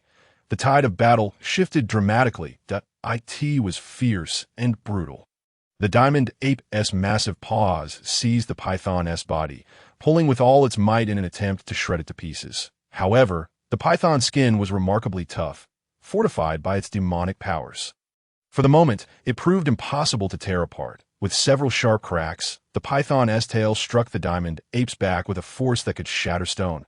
Sparks flew from the impact, leaving several vivid crimson marks. In an instant, the diamond ape erupted into a frenzy, its roar echoing through the air. Ignoring its pain, it reached back and seized the demon python's tail, then began to violently slam it against the ground. Li Mu had never witnessed such a savage spectacle. The Zhonglong demon python was whipped like a colossal whip in the hands of the enraged diamond ape, repeatedly crashing against the earth. The sound of the whip cracking resounded sharply, far louder than any ordinary whip, akin to a clap of thunder. Before long, the ground where the python was struck bore deep impressions. Dust swirled around, coalescing into a fog-like haze. During the onslaught, the python spewed forth venom incessantly. After what felt like an eternity, a spray of venom finally struck the diamond ape's face. With a roar, the diamond ape released its grip, its massive paw rubbing its face, as the fur was corroded into a dark hue. Seizing the opportunity, the python swung its tail in a frenzied assault against the diamond ape, the crackling sounds echoing endlessly. Just by listening to the cacophony, one could imagine the pain it must have caused. The diamond ape, despite its thick skin and muscle, was struck numerous times yet remained standing, merely roaring in defiance. With a splatter, another spray of venom targeted the diamond ape's face. Infuriated beyond measure, the diamond ape continued to roar, disregarding the venomous assault. It pushed through layers of venom, reaching out to grasp the demon python's mouth. Exerting all its strength to pry it open, Li Mu found it difficult to watch. The scene was too gruesome. The demon python radiated fear, writhing desperately to shake off the diamond ape's grip. However, the diamond ape was no fool. Seizing the moment of the python's pain, it flipped over and forcefully pressed its knee against the python's vital point. Under the sheer force of the diamond ape, the python's jaws began to crack open, rendered powerless to resist. With a roar, the diamond ape suddenly stood up, its palms raised to the heavens. With a tremendous pull, it tore the Zhonglong demon python asunder, sending a spray of blood flying like a crimson mist. Beautiful! Li Mu watched in exhilaration from the underbrush, celebrating the diamond ape's triumph with fervent applause. Suddenly, the diamond ape paused, casting the carcass of the demon python aside. Were there intruders? It became alert, swiftly picking up a massive stone and hurling it directly at Li Mu. Caught? Li Mu's heart raced as he realized that his earlier excitement had led him to inadvertently make a sound, alerting the diamond ape to his presence, but he quickly rose and fled into the distance. The diamond ape stood over 10 feet tall, a creature of the forest, and as a Disha-level beast. It was far swifter than Li Mu's light-footed escape. Having only covered 2 or 3 zhang, he was soon overtaken. With a deafening roar, the massive hand reached out, as if to rend him in two just as it had done to the demon python. A wave of terror washed over Li Mu, his body covered in sweat. Despite employing all his agility to evade, he could not escape the oppressive force of the diamond ape's demonic power. The sound of crashing echoed like the collapse of mountains, as stones shattered around him. The swirling winds charged with a ferocious energy that bore down upon him mercilessly, after several failed attempts to seize Li Mu. The diamond ape's temper flared anew. With both hands outstretched, it unleashed a dual wind strike, intent on flattening Li Mu into a mere pancake. The immense pressure bore down on Li Mu, causing him to struggle for breath. Suddenly, a sharp cry pierced the air, echoing like a blade. The diamond ape glared upwards in fury. To his astonishment, 2 enormous birds, one large and one small, swooped down from the sky, directly targeting the diamond ape. The air was filled with a cacophony of roars and cries. The diamond ape engaged in battle with the duo. In that moment, Li Mu realized the stroke of luck. The giant birds were 2 white cranes, their feathers gleaming like snow, descending from the heavens like clouds, and no longer daring to linger in hopes of scavenging. He swiftly darted away, hastily stowing the demon python's remains within the boundless tower and making his escape towards the wooden hut. Chapter 55. The golden-winged bird grows taller. The 2 white cranes engaged the diamond ape in a frantic dance of combat, gradually retreating along the riverbank. This is troubling. Demon beasts abound at this moment. Xian had just fled to this location, witnessing the clash of demon beasts and quickly concealing himself in the underbrush. With an evasion pill on hand, he remained safe as long as he kept silent. Zhao Hu was at his side. Previously, he had fled in fear, but the peril of the demon mountains compelled him to find Xian once more and return to his side. What a strange twist of fate. Xian grumbled. The Falling Star Mountain is a D-level demon mountain, yet there are so many high-tier demon beasts. The demon python from the previous night was of the Disha level. The diamond ape before him was also of the Disha level. The great white crane was likewise of the Disha level, while the smaller crane was likely still in its youth. Merely a minor Sha level. Xian had entered the demon mountain with the intent to eliminate Li Mu, yet his luck seemed to have run dry. The current situation, with an overabundance of high-tier demon beasts, made it increasingly difficult to carry out his plans. Young Master Xia. It seems the diamond ape and the white cranes are communicating. Let us listen to their words. Zhao Hu whispered, urging him forward. Come, let us draw closer and eavesdrop. The 2 men stealthily crept through the grass, inching closer. Zhao Hu, the elder white crane, is aged and lacks stamina, while the young crane has yet to mature. Despite being 2 against 1, I believe the diamond ape can prevail. Xian assessed the situation. Your judgment is sound, young master. Do share your plans, and I shall assist you wholeheartedly. Zhao Hu flattered. Xian cast a disparaging glance at him. Warning, Zhao Hu, you must understand that only by following me can you escape the demon beast mountain. Should you dare to betray me again, prepare to become a meal for the demon beasts. Zhao Hu's face flushed with embarrassment as he began to pledge his loyalty. Young master, I don't wish to lose my life here. Rest assured, Zhao Hu shall follow you faithfully. Xian nodded in satisfaction. Listening to their conversation, it seemed they were heading towards Li Mu's humble abode. Why not collaborate with the King Kong ape? It acquires treasures while we eliminate Li Mu. Zhao Hu chimed in with flattery. What a brilliant strategy, my lord. Let us assist the King Kong ape and pledge our allegiance.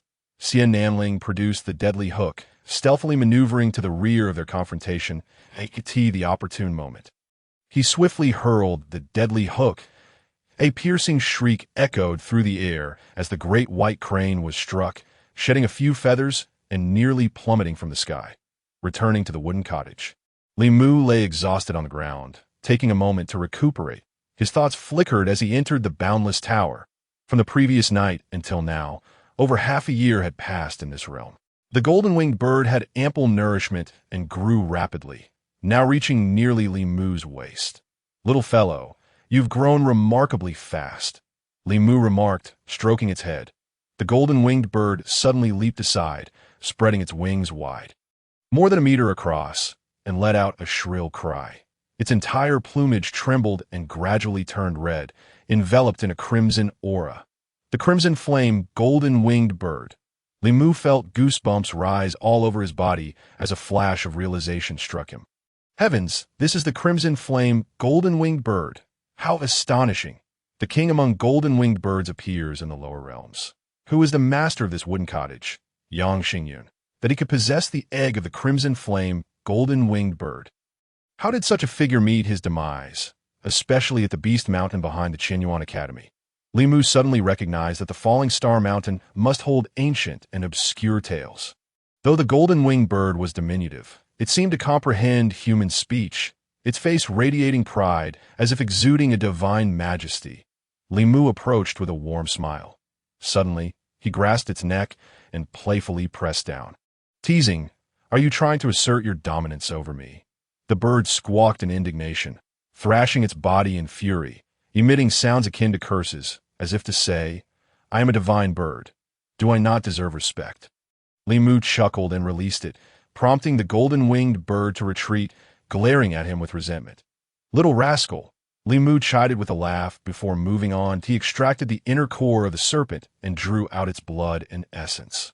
Placing them into a small cauldron for nurturing, he then dragged it to the herbal garden.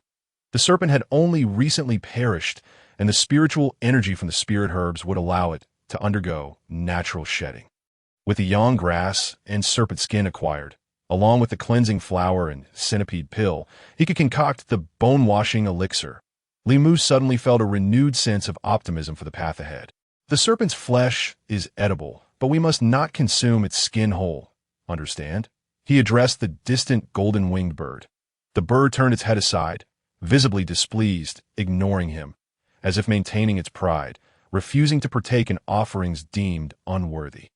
Li Mu paid it no mind and settled down in his meditation spot. Moments later, observing the bird closing its eyes, the golden-winged bird stealthily approached the herbal garden, burying its entire head into the serpent's carcass. The beasts previously hunted in the Shifang array were of too low a level, lacking substance. However, the serpent was different, being of the earthly fiend level. Over 2 meters long and robust, it would suffice for the bird for several years. Li Mu squinted, watching it eat with relish, utterly absorbed, unable to suppress a smile. "Where's your pride now?" He then began practicing the breathing technique of reversion. The mountain and river realm differed greatly from the heart-mind realm. He felt the spiritual energy enveloping him like vast mountains and rivers. During the breathing process, it felt as if 1,000 rivers converged into the Sein, the heart-mind realm. The spiritual energy could coalesce into a remarkably resilient membrane on the surface of the skin. In contrast, the mountain and river realm required the dissolution of that membrane, akin to the warmth of spring following the harsh winter, generating a powerful force during the transformation that if the mountain and river realm were cultivated to its depths. The force of this transformation could yield protective energy capable of resisting blades and axes. Reaching the pinnacle of the mountain and river realm would unveil an entirely new realm of possibilities. Li Mu found it hard to fathom. After about a month, Li Mu exhaled deeply. His dantian had expanded considerably, and his capacity to absorb spiritual energy had improved significantly. The serpent's skin had naturally shed. He pushed aside the golden-winged bird, which was preoccupied with devouring meat, to collect the serpent's skin. The bird, displeased, shifted away to continue eating elsewhere. Having gathered all the serpent skin, he placed it into the small cauldron for nurturing. Then retrieved the sunflower and evergreen vine, drawing out the serpent's blood. Now at the 3rd level of the spiritual platform realm, unable to break through for the time being, Li Mu decided to first refine the blood-condensing pill. Once he sensed a breakthrough was imminent, he would then concoct the essence-condensing pill. Skillfully completing each step of the process, he successfully produced a blood-condensing pill, holding it in his hand with overwhelming gratitude. Nearly moved to tears that it was a low-grade 3-seal blood condensing pill. His alchemical skills had improved significantly, and with ample raw materials at hand, Li Mu continued to refine without pause during the process of pill formation and refinement. With some spare time, he delved into the fundamentals of alchemy. The tome contained extensive details on the properties of spirit herbs, their growth locations, and various basic pill formulas, along with ratios and essential precautions for refining. Li Mu felt as if he were swimming in an ocean of alchemical knowledge, fervently absorbing its nutrients. Thus, another month passed, having refined nearly 100 blood-condensing pills, enough for almost 3 years. He decided to pause. He needed to solidify his Dantian's energy reservoir further. So Li Mu sat cross-legged on the ground, beginning to practice the breathing technique of reversion once more. After another month, Li Mu felt an unparalleled sense of comfort throughout his limbs and bones. The golden-winged bird trotted over, pecking at him. Mu opened his eyes, smiling. I am in the midst of cultivating my techniques. I have no time to play with you. Go amuse yourself. The golden-winged bird tilted its ear, listening intently outside the boundless tower. Noticing its peculiar expression, Li Mu focused his attention, hearing a piercing sound outside. He felt a rush of excitement. Could there be a beast breaching the array? So many beasts had perished before, yet there were still more foolish enough to attempt it. However, judging by the sounds, having been shrieking for quite some time, why had they not yet been vanquished by the Shifeng array? It seemed their level was not to be underestimated. Li Mu's thoughts raced as he exited the boundless tower. Stepping outside, he discovered that it was the small white crane engaged in battle with the King Kong ape. Upon seeing him emerge, the small white crane fixed its gaze on him, filled with sorrow and desperation. Help! Save my mother! It cried, tears welling in its eyes. Li Mu quickly halted the Shifeng array. The white crane had once saved him, and it now seemed devoid of malice. With the pressure of the array lifted, the white crane rushed over, letting out a few cries. Hurry, come with me. Where to? Li Mu inquired in astonishment. The white crane had no time to explain. Shaking its wings and lifting Li Mu onto its back, soaring into the clouds. Chapter 56. The fierce battle of the small and great white cranes against the King Kong ape. The small white crane carried Li Mu at breakneck speed.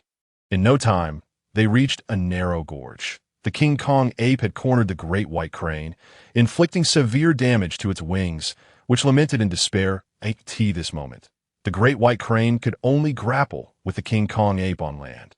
As it was not adept in close combat, its strength relied on its ability to fly. Losing that would diminish its power by half. And then there was him, an accomplice. The small white crane glared at a figure in the gorge. Its eyes filled with rage, diving from the sky to peck at him. Li Mu, lying on the crane's back, was astonished to find that the ones attacking the great white crane alongside the King Kong ape were none other than Xian Namling and Zhao Hu. It returned. I said it could never abandon its mother, Xian Namling remarked with a sinister smile upon hearing the crane's wails. As soon as he finished speaking, he hurled the deadly hook into the air. The sharp sound echoed through the valley. The small white crane, fearing Xian Namling's artifact, quickly flapped its wings to ascend, narrowly avoiding the deadly hook. It landed beside the great white crane. Fool! I told you to escape.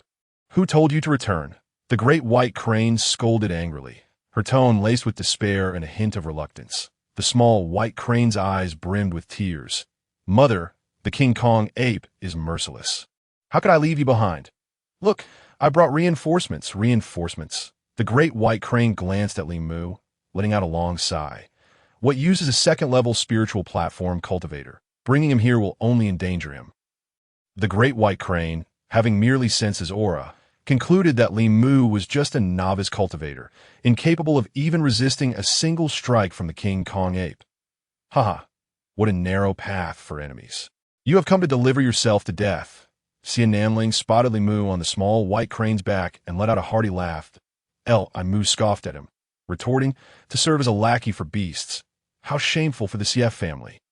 The king and I are partners, Xian Namling insisted. Shamelessly defending himself with pride, he pointed at Li Mu, declaring, Brother Ape, that little wooden cottage is under his occupation, and he has set up an array to keep us at bay. He intends to monopolize the treasures within. The King Kong ape's voice rumbled like thunder. How dare he occupy the cottage? Hand over the treasures, or I shall rend you to pieces. Li Mu frowned. The wooden cottage had existed on Falling Star Mountain for so many years. Why was it only now that they discovered treasures within? Moreover, why had they not known before, only to suddenly learn of it now? The great white crane exclaimed in shock, "Little cultivator, do you know there are treasures in the cottage?" Furthermore, it suddenly spread its wings, extending to an impressive length of 2 zhang, and took a deep breath. The surrounding air crystallized into a white mist, which directly penetrated its nostrils. At this scent, this aroma. Have you acquired the treasure and activated it? Do you know? Li Mu's eyes widened in astonishment. The great white crane was aware of the events surrounding the wooden house, and even more astonishingly, both the golden-winged bird and the earth spirit fruit were within the boundless tower. How could she perceive their essence? Is it the Tao seed? Li Mu pondered, then quickly dismissed the thought. No. Although the Tao seed resides within my body, it has not undergone the purification and tempering process, rendering it akin to a lifeless seed. How could it possess knowledge of its existence? The diamond ape exclaimed with excitement. This white-feathered crane has detected it. The treasure must be with him. Hurry, hand it over. Xian Nanling sneered, saying, Brother ape, the treasure or not. I desire none of it. I only seek his life. Ha, splendid, a delightful collaboration. Clearly, the diamond ape was already confident of victory. The elderly great white crane, weakened and severely injured, was no match for a single blow. While the little white crane, still feathering out, was even less capable of standing against them. As for Li Mu, he was as feeble as a chick. Had the great white crane not intervened that morning, he would have been torn to shreds by his own hands. You have obtained the treasure from the wooden house, a tremendous opportunity. If we break through, I will recount the tale of the wooden house to you.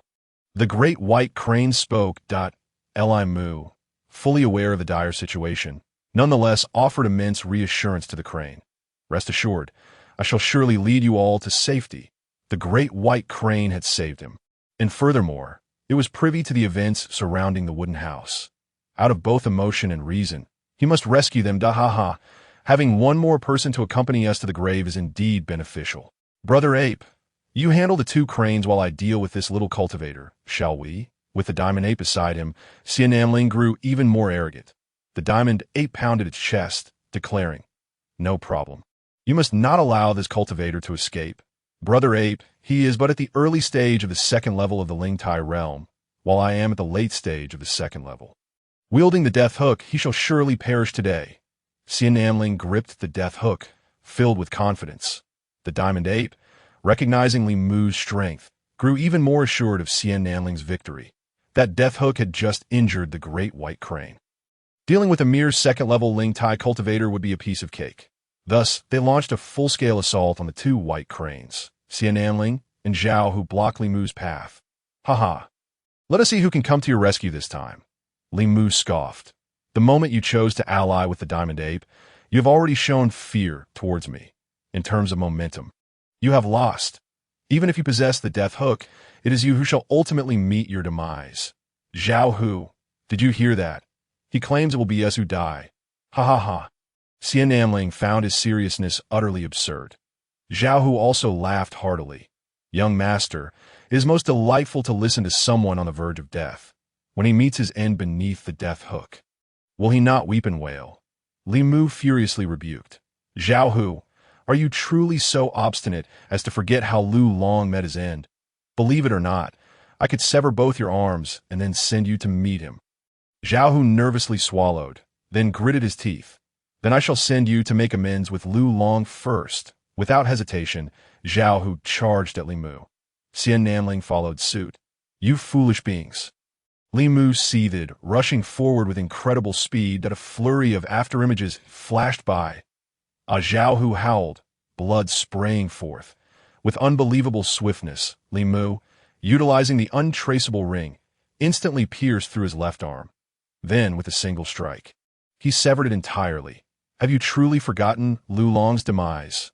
Li Mu sneered, once more flicking his sword tip, employing Zhao Hu's severed arm to block Xian Nanling's death hook. Zhao Hu, in excruciating pain from his severed limb, cried out in anguish. "Stop wailing. Kill Li Mu, or I shall have the diamond ape tear you to pieces." Xia Nanling barked, then tossed a pill into Zhao, whose mouth.it was a violent tendon pill, capable of instantly boosting spiritual power and alleviating pain, though it would rapidly deplete one's vitality, ultimately leading to death. Zhao Hu felt a surge of spiritual energy. This pill is indeed miraculous. "Young Master Xia, let us tear him to shreds." He charged in without a hint of fear. Li Mu sighed. "The moment you followed Xia Nanling, your fate was sealed.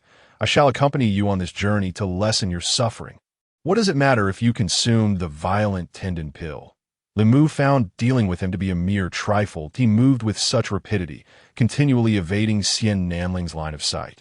Ever wary of the death hook, Xia Nanling, unable to match Li Mu's speed, grew increasingly anxious, finding no suitable path for attack. He could only close in for close combat. Li Mu secretly rejoiced in close quarters. The death hook's effectiveness would be greatly diminished. Although facing two opponents, the benefits would outweigh the drawbacks. The situation shifted dramatically. Although Zhao Hu's energy surged, his cultivation was still too low. Li Mu did not rush to eliminate him, but rather used him to restrain Xia Nanling. Xia Nanling found himself in dire straits, unable to unleash the full potential of the death hook, which he could only wield as a mundane weapon. Although he was indeed at the late stage of the second level of the Lingtai realm, Li Mu practiced the ancient art of breath reversion, resulting in pure spiritual energy that far surpassed Xia Nanling's. After several exchanges, Li Mu unleashed a fiery palm, sending Xia Nanling staggering back, while wielding a short sword in his left hand and the untraceable finger in his right. In an instant, he moved like lightning. With two sharp sounds, Zhao Hu's right arm was severed. Xia Nanling's left shoulder, gripping the death hook, was pierced through, sending him flying and crashing before the diamond ape. The two white cranes had already sustained grievous injuries, and Li Mu transformed into an afterimage, rushing to their aid. Chapter 57. A Desperate Struggle. "Mother, we cannot escape." Despair glimmered in the little white crane's eyes. The diamond ape and Xia Nanling were closing in relentlessly. Having consumed the pill, Xia Nanling's shoulder wound was no longer a concern, and he appeared full of vigor, although Zhao Hu had lost an arm. The violent tendon pill rendered him devoid of pain, making him even more formidable than before. The little white crane was overwhelmed by the overwhelming murderous intent. Even if it meant death, Mother would ensure your escape. The great white crane's face was filled with sorrow as it spoke words of comfort. The diamond ape took a step forward, its voice thunderous. "You have guarded the wooden house for a century. Yet the treasure is now taken by this cultivator." A fierce light glimmered in its eyes. "Thus, you hold no value. You might as well die obediently." Xia Nanling touched his shoulder, his visage brimming with resentment. "They must all perish. Ha ha. Indeed." The diamond ape laughed maniacally, then turned vicious. "Hand over the treasure, and you may die a quick death. Consider a moment of mercy from me." Li Mu tightened his grip on the short sword, refusing to yield a single step. "Should you wish to kill them, you must first step over my corpse." Upon hearing this, the great white crane felt a surge of emotion. "Young one, though we are strangers, you are willing to sacrifice yourself for me?" Its expression was one of deep reluctance. Li Mu replied solemnly, "Were it not for you, I would have long been killed by the diamond ape. Consider this a repayment, a person who knows gratitude." The great white crane glanced at him, revealing a hint of admiration. Yet it continued, "However, you cannot save me. You will only die alongside me. Repaying kindness does not necessitate sacrificing your life." Li Mu declared resolutely, "Alas, the treasure has indeed found a worthy master." The great white crane's eyes glistened with tears. "Young brother, please step aside." Li Mu stood firm, not yielding an inch. "Rest assured, Elder Crane, they will not find it easy to kill me." He stood resolutely in front. "Heal yourself first. There will soon be a fierce battle, and should you falter, I shall have done my utmost." Xia Nanling erupted into loud laughter, continuously mocking. "Even now, you speak so boldly. Very well, I shall ensure your demise first." He turned to the diamond ape. "Brother ape, do not allow them a moment's respite. Now is the time to kill them." The great white crane, upon hearing this, hurriedly approached Li Mu. "Young brother, might I request a favor?" "Elder Crane, please speak." Li Mu's expression turned grave, wary of their impending attack. "My daughter has yet to grow her wings. Could you care for her and ensure she matures safely?" The great white crane's tone carried a pleading note. "Elder, what do you mean by this?" Li Mu realized that this was a plea to entrust her daughter to him. The great white crane was contemplating death. He firmly replied, "Elder Crane, do not speak like this. Young brother, I must ask this of you." The great white crane ignored his protest and pushed him aside with a wing. Suddenly, a cry rang out, and it expelled its inner core. The dark red gem, resembling amber, gleamed with a crimson glow. "Elder, no!" Li Mu attempted to intervene. The overwhelming spiritual energy rendered him unable to move an inch. His eyes widened in urgent desperation. The great white crane, resolute in its decision, paid no heed to Li Mu's calls, a tear sliding down its cheek. Then, with a heart-wrenching cry, it spread its wings wide, its entire being surged with spiritual energy, causing every feather to tremble violently. The valley was filled with a power akin to a celestial river cascading down, stirring up an incredibly fierce gale. Roar! The diamond ape seethed with rage. The great white crane's spiritual energy coalesced like raindrops, violently charging towards the diamond ape and the others. "Mother, no!" The little white crane gasped in astonishment, tears streaming down her face. She understood that her mother was exhausting her last ounce of strength to secure a glimmer of hope for them. Unable to contain her anguish, she wept uncontrollably. The mighty gorilla was consumed by rage, pounding its fists against its own body with great force. It yearned to charge forward, but could not withstand the white crane's spiritual power. Continuously retreating, its formidable physique was marred by numerous small dents. How infuriating! It was compelled to lift a massive boulder and position it defensively in front of itself. Xiananling was equally shocked. Trembling all over, the violent spiritual energy could turn him to ash. How could he possibly resist? In a moment of desperation, he seized Zhao Hu, using him as a human shield. "Xie Gongzi, no, please," Zhao Hu protested, his voice rising in a desperate howl. However, his cries were swiftly drowned out by the howling winds. He felt distinctly as if his body were being disassembled inch by inch in the blink of an eye. He had been reduced to mere fragments. The sounds of his screams reverberated in the tempest. Moments later, with a cough, the white crane spat out a mouthful of blood, utterly weakened. "Hurry," it urged feebly. Just moments ago, it had driven its spiritual power with the intent to sacrifice itself, releasing its final vestiges of strength. Now, its spiritual energy was utterly depleted. "Mother, I will take you away." The little white crane, bereft of time to mourn, hoisted Li Mu onto her back and grasped the older crane's back, soaring into the clouds. The mighty gorilla, seething with fury, let out a thunderous roar. "Chase, pursue them." It then transformed into a frenzied whirlwind, using all its limbs to sprint wildly. The rocks on either side disintegrated into powder beneath its ferocious grasp, scattering in the wind. "Little white crane, fly faster." Li Mu was burning with anxiety as they approached the wooden cabin. The mighty gorilla was less than 5 zhang away from them. Its speed surpassed that of the little white crane's flight. The gorilla leaped into the air, soaring over 10 zhang high. Its colossal paw came crashing down. Li Mu suddenly rolled over. Standing on the back of the little white crane, he thrust both palms forward, channeling all his spiritual energy into his fingertips. The energy surged like a blade, slicing through the air with a piercing shriek. With 2 sharp sounds, his unmarked calamity fingers struck the gorilla's forehead. With a thud, it plummeted from the sky, creating a large crater upon impact. Arg! The mighty gorilla rose, angered, pounding the ground as debris flew in all directions. It charged after them once more. The little white crane lost several feathers to the overwhelming demonic energy. That moment, she shot forward like an arrow, dashing into the 10 directions array. Mu swiftly leaped off the crane's back. Activating the array, Arg, dust billowed. The mighty gorilla barely halted in time. Almost crashing into the barrier, It stood outside the array, its fierce demeanor chilling to behold. Quick, into the house, Li Mu urged, supporting the elder crane as they moved towards the dwelling. The elder crane was utterly spent, lying on the ground, barely breathing. "Mother," the little white crane cried out in despair, "Do not grieve. I have lived for hundreds of years. Even if I do not perish today, my time is nearly at an end." The elder crane gently stroked her head with her wing. "I do not want my mother to die." The little white crane's tears fell like a broken string of pearls. "Foolish child, though your mother departs, there is still this uncle." The elder crane, in a weakened state, reassured her. "He will look after you in my stead." Li Mu quickly leaned closer. "Elder crane, just call me Li Mu." "All right, Li Mu," the elder crane replied, her voice faint. "You promised to take care of my daughter.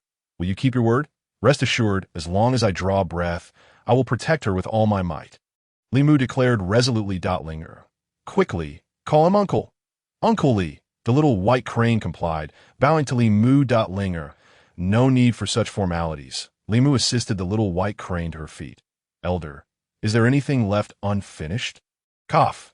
My name is Bai Fei Yu, and my daughter is Bai Linger," Bai Fei Yu said with a sorrowful smile. "Linger is still young. Once she comes of age, she can leave the Demon Mountain and return to the Cloud Mist Mountain Crane Valley." "Cloud Mist Mountain Crane Valley?" Li Mu exclaimed. "I have heard it is a mountain of immortals. It turns out you are not of the Demon Clan, but rather of the celestial bird lineage." Bai Fei Yu smiled faintly. "To inherit the bloodline of demons is to be a demon. My lineage inherits the bloodline of celestial beings. Thus we are celestial birds. The Cloud Mist Mountain Crane Valley and the Demon Realm are intertwined. Our Bai Crane clan is both a demon clan and celestial birds, and the world cannot distinguish between the two." Li Mu reassured her. "Elder Bai, have no worries. I will ensure Linger matures safely and return her to the Crane Valley." "Thank you, young brother." Bai Fei Yu expressed her heartfelt gratitude. "Furthermore, I wish to share with you the tale of the Wooden Cabin, Chapter 58, the legendary story of the Wooden Cabin. The owner of this cabin was named Yang Xingyan." Bai Fei Yu's breath grew even fainter. She strained to narrate the tale of the cabin to Li Mu. "Elder Bai, I have seen the plaque of Elder Yang." Li Mu spoke truthfully. Bai Fei Yu nodded. "But do you know, Yang Xingyun was the previous head of the Qianyuan Academy?" "What? The previous head?" Li Mu was taken aback. "Indeed, the previous head," Bai Fei Yu continued. "In the story, there was another figure, the legendary Demon Ancestor." "Demon Ancestor?" Li Mu found this even more astonishing. The folklore stated that the Demon Clan's South Royal Court once invaded Qianyuan Mountain. Could it be that the Demon Ancestor personally led the charge? He couldn't help but wonder. But wasn't the Demon Ancestor reclusive, and didn't the Demon Clan South Royal Court always fall under the Demon King's rule? Bai Fei Yu smiled lightly. The Demon Clan's Royal Court did indeed invade Qianyuan Mountain. She squatted briefly, but it was not the Demon Ancestor who led them. He and Yang Xingyun were kindred spirits. Li Mu gasped in astonishment, his brow furrowed. The story of the Wooden Cabin seemed to be quite convoluted. "Elder Bai, I have 2 questions I wish to ask you." "Young brother, feel free to inquire. I shall share all that I know," Bai Fei Yu said with difficulty. Li Mu pondered for a moment. "Since Yang Xingyun was the previous head of the Qianyuan Academy, why have I never heard this name before?" He was also curious. If he was the head, why did he become such close friends with the Demon Ancestor? "Do not rush. I will recount the story from beginning to end, and you will understand," Bai Fei Yu said softly. Li Mu silently nodded, assisting Bai Fei Yu to sit up a bit straighter. Bai Linger hurriedly helped. He refrained from asking further questions, noticing that Bai Fei Yu's conditions seemed to be deteriorating. Not wanting to strain her further, Bai Fei Yu adjusted her breathing and continued. "A century ago, the first emperor of the Great Qian passed away, and a new emperor ascended the throne, seizing the opportunity of political instability. The Demon Clan South Royal Court launched a massive southern campaign." Li Mu nodded. He had heard of this. That battle was the Great Qian's most significant conflict in a century, referred to as the Demon Clan S Rebellion. The Qianyuan Academy also participated in the battle, even becoming a pivotal force at one point. Bai Fei Yu sighed, her face etched with sorrow. "It was precisely because of this war that we ended up in our current plight." Li Mu inquired, "Did the Crane clan also suffer?" Bai Fei Yu nodded. "The Crane Valley lies within the Demon Realm. The Demon Clan conscripted forces, compelling the Crane clan to join. However, We do not meddle in worldly affairs." So we refused. Her eyes reflected deep sorrow. This provoked the ire of the demon clan, who sought to annihilate the Crane Valley on this pretext that MY family was forced to flee amidst the conflict. Reflecting on the past, Bai Feiyu was overcome with tears. During our retreat southward, we encountered a skirmish between the Qian Yuan Academy and the demon clan, and we were saved by Yang Xingyun. Bai Feiyu could not help but cited in gratitude for Yang Xingyun's life-saving intervention. My late husband willingly became his steed, and I followed him to Qian Yuan Mountain, residing in the Demon Mountain. So that is how it was. Li Mu silently nodded. And no wonder there were cranes residing in the Demon Mountain. It was due to such a tale.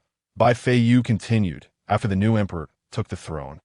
He swiftly reorganized the military and launched a counteroffensive against the demon clan, causing them to suffer continual defeats. Li Mu focused intently. This was the portion of the story he was eager to hear. Subsequently, news arrived in the army that the Demon King had deciphered the Celestial Extermination Demon Array and intended to use it to conquer Qian Yuan Mountain, directly invading the capital of the Great Qian. Upon learning this, Yang Xingyun hastily returned to the Qian Yuan mountain range, setting up the Hanging Star Great Array above the Qian Yuan Academy. Bai Feiyu surveyed the wooden cabin that he himself awaited the demon clan's assault right here in this cabin. Li Mu, wanting to remain silent, could not help but interject. "Are you referring to the two most formidable arrays in existence, the Celestial Extermination Demon Array and the Hanging Star Great Array? I have only heard of them in legends.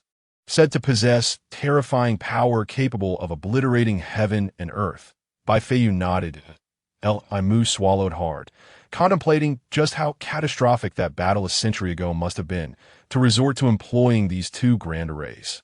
Before the demon clan's invasion, Yang Xingyun was idly passing the time in the wooden cabin, studying an egg. Bai Feiyu gazed at Li Mu, her expression laden with meaning. That was something he acquired during his campaigns. Li Mu remarked, "Is it the egg in the cabin that is as hard as stone?"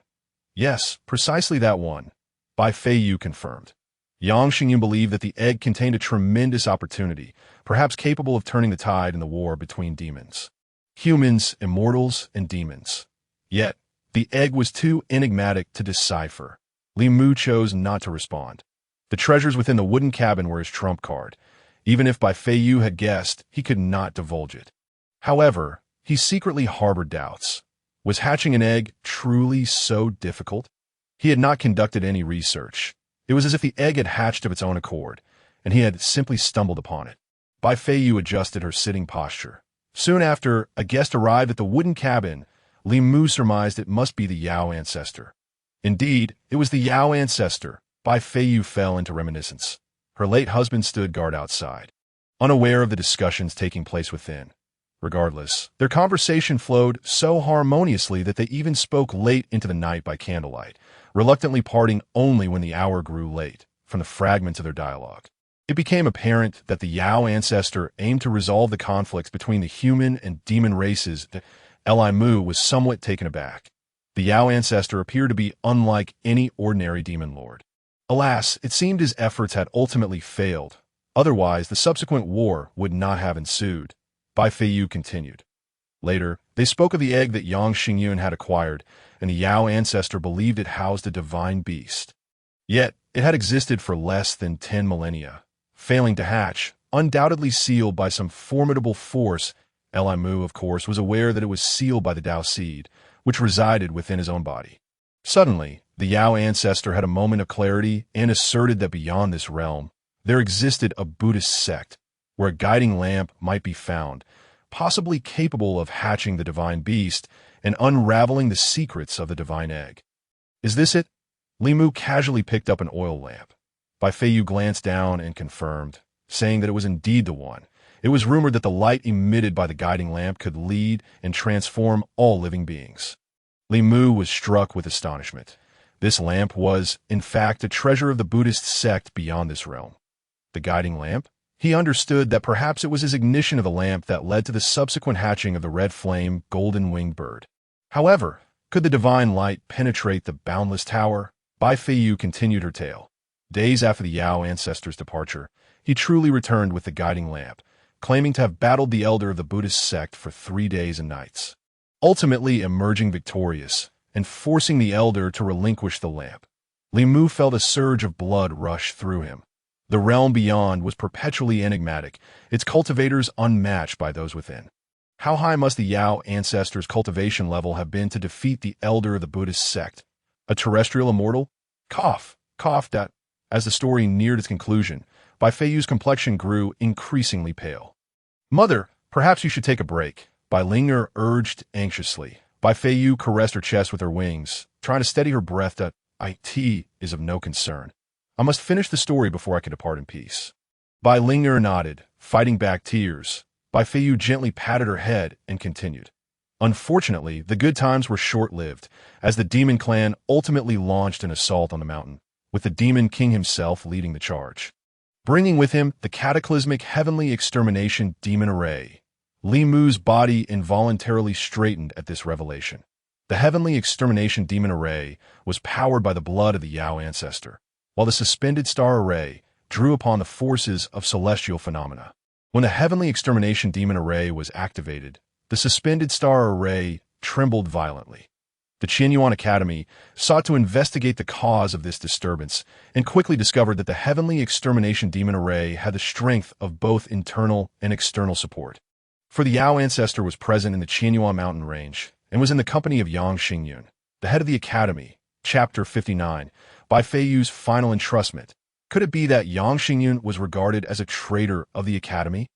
Li Mu immediately sensed the direction the story was taking, feeling quite tense. Perhaps, having received Yang Xingyun's favor, he was extremely reluctant to hear such a conclusion that I previously mentioned that the heavenly extermination demon array is powered by the blood of the Yao ancestor. Bai Feiyu recounted slowly to I in that moment of activation. The Yao ancestor realized he had been ensnared by the demon king, and the array had become infused with his bloodline. Moreover, the demon array was inexplicably connected to his very body. The Yao ancestor had been ensnared. Li Mu leaned closer, intent on hearing more. And the core of the suspended star array was located in the wooden cabin. Bai Feiyu lamented. The clash between the heavenly extermination demon array and the suspended star array shifted, due to the Yao ancestor, to this very wooden cabin on Demon Mountain. Upon learning that the Yao ancestor was situated there and that the heavenly extermination demon array exhibited signs of internal and external collaboration, the Emperor of Daqian was consumed by rage. He believed Yang Xingyun had betrayed them. Thus, he mobilized the entire might of the Qianyuan Academy to forcibly alter the core of the array, appointing the current head as the controller of the Great Formation. Consequently, Yang Xingyun became the target of extermination, plunging into an abyss from which there would be no return. Images of the two unparalleled arrays flashed in Li Mu's mind. The ensuing spectacle would undoubtedly be one of cataclysmic proportions. He couldn't help but tremble all over. Bai Feiyu inhaled deeply and continued her narration, unable to bear the thought of Yang Xingyun meeting a tragic end. Her late husband sought to escort him to safety. However, once the suspended star array was activated, a single white crane could not withstand its might, and thus her husband was shredded within the array. As she spoke, tears streamed down her face. Bai Ling'er clung tightly to her, wishing to comfort her mother, yet she found herself at a loss for words. Bai Feiyu struggled to maintain her composure and pressed on. The Yao ancestor, witnessing the current situation, knew that the two great arrays would inevitably affect countless lives. He unhesitatingly utilized the secret arts of the demon clan to seal the Yao ancestor's bloodline and shattered the heavenly extermination demon array. Recalling the events of that time, her face turned pale. The core of the suspended star array was temporarily shifted, causing the heavenly extermination demon array to lose the Yao ancestor's blood, resulting in an explosion above the wooden cabin. Mr. Yang perished, and the Yao ancestor was lost, with neither a body nor a grave to be found. Bai Feiyu forced a smile as she recounted the conclusion. It was said that the ashes were utterly obliterated.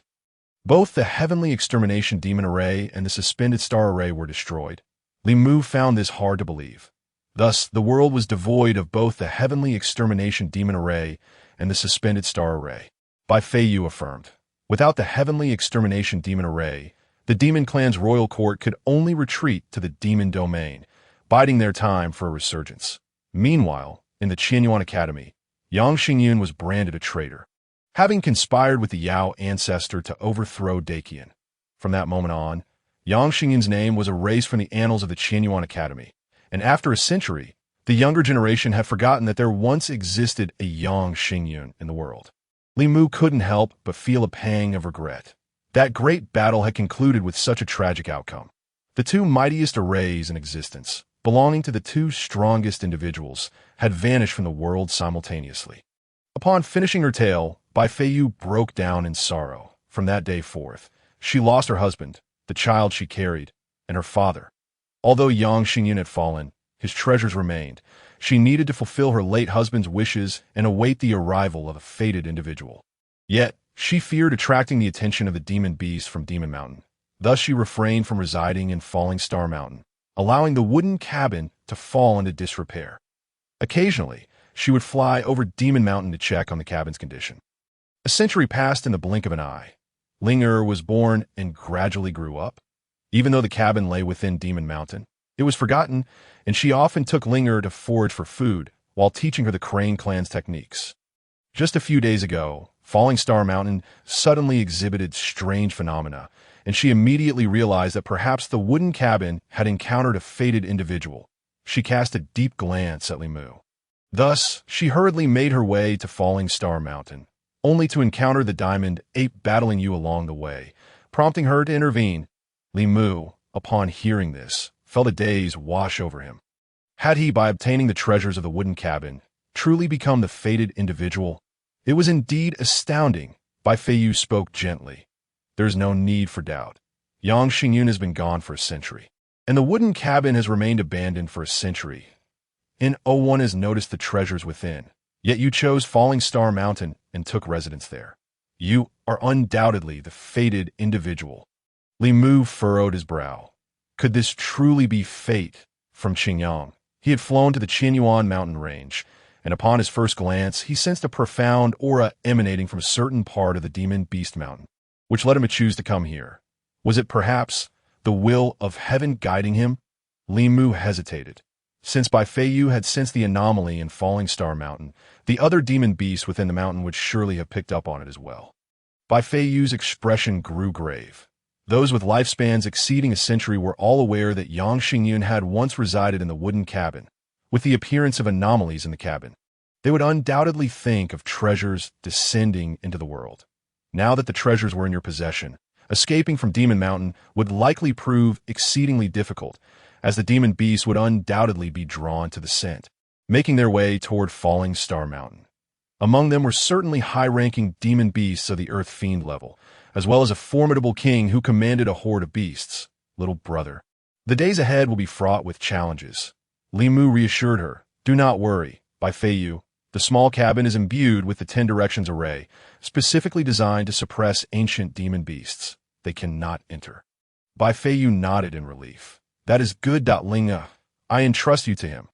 Once she comes of age and departs from Demon Mountain to return to Crane Valley, where she can recognize her ancestors and reclaim her heritage.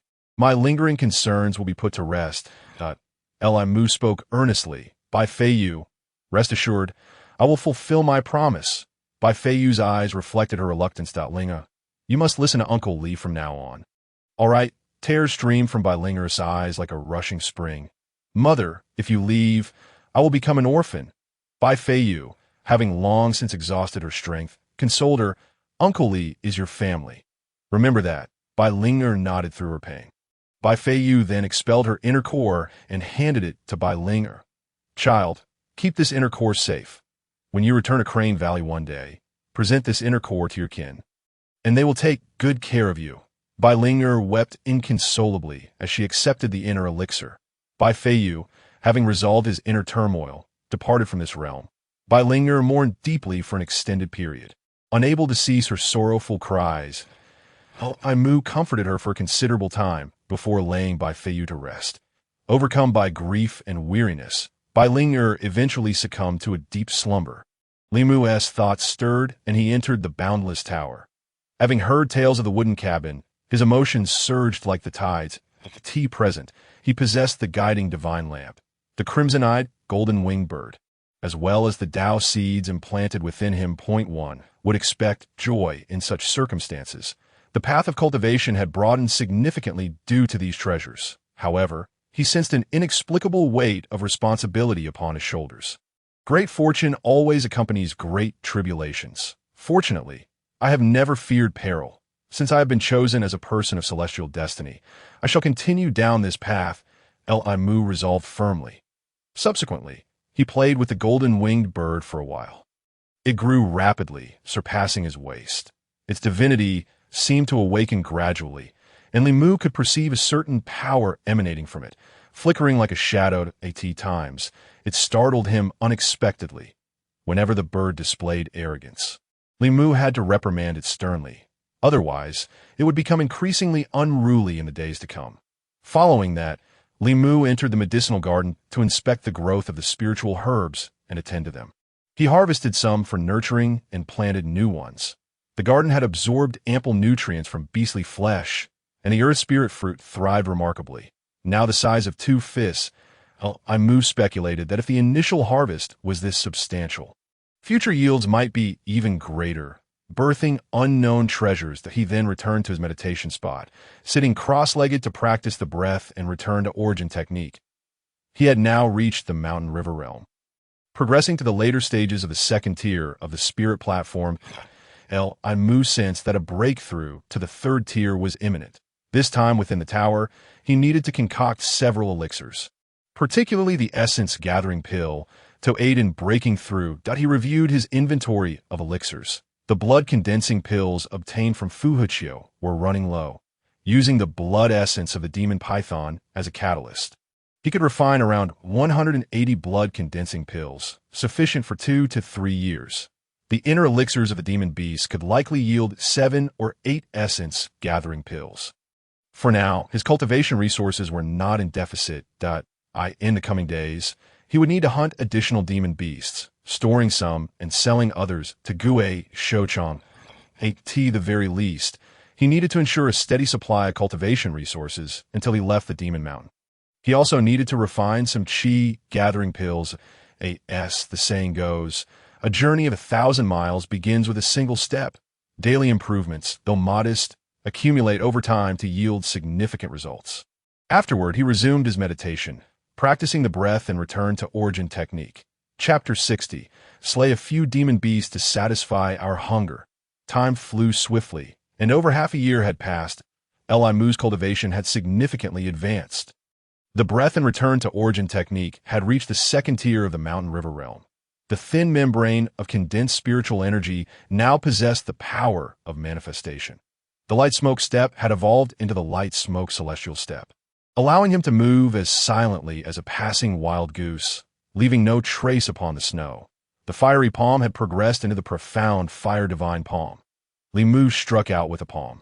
Startled by the purity of the flames, the traceless calamity finger had yet to advance, which Li Mu lamented. He wished to elevate it to the traceless sword finger, but this would not be an easy feat. He needed to return to the academy to seek out several sword techniques for cultivation, hoping to discover a method to advance the traceless calamity finger. El-Imu continued his inventory that he had successfully refined nearly 1,000 chi gathering pills in bulk, close to 100 blood condensing pills, and was most satisfied with his 8 essence gathering pills, enough to break through to the 6th or 7th tier of the spirit platform. Currently, he was at the later stages of the second tier of the spirit platform, just a hair's breadth away from the third tier. After completing his inventory, Li Mu heard by Linger's breaths outside the boundless tower, indicating she had awoken. That he focused his thoughts and returned to the wooden cabin. By this time, the sun had risen high in the sky. El-Imu observed by Ling, whose injuries had completely healed. Her gaze was bright and her breath steady, clearly having regained her composure from her sorrow. In his peripheral vision, he noticed that the guiding divine lamp was still aglow. Suddenly enlightened, he realized it must be the lamp's influence that allowed Bai Linger to recover so swiftly. If he were to bring it into the boundless tower, it would undoubtedly benefit his cultivation, the growth of the spiritual herbs, the development of the earth spirit fruit, and the maturation of the golden-winged bird. Li Mu contemplated. He took out some beast flesh to roast for Bai Ling. Following that, he brewed a pot of 8 treasures spiritual tea for her to drink. Though the white crane was a divine bird, It primarily consumed raw flesh and was unfamiliar with human culinary methods. Eating the roasted meat brought it great enjoyment. In the midst of their meal, they suddenly heard shouts and curses from outside. The two stepped out to find a multitude of demon beasts surrounding the formation. Xian Namling and Lung Xiuchan stood at the forefront, with the King Kong ape by Xian Namling's side and a demon fox beside Lung Xiuchan. The demon fox appeared to hold a lofty status, as the surrounding demon beasts were all deferential to it, including demon wolves, demon pythons, and wild boars. Uncle, the demon fox, is the king of this mountain. All the beasts behind it obey its commands. Bai Ling said with trepidation. The King Kong ape must have formed an alliance with it. Li Mu cast a disdainful glance at Lung Xiuchan, who was closely aligned with the demon fox. Her demeanor suggestive of an unwholesome connection, likely having submitted herself to it. What a fickle-minded individual. Meanwhile, Xian Namling appeared to accept this reality with an arrogant expression. It was evident that Lung Xiuchan was merely putting on a show to curry favor with the demon fox. A pair of despicable individuals. Disgusting, Li Mu spat, slamming the door shut. Linga. There's no need to be afraid. They cannot breach the formation. If they wish to invade, I shall roast them for you as a feast. He stirred the campfire. Bai Ling, now without parents, relied heavily on Li Mu. With uncle here, I am not afraid. Yet she worried, but they have surrounded our wooden cabin. We are trapped here. Indeed, it was true. They could no longer remain in the cabin.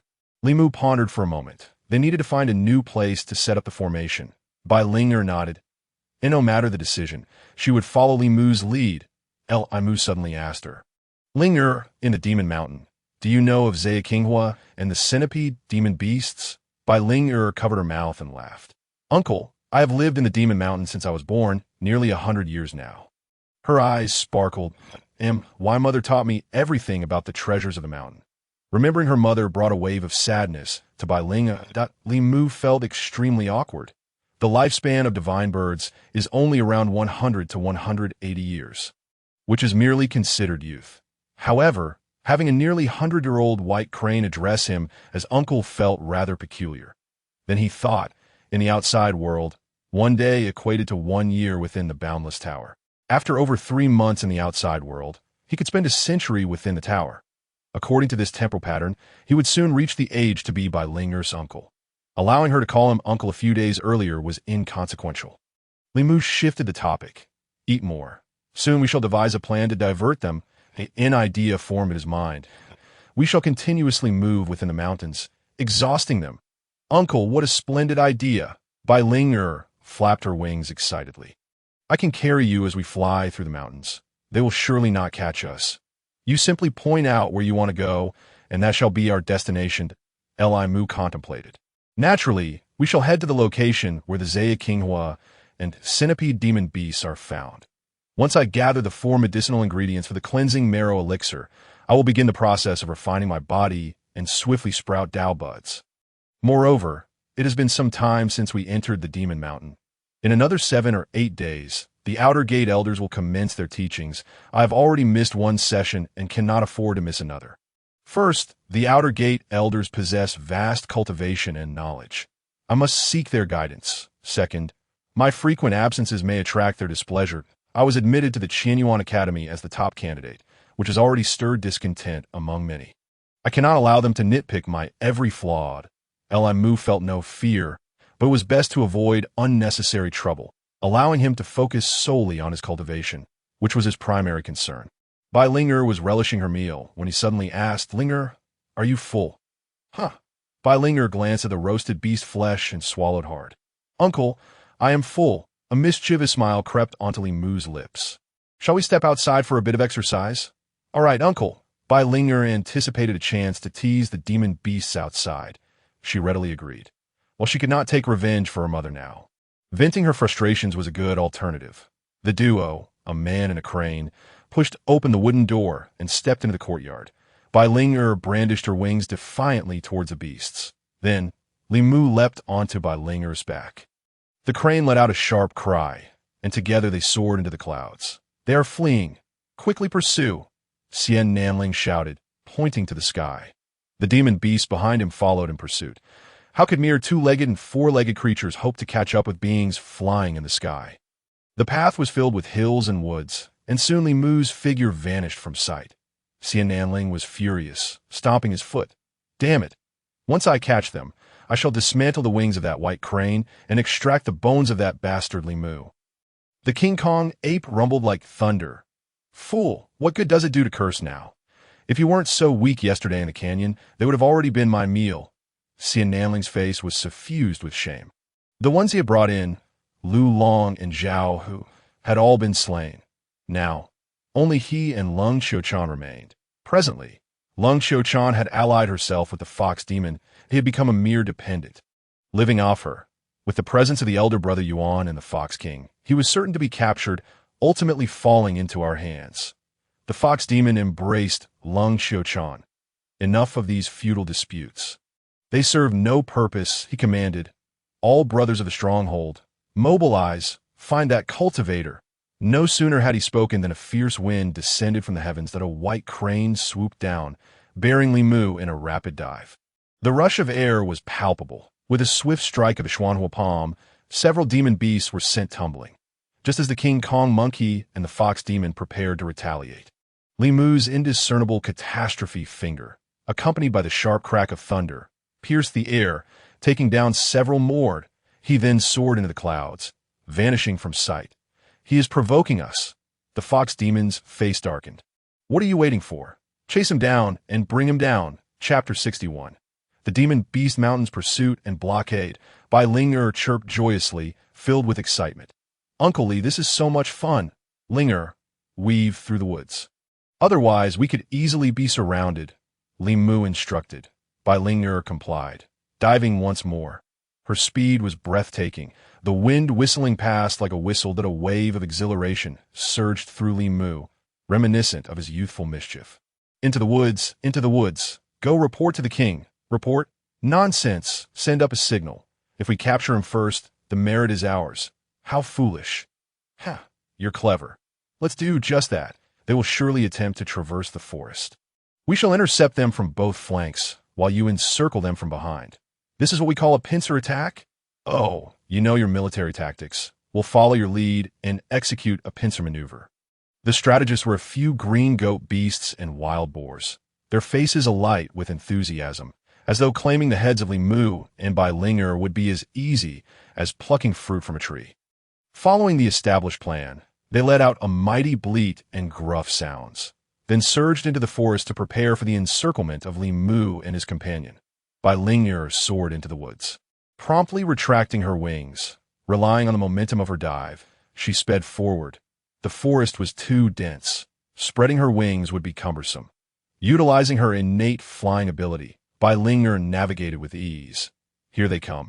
Here they come. Ha ha! Block them. You on the left, we'll take the right. Remember, we must stand shoulder to shoulder, creating an impenetrable net, leaving them no escape above or below. Li Mu patted Bai Ling no need to slow down. Charge straight ahead. Bai Ling nodded, darting forth like a streak of white lightning down her back. Li Mu unleashed his techniques in quick succession. In an instant, cries of anguish filled the air, and soon the ground was littered with corpses. Bai Ling flew too swiftly to halt. In the blink of an eye, she vanished from sight, having struck down over a dozen foes. The demon beasts, witnessing Bai Ling's flight, were incensed. Yet Li Mu remained undeterred. Nimbly leaping from Bai Ling's back to swiftly collect the bodies in the boundless tower. That cultivator is still here. Damn it, he dares to collect the corpses. Such audacity. He treats us demon beasts with utter disdain. As if we were mere house cats. Let us go together and tear him to shreds. The demon beasts cursed vehemently, their fury rising like a tide as they surged toward Li Mu. Ignoring them, Li Mu activated his light, smoke, immortal steps. Just as he leapt into the air, Bai Ling looped back and flew towards him. Li Mu descended on her back, and with a hiss. They vanished once more? Damn it, you scoundrel! Don't let me see you again. The curses had barely subsided when a fierce wind assailed from behind. You see me again. Li Mu's palms danced in the air. But what will you do about it? With Bai Ling carrying him, they zipped through, taking down another 7 or 8 foes. This is infuriating. We must guard against the rear. Moments later, Bai Ling flew ahead of them. In a flash of lightning and fire, more foes fell. Inside the boundless tower, the golden-winged bird observed the corpses of the demon beasts plummeting in, akin to a rain shower, remaining in place with a befuddled expression. Only when the rain of bodies ceased did it scurry among the fallen, selecting its meals. This time, we can feast freely. Linger, that should suffice. Let us head out. All right, Uncle Li. Bai Ling shot straight up, like an arrow released from its bow. Upon bursting through the treetops, she spread her wings wide and ascended rapidly. The demon beasts in the woods cursed the skies, but their voices were noticeably diminished, having lost their initial fervor, as many had perished. Those demon beasts tracking them outside the forest, however, were exceedingly excited, much like those who had just fallen. Quickly, over there, you worthless fools, hurry and pursue. Li Mu soared through the air, racing upward through the clouds. Seeing this, the fox demon pounded its chest in fury, smoke billowing from its 7 orifices. Having been toyed with all this time, suffering heavy losses, this venture had clearly resulted in a significant loss. It seized a lackey. Quickly, go find the golden eagle beast and tell it I wish to collaborate. We shall split the spoils. Yes, my lord. The lackey hastened to the Overlord Mountain. It sought the golden eagle beast king, requesting assistance. Bai Ling flew for over 2 hours, circling the demon mountain. The pursuing demon beasts had scattered far and wide, significantly reducing the pressure. Li Mu said, Linger, slow down a bit. Help me spot the centipede beast. Where might it be? Bai Ling pointed with her claw. Uncle, just ahead, in the Yin Wind Valley, but the centipede beast fears the light, usually hiding by day and moving at night. We cannot see it now. Li Mu pondered. That's fine. Let us return to the wooden cabin, gather the 10 directions array, and set it in Yin Wind Valley. When night falls, we will hunt the centipede beast with the demon beast dispersed. The wooden cabin will be quite safe. Now is the perfect time to return. Bai Ling lowered her altitude, hastily flying back to the wooden cabin. There were still about 10 miles to Falling Star Mountain. She ascended the slope, preparing to cross over. Just as she reached the top of the hill, a ferocious, chilling sound echoed. 7 or 8 golden eagle beasts lined up to intercept them. Bai Ling's eyes widened in terror. Uncle, this is bad.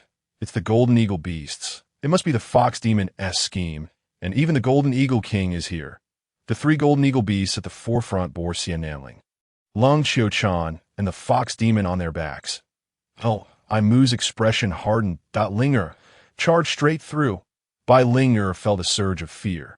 The Golden Eagle King was a high-ranking earth fiend demon beast, a veritable aerial sovereign of the Demon Mountain. She was no match for it. Linger, hurry and charge, Li Mu urged impatiently. Gritting her teeth, Bai Ling flapped her wings and surged forward. Li Mu, what do you think you're running? Xian Nanling laughed heartily from atop the Golden Eagle.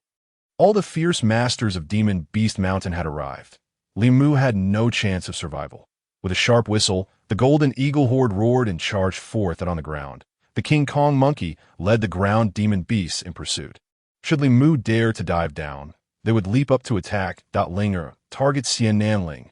Li Mu commanded. He still opted to strike at the soft underbelly. Xian Nanling and Long Qiuchan were indeed the soft spots. Bai Linger understood and darted beneath one of the golden eagles. Li Mu exerted his waist, soaring upward like a wisp of green smoke. He evaded the fox demon and struck towards Xian Nanling with the Xuanhua palm. Simultaneously, the indiscernible catastrophe finger aimed at Long Qiuchan, both techniques unleashed with astonishing speed, like lightning. Xian Nanling was caught off guard by the sudden assault, scorched by the flames, struggling to maintain his balance while cursing incessantly. Meanwhile, Long Qiuchan was directly knocked off. In a moment of peril, she clung tightly to the golden eagle's neck, preventing her fall. What a pity! Li Mu sighed, almost succeeding at that moment. The Golden Eagle King swooped through the air, blocking their path once more. Linger, since we can't break through, it looks like we must engage in aerial combat. Chapter 62. Aerial Battle. Bai Ling, still young and timid, felt bolstered by Li Mu's support. With her mother gone, she had resolved to grow strong. Otherwise, survival in the Demon Mountain would be impossible, and she would only burden Li Mu. Uncle Li, I will listen to you. She gazed at the raging might above, akin to a dark cloud descending. Yet a flicker of fear remained. The fox demon sat atop the golden eagle king. Kid, hand over the treasures from the wooden cabin. The fox demon had survived for 200 to 300 years in Demon Beast Mountain. Having heard tales of Yang Xingyun and the demon ancestor, even having met them once. Later, when Lung Qiuchan fled the mountain and fortuitously encountered it, she willingly offered her allegiance and introduced Xie Nanling and the King Kong monkey. The three embellished the tale of the wooden cabin-esque phenomena, convincing the fox demon that Yang Xingyun must have left treasures on Falling Star Mountain. It was enticed, especially since it was the king of the mountain and could not bear to see the treasures of Demon Mountain fall into others' hands. Li Mu sneered. The treasures are right here with me. If you have the ability, come and take them. The fox demon immediately commanded, "You all, kill him and seize the treasures." Yet, as the words fell, there was no immediate action. The Golden Eagle King scowled, snorting in disdain. "Old fox, the Golden Eagles are my kin. It is not your place to give orders that a fierce intensity ignited in the eyes of the fox spirit. Yet, being inherently cunning and full of schemes, it deemed it unwise to act impulsively against a formidable foe. With a mocking chuckle, it addressed the Golden Eagle, saying, "Do not be hasty. My brother, we shall share in the spoils. For we are united in purpose and should stand together against our common enemy. There is no need to divide ourselves." The Golden Eagle, fond of flattery, appeared pleased, its demeanor swelling with pride. Such flattering words. "Come, my companions, let us slaughter and seize the treasure." With a commanding roar, the skies were filled with the piercing cries of the Golden Eagles, resonating with hostility akin to a cacophony of blades clashing. They surged forth like arrows released from a bow, intent on tearing the lone man and his crane to shreds and claiming their prize. To the rear of the group stood Xie Nanling and his companion. Through the skirmishes that preceded, he had discerned Li Mu's tactics, expertly targeting vulnerabilities. This time, he must not repeat past mistakes, especially now, as their weakness lay in him and Lung Qiuchan, and if they allowed their emotions to dictate their actions, they would surely be the first to suffer. "Qiuchan, our cultivation is inferior to that of the beast. Moreover, we lack experience in aerial combat," Xie Nanling cautioned. "We must not charge forward, but rather seal off Li Mu's escape." "Understood, young Master Xie," Lung Qiuchan replied, her allegiance to the fox spirit being one of necessity. That moment, upon hearing Xie Nanling's voice, her heart fluttered. However, with the fox spirit looming ahead, she dared not reveal her feelings overtly. At this juncture, a dozen golden eagles soared by with rapidity. Their wings sliced through the air, emitting a sharp hum. Li Mu remained vigilant. He tightened his grip around by Ling Er's neck, directing her to maneuver swiftly. The golden eagles were most formidable, possessing claws capable of shattering stone, beaks as hard as steel, and wings that could unleash spiritual energy. With a swift whoosh, one golden eagle, like a bolt of black lightning, lunged from the left. Ling Er, to the right, Li Mu commanded, twisting her neck in urgency. Bai Ling Er gracefully arced away from the attack, yet before she could regain her balance, another eagle approached with razor-sharp talons aimed at her head. Bai Ling Er's pupils dilated, and a terrified cry escaped her throat, clearly overwhelmed by fear. "Do not be afraid," Li Mu urged, sinking his body downward as he yanked Bai Ling Er into a dive. Leaving no room for negligence, as they descended, he spotted the incoming golden eagle and unleashed the Xianhua divine palm. A fierce blaze erupted from his body, forcing the attackers back, after narrowly evading a strike. He was drenched in sweat. Bai Ling Er continued to plummet, now only a mere dozen zhang from the ground. Suddenly, a howl pierced the air. The demon wolf leaped from the earth, lunging toward them. "Ling Er send!" Li Mu shouted. The wolf's fangs were mere inches from Bai Ling Er's wings.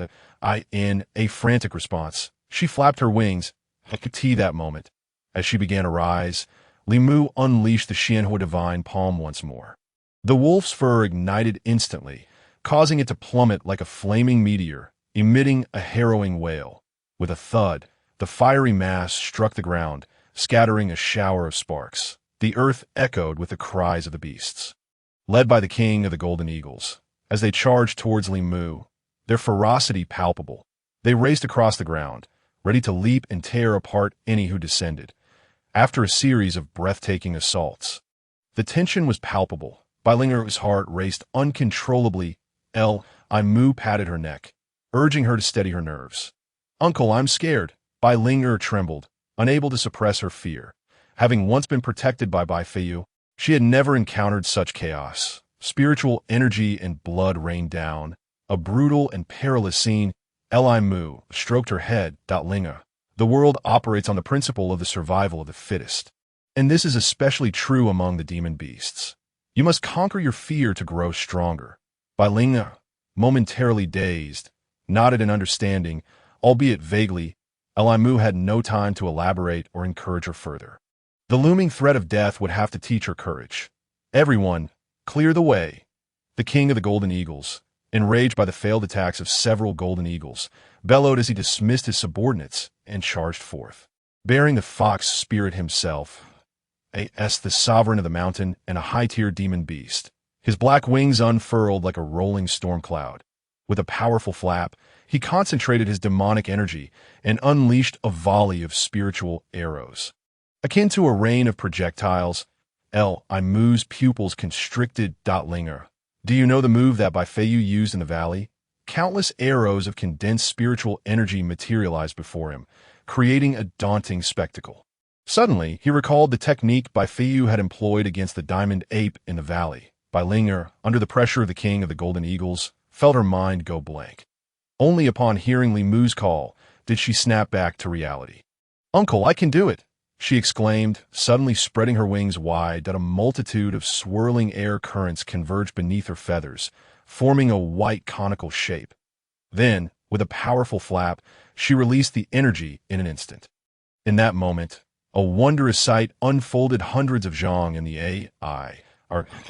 teeth appeared as though two colossal clouds, one black and one white, were at odds. Their emitted spiritual energy fell like raindrops from the heavens, cascading in a torrential downpour amidst the fierce winds. The sound of hissing filled the air. The wings churned with a tempest, creating a bubble of space within which no golden eagle could approach. How infuriating! This little white crane possesses such power. The king of the Golden Eagles, frustrated by his inability to crush his foes, roared in anger. Ling'er, retreat swiftly.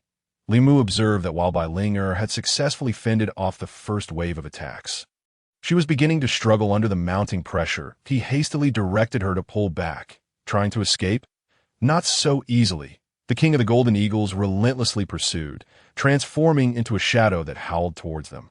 More powerful than before, Mu, riding on Bai Ling'er's back, leveraged her momentum to soar into the air, darting like a phantom.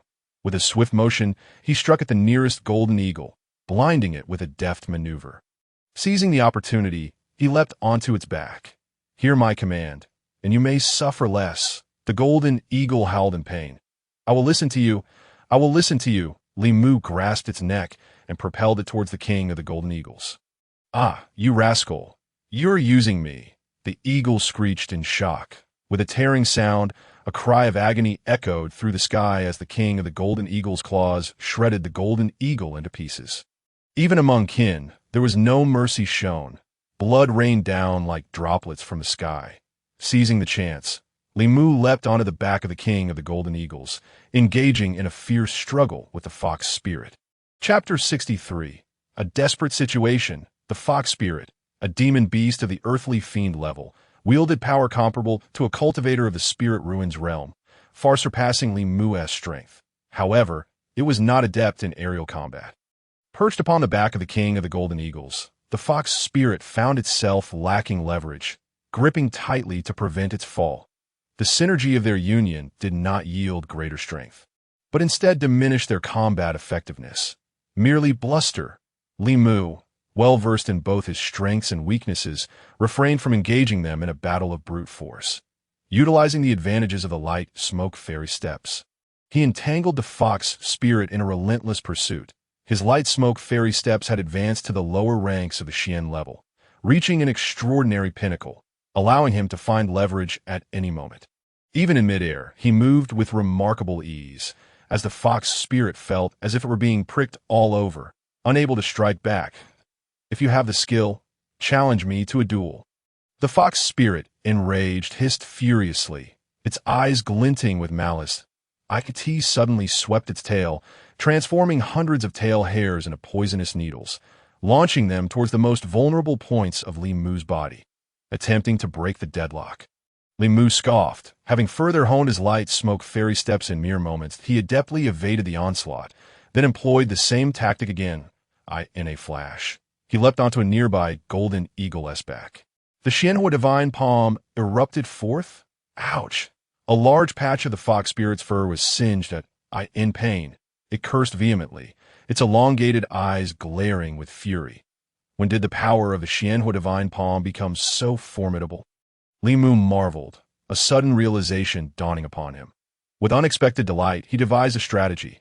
The poisonous needles of the fox spirit rained down like a tempest, fueled by its raging fury. It indiscriminately attacked friend and foe alike, unleashing a relentless barrage. With two anguished cries, two golden eagles were struck down, plummeting as shadows to the ground. Crashing with a sickening thud, their brains splattered. Imu silently cheered. If he continued along this path, he might just break free. "Old fox, you dare to harm my men." The king of the golden eagles, witnessing its subordinates fall to the fox spirit's poisonous needles, erupted in fury. The presence of Li Mu and the fox spirit on its back severely disrupted its flight, causing its attacks on Bai Linger to consistently miss their mark. "Can you not fly more steadily?" The cunning fox spirit was tormented by Li Mu's guerrilla tactics to the point of irritation, even going so far as to blame the Golden Eagle King for its unstable flight. Unlike Li Mu, who would strike a blow and then retreat, only to return and continue the assault, the fox spirit found this to be nothing short of a rogue's behavior. Its own capabilities while perched upon the Golden Eagle King's back amounted to less than 1/10 of what it could achieve on solid ground. Surrounding them, the Golden Eagle beasts encircled cautiously, reluctant to approach due to the fear of being torn apart by the Golden Eagle King and the threat of poison needles from the fox spirit. What was once a planned siege had now devolved into a one-on-one confrontation. One person against one fox, one eagle against one crane, with a throng of Golden Eagle beasts observing. The Golden Eagle King, having basked in its dominion for many years, could not tolerate such disgrace.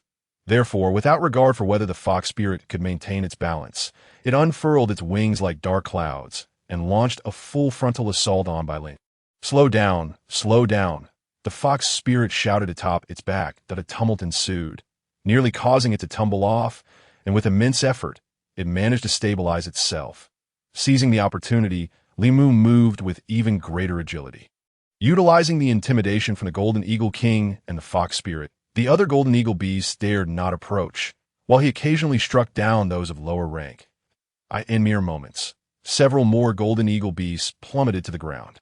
Xian Namling watched in a state of anxiety. If this continued, the number of Golden Eagle beasts would dwindle to the point they could no longer encircle effectively. Given Li Mu's agility, he would surely break free. "Qiu Chan, we can wait no longer," a plan formulated in his mind.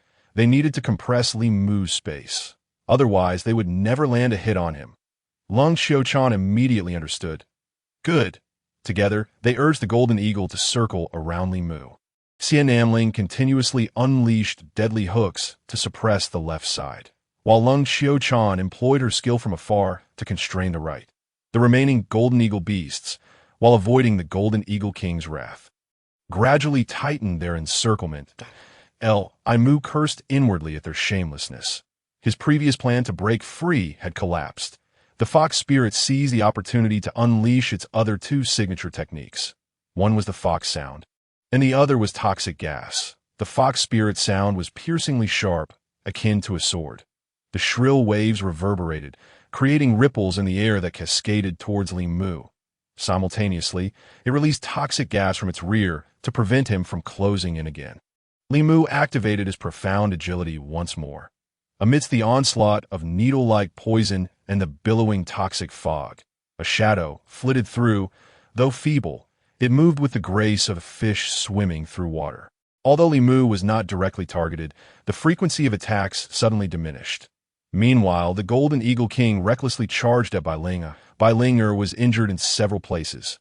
"Uncle, she cried, struggling to maintain her ground. Linger, do not fear.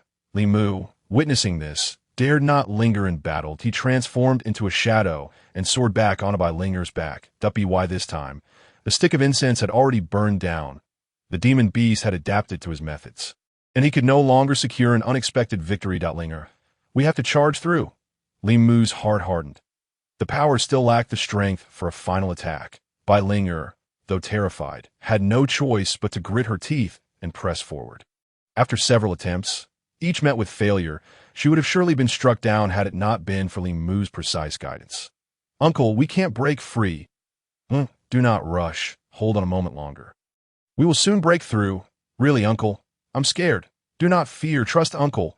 Li Mu continually reassured by Linger as the remaining Golden Eagle beasts closed in. Ha, Li Mu, what tricks do you have left now? Xian Namling roared. Believing victory was assured, his laughter brimming with arrogance. Looking at Li Mu, he was filled with contempt. The waiting diamond ape on the ground, having lost patience, casually seized a nearby land demon beast and hurled it into the air. He tossed them like a rain of arrows. The demon beasts thrown into the air attacked Li Mu, only to fall and splatter upon impact. The cost was grievous, yet it blocked Li Mu's path of descent. Moments later, Li Mu's space was utterly enclosed, surrounded by enemies. The cries of the Golden Eagle beasts exuded a predatory hunger. My Golden Eagle clan has nearly emptied its nest. I commend your endurance thus far. Hand over the treasures of the wooden house, and perhaps we can become friends. The Golden Eagle King began to entice. Xian Namling's expression changed abruptly. Golden Eagle King, we agreed beforehand. The treasures belong to you. His life belongs to me. Indeed, this person must not be allowed to live. She hastily concurred. If Li Mu were to escape alive, what hope would she have? The Golden Eagle King, irate, retorted, do my decisions require the consent of two insignificant cultivators? Lung Qiuchan then flattered the fox spirit. Great King, look at this Golden Eagle King. She lacks reason. The fox spirit, grinning broadly, replied, my dear, if the Golden Eagle King does not kill him, I shall. Rest assured. If you serve this great king well, you may decide how he shall perish. Old fox, do you dare oppose me? The Golden Eagle King exclaimed in anger. Golden Eagle, we are all merely trying to survive in the Demon Mountains. Is it necessary to tear apart our faces over a cultivator? What benefit do you gain by releasing him? The fox spirit replied nonchalantly. Very well, little cultivator, I regret to inform you that we must resort to killing and plundering. Resist, and the consequences will be dire. The Golden Eagle King relented, reasoning that there was no need to turn against their own. Consider this. Hand over the treasures, and then you may end your own life to avoid suffering. Li Mu scoffed at Xian Lung, their disgraceful facades stripped away, leaving them furious and unable to contain their vitriol.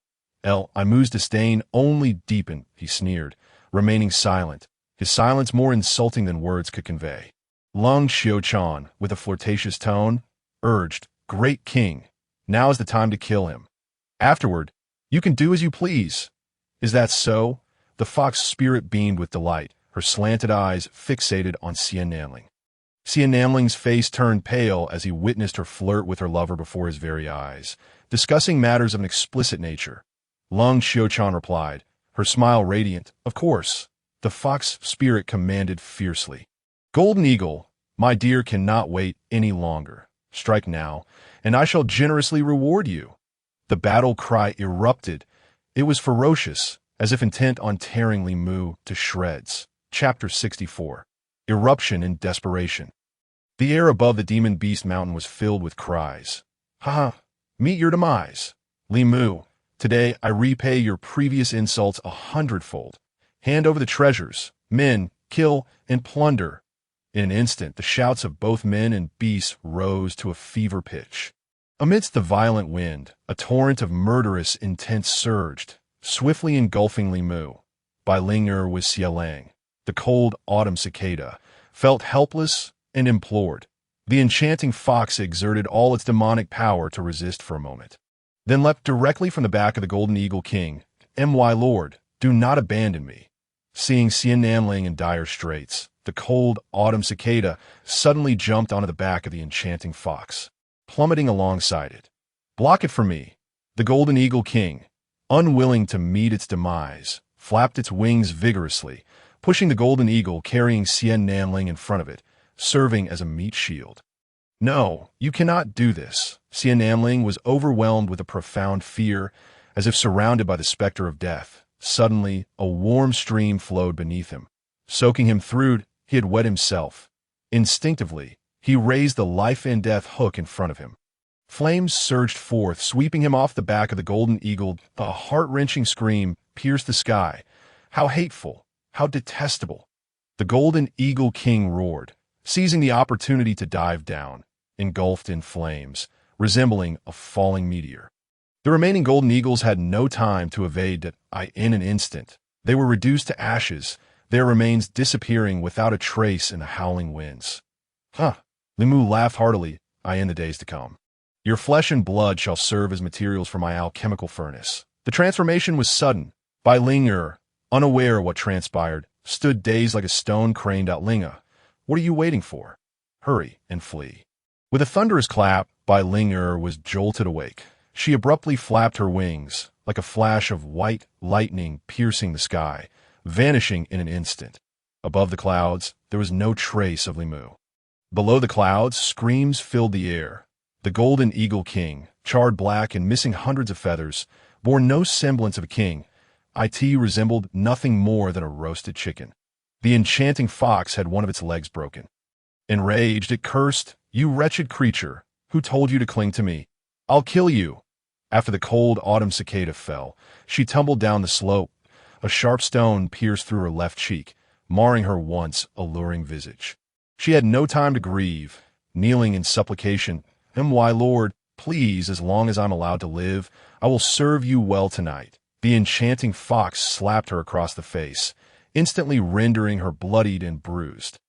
"Who needs your service, you ugly wretch? Get lost." With that, it turned and left. The cold autumn cicada, terrified, crawled and rolled after it. "My lord, please, do not abandon me." Xian Nanling's plight was even more dire. His entire lower body was shattered, leaving only his upper half able to move. "Heaven help me, my legs!" he cried at Li Mu. "I will tear you apart."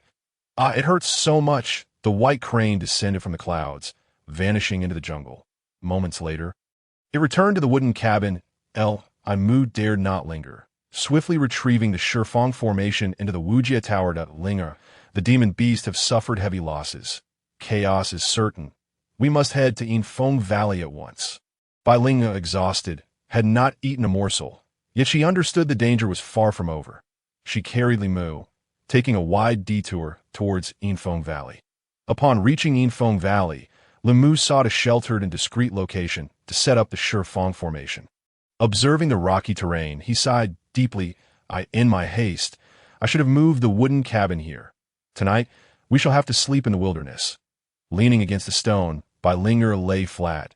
Utterly drained, I am content to find a safe place to rest. As twilight descended, nightfall was still a couple of hours away. Exhausted, Bai Ling fell into a deep slumber, faintly hearing the sound of snoring. Li Mu shook his head with a smile. From the previous day until now, Bai Ling had endured the loss of her mother and the harrowing battle, leaving her mentally and physically spent. Fate was hastening her growth, but the burdens placed upon her were too heavy. Let her sleep to digest the trials of fate. With that, Li Mu's mind flickered as he entered the Wujia Tower. The first thing that caught his eye was the golden-winged bird, not within the tower but perched on the steps at the entrance. It spread its wings, proudly lifting its tiny head, seemingly eager to receive Li Mu's frenzied praise. Li Mu indulged its vanity, lifting the golden-winged bird and showering it with compliments, saliva flying. "Little one, your golden-winged divine fire can actually penetrate the realm. Truly incredible. Given time, you will surely be able to enter and exit the Wujia Tower freely." This was monumental news. If the crimson flame golden-winged bird could fly out of the Wujia Tower, Li Mu would have an ancient divine beast as a mount. At that point, there would be no place in the world he could not reach. The golden-winged bird shot him a glance, snorting disdainfully. "You think I'll be your mount?" Just now, the red feather awakened and released the golden-winged fire. In the next crisis, I may not be able to assist. Li Mu felt a wave of disappointment. Only the power awakened by the red feather can penetrate the realm. Chapter 65. The Golden-Winged Divine Bird. Feng Xiang. This place forms its own world, a realm opened by ancient powers, not something that can be casually entered or exited. The golden-winged bird grew impatient. You are the master of the Wujie Tower, and you do not know this? Li Mu felt a tinge of disappointment. That is true, being trapped in a realm. What use is a divine beast? Suddenly he realized, wait, you can speak now. Of course, I'm a divine beast with divine bones. What is unusual about the red feather awakening and speaking? Do you look down on me? The golden-winged bird roared in anger. You, Li Mu, are blatantly discriminating against me. Apologies, apologies. I forgot you are an ancient divine beast. Li Mu repeatedly expressed his remorse. After saving himself, he must give it sufficient respect. He then asked, among the golden-winged birds, what species do you belong to? Is there more to the awakening of the red feather? The golden-winged birds come in several varieties. Red feather, golden feather, six-winged golden feather, and 12-winged golden feather. I have only been born for 6 or 7 years. And the red feather has awakened. Naturally, the next will be the golden feather. The golden-winged bird spoke proudly, glancing at its fiery red plumage. Once the golden feather awakens, it will certainly be the 6-winged golden feather. If cultivated properly, awakening the 12 wings is not out of the question. Li Mu was thrilled. So you are the 12-winged golden-winged bird. Hey, just look at my feathers, the shape, the color. How pure. How could I not be the 12 wings? I must insist you treat me better from now on, the golden-winged bird asserted confidently, though its tone was somewhat vague. The divine power awakened by the red feather can annihilate the most ferocious demon beasts in the blink of an eye. If the golden feather awakens, whether it be 6 wings or 12, what kind of violent power would that unleash? Whether it was truly the 12 wings, Li Mu could not be certain that he asked for the 6 wings. He believed it was quite plausible that IT was indeed wise to treat it better, that a look of ingratiation instantly appeared on his face. The golden-winged bird hopped on his steps, now level with Li Mu's chest. It boasted, this divine bird has been sealed for millennia and can still break free from its shell. Who else could it be but the 12-winged, golden-winged bird? I am the king among divine beasts. Li Mu quickly ascended the steps, now eye to eye with the golden-winged bird. Why is the Tao seed within you? Who left it?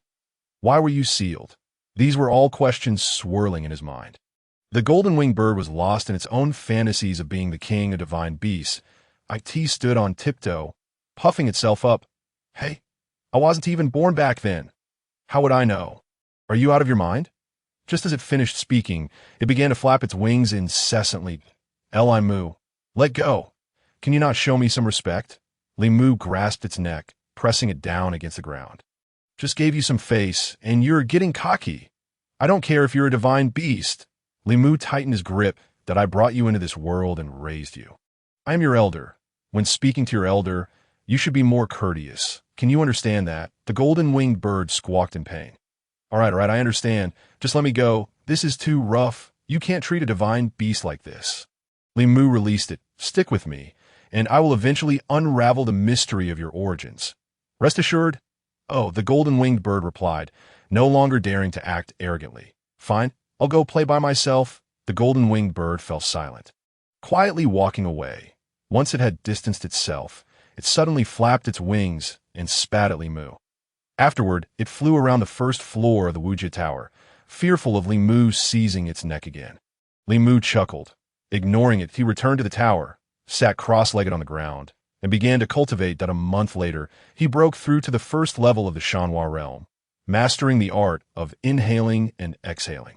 In the process, it felt as if he could engulf the mountains and rivers. When the spiritual energy condensed into a thin membrane on his skin, a sudden wave of comfort surged through his entire being, and his senses became extraordinarily sharp. He could even hear faint sounds from 1 or 2 miles away. His Dantian's energy reservoir had become exceptionally robust. He then began to refine pills. This time, he was concocting the Ningyuan pill. The inner core of the demon python, nurtured in a small cauldron, had already reached the level of the 4 imprint initial grade. Refining the Ningyuan pill was absolutely superb. Furthermore, Li Mu had a premonition that he was close to breaking through to the 3rd level of the Lingtai realm. Little one, come here, Li Mu beckoned. The golden-winged bird trotted over, looking displeased. Stop calling me little one. I've given myself a name. Cheetah Long, Li Mu pondered, elegant, but not sufficiently resounding. The golden-winged bird replied, then how about Chidong Chong? Li Mu shook his head. Resounding, yet lacking elegance, the golden-winged bird grew impatient. Then what do you suggest I should be called? Cheetah Long Dong Xiang. Li Mu exclaimed, are you mocking me? The golden-winged bird flutters its wings, akin to a shrewish woman, an elder. Grant me a name that is both elegant and resounding. I tire of being called little one. After much contemplation, Li Mu suggested, Feng Xiang. How does that sound? Feng Xiang. A splendid name indeed. You possess a cultured mind. Feng Xiang, come here and lend a hand. Arrogant one, seek me. Lord Xiang, for what do you require? Li Mu raised his palm, preparing to strike. Feng Xiang, impatient, retorted, what is it? Speak. Do you intend to act? Assist me in alchemy. I cannot. Do you not possess the golden wing divine fire? Utilize my golden wing divine fire for alchemy. You insult me. Will you or will you not? I shall. Just lower your hand. Lower your hand. Oh, you are ever so uncouth. In a month's time, I shall produce 2 elixirs. Xiang, your golden wing divine fire is indeed remarkable. It has refined a 4-seal initial grade condensing essence pill. Truly unexpected. Such quality of condensing essence pill will yield remarkable effects for practitioners of the postnatal realm. Feng Xiang, exhausted, replied, in the future, do not seek me for alchemy again. My golden winged divine fire is depleted, and I must rest. Feng Xiang procured the flesh of a demonic beast, roasting it with divine fire, devouring it in large chunks, and then collapsed in a slumber. Isn't your golden winged divine fire exhausted? Ah, that sly creature. Li Mu ignored him, swallowing a condensing essence pill, and sat cross-legged, practicing the art of returning to the essence. Days later, he opened his eyes and stated matter-of-factly, I have broken through to the 3rd layer of the spirit platform. Out of the corner of his eye, he noticed that the spiritual fruit had grown to over 3 feet. Resembling a larch gourd, in another year or 2, the treasured artifact should come to fruition. Such a size, what kind of treasure could it be? Li Mu's thoughts raced as he ventured outside the domain. The night had fallen. Linger awoke, drowsy and dazed. Shall we hunt the centipede demonic beast? In another part of the demonic mountain, the demonic fox sat on a chair, limping with an unfriendly demeanor. The diamond ape, the golden eagle king, and the paralyzed Xian Namling, along with the disfigured Lung Xiuchan, have suffered grievously. We failed to obtain the treasure. The golden eagle king was the first to voice his displeasure. The golden eagle clan has lost dozens. The pain is unbearable. Li Mu must be eliminated. The diamond ape pounded his chest in a fit of rage, his roar echoing through the heavens. The flames released by Li Mu possessed divine power. It must be the effect of the treasure. With so many demonic beasts perishing, we cannot let this go. Xian Namling seethed with fury. Li Mu must be killed. The demonic fox chided, do you dare speak? It was your instigation that led to this. You claimed he was merely a small cultivator of the 2nd layer of the spirit platform, and look where that has landed me. Injured. Fox King. I too was rendered paralyzed by him, that we share a common enemy. Though Li Mu possesses treasures, his realm is ultimately low, Xian Namling hurriedly explained. Moreover, he lacks bloodline. The activation of divine power must be accidental. With so many high-tier demonic beasts among us, if we set our plans correctly, we can undoubtedly kill him and seize the treasure. A report came in that Li Mu had left the wooden cabin. The demonic mountain is vast. Where shall we find him? The diamond ape bared its teeth. The golden eagle beast proposed, why not venture to the outer mountain and seek the spirit-sniffing dog demonic beast? It will surely be able to locate Li Mu. The demonic mountain range consists of 3 layers. The first layer is their current position, where the earth fiend demonic beasts reign as kings. The second layer, the outer mountain, is at least of earth fiend level, and higher tier beasts abound, with rumors of Azura demonic beasts. The third layer, the spirit mountain, holds even greater levels, with Azura-level demonic beasts scattered throughout. The great fiend level reigns supreme there. The spirit-sniffing dog demonic beast, a high-tier earth fiend, approaches Azura-level existence, is particularly adept at tracking in the outer mountain. It is known as the 100 Knowledge Sage and is quite sought after. As long as the price is right, it will certainly be willing to come forth. Chapter 66. The Valley of Een Wind, to procure the centipede's gall. In the Valley of Een Wind, hunting the centipede demonic beast ensues. Uncle, be careful. Bai Ling flapped her wings, fanning Li Mu away. Immediately, a hissing sound was heard, dense and ominous. Following that, a dozen sharp objects descended from above. Bang, bang. The ground cracked beneath them. The sharp objects embedded themselves several feet into the earth, turning the solid stone into rubble in an instant. What a close call! Li Mu dodged, sweating profusely, and looked on. Each object was as thick as an arm, dark and exuding a chilling aura, with sharp tips that could pierce anything. It is the centipede demonic beast. Li Mu, on high alert, retreated several paces like a shadow. Bai Ling circled above. The centipede demonic beast stood upright, towering at 2 yards, its body spanning over 5 yards. Its 2 antennae swayed with agility. Its leathery skin was as tough as armor. Humph. I am the 100-legged celestial dragon, not a mere centipede demonic beast. The centipede demonic beast retorted angrily. Centipedes are occasionally dubbed celestial dragons due to their 100 legs. Proudly calling themselves the 100-legged celestial dragon. 100-legged celestial dragon. Absurd. Li Mu taunted.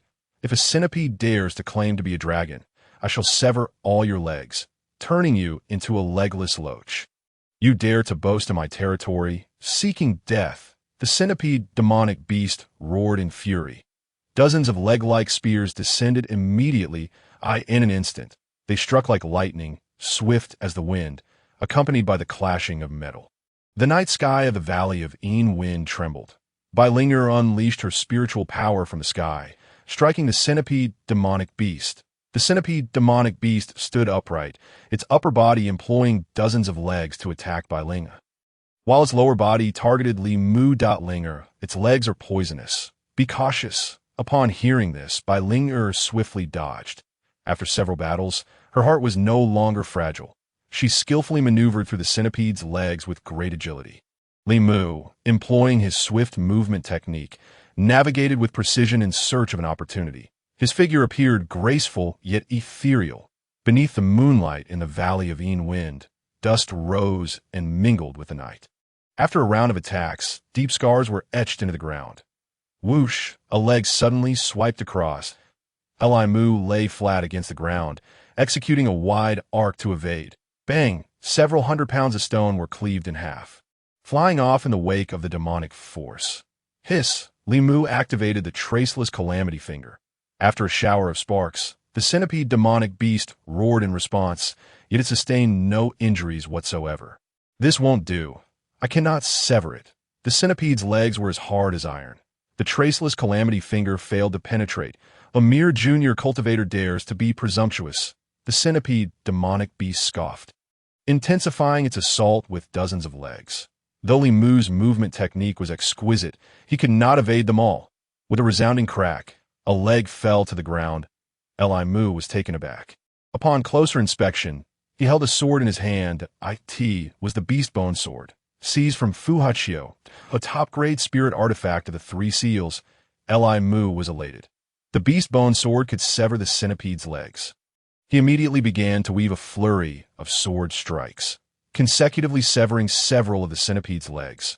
The centipede, in pain, refrained from facing the sword's edge directly, intentionally avoiding the beast bone sword. Its 2 antennae swayed incessantly above. Then it launched another attack. Oh, it is. A smile crept onto Li Mu's lips. The centipede demonic beast relied on its 2 antennae to discern his position. Linger, target its antennae. Li Mu called out. Understood, uncle. Bai Linger understood the command and gathered her spiritual power, unleashing it towards the 2 antennae. The antennae were its Achilles heel. The centipede demonic beast extended dozens of legs to block. As a result, Bai Linger managed to restrain half of the centipede's demonic power. Seizing the opportunity, Li Mu launched a fierce counterattack. Cloaked by the darkness of night, his figure moved with such speed that he was almost invisible. Bang, bang, bang. Li Mu relentlessly struck with the beast bone sword, swiftly severing another 7 or 8 legs. The centipede's severed legs caused its body to sink lower, gradually leaving it with just enough legs to contend with Li Mu alone. Linger returned to the 10 directions formation. Li Mu bellowed. Bai Ling, like a flash of white lightning, flew back to the formation. Her wings rested upon the formation's eye, ready to heed commands. Li Mu fought while retreating. The centipede demonic beast was evidently enraged, roaring as it pursued with the remaining dozens of legs. Whoosh! A gust of wind swept by. The centipede's legs grazed Li Mu's chest, slicing through. Bang! Li Mu's entire body jolted, sent flying backward, rolling several times on the ground before regaining his footing. What a close call! He broke out in a cold sweat. The returning to essence technique protected him, absorbing the blow. Li Mu dared not be careless, employing his movement technique towards the 10 directions formation. Just 3 yards away, he vanished into the night sky. Upon reappearing, he was already within the 10 directions formation. The moment he landed, the centipede demonic beast was hot on his heels. Ling activate. Li Mu shouted back. Bai Ling, receiving the order, flapped a wing downwards. Boom! The 10 directions formation suddenly activated. Ayo! What kind of formation is this? The 4 sacred beasts surged forth from the formation. The centipede demonic beast's pupils dilated. It was completely unable to resist as its divine essence shattered in an instant. Its body turned to dust, with severed legs cascading to the ground. This is the 10 directions formation. Li Mu chuckled softly. The centipede demonic beast had never heard of the 10 directions formation before, and it certainly would not again. Li Mu mused. With the centipede's gall acquired, I am only 1 step away from obtaining the cleansing flower. Having successfully slain the centipede beast, Bai Ling was elated. Uncle, there is certainly more than 1 centipede beast in the valley of Yin Wind. Do you wish to continue? Li Mu was astonished by her newfound boldness. Indeed, Bai Ling was resolute. The recent victory had ignited her confidence. Excellent, replied Li Mu. Throughout the night, the Valley of Shadowed Winds was rife with turmoil as screams echoed intermittently up by dawn. 6 creatures had been slain. Both Li Mu and Bai Ling were filled with joy, yet they were exceedingly fatigued. After a modest meal, they retired to rest. Moments later, Bai Ling was already snoring. Li Mu allowed his body to recuperate while his consciousness entered the boundless tower. The spirit fruit was enveloped in a brilliant aura, suggesting it was on the verge of breaking open. Feng Xiang, adorned with crimson feathers, awakened, transforming into a true golden-winged bird. Within the boundless tower, he continuously unleashed the golden-winged divine fire. Diligently practicing the techniques of his avian lineage, which were inherently known to him, requiring no instruction, upon reaching a certain age, one instinctively understands how to cultivate. Notably, the guiding divine lamp remained lit, indicating Feng Xiang's rapid progress. Outside the boundless tower, several hours later, Bai Ling awoke, noticing Li Mu still asleep. She nudged him a few times, but he did not stir. Uncle mentioned that we still need Zhua Qinghua. I shall go investigate. She aimed to alleviate Li Mu's burdens. However, Zhua Qinghua resided in the Fox Mountain, the lair of the fox demons, necessitating caution. She tiptoed away, casting a glance back at Li Mu before soaring from the Valley of Shadowed Winds. Engrossed in his cultivation, Li Mu remained oblivious. The sunflower, snake skin, and centipede gall were all nurtured in the small cauldron, leaving the spot for Zhua Qinghua vacant. Having spent over half a year in the Boundless Tower, he had refined numerous elixirs. Many mature spirit herbs had been harvested, and new seeds were sown. Abundant materials from the demon beasts, including bones and flesh, were plentiful. Feng Xiang could not consume it all, leaving piles in a corner. The centipede legs, neatly arranged after being severed and nurtured, numbered at least 400 to 500. These should prove useful, stored separately. Once Zhua Qinghua was collected, it would be time to return to the academy. Li Mu, with his legs crossed, pondered. With the wealth of spirit materials, he planned to return and sell them to Gue Shouchong for some spirit coins. Continuously refining elixirs was far too time-consuming. After concluding his calculations, he made his way to the medicinal garden. The surface of the earth spirit fruit had become translucent, revealing a faint shadow within, resembling a rather elongated magical artifact. Unable to resist, Li Mu reached out to touch it. A sudden jolt startled him, causing him to step back several paces. A tremendous force emanated from the surface of the Earth Spirit Fruit. The Earth Spirit Fruit has opened.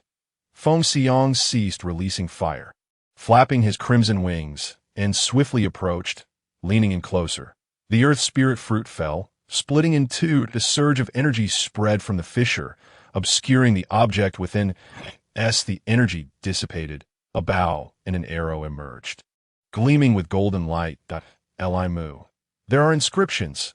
Feng Xiang's keen eyes discerned. Tremor bow, star-splitting arrow. Li Mu read the inscriptions aloud. Chapter 67. Bai Ling captured. The spirit-scenting dog demon has been summoned from the mountain beyond mountains? Indeed, it has already gone to finally mu.so soon. The spirit-scenting dog operates on a fee-for-service basis, rooted in integrity. Its success across the entire Demon Beast Mountain is no mere coincidence. The spirit-scenting dog is efficient, but also quite cunning. Finding the person is one thing. The rest we must manage ourselves. The fox demon nodded in satisfaction. The king stated, if we wish for it to assist in eliminating Li Mu, the price will surely be steeper. That endeavor is a bottomless pit. Humph. Do we really need the power of the mountain beyond mountains to kill Li Mu? The Golden Eagle King scoffed. We have rallied our kin. We shall surely annihilate him. Glancing at the singed fur, rage filled it. The diamond ape pounded its chest, declaring, Humph. We already called upon the spirit-scenting dog from the mountain beyond mountains, and still fear we cannot locate Li Mu? We have no enmity with Li Mu. The cost is excessively high. A beast questioned. For treasures, any price is worth paying. Interrupted Xian Nanling. He had donned two beast legs, appearing neither human nor beast, in this guise. He could not return to the Qingyuan Academy, nor would the Xie family acknowledge him as one of their disciples. Now he crafted strategies for demon beasts, acting as a military advisor. Previously, there was no grudge. But after the slaughter of so many brothers, a grudge had formed. Lung Qiuchan added fuel to the fire. After her disfigurement, the fox demons had turned their backs on her, tossing her back to Xian Nanling like a hot potato. A cripple and an ugly creature, both castaways of fate, seemed well matched. The two had become utterly twisted. In their leisure, aside from engaging in unspeakable acts to vent their emotions, they plotted against Li Mu. Their futures were ruined, all thanks to him. Their sole wish was to kill Li Mu. The demon beasts of the mountain stronghold were incited by them, viewing Li Mu as their mortal enemy. Moreover, the treasures within the wooden cabin were too tempting. Who wouldn't desire them? King, we have spotted the white crane, a demon beast reported. Where? In the Fox Mountain. She dares to come to the Fox Mountain? The fox demon questioned, suspicious of her audacity. It seems she seeks something. A small minion reported truthfully. The golden eagle beast slammed the table. Humph, her arrival is fortuitous. I shall go capture her and demand answers. Moments later, Bai Ling found the location of Zhua Qinghua. But as she prepared to leave, she was surrounded by a throng of golden eagle beasts.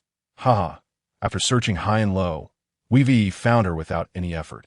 Seize her! Bai Ling was overpowered and captured. By midday, the spirit-sending dog arrived, treated as an esteemed guest, spirit-sending lord. Do you have news? He is in the Valley of Shadowed Winds. The spirit-sending dog devoured meat and drank wine. Stating in just half a day, I located Li Mu's position. The demon beasts in the hall exclaimed in admiration. The efficiency of the 100-knowledge scholar from the mountain beyond mountains is astonishing. No wonder he evaded capture in the vast wilderness. He went to the Valley of Shadowed Winds. How did the centipede demon not kill him? His luck is remarkable.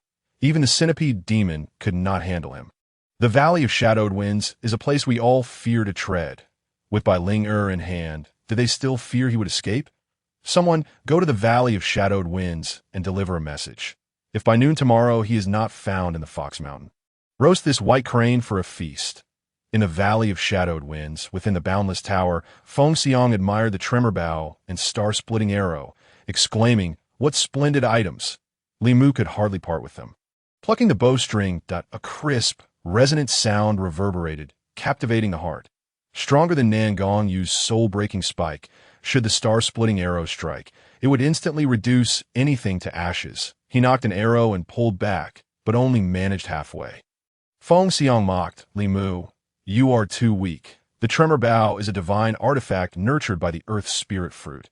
With your insufficient realm, you cannot draw it. Li Mu ignored him, knocking the arrow and releasing it with a whoosh. Feng Xiang, startled, flapped his wings desperately, narrowly avoiding the star-splitting arrow, yet was caught by the wind generated by the divine power. Losing several feathers, the arrow spiraled in the air before returning to Li Mu's hand. Li Mu, have you lost your mind? You nearly shot me. Li Mu shrugged. You said I couldn't draw the tremor bow. Feng Xiang believed he was being deliberately reckless. The tremor bow is a divine bow. Even a slight pull unleashes power beyond the ordinary. Are you using my life as a target for your arrows? Li Mu, can you not behave like a lunatic? Ha! The tremor bow is specifically for dealing with stubborn mouths. Li Mu knocked the star-splitting arrow on the tremor bow once more, aiming it at Feng Xiang. Hey, Li Mu, stop! Be careful, you might accidentally shoot. Feng Xiang shouted as he evaded. Li Mu laughed heartily, wherever Feng Xiang tried to hide. The tremor bow followed suit. Feng Xiang capitulated. I was wrong. Is that not enough? You certainly know how to adapt. Li Mu stowed the bow. Staying with someone as foolish as you, without sharpening my wits. I would eventually meet my demise. How dull. Feng Xiang cursed and moved away to practice the golden wing techniques. Li Mu, having put away the bow, muttered to himself, if the tremor bow were not fully drawn, its power would be limited, at most ranking as a top-grade dual imprint artifact, barely reaching the threshold of 3 imprints that I in my hands. It would be a waste. He acknowledged his insufficient power to fully utilize the tremor bow and sat cross-legged to begin his cultivation. A month later, having mastered the breath of returning essence technique to the 8th level of the mountain and river realm, his spiritual energy surged within his skin, akin to a geyser. Harnessing this energy, he knocked the arrow and pulled back a bit further. The arrow shot forth, its tip radiating a golden glow, producing thunderous sounds as it pierced the air, the wind swirling around it, coalescing and unyielding. Puff! Feng Xiang, just as he expelled a breath of golden-winged divine fire, was caught off guard as the wind from the star-splitting arrow extinguished it. He hastily jumped aside. The golden-winged divine fire nearly blew back into him. Yet he dared not reprimand Li Mu. Grumbling, you fool, you almost had me incinerated by my own golden-winged fire. Thus he ceased his training, fearful that if Li Mu went mad again and loosed another arrow, it would spell his doom. Having gestated for millennia within the egg, he could not afford to perish at the hands of a fool. Linger should be waking soon. Li Mu had nearly forgotten about her. Moments prior, he had heard shouting outside, but he had not paid it heed, assuming it was merely passing demon beasts provoking one another. Exiting the boundless tower, he found no sign of Bai Ling. Panic set in. Given her meager cultivation, how could she dare to wander off? Upon discovering an arrow embedded in the ground at the center of the Shifeng formation, Li Muin felt a surge of unease. He approached and plucked the note from the arrow, unfolding it with a look of grave concern. This was dire. Linger had been captured. The message demanded his presence at Fox Mountain by noon tomorrow. It was clearly a trap. The characters on this note were undoubtedly penned by Xia Nanling. When have beastly creatures ever written in the human tongue? Given Xia Nanling's notorious treachery and malice, one could only expect a devious ambush awaiting him. While demonic beasts are formidable, it is the human race that excels in cunning deceit. With Xia Nanling involved, Fox Mountain would be no different from a den of dragons and tigers. Tomorrow at noon, only 7 or 8 hours remained. Within the Wujia Tower, that equated to merely 7 or 8 months. Li Mu, without further contemplation, focused his thoughts and returned to the Wujia Tower for cultivation. After consuming a number of elixirs and placing the guiding lantern beside him, he resolved to enhance his abilities as much as possible over these next few months. The great battle awaited him on the morrow. Feng Xiang, observing his grave demeanor, dared not interrupt and quietly engaged in his own training. Chapter 68. A Heavenly Net. Fox Mountain. The demonic beasts were mobilized, setting traps. Xia Nanling, striding with his beastly legs, appeared particularly enthusiastic. Xiaolang, the traps at Fox Mountain are akin to a heavenly net. Should Li Mu dare to come, he shall find impossible to escape. Cold Qiuchan flattered. Ultimately, they still had to rely on Xia Nanling. Demonic beasts lack humanity and cannot be trusted, especially the fox spirits, who had tormented her for an entire night just a few days prior. Now, with her beauty marred, they would simply cast her aside. Cold Qiuquan handed him a cup of water, perfectly tempered. Xian Namling's eyelids drooped slightly, concealing his seething hatred and fury. In a chilling tone, he declared, "I hope he comes." He then slowly rose, gesturing forward. The encirclement consists of 3 inner layers and 3 outer layers, each heavily guarded.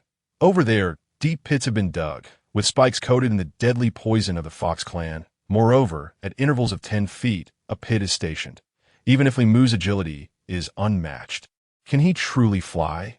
He must eventually touch the ground. Can he guarantee he won't set foot in a trap? Cold Qiuquan leaned against Xian Namling, her eyes sparkling with malice. "Xiaolang, what a splendid plan. Tomorrow at noon, we shall have our revenge." "Naturally," Xian Namling boasted, proud of his preparations.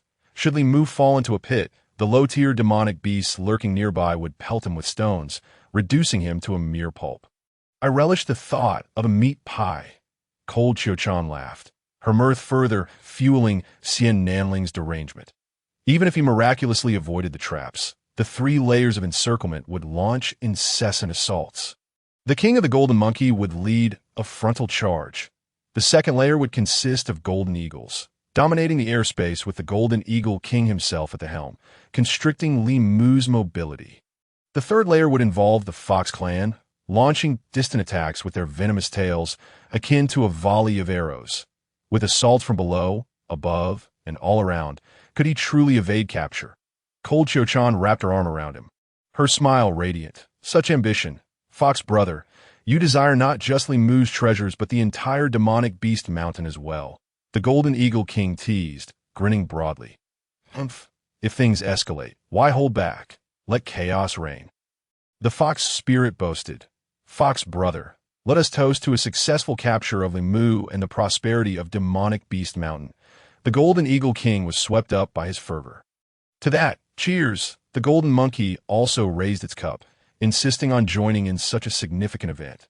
The following day at dawn, Li Mu retracted the Shifang formation and, seizing the opportunity before the break of day, set forth towards Fox Mountain.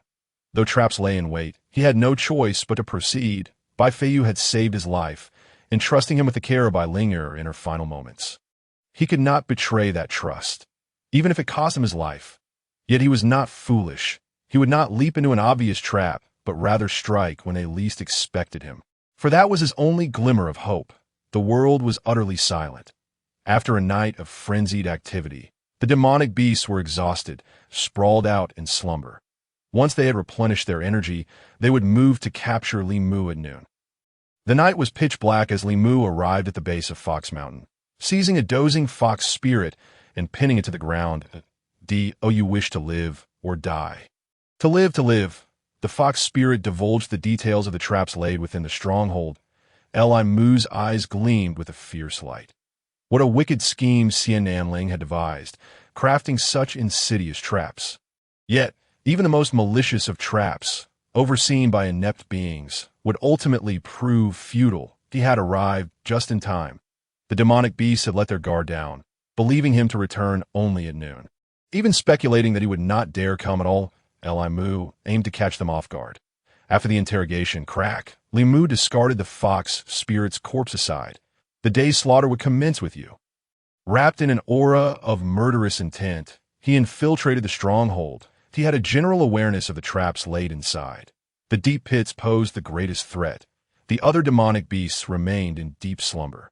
The fox spirit, merely a sentry, could not provide a detailed account of the traps. The animal's intellect paled in comparison to that of a human. Li Mu skirted the edges, employing his agility, regardless of how densely packed the traps were. Areas occupied by demonic beasts were undoubtedly safe. Each lay as still as dead pigs.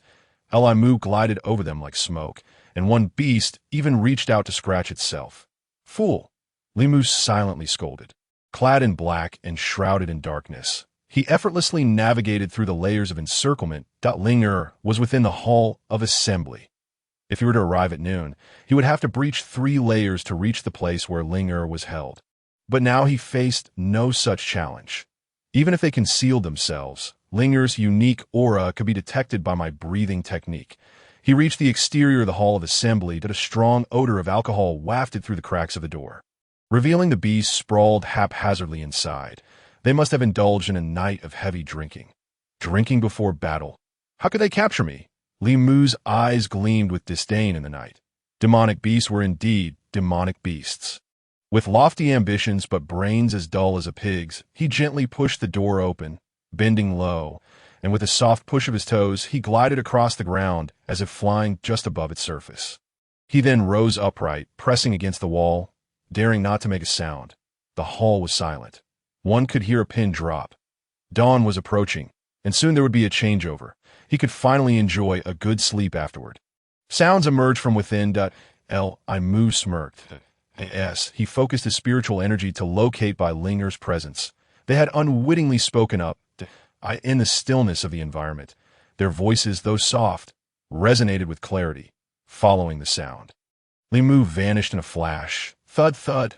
The fox spirits guarding by Linger fell to the ground with muffled grunts. Like a wraith, Li Mu caught the two beasts and gently laid them down.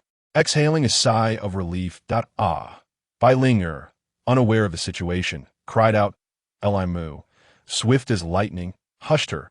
Do not scream, it's me. Just as her voice escaped, he covered her mouth. Uncle, it's you, Bai Linger exclaimed, her face lighting up. But then quickly clouding with shame. I'm sorry, Uncle. I can't find Zhuqinghua.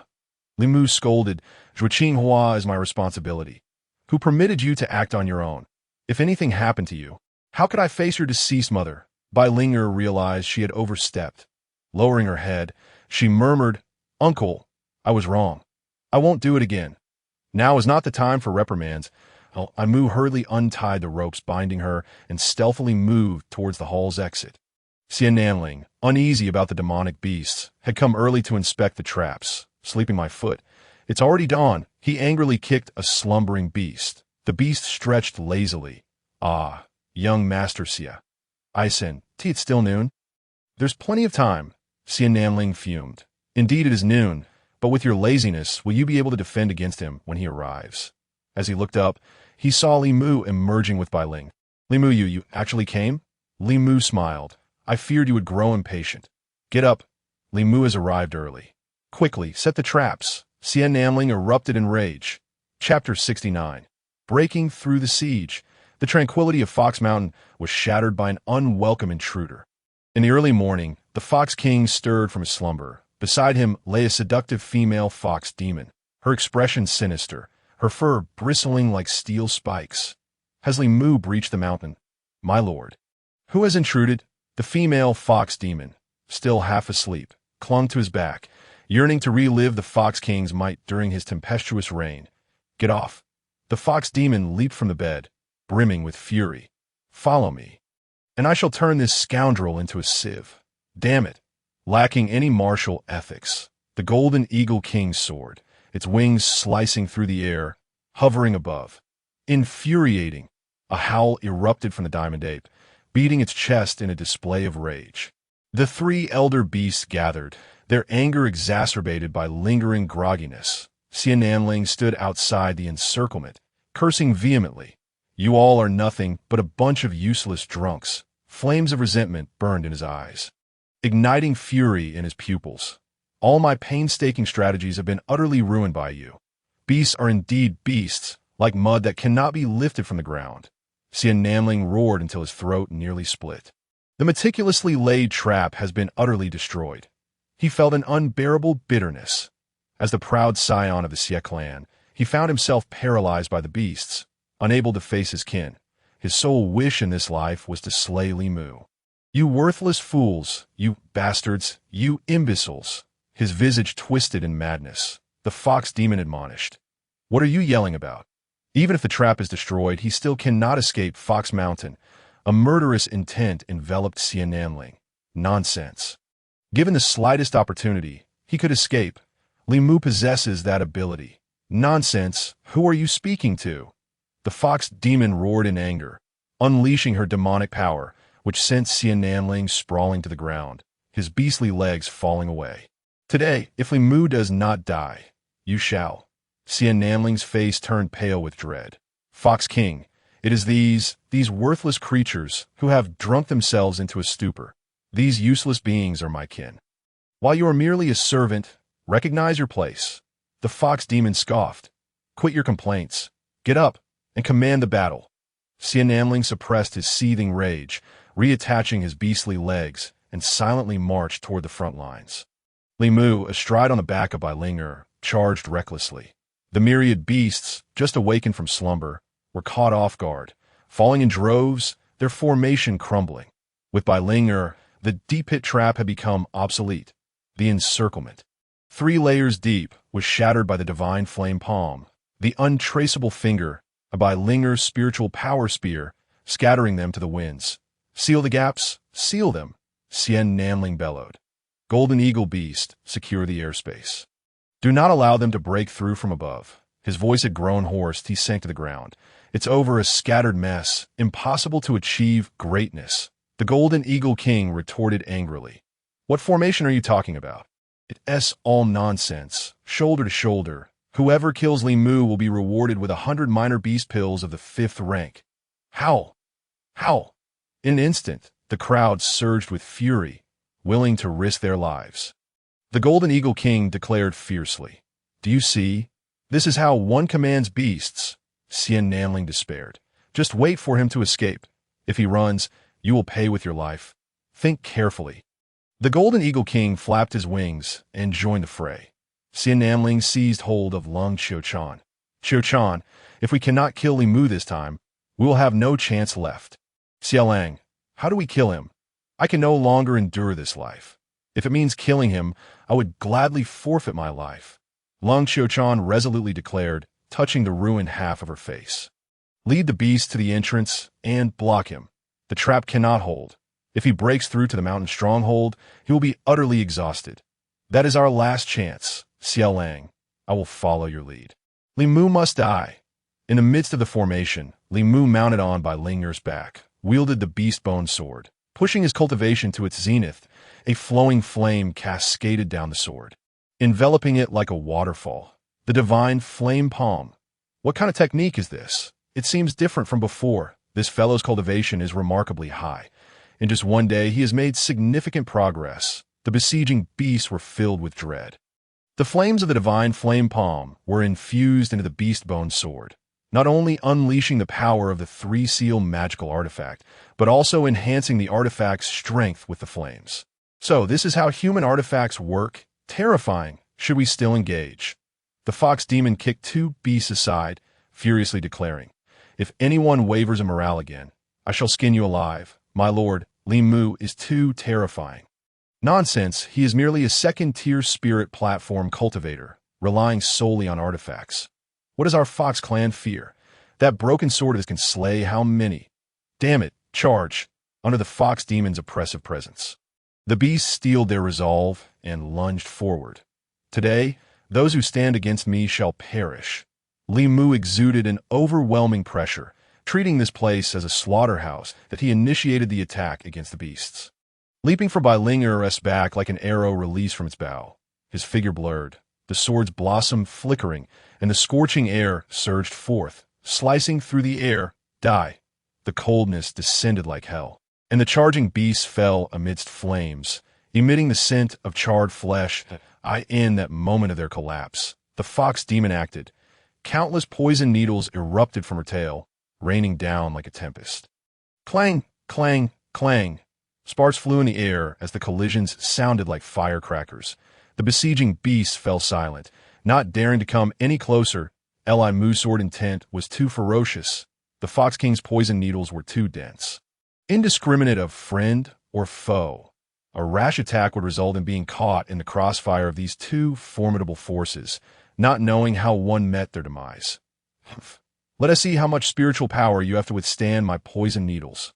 The fox demon retreated several paces, issuing an order that a dozen Fox clan members formed a fan-shaped encirclement, displaying their tails covered in poison spikes. Linger, block the Golden Eagle Beast.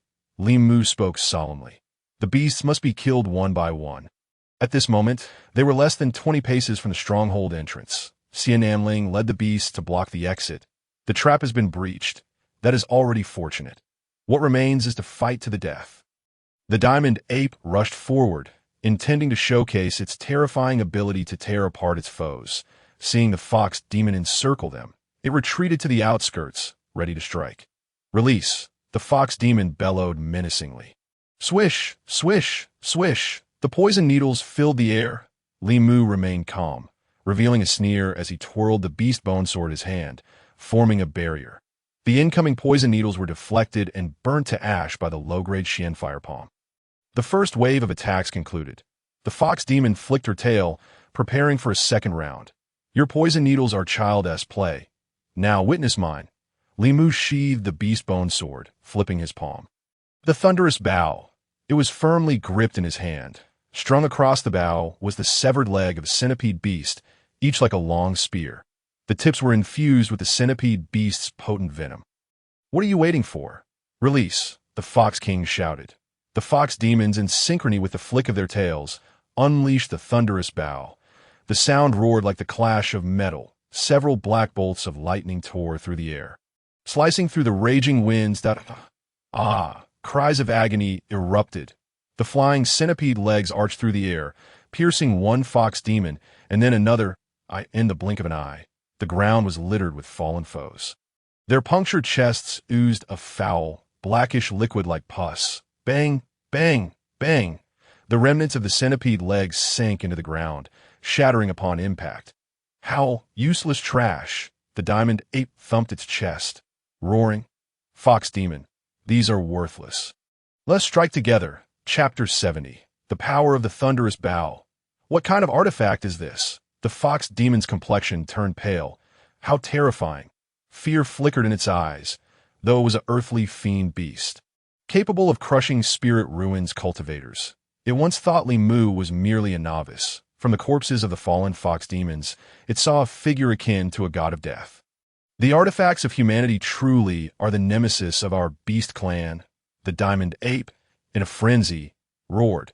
Do not bolster his confidence at the expense of our own, no matter how formidable the artifact.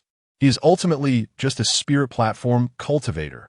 How long can a spiritual power sustain the artifact? The fox demon stepped forward. You have a point. Look at the overwhelming aura surrounding him. It seems he intends to flatten the stronghold. Today, it is a matter of life and death. Enough talk, kill. The diamond ape extended its massive paw, an enormous fan, emanating a terrifying aura as its demonic energy surged. Howl! With a rush of wind, Li Mu crouched to evade, the beast bone sword slicing fiercely across his chest. Sparks erupted. A mere beast bone sword cannot pierce my body. Li Mu's hands tingled as he swung the sword upward.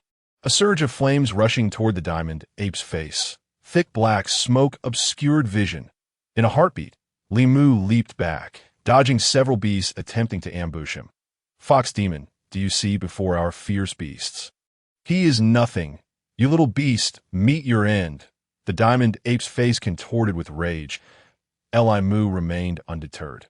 In the beast realm, the law of the jungle prevails, and one must accept their fate. Suddenly, two beams of azure light shot from his eyes. A fierce intent to kill seemed to penetrate deeply into the diamond ape's heart. Li Mu's Dantian surged with spiritual power. Spirit platform, Tier 3. In an instant, a breakthrough. The power of transcendence infused within the beast bone sword. Li Mu flipped his hand, gripping the thunderbow, resting the beast bone sword against its string. With the 4 imprints thunderbow and the 3 imprints beast bone sword combined, could it pierce through this earthly fiend beast? Whoosh! A thunderous roar. The air vibrated, stirring up a fierce wind.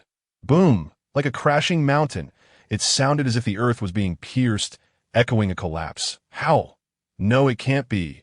A gaping hole tore through the chest of the diamond ape, blood gushing forth like a tsunami. Immediately, countless fissures appeared on the body from the point of penetration, spreading all the way to the neck. Li Mu pushed with his palm, unleashing a wild gale. A thud. The diamond ape's body shattered into dozens of pieces, collapsing onto the ground, drenched in its own blood. You killed the diamond ape. You killed the diamond ape. It's your turn now. Li Mu advanced step by step, riding the tempest, enveloped in swirling spiritual power, appearing as towering as a mountain. The demon fox was a high-level earthly fiend, Comparable to high-level cultivators of the spirit ruins, it surpassed Li Mu by a whole realm. Yet Li Mu wielded the beast bone sword and the thunder bow. Especially, he possessed an unwavering resolve and a ferocious killing intent. I could see this moment. In the struggle between life and death, such attributes outweighed mere realms. The demon fox's confidence had been utterly shattered. Even the mightiest demonic power was futile to it harbored but a single thought: escape. As it turned to flee, Li Mu beckoned. The beast bone sword flew back into his grasp. Once again resting upon the thunder bow. Whoosh! The beast bone sword plunged into the back of the demon fox, lifting into the air. Plop! It landed on the sleeping platform. The mother demon fox, who had tangled with it last night, screamed in terror amidst the blood. Li Mu felt a sudden release, as if emptied, his body devoid of strength. Those 2 arrows had nearly drained all his spiritual energy. He felt like a spent crossbow. Uncle, I can't hold on any longer. Above, the Golden Eagle King led the Golden Eagle clan in an assault on Bai Linge. Following Li Mu's instructions, Bai Linge dared not confront them directly, relying solely on her exceptional flying skills to distract the Golden Eagle beasts. Her purpose was to allow Li Mu to focus entirely on eliminating the demon fox and the diamond ape. At this moment, she found herself with no path of retreat. Li Mu gathered all his breath. The ethereal fairy steps, like wisps of blue smoke, merged into the I in the blink of an eye. He had mounted Bai Linge's back. The Golden Eagle beast looked down, viewing the fallen corpses scattered below, including the demon fox and the diamond ape, all slain. You are the one I killed, Li Mu replied coolly. You wish to flee? Alas, there is no opportunity left, the Golden Eagle King sneered. I initially intended to share a portion, but since they are all dead, the treasure shall belong solely to me. Do you believe you can obtain them? Li Mu scoffed. The Golden Eagle King let out a long laugh. Look at you, struggling to lift your sword. What do you plan to fight me with? Allow me to advise you. Obediently hand over the treasures and die swiftly. Li Mu was not provoked. Instead, he retorted disdainfully. The demon fox and the diamond ape once thought the same, yet they are both dead. Their foolishness led to their demise, the black wings unfurled, like clouds descending from the heavens. Uncle, rest on my back. I shall deal with this. Bai Linge was also utterly exhausted. However, once the fighting spirit crumbles, it inevitably leads to disintegration. Very well, Linge, every moment counts. Li Mu tightened his limbs around Bai Linge, his thoughts flashing as he entered the Boundless Tower. With a thud, he crashed inside the Boundless Tower, his bones feeling as if they might shatter. Feng Xiang flapped its wings and hurried over. Hey Li Mu, what's wrong? Are you on the brink of death? Li Mu weakly replied. Thank you for your kind words. I am not dead yet. If you're not dead, then do not feign it. Continue your cultivation. Alas, this wretched tower has trapped me. Otherwise, that golden eagle beast would be nothing. My golden-winged divine fire would turn it to ash. Feng Xiang huffed in indignation. Although Li Mu found it bothersome. They had spent so much time together. It was still his eldered. It could bully him, but not others that it sulked on the ground. Li Mu ignored it.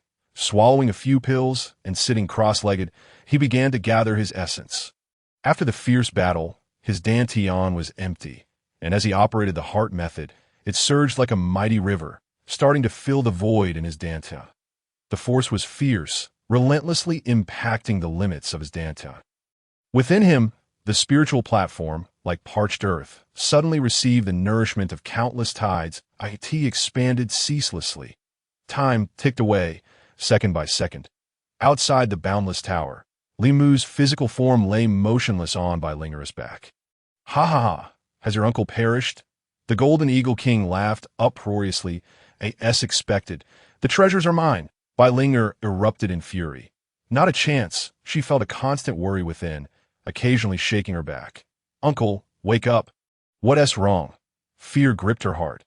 Uncle's body is stiff. Could it be that he truly is dead? I must avenge my uncle. Bai Linge genuinely believed Li Mu had died. In this world, it felt as if she had lost all kin. Rather than die alone in the Beast Mountain, she would rather perish together today. The call of the cranes soared to the heavens. She spread her white wings. resembling clouds resting, drawing the surrounding air towards her. Beneath her wings, it condensed into a conical shape. The white feather she used in her final moments was this very technique, that I will kill you. The spear of condensed spiritual energy shot forth violently, and the golden eagle bees surrounding the golden eagle king could not withstand it, falling one after another. Little white crane, unaware of her impending doom. The golden eagle king cackled. With such feeble spiritual energy, you can only deal with the weaklings of my golden eagle clan. What can you do to me? Its black wings unfurled as well, unleashing an even more ferocious surge of spiritual energy, sweeping away all in its path. Lingera's spiritual energy was instantly engulfed, dissipating into the wind without a trace. Creak! She could not bear the force, and was struck down. A white shadow streaked through the sky as she plummeted. Uncle, I'm sorry. In her moment of descent, she shielded Li Mu's physical form with her wings, gently laying him on the ground. The golden eagle beast descended. It is a pity you should die, that I will tear open your uncle's body and claim the treasures within. Not a chance. Lingera spread her wings to protect him, yet it appeared so weak, so utterly defenseless. Die. The golden eagle king spread its wings anew. The one who should die is you. Li Mu suddenly awakened, standing up, his tone icy, akin to a glacial mountain in the depths of winter. Uncle! Lingera cried out in joy, tears streaming down her face. Chapter 71. Why is it so difficult to kill you? You are not dead? The golden eagle king was slightly taken aback, then burst into laughter. How dull it would be to die from fright. Its wings flapped like dark clouds, feathers like arrows, ready to unleash a rain of arrows at any moment. I want to beat you to death. Slowly, its arrogance echoed like the wind. Li Mu's eyelids drooped, as if he had not heard. Even if he had, he considered it inconsequential. The glimmer of darkness flickered in his eyes. Take a breather. His eyelids lifted slightly, as if unlocking. The gates of hell. There is not much time to rest. Death is but a second away. The golden eagle king, scorned, retracted its smile. The clouds raced across the sky, obscuring the sunlight, casting a shadow over it. Its wings unfurled within the shadow. Fire! A torrent of arrows surged forth from its cloud-like wings, pouring down in Li Mu's hands. There was a bow and an arrow. The bow was the thunder bow. The arrow was the star-splitting arrow. The black feathered arrow, like a downpour, the fierce wind, dust, sunlight. Whoosh! Time froze for a second that felt like an eternity, for death is an everlasting curse to those who have passed. The multitude of black arrows dissipated into the wind. No, it cannot be. A voice of disbelief echoed in the breeze. The golden eagle king fell backward. It was about to collapse. Its body transformed into part of the dust. Part of the wind. The star-splitting arrow whirled and raced, its shrieks summoning a tempest, drowning out the rising wails. When the wailing ceased, the wind stilled, returning to silence. The star-splitting arrow flew back to the boundless tower, its echo trembling, causing Feng Xiang to plop down in fear. Lingera, where's the cleansing flower?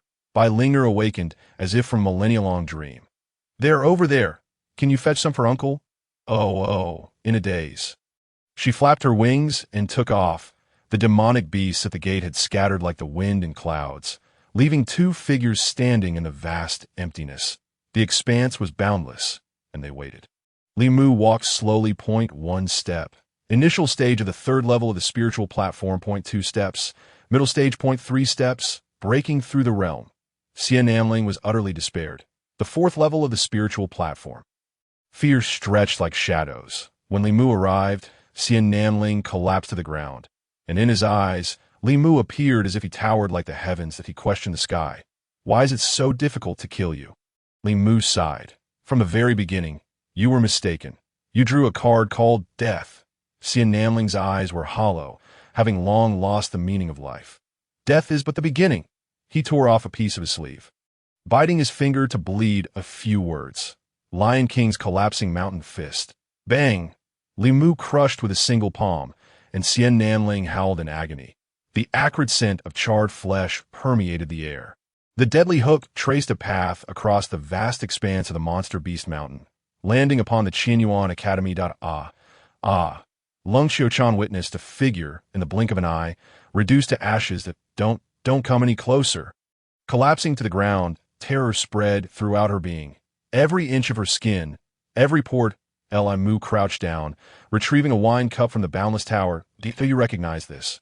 A wine cup. The very cup in which I was poisoned. Exquisite indeed. I have kept it for a long time, intending to present it to you. Gift. Give me a wine cup? Limu chuckled lightly, with mockery. The cup, steeped in poison, retained its potency, even stronger than before. What you administered was a slow-acting poison. This, however, will act a tad quicker. No, young Master Mu.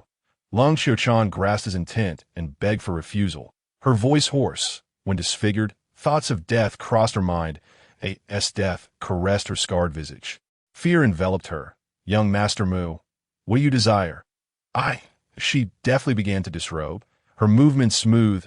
In mere seconds, she stood exposed, not glancing at her face, yet undeniably beautiful. Come naked and leave naked. So be it. Limu dismissed her with disdain. A tainted soul, no matter how alluring the body, is repulsive. No.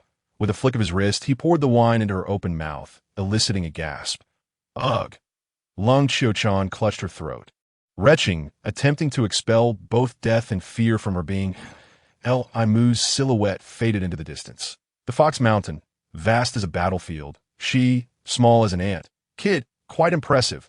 The spirit sniffer dog witnessed the annihilation of Fox Mountain. Heading beyond the mountain. Are you a lackey of the fox spirits? Limu remained alert, for his strength was waning. I am a dog, but not a lackey.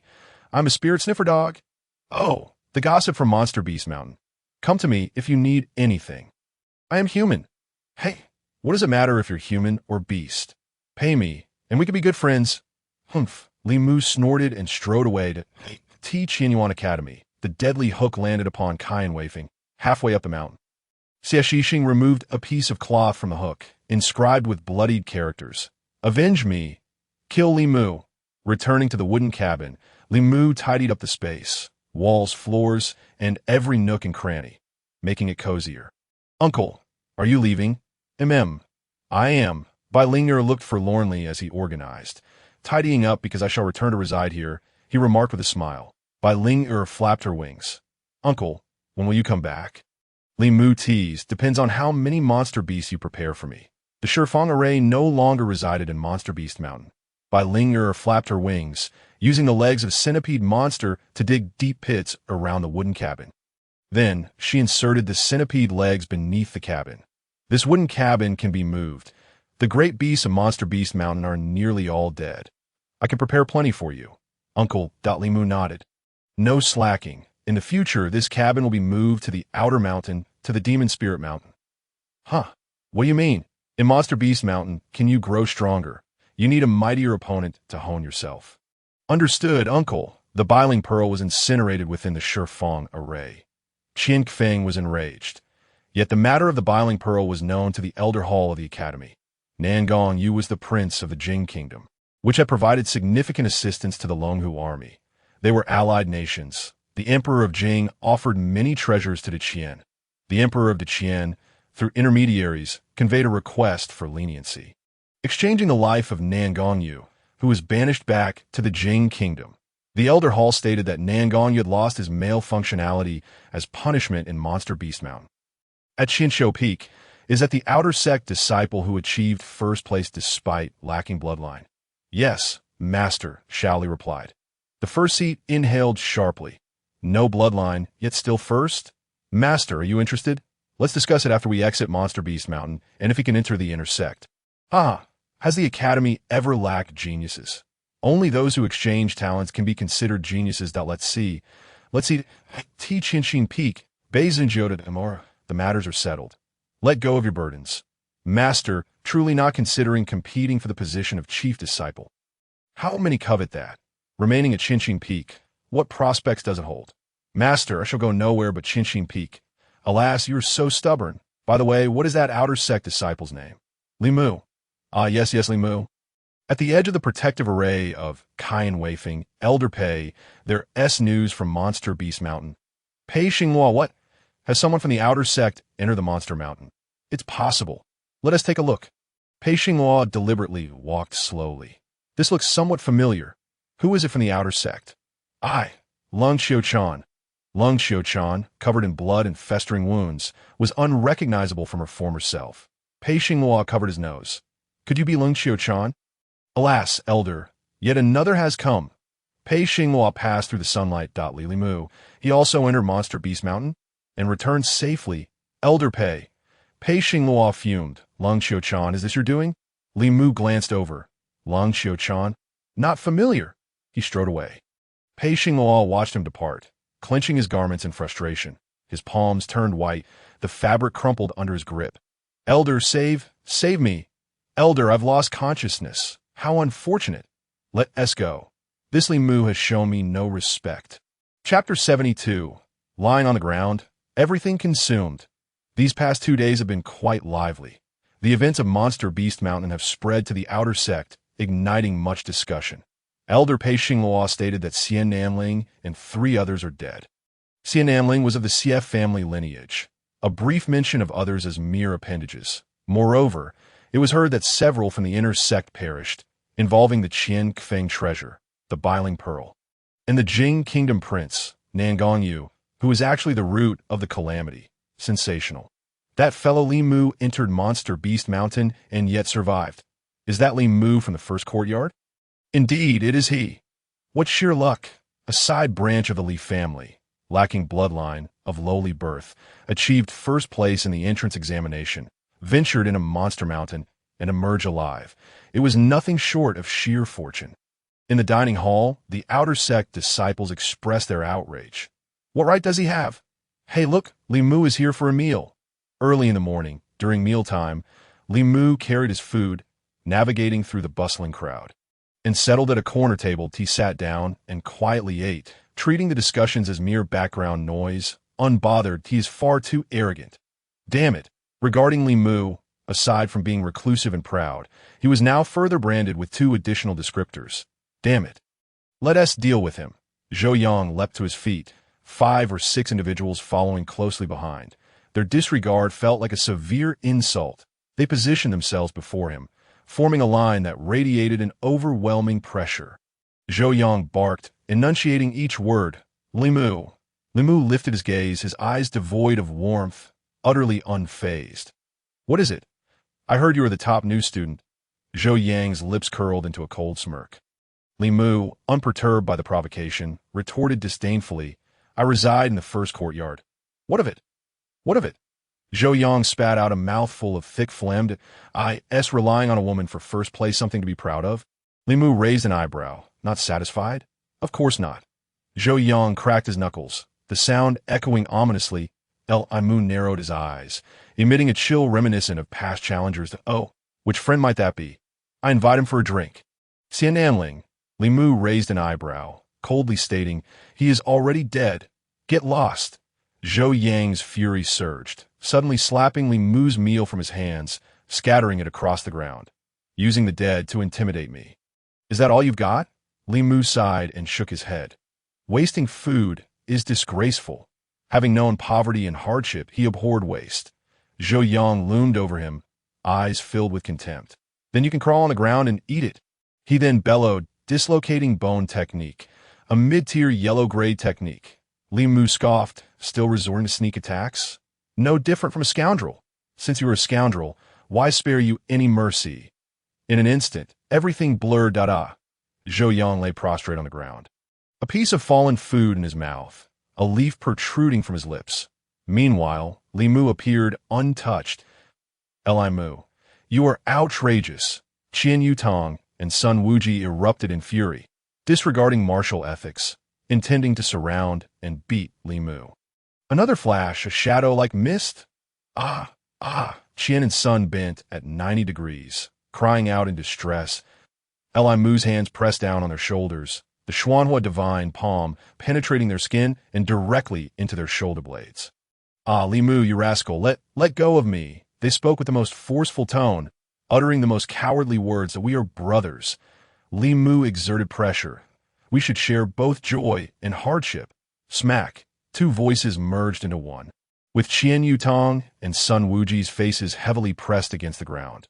You have consumed everything. Li Mu's voice resonated, deep and commanding, as if it were a decree that could not be contested. Zhou Yang, seething with indignation, retorted, Li Mu, do not act so arrogantly. Do you even know who my boss is? Not interested. Just tell me, will you eat or not? Li Mu's grip tightened around their arms and legs. Eat. Eat, I will eat. Qian Yutong, in a state of panic, quickly conceded, sensing that resistance would result in his arms being fractured. Zhou Yang and Sun Wuji appeared resolute, their faces darkened with anger, yet their actions betrayed them. They pressed their mouths against the ground, fervently licking the remnants of food, swallowing every morsel without a hint of hesitation. For if they delayed even a moment, Li Mu's leg would shatter Zhou Yang's heart, and his hands would sever the arms of Qian Yutong and Sun Wuji. The ground gleamed from their efforts. Get lost. Li Mu's fury ignited. The day's success depended on the morning, and breakfast was of utmost importance. Li Mu, just you wait. The trio clutched their chests and fled in a panic. The onlookers murmured amongst themselves, too intimidated to approach, caught between fear and anger under the overwhelming might of Li Mu. He must be at the third level of the Lingtai realm. No wonder he is so audacious. Keep your voice down. Li Mu is ruthless. Do not let him hear you. Gradually, the crowd dispersed. Master, please serve me another portion. Li Mu stepped forward, extending his plate with a gentle demeanor. All right. The cook, still in shock, had completely abandoned his usual clumsiness and served Li Mu a heaping plate filled with meat. His objective had been achieved. Rather than face ceaseless provocations, it was better to subdue the aggressors, thus avoiding future troubles. Outside the cafeteria, Zhou Yang and his companions were flushed with shame and anger. In full view of the crowd, they had consumed every dish that had fallen to the ground.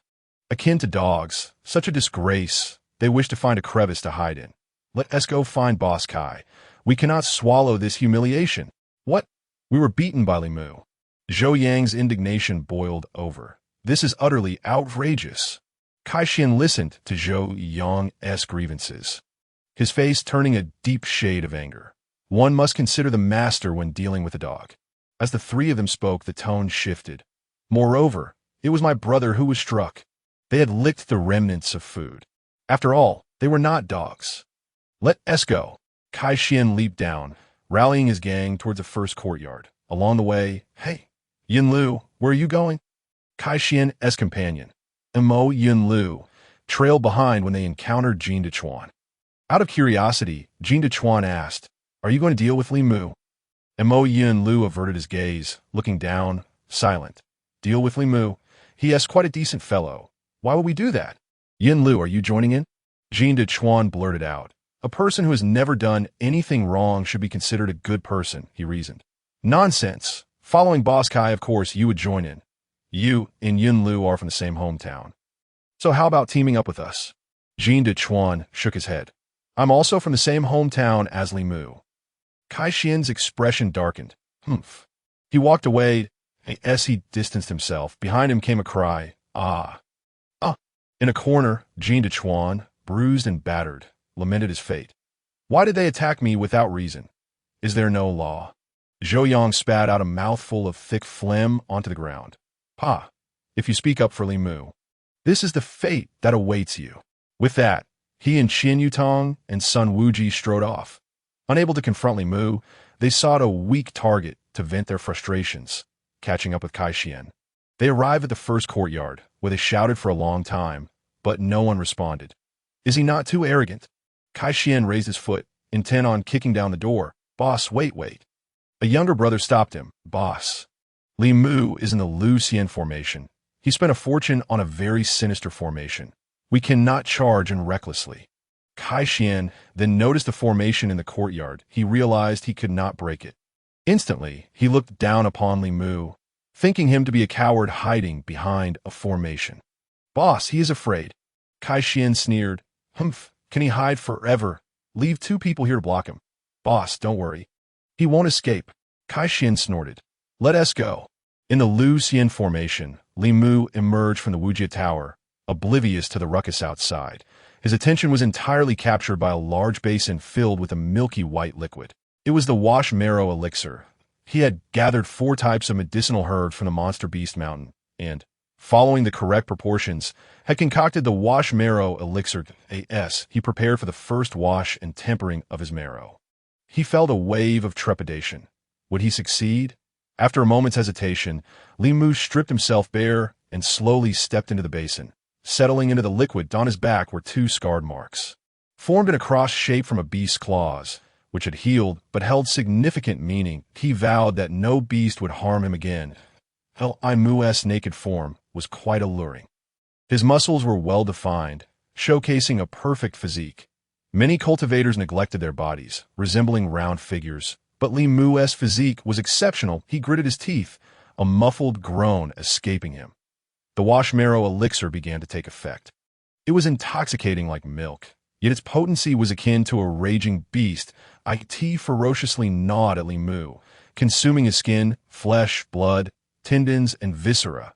The areas affected by the medicinal power were being devoured. Li Mu's face contorted, beads of sweat rolling down like pearls. His fists, submerged in the elixir, were clenched so tightly that the skin threatened to burst under the strain. He could not endure for even half an hour. He contemplated giving up. The pain was excruciating, unbearable. The medicinal force felt like thousands of ants invading his body, tearing him apart. The efficacy of the yang grass forcibly separated the pure from the impure, as though piercing through flesh and skin. The effect of the cleansing flower burst open the tendons and blood, forcibly pulling out the impurities. Following this, the ruptured areas, under the influence of the snake's skin, began to shed, giving rise to new growth. The agony of being skinned alive was a thought to ponder. The final step, the centipede's gall, attacked with toxicity, clashing and tearing within him, akin to a battlefield of blades meeting. The white blade entered, the red blade exited. The process of washing marrow and tempering the body felt like being in the depths of hell. Should he give up? No, he could not give up. The pain urged him to surrender. Thoughts of his father, mother, and sister surfaced. Insults, mockery, and plots. The Qian, the universe, the strong. Veins bulged from his chest, spreading to his neck, face, and forehead. Every inch of his body flushed red. Dark ripples began to surface in the milky elixir. Initially floating on the surface, they gradually seeped downwards, and within half an hour, the entire basin of liquid turned pitch black. Huff, huff, huff. After another half hour, Li Mu's arms rested on the edge of the basin. His eyes clouded with mist. He felt as though his body had been hollowed out. Moments later, he emerged from the basin, clothed himself, and did not return to the Wujia Tower. Instead, he sat cross-legged on the floor of his room. Tempering his physique was futile in the Wujia Tower. He focused on nurturing his essence. His spiritual energy flowed like a clear spring through his body, smooth and unobstructed, the realm of mountains and rivers. 9th level. Nurturing his essence brought him a mere step away from the cloud-swallowing realm. This was only the first wash and tempering of his marrow. What is this? Is that a seed of the Tao? After many days, he once again sensed the seed of the Tao, albeit only as small as his thumb. It trembled slightly, pulsating and expanding. This was a promising sign. After practicing for an hour, he opened his eyes. His senses heightened yet again that it was time to venture out. Li Mu prepared to head to Lucian Town to seek out Gue Shouchong. Boss, Li Mu has emerged. One of the guards hurried back to report. Good. Kai Xian rushed over. Where is he? Another replied, Boss. He has left the Qian Yuan Academy. Kai Xian spat angrily. You useless fool. Why didn't you stop him? Boss, Li Mu is ruthless. I did not dare. Useless. Keep blocking him. I refuse to believe he returned to the Qian Yuan Academy. Move. In the Lucian formation, Li Mu played a bone flute. Within half an hour, Gue Shouchong arrived. Young master, it has been many days since you sought me. Is the Shifang formation still operational? It is effective, Li Mu replied, his expression complex. Having gained much from it, of course, he had also nearly perished within it. There are some items. Please help me sell them, as per our usual agreement. 1 in 100. Young master, rest assured. In the dilapidated room, Li Mu showcased his harvest from the Monster Beast Mountain. Young master. Gue Shouchong was left dumbfounded. Li Mu chuckled, so what do you think? Is it satisfactory? Young master, do you aspire to become a tycoon? The very best into Qian.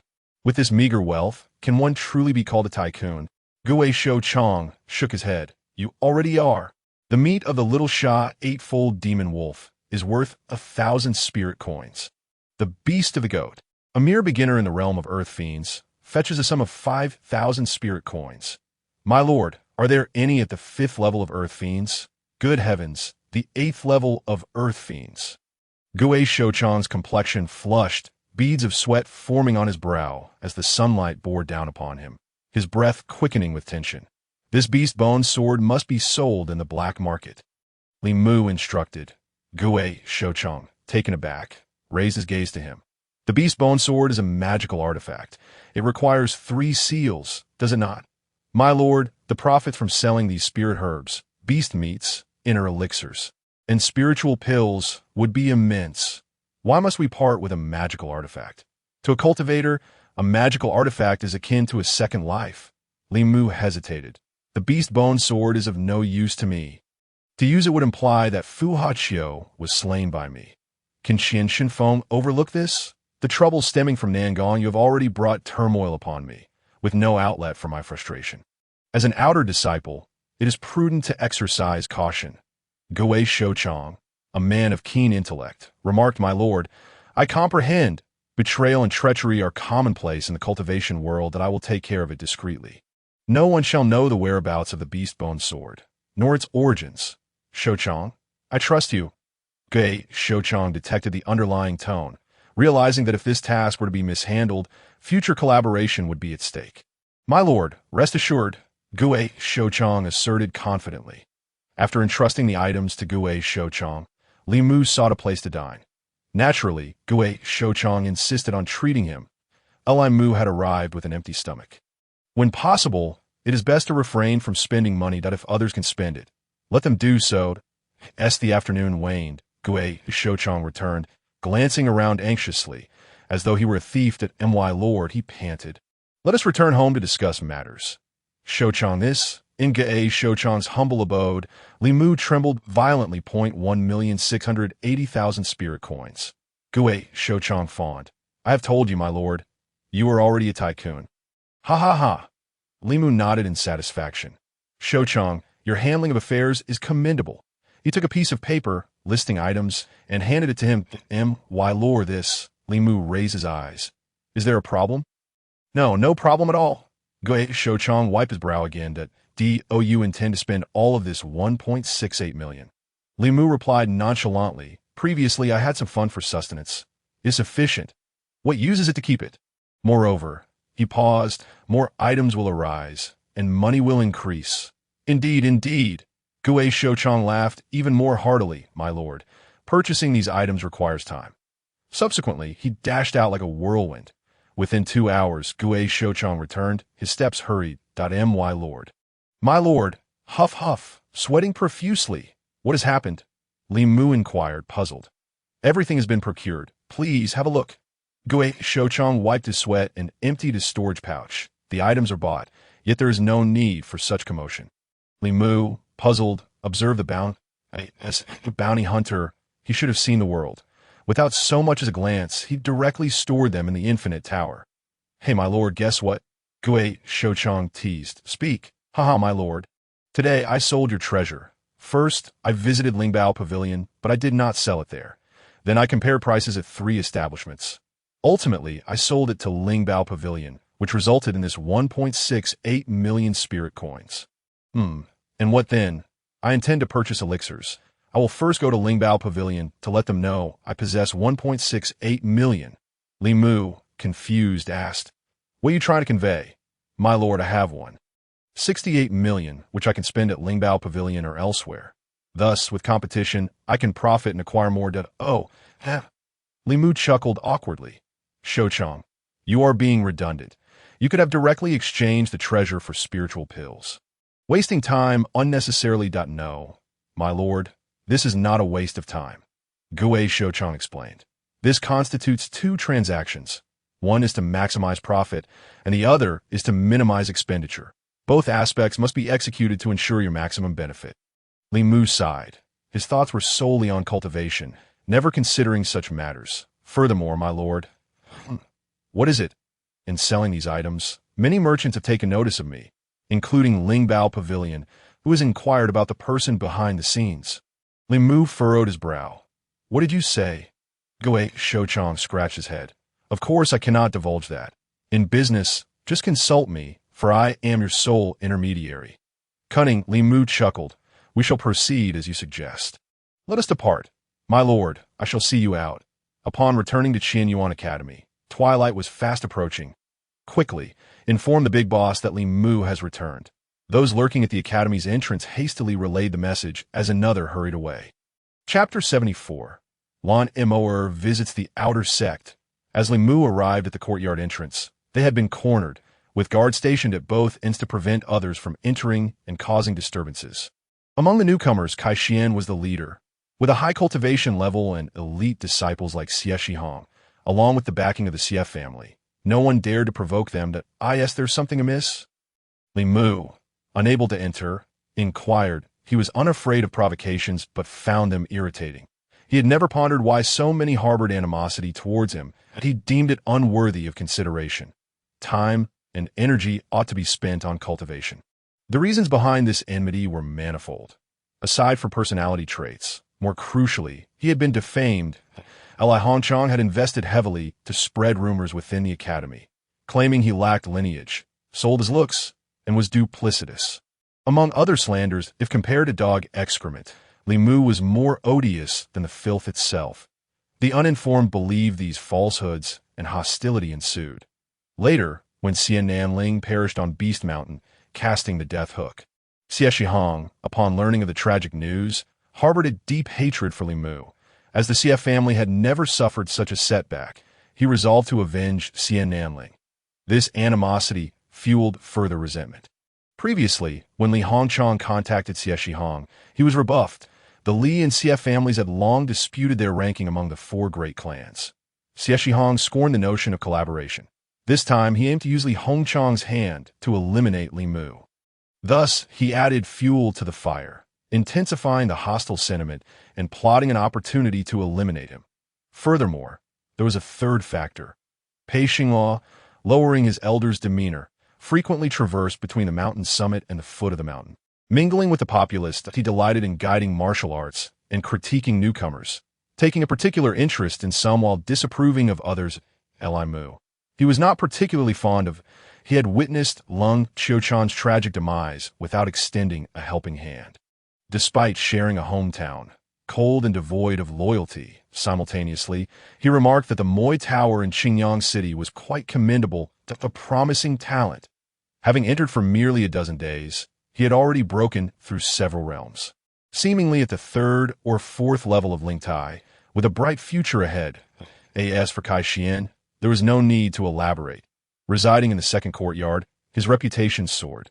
Li Mu was not lucky, for he was the top newcomer of this cohort. The outer sect elite, Xie Shihong, held him in high esteem. The Kai and Xie families were connected by friendship, and he understood Kai Xian's capabilities well. Li Mu's isolation had become a matter of course. Kai Xian regarded him with disdain. Did my brother beat you? I merely invited them to dine, perhaps a bit too warmly. Li Mu explained. It seemed. There is no fault in that. He had indeed invited them for a meal. You speak nonsense. Zhou Yang, emboldened by his connections, pointed at Li Mu and hurled insults. Li Mu expressed sincere regret. Did you not eat enough? Zhou Yang and his companions wore dark expressions, while some nearby snickered. Once again, his face was trampled upon the ground. Boss, you must avenge us. Those who had endured beatings knew how hard Li Mu's fists were. They dared not approach, but could only shout. Dogs barked the loudest before their masters.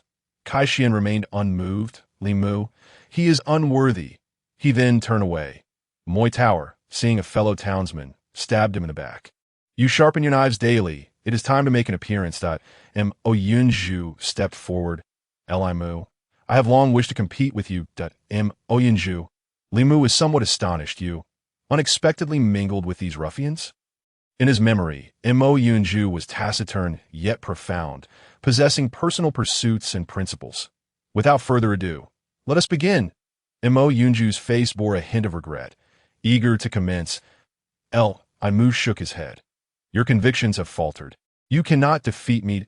Mo Yunju, impatient, stepped forward. Only by fighting would you know. He cast a glance at Kai Xian, his tone tinged with pleading. Today, we must determine our standings. Li Mu was reluctant to engage. Fighting with others was merely an outlet for his frustration.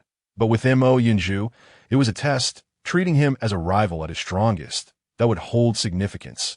Seeing Li Mu's unwillingness to engage, Mo Yunju had no choice but to compel him to act. A flicker of his figure, and a fierce wind surged. His weapon was the flowing cloud dagger, and his technique was the lonely goose's remnant glow. The flowing cloud dagger was a twin dagger technique. The left strike was the lonely goose's cry, while the right strike was the remnant glow's shadow that he attacked while also defending. A perfect balance of offense and defense. Kai Xian retreated several steps, watching coldly. Once Mo Yunju's technique was unleashed, it spread widely. Getting too close would result in accidental injury. The third level of Ling Tai, a beginner, Li Mu, with his left hand executing the traceless finger of robbery and his right hand wielding the mysterious fire divine palm, stepped lightly as if gliding on smoke. His silhouette was as ephemeral as mist. With a soft hiss, the traceless finger disrupted the incoming attack, followed by a powerful palm strike. The mysterious fire divine palm shattered his defenses. The doors of Mo Yun Tower swung wide open as Li Mu advanced, suddenly halting his movement. He did not wish to harm him. Mo Yun Tower, drenched in sweat, took advantage of Li Mu's brief pause to launch a fierce counterattack. The distance was minimal, and the assault was ferocious. Even with the smoke fairy steps, evading the attack from a cultivator at the third level of the spiritual platform within such proximity was impossible. A sharp crack echoed. Ugh! Mo Yun Tower let out a muffled groan as he was sent flying, colliding with the wall before crashing to the ground, not a single cry escaping his lips. His bones were indeed sturdy, but two of his ribs had fractured, and he coughed up a mouthful of blood. How could this be possible? The onlookers witnessed a fleeting white shadow and immediately expressed their disbelief. It was utterly inconceivable that, of course, it was impossible. No matter how formidable Li Mu was, he was not a deity. In a contest, how could one resort to ambush?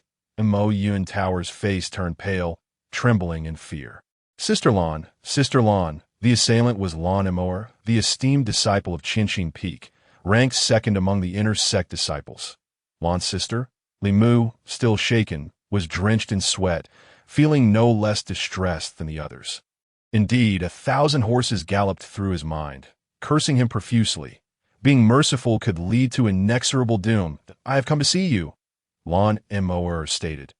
Kai Xian's bravado immediately extinguished, his expression more grotesque than if he had consumed excrement, and his smile more pain than a cry. Lan's sister has come to see him, but I ought to see you. Lan Emor interrupted him directly, aware of what Kai Xian intended to convey. No, I meant, do you have matters to attend to? No, I disturb you, sister. We shall take our leave. Kai Xian signaled to his companions, retreating in a disheveled manner akin to a pack of dogs encountering a brick. Wait, Li Mu called out. Kai Xian turned back, his face fierce, yet he dared not unleash his wrath. Brotherly, do you have any instructions? I did not call for you. I called for Mo Yun Tower. Li Mu completely disregarded him, deepening the hatred on Kai Xian's face. Mo Yun Tower pressed his hand against his chest. Brotherly, what guidance do you have? Li Mu's expression turned grave. Brother Mo, once a choice is made, it must be resolute. Do not waver. If you wish to defeat me, harbor no guilt in your heart. That he spoke with earnestness. Each individual has their own choices, right or wrong. It is of no concern to me. Even if you stand as my enemy, I hold no grievances. Mo Yun Tower's face bore a mix of astonishment and shame. However, you must respect me, regard me as a mortal enemy, and when the opportunity arises to duel with me, be decisive. Mo Yun Tower clasped his hands. Thank you, brotherly. His eyes reflected a complexity of emotions. Subsequently, he left alongside Kai Xian. The crowd resumed their whispers that, is that not the intersex Lan Emor? I heard she is from Qinshin Peak. Qinshin Peak, a place even dogs avoid. You know nothing. The inner sect is filled with prodigies. Shaoli can be called the best, while Lan Moer ranks second. Is that true? Go investigate. Who in the inner sect does not know Lan Moer? Li Mu's streak of good fortune continues. Having associated with Lan Moer, no wonder he looked down on us during the assessment. He clung to Shaoli, entered the academy, and now he has latched onto Lan Moer. Does he think he can monopolize the inner sect's talented female cultivators? Do you think Li Mu has become a gigolo? Ha ha, quite possibly. Female cultivators can be lonely, and Li Mu possesses a fine physique. What nonsense! A female cultivator at the pinnacle of the spirit ruins would surely torment him. One day, she will definitely give him a beating. Facing the clamor, Lan Moer, like Li Mu, remained unaffected by the noise. The inner sex discussions about her were plentiful. She would not respond, and the outer sex barking was of no concern to her. Is there something you need, Sister Lan? Lan Moer looked at him curiously, her brow slightly furrowed. Is it not permissible for me to see you if there is nothing? That is not what I meant. Sister may come at any time. Lan Moer sighed, gazing at the courtyard gate. I have come twice, but there is a formation inside, preventing my entry. I went to explore the Beast Mountain, but you had already departed. Li Mu's face was filled with regret. Sister Lan, please, do come in. He opened the door, and Lan Moer followed him inside. Chapter 75. The Jade Void Mirror. Selecting two techniques. Lan Moer surveyed his room. He had arranged it just as the academy dictated, without adding any personal touches, almost treating it as an Li Mu. Please take a seat. He courteously offered her tea. Why is there a lamp lit during the day? Lan Moer noticed the oil lamp on the table. Its flame peculiar in nature. It evoked an inexplicable sense of comfort within her, perhaps related to her mood. Lan Moer mused, I forgot to extinguish it last night. Li Mu approached and blew it out. Lan Moer spoke directly. At the Beast Mountain, you mentioned that we share no debts of gratitude or grievances, yet I feel that you have done me a favor. I have come specifically to thank you. Li Mu poured tea into her cup. Sister Lan, that is all in the past. There is no need to mention it again. Lan Moer nodded, choosing not to elaborate further. Her gratitude was evident, and whether Li Mu accepted it or not was his affair. Lan Moer would only do what was necessary. Her proud demeanor led her to personally visit, a rare occurrence. Yet Li Mu possessed his own pride, and they shared an unspoken understanding. You require my assistance in the outer sect. Li Mu quickly replied, no need. There are already enough rumors circulating. Thank you for your concern, Sister Lan. Are you afraid of rumors? Li Mu sighed softly, not afraid, but rather weary of them. Lan Moer understood and thus acquiesced. After a brief pause, she suddenly reached out, aiming for Li Mu's throat. Li Mu instinctively moved his neck. Lan Moer was slightly taken aback, her palm open, the power of the pinnacle of the spirit ruins surging forth. Li Mu offered a wry smile, ceasing his movements. With your cultivation, ascending to the elite level should be effortless. You ought to consider matters pertaining to the inner sect. She was astonished that Li Mu's agility could evade her grasp. Even among inner sect disciples, dodging with such ease was rare. A year is sufficient. Li Mu stated candidly. Lan Moer nodded slightly, not perceiving Li Mu as arrogant. Regardless of the outcome, possessing such confidence was already half the battle won. Do you lack a bloodline? She inquired again. This was a significant hurdle in entering the inner sect. All who entered Qianyuan Academy were prodigies from noble families, and with the resources of Qianyuan Academy, their progress was remarkably swift. While Li Mu's foundation was solid, without a bloodline, stability in the inner sect was not guaranteed. Indeed, Li Mu nodded, a trace of bitterness crossing his face. Lan Moer tapped her fingers on the table. Furthermore, in a few days, my master will have an old friend visiting Qianxin Peak to engage in a game of chess that I would like to invite you to join us, if that is agreeable. Li Mu understood her intention. Sister Lan, I am merely an outer sect disciple and not yet an elite. I believe this matter. Lan Moer interjected. If Li Mu were to refuse, she would have no grounds to continue. Junior Brotherly, the grave of Su Shui, stands at Qianxin Peak. She remembers your kindness, yet you have not responded. She paused. Could you visit her? It would put her heart at ease. Lan Moer rarely displayed such emotion. To bestow kindness is to forget it. Yet to receive kindness is to never forget. All right, I shall comply. Li Mu had no choice but to acquiesce. Lan Emoer exhaled, the burden on her heart lifted. What technique are you cultivating, junior brother? Li Mu replied truthfully, the family martial arts of the Li clan. Have you not practiced any from Xianyuan Academy? Li Mu pointed towards the Jade Void Mirror, stating that his realm was insufficient to learn higher-level techniques. There is no need to study lower-tier techniques. I do not wish to be greedy. Lan Emoer immediately understood. His current technique was already at the peak of the yellow tier, making further study unnecessary. She approached the Jade Void Mirror and pressed her palm down. The names of various techniques appeared in succession. Li Mu's brows knitted in tension, his eyes filled with envy. There are indeed high-grade techniques of the mysterious tier. Junior brother, do any of these appeal to you? Li Mu did not hold back. Earnestly selecting, he focused intently, drawing close to Lan Emoer, the unique fragrance of a woman wafting into his nostrils. Yet he paid it no mind. However, Lan Emoer's expression fluctuated. She gently turned her head, seemingly avoiding the inexplicable feelings welling within her. Li Mu concentrated on selecting among the initial-level techniques of the mysterious tier. The array of techniques was vast, dazzling to the eyes. Essence of Sword Techniques. It was a book primarily focused on theory. Heavenly Morning Sword Techniques. A volume of sword techniques that he made his selections, a wisp of blue light flashing as it merged into his consciousness. All set, Sister Lan. Lan Emoer withdrew her hand. Just these two. Indeed, just these two. Lan Emoer, feeling helpless, managed a faint smile and chose to remain silent. She understood what Li Mu was contemplating with his remarkable talent. He could easily select several books, even opting for intermediate-level techniques from the Xian rank. He possessed the capability to cultivate. Yet, Li Mu symbolically chose only 2 books, believing that selecting more would inevitably incur a debt of gratitude. By choosing the elementary Xian rank, it would be as if Lan Emoer was repaying a favor, and thereafter, the matter of the Monster Beast Mountain could not be mentioned again. What a person of integrity. Lan Emoer mused internally, a trace of disappointment flickering across her face.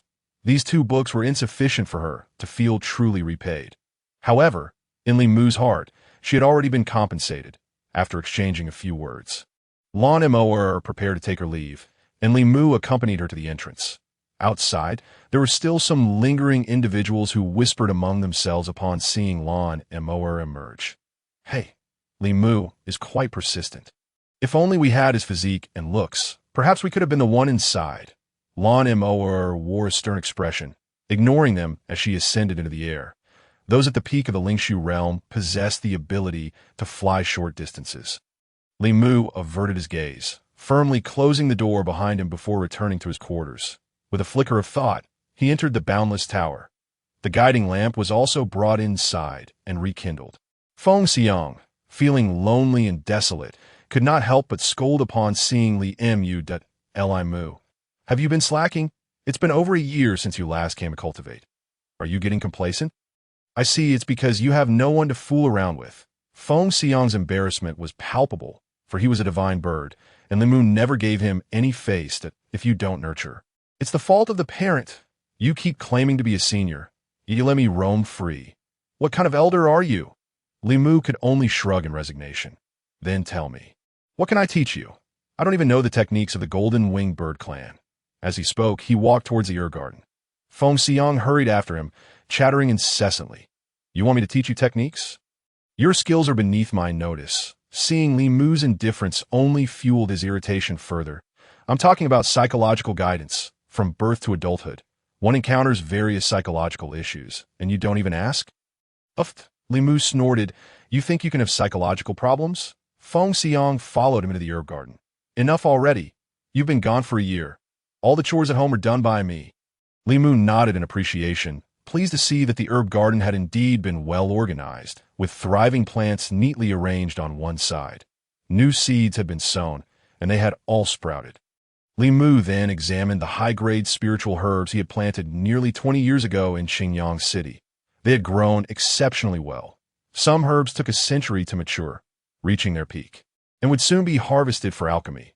Others could grow for a millennium, and they would continue to be nurtured by the time they were ready. It would coincide with the agreed time set with the revered by Luo. Li Mu sighed as he contemplated this, and then approached the Earth Spirit Fruit. On the 15th of the month, the elder would give a lecture. The Earth Spirit Fruit had grown to a height of a palm. After the last time it bore the tremor bough, the seeds had fallen into the spirit's soil and grown anew. What kind of magical artifact could it produce this time?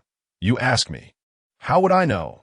Feng Xiang leaned in closer to observe the Earth Spirit Fruit, responding casually that I didn't ask you. Li Mu retorted, when an adult speaks, don't interrupt. Feng Xiang felt thwarted that you're so rigid. You lack any sense of humor. I don't want to be a chatterbox. Li Mu shot back. What? A sense of humor. I'm quite humorous. Li Mu, I was just saying, forget it. Feng Xiang waved his wings. Hey, do you think this Earth Spirit Fruit can produce a magical artifact for me? Li Mu chuckled. You still want a magical artifact? Nonsense. Feng Xiang huffed. Don't underestimate me. Though I'm a bird now. I am a golden winged bird, a divine bird, understand? Li Mu shook his head. Feng Xiang insisted. A divine bird can transform in the future. If I don't have a handy magical artifact, it will be quite embarrassing. Li Mu glanced at him with disdain before standing up and walking towards the small cauldron. Feng Xiang was relentless, following closely behind. Let us talk about crossing the boundary first. Li Mu peered into the small cauldron and remarked nonchalantly. Otherwise, who will I show the magical artifact to? Inside the cauldron, the last batch of centipede legs had been nurtured to their limit, and further nurturing was unnecessary. Hey, Xiang. Feng Xiang raised an eyebrow. What's wrong? What if we use the centipede legs as arrows? What do you think? Feng Xiang snorted. That I thought you were going to say something profound. Haven't you already done that on the Monster Beast Mountain? Li Mu stroked his chin. That I meant to say, let us forge them into a tremor arrow array. These legs are from earthly fiend beasts, and after nurturing, they are equivalent to peak dual imprint or even triple imprint magical artifacts. Their effectiveness is similar to that of a beast bone sword. The power the tremor bough can unleash is currently at 4 imprints, and once his cultivation level rises, the tremor bow's grade can also advance. I think it's feasible.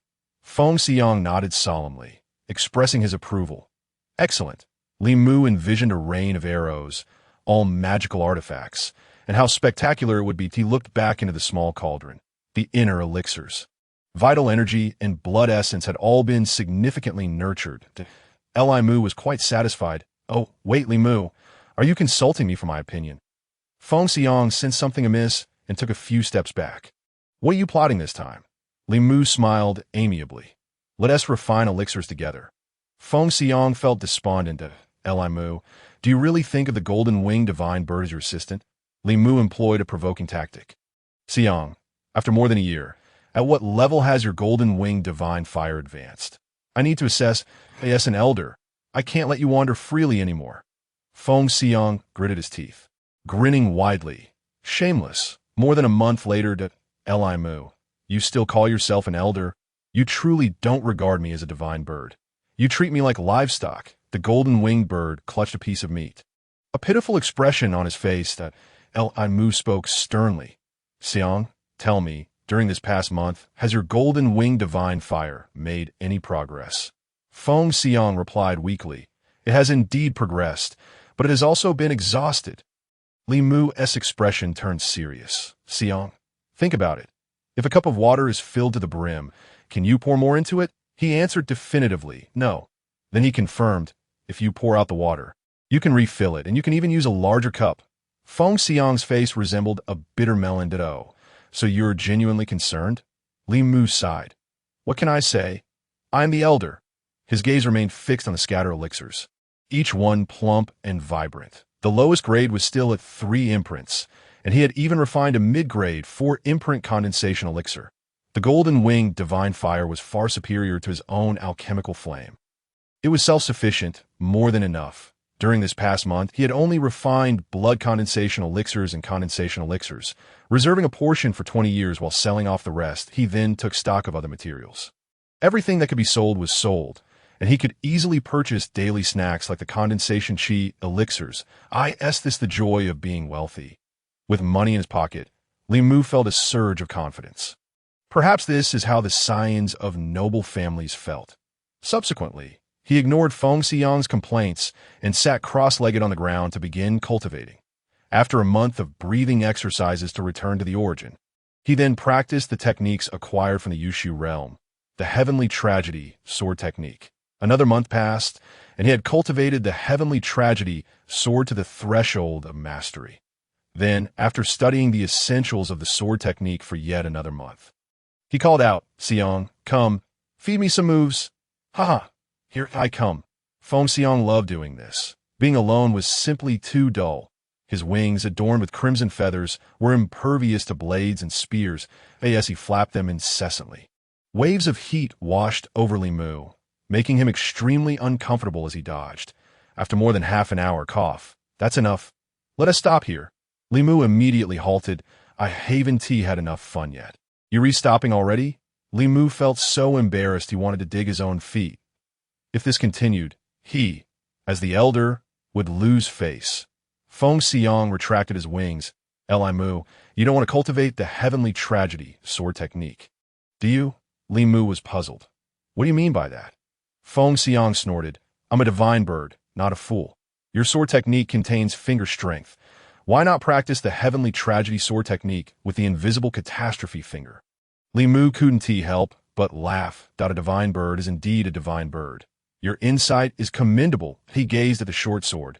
If he successfully advanced the invisible catastrophe finger to the invisible sword finger, what would the effect be? Feng Xiang plopped down on the ground. "Advancing techniques isn't that simple. Besides, you're even thinking of crossing over to advanced techniques. What a fantasy, advancing the blazing palm to the blazing divine palm.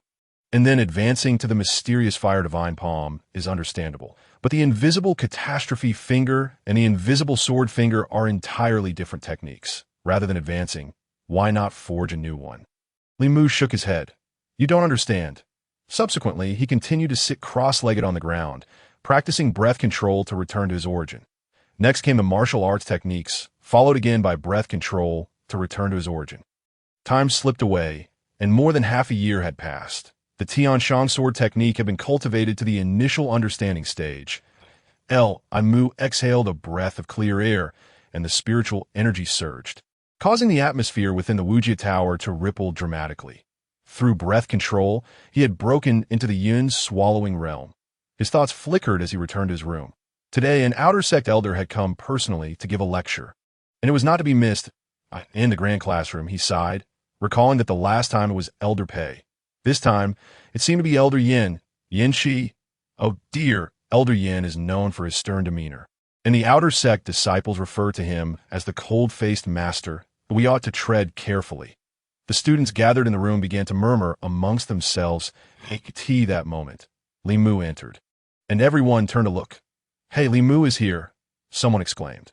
Having missed Elder Pei's lesson last time, it was likely he feared missing Elder Yan's this time, or else he would truly be looked down upon by the elders.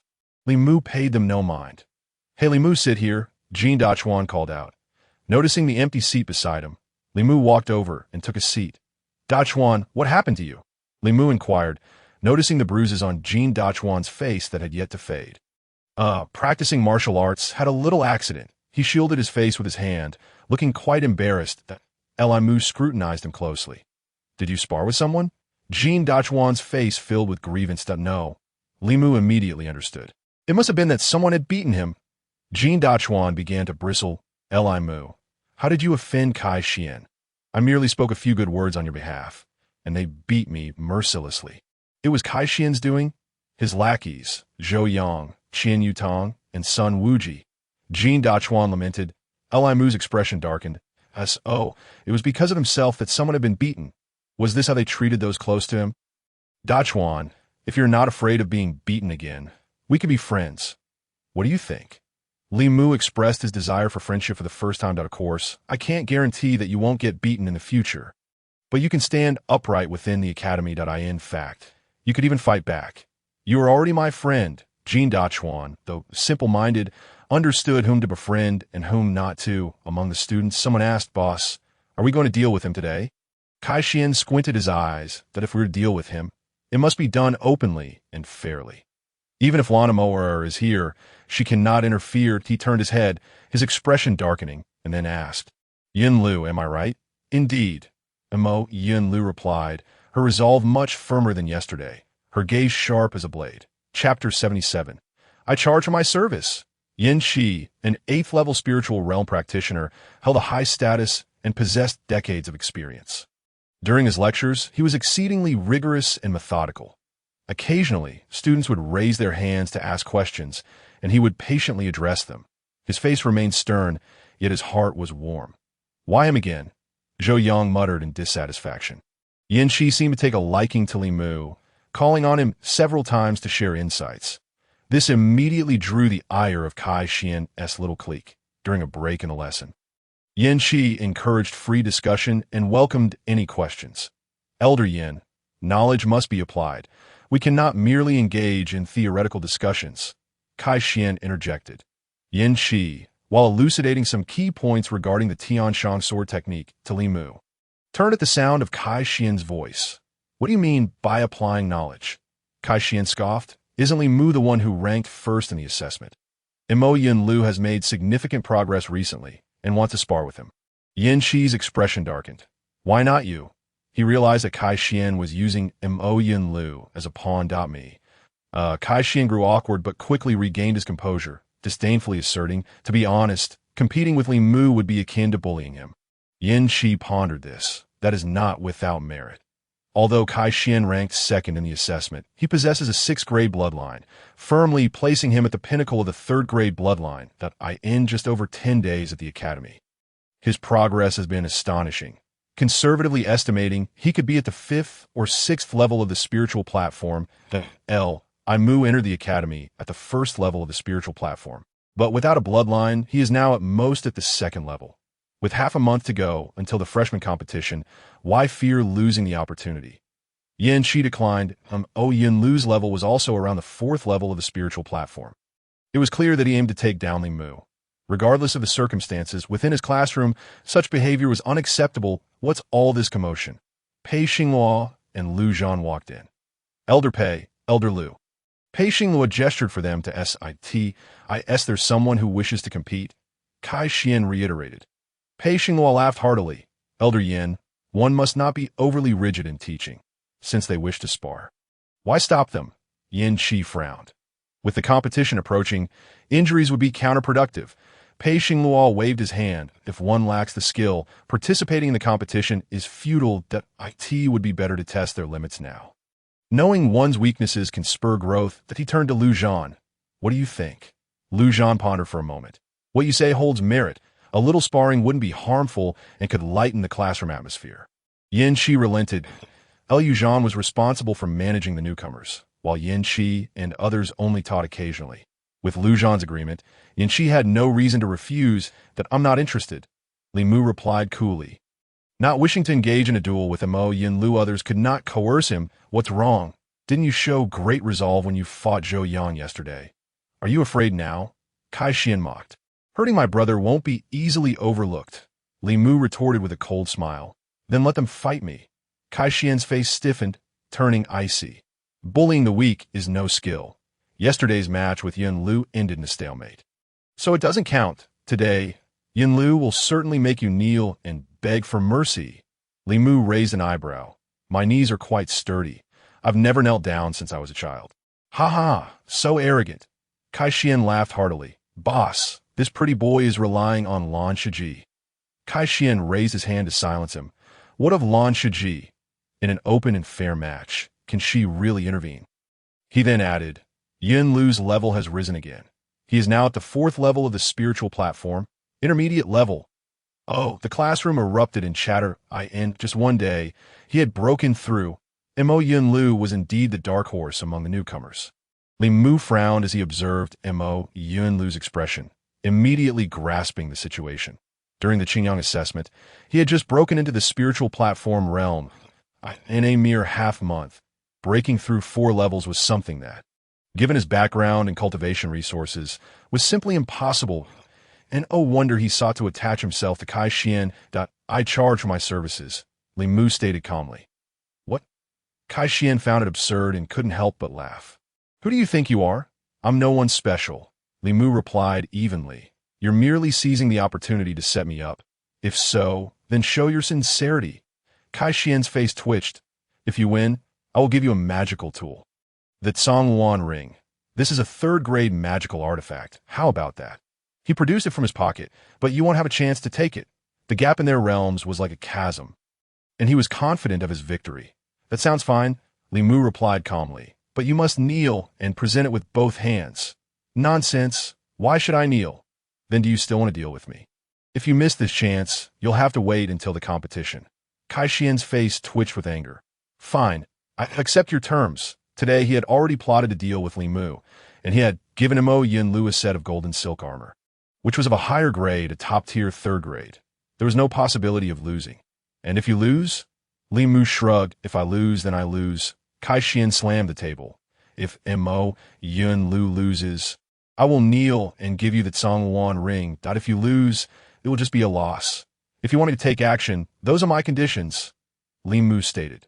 Then during the match, if I injure you, how do we resolve that? Kai Xian confirmed. Mu shrugged nonchalantly. If you're injured, then you're injured. Good. Kai Xian's goals were achieved. Yunlu, when the time comes, cripple him for me. Don't kill him. After all, this is a classroom. His expression turned sinister. Let him never cultivate again. In the future, it will be easy to eliminate a cripple. Rest assured, Mo Yunlu was confident, declaring that he would certainly win. Kai Xian then called for several elders as witnesses. Pei Xinghua stepped forward. How about I act as a witness? Is that acceptable? Sure, Lu Zhan replied. Yan Qi's expression soured. This elder Pei would surely not intervene should Li Mu be harmed. Since it's a match, how about we have elder Pei provide a reward for the winner? A reward.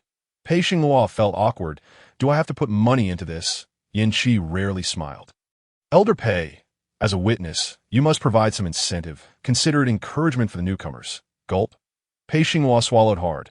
All right, I will also prepare a magical tool as a reward. He cast a glance at Mo Yunlu. It was just a matter of time before he gifted it to him. After all, he had already contributed significantly to support Mo Yunlu, so this was hardly a loss. He was just about to reach into his belongings when Yan Qi spoke again. I've heard that Elder Pei possesses a 7-star sword. Is there any truth to this? Pei Xinghua's expression darkened. Elder Yin, the 7-star sword is a top-tier artifact, nearing the level of a 4th-tier item. You wish to give it as a reward? Yan Qi replied. Elder Pei, since you no longer practice swordsmanship, the 7-star sword is of little use to you. Why not bestow it upon the younger generation? Pei Xinghua hesitated, but ultimately relented, saying, Very well, I shall part with the 7-star sword. After all, once it is gone, others will surely provide replacements, for the Qianyuan Academy is filled with scions from noble families. At worst, I can engage in a chat with Xie Shixing that a year later, when I ascend to the inner sect, I will undoubtedly seek his counsel. Kai Xian consoled him. Elder Pei, rest assured, you will not suffer any loss. After all, the 7-star sword is a gift to Yunlu, so what is there to fear? Pei Xinghua shot him a glance. It was easy for him to say. If Mo Yunlu won, he would incur no losses. But for Pei Xinghua, regardless of victory or defeat, the 7-star sword was a certainty. Since that is settled, let us begin. Yan Qi, not wishing to prolong the matter, glanced at Li Mu. Well then, the remainder relies on you. Although he had advocated for Li Mu, acquiring such a valuable item would be no easy feat for him. But he could only hope that Li Mu would not be eliminated, for Qianyuan Academy encouraged competition. And should anyone be injured during the contest, no one could voice their grievances. Chapter 78. A disciple of the Xie family, the elders and students all moved outside, eager to witness the unfolding spectacle. Ordinary outer sect disciples gathered around, drawn by the commotion. For Mo Yunlu, this contest served 2 purposes. First, to dispel his inner demons, as he felt guilty towards Li Mu. Second, to demonstrate his strength, proving himself superior to Li Mu. Certainly, yet that was only one aspect. He also needed to showcase his prowess to Kai Xian, Pei Xinghua, and Xie Shixing. Those who had heard the rumors or were privy to the details began to speculate. This battle was a foregone conclusion for Mo Yunlu. Without a doubt. Do you know who Mo Yunlu is? The listeners grew intrigued. Oh, isn't he simply Kai Xian's junior? If he wins, his position beside Kai Xian will be secure. Someone interjected. To lean against a grand tree is to enjoy the shade. Mo Yunlu hails from a fallen noble family. Lacking connections and resources that Tio rise above, he must find a patron. This was indeed a valid point. These affluent families could provide enough support for Mo Yunlu's cultivation, ensuring a smooth journey ahead. Yet, the man shook his head. Kai Xian? Is he truly a grand tree? The Kai family pales in comparison to the four great families. Even among the second-tier families, they rank as average. In my view, that is ample. Another scoffed. Before the Xie family, the Kai family is merely a younger sibling. This assertion rang true. The Kai family had indeed allied with the Xie family. In truth, being able to affiliate with the Kai family was already commendable. How could Mo Yunlu aspire to ally with the Xie family? Ah, you have spoken correctly. Derisive laughter ensued. Mo Yunlu is utterly desperate. How audacious! One man mocked him for his ignorance. Mo Yunlu's connection with Kai Xian was arranged by Xie Shixing. Xie Shixing. Precisely, it is Xie Xiang. He has taken Mo Yunlu under his wing, treating him as a disciple of the Xie family. In the outer sect, he is first paired with Kai Xian, serving as both training and a test. The great families, in their quest for expansion, not only nurtured disciples within their own clans, but also sought to recruit exceptionally talented individuals. Particularly among the four great families, competition was fierce, with disciples scattered throughout the land of Dakian. The questioner suddenly understood, and no wonder Kai Xian treats Mo Yunlu with such favor. He is, after all, allied with the Xie family. The man shook his head in disbelief. In the academy, one must distinguish between the major and minor powers. These words reached the ears of Li Mu and Mo Yunlu, both choosing to feign ignorance. For the involved parties, it was a matter of choice. No one could claim that either was in the wrong. Young Master Mu, my apologies. Mo Yunlu's voice turned cold, his gaze sharpening as he unleashed a fierce attack. The flow of his spirit energy piercing towards Li Mu like twin beams of light. In a flash, the atmosphere erupted in gasps, akin to a tidal wave, as all were left in awe of Mo Yunlu's formidable presence. This is the fourth level of the spirit platform, at the intermediate stage.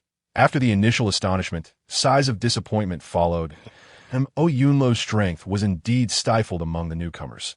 A fourth-level spirit platform cultivator was already considered a master among elite disciples.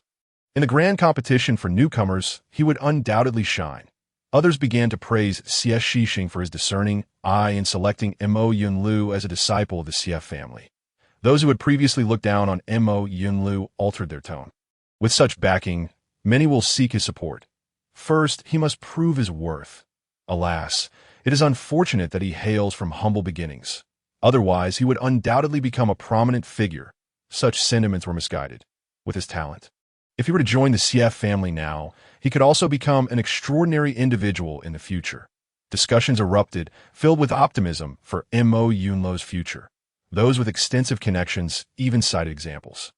Consider Han Shan, a disciple of the Xiao family. Look at him now, serving as the deputy commander in the Demon Suppression Bureau, a fifth-tier official. The saying holds true, a good bird chooses the right tree to perch upon. Amidst the chatter, Li Mu made his move. Just as he had the day prior, he utilized the invisible robbery finger to break through offensive maneuvers and employed the profound Fire Divine Palm to counter defensive stances. Mo Yunlu immediately opened wide the gates of his defenses. Mu's short sword thrust forward decisively. Yesterday, he had shown mercy, nearly allowing Mo Yunlu to mount a surprise attack, having made that mistake once. Li Mu was unwilling to repeat it. Sparks flew as Mo Yunlu remained unscathed. This is bad. He has donned golden silk armor. Li Mu quickly realized the implications, and no wonder he dared to expose his vulnerabilities. He had prepared in advance. Kai Xian wore a smug expression, whispering to Pei Xinglaw. With golden silk armor in place, Yunlu need only focus on attacking. No matter how sharp your sword, it cannot harm him in the slightest. Pei Xinglaw's eyes glimmered with a mix of amusement and ferocity. It seems victory is assured for Yunlu. Kai Xian, hearing this, chuckled that Yunlu's strength overwhelms Li Mu. Even without the golden silk armor, victory is inevitable. He began to critique the match. With the golden silk armor, this contest will conclude even more swiftly. We cannot delay Elder Yan's lesson. Pei Xinghua could not resist teasing him. And no wonder you dared to wager that Song Wan ring. You'd already planned this, confident that Yunlu would triumph. Would I stake such a large wager without certainty? Kai Xian replied, casting a disdainful glance at Li Mu, his heart filled with contempt. Daring to offend me will cost him dearly. He looked at Pei Xinghua with a grin. The Song Wan ring is trivial. Losing face is a far more significant matter. Pei Xinghua felt a pang of unease. You may gain face, but what of me? I must part with a 7-star sword. In the end, I am the one who bears the loss. Kai Xian was certain of victory, playfully bantering. Elder Pei, you have received plenty of magical artifacts from me. Xie Shixing has not shortchanged you either. Are you truly reluctant to part with a single 7-star sword? Pei Xinghua fell silent. Kai Xian was indeed arrogant. Trampling on his dignity, he shook his head. Resigned. Alas, one must be gracious when accepting favors. What can I say, given that the Kai family aligns with the Xie family? At his age, he ought to be wiser. Seeking benefits should not come at the cost of pride. Haha, it's a win-win situation. The Xie family has attained its current influence in the academy, and I play my part, he chuckled awkwardly. Ha, Elder Pei's kindness will not be forgotten. Kai Xian offered a few empty compliments. After all, he was an elder, and a modicum of respect was due. The contest intensified, the audience holding their breath in astonishment. It was no small feat for Li Mu to endure for so long. Jin Dachuan, amidst the crowd, was anxious like an ant on a hot pan, muttering under his breath. This Li Mu is far too headstrong. Why provoke Kai Xian for no reason? How dare he compete with Mo Yunlu? It truly makes one worry. If he loses, it will be disastrous for him. Li Mu swung his short sword, repeatedly failing to penetrate Mo Yunlu's defenses, beads of sweat forming on his brow. Meanwhile, Mo Yunlu's attacks surged like a relentless tide. I apologize, but I've been instructed to incapacitate you. Mo Yunlu's expression remained cold.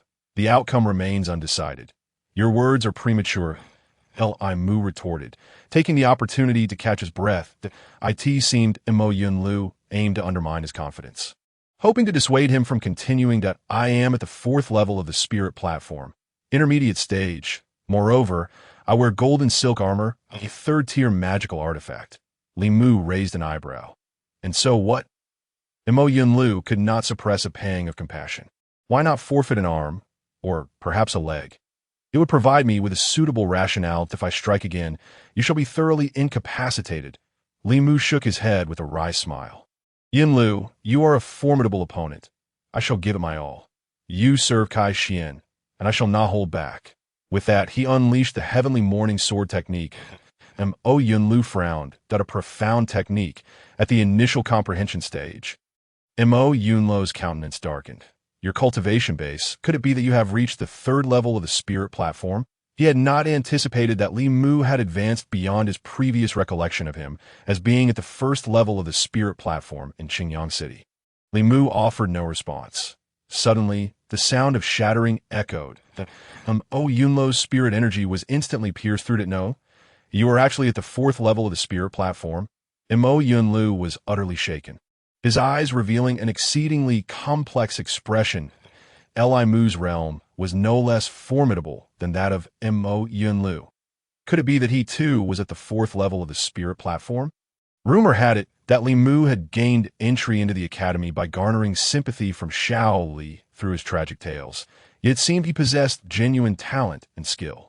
As the battle situation evolved, the attitudes of the onlookers began to shift once more. Oh, you find it strange? Li Mu inquired of him. Mo Yunlu could only shake his head in resignation. It is futile. I possess golden silk armor. He resolved to forego any defense against Li Mu's sword technique, opting solely for offense. Ouch! Gasps of shock erupted around them. Mo Yunlu's flowing cloud stab lunged toward Li Mu's chest. This was no mere contest. It was a matter of life and death for Li Mu. Mo Yunlu's strikes were merciless. In a competition, injuries were an inevitable consequence. The air was filled with a piercing shriek that rattled the eardrums. Li Mu, it's over. The crowd began to sigh, lamenting for Li Mu. The 4th level of the spirit platform had no doubt secured a position in the top 50 of the competition. Yet he insisted on clashing with Mo Yunlu. Should he be incapacitated, his path of cultivation would be irrevocably severed. Imu's impetuousness might cost him a promising future. Chapter 79. The Protective Qi. But wait. Someone exclaimed, "How is he unscathed?" Mo Yunlu's flowing cloud stab had grazed Li Mu's chest, akin to a blade skimming the surface of water. The surface was momentarily parted, only to swiftly return to its original state. What kind of technique is this? Yin Qi's face lit up with excitement, his fists clenched tightly. Could it be that Li Mu was about to perform another miracle, just as he had in Xingyang City? Kai Xian, do you comprehend what is happening? Pei Xinghua questioned Kai Xian, bewildered. Why does he possess protective qi on the surface of his body? Kai Xian's lips twitched, the sense of unease suddenly enveloped him. Elder Pei, does the Academy possess such a technique? Yes, it indeed exists. Pei Xinghua pondered deeply. But at his realm, he cannot practice it. Even my cultivation at the 8th level of the Spirit Abyss cannot access it. It requires at least a foundational Earth-level technique. Kai Xian's pupils dilated as he trembled with astonishment. In Earth-level technique. He was actually practicing an Earth-level technique? No. Pei Xinghua immediately refuted that I meant that only an Earth-level technique can manifest protective qi. Only cultivators above the divine reservoir can train in it. Kai Xian's confusion deepened. Then where does his protective qi originate from? Pei Xinghua shook his head, clueless. This transcended his understanding of techniques and realms. The standoff resumed, tension mounting, breathing and returning to essence, swallowing clouds. After breaking through, it was the first time Li Mu unleashed the spirit power of the swallowing clouds realm, while in the mountain river realm. Spirit power transformed into a membrane, producing immense force. Yet the swallowing clouds realm surprisingly externalized the membrane's power, forming protective Q. Imu himself was astonished.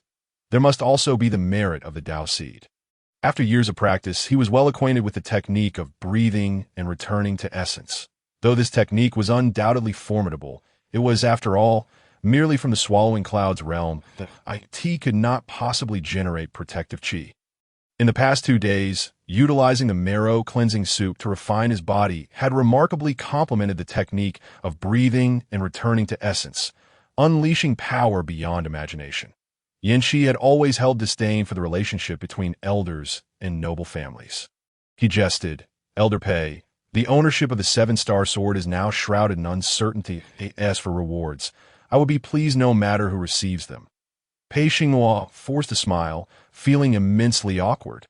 Is that truly the case? Of course. Yanxi laughed heartily. He was well aware of Pei Xinghua's actions. The elders might accept benefits, but he turned a blind eye. Even if it were done openly, no one would oppose it. The primary strength of the Qian lay with the noble families, who ascended to greatness mattered little, as long as they were strong enough. Ultimately, the benefits belonged to the Qian, and the Academy could provide excellent talents for cultivation. Ah, look! The crowd shouted, pulling the attention of several individuals back. Oh! A fleeting shadow appeared. Yunlu emitted a low groan, unexpectedly launched backward. With a thud, he crashed to the ground, clutching his chest and unable to suppress a spurt of blood. Looking back at Li Mu, he had once again flashed back into the arena, calm and composed as if it were a matter of course. The aura surrounding him was indescribable, instilling fear in all who beheld it. Was this truly a form of pressure? It was utterly unexpected. Did you see it clearly? No, it was too fast. They certainly could not comprehend the movements of a practitioner at the initial level of the Xian tier. Just moments ago, in the blink of an eye, the Tianshang sword Qi shattered Mo Yunlu's outer garment. The Wuhan ring had flicked the golden silk armor away from under his armpit. Finally, the Xian fire divine palm struck his chest. Without the golden silk armor for protection, Mo Yunlu was gravely injured and spitting blood. It was as simple as that. Mo Yunlu's shock was no less than that of anyone present. What? Kai Xian felt his face burn with humiliation and sprang to his feet. Yunlu, what happened? Mo Yunlu's face turned ashen. Young Master Kai, I am outmatched. I concede. You wore golden silk armor. Mo Yunlu gritted his teeth. His experience in combat was 100-fold greater than Li Mu's, and he too was at the fourth level of the spirit platform. He even possessed protective chi. The ominous cloud of defeat loomed as Kai Xian clenched his fists tightly. Li Mu, devoid of lineage and utterly impoverished, how had he ascended to the fourth level of the spirit platform in just 15 short days? Li Mu's form was like a shooting star. Young Master Kai, what did Song Luan ring? Kai Xian's face twisted with hatred. Li Mu, do you realize whom you have offended? Isn't it just you, Kai Xian? You are aware. Kai Xian's teeth ground together, his cheeks bulging. Had he ever considered how he would navigate the days ahead at the Qian Yuan Academy? He began to issue threats. The academy provides 3 meals a day for free. Life is quite pleasant. Li Mu remained unfazed. Ha ha. Li Mu, after the competition, upon being promoted to the elite, your days will become even more enjoyable, Yin Qi said with a beaming smile. Jesting, Li Mu nodded slightly.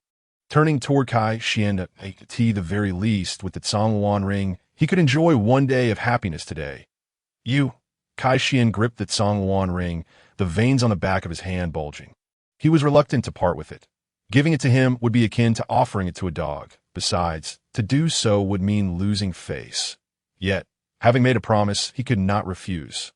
Thus, with a flick of his hand, he tossed the Song Luan ring onto the ground. Take it yourself. Li Mu's expression darkened, remaining unmoved.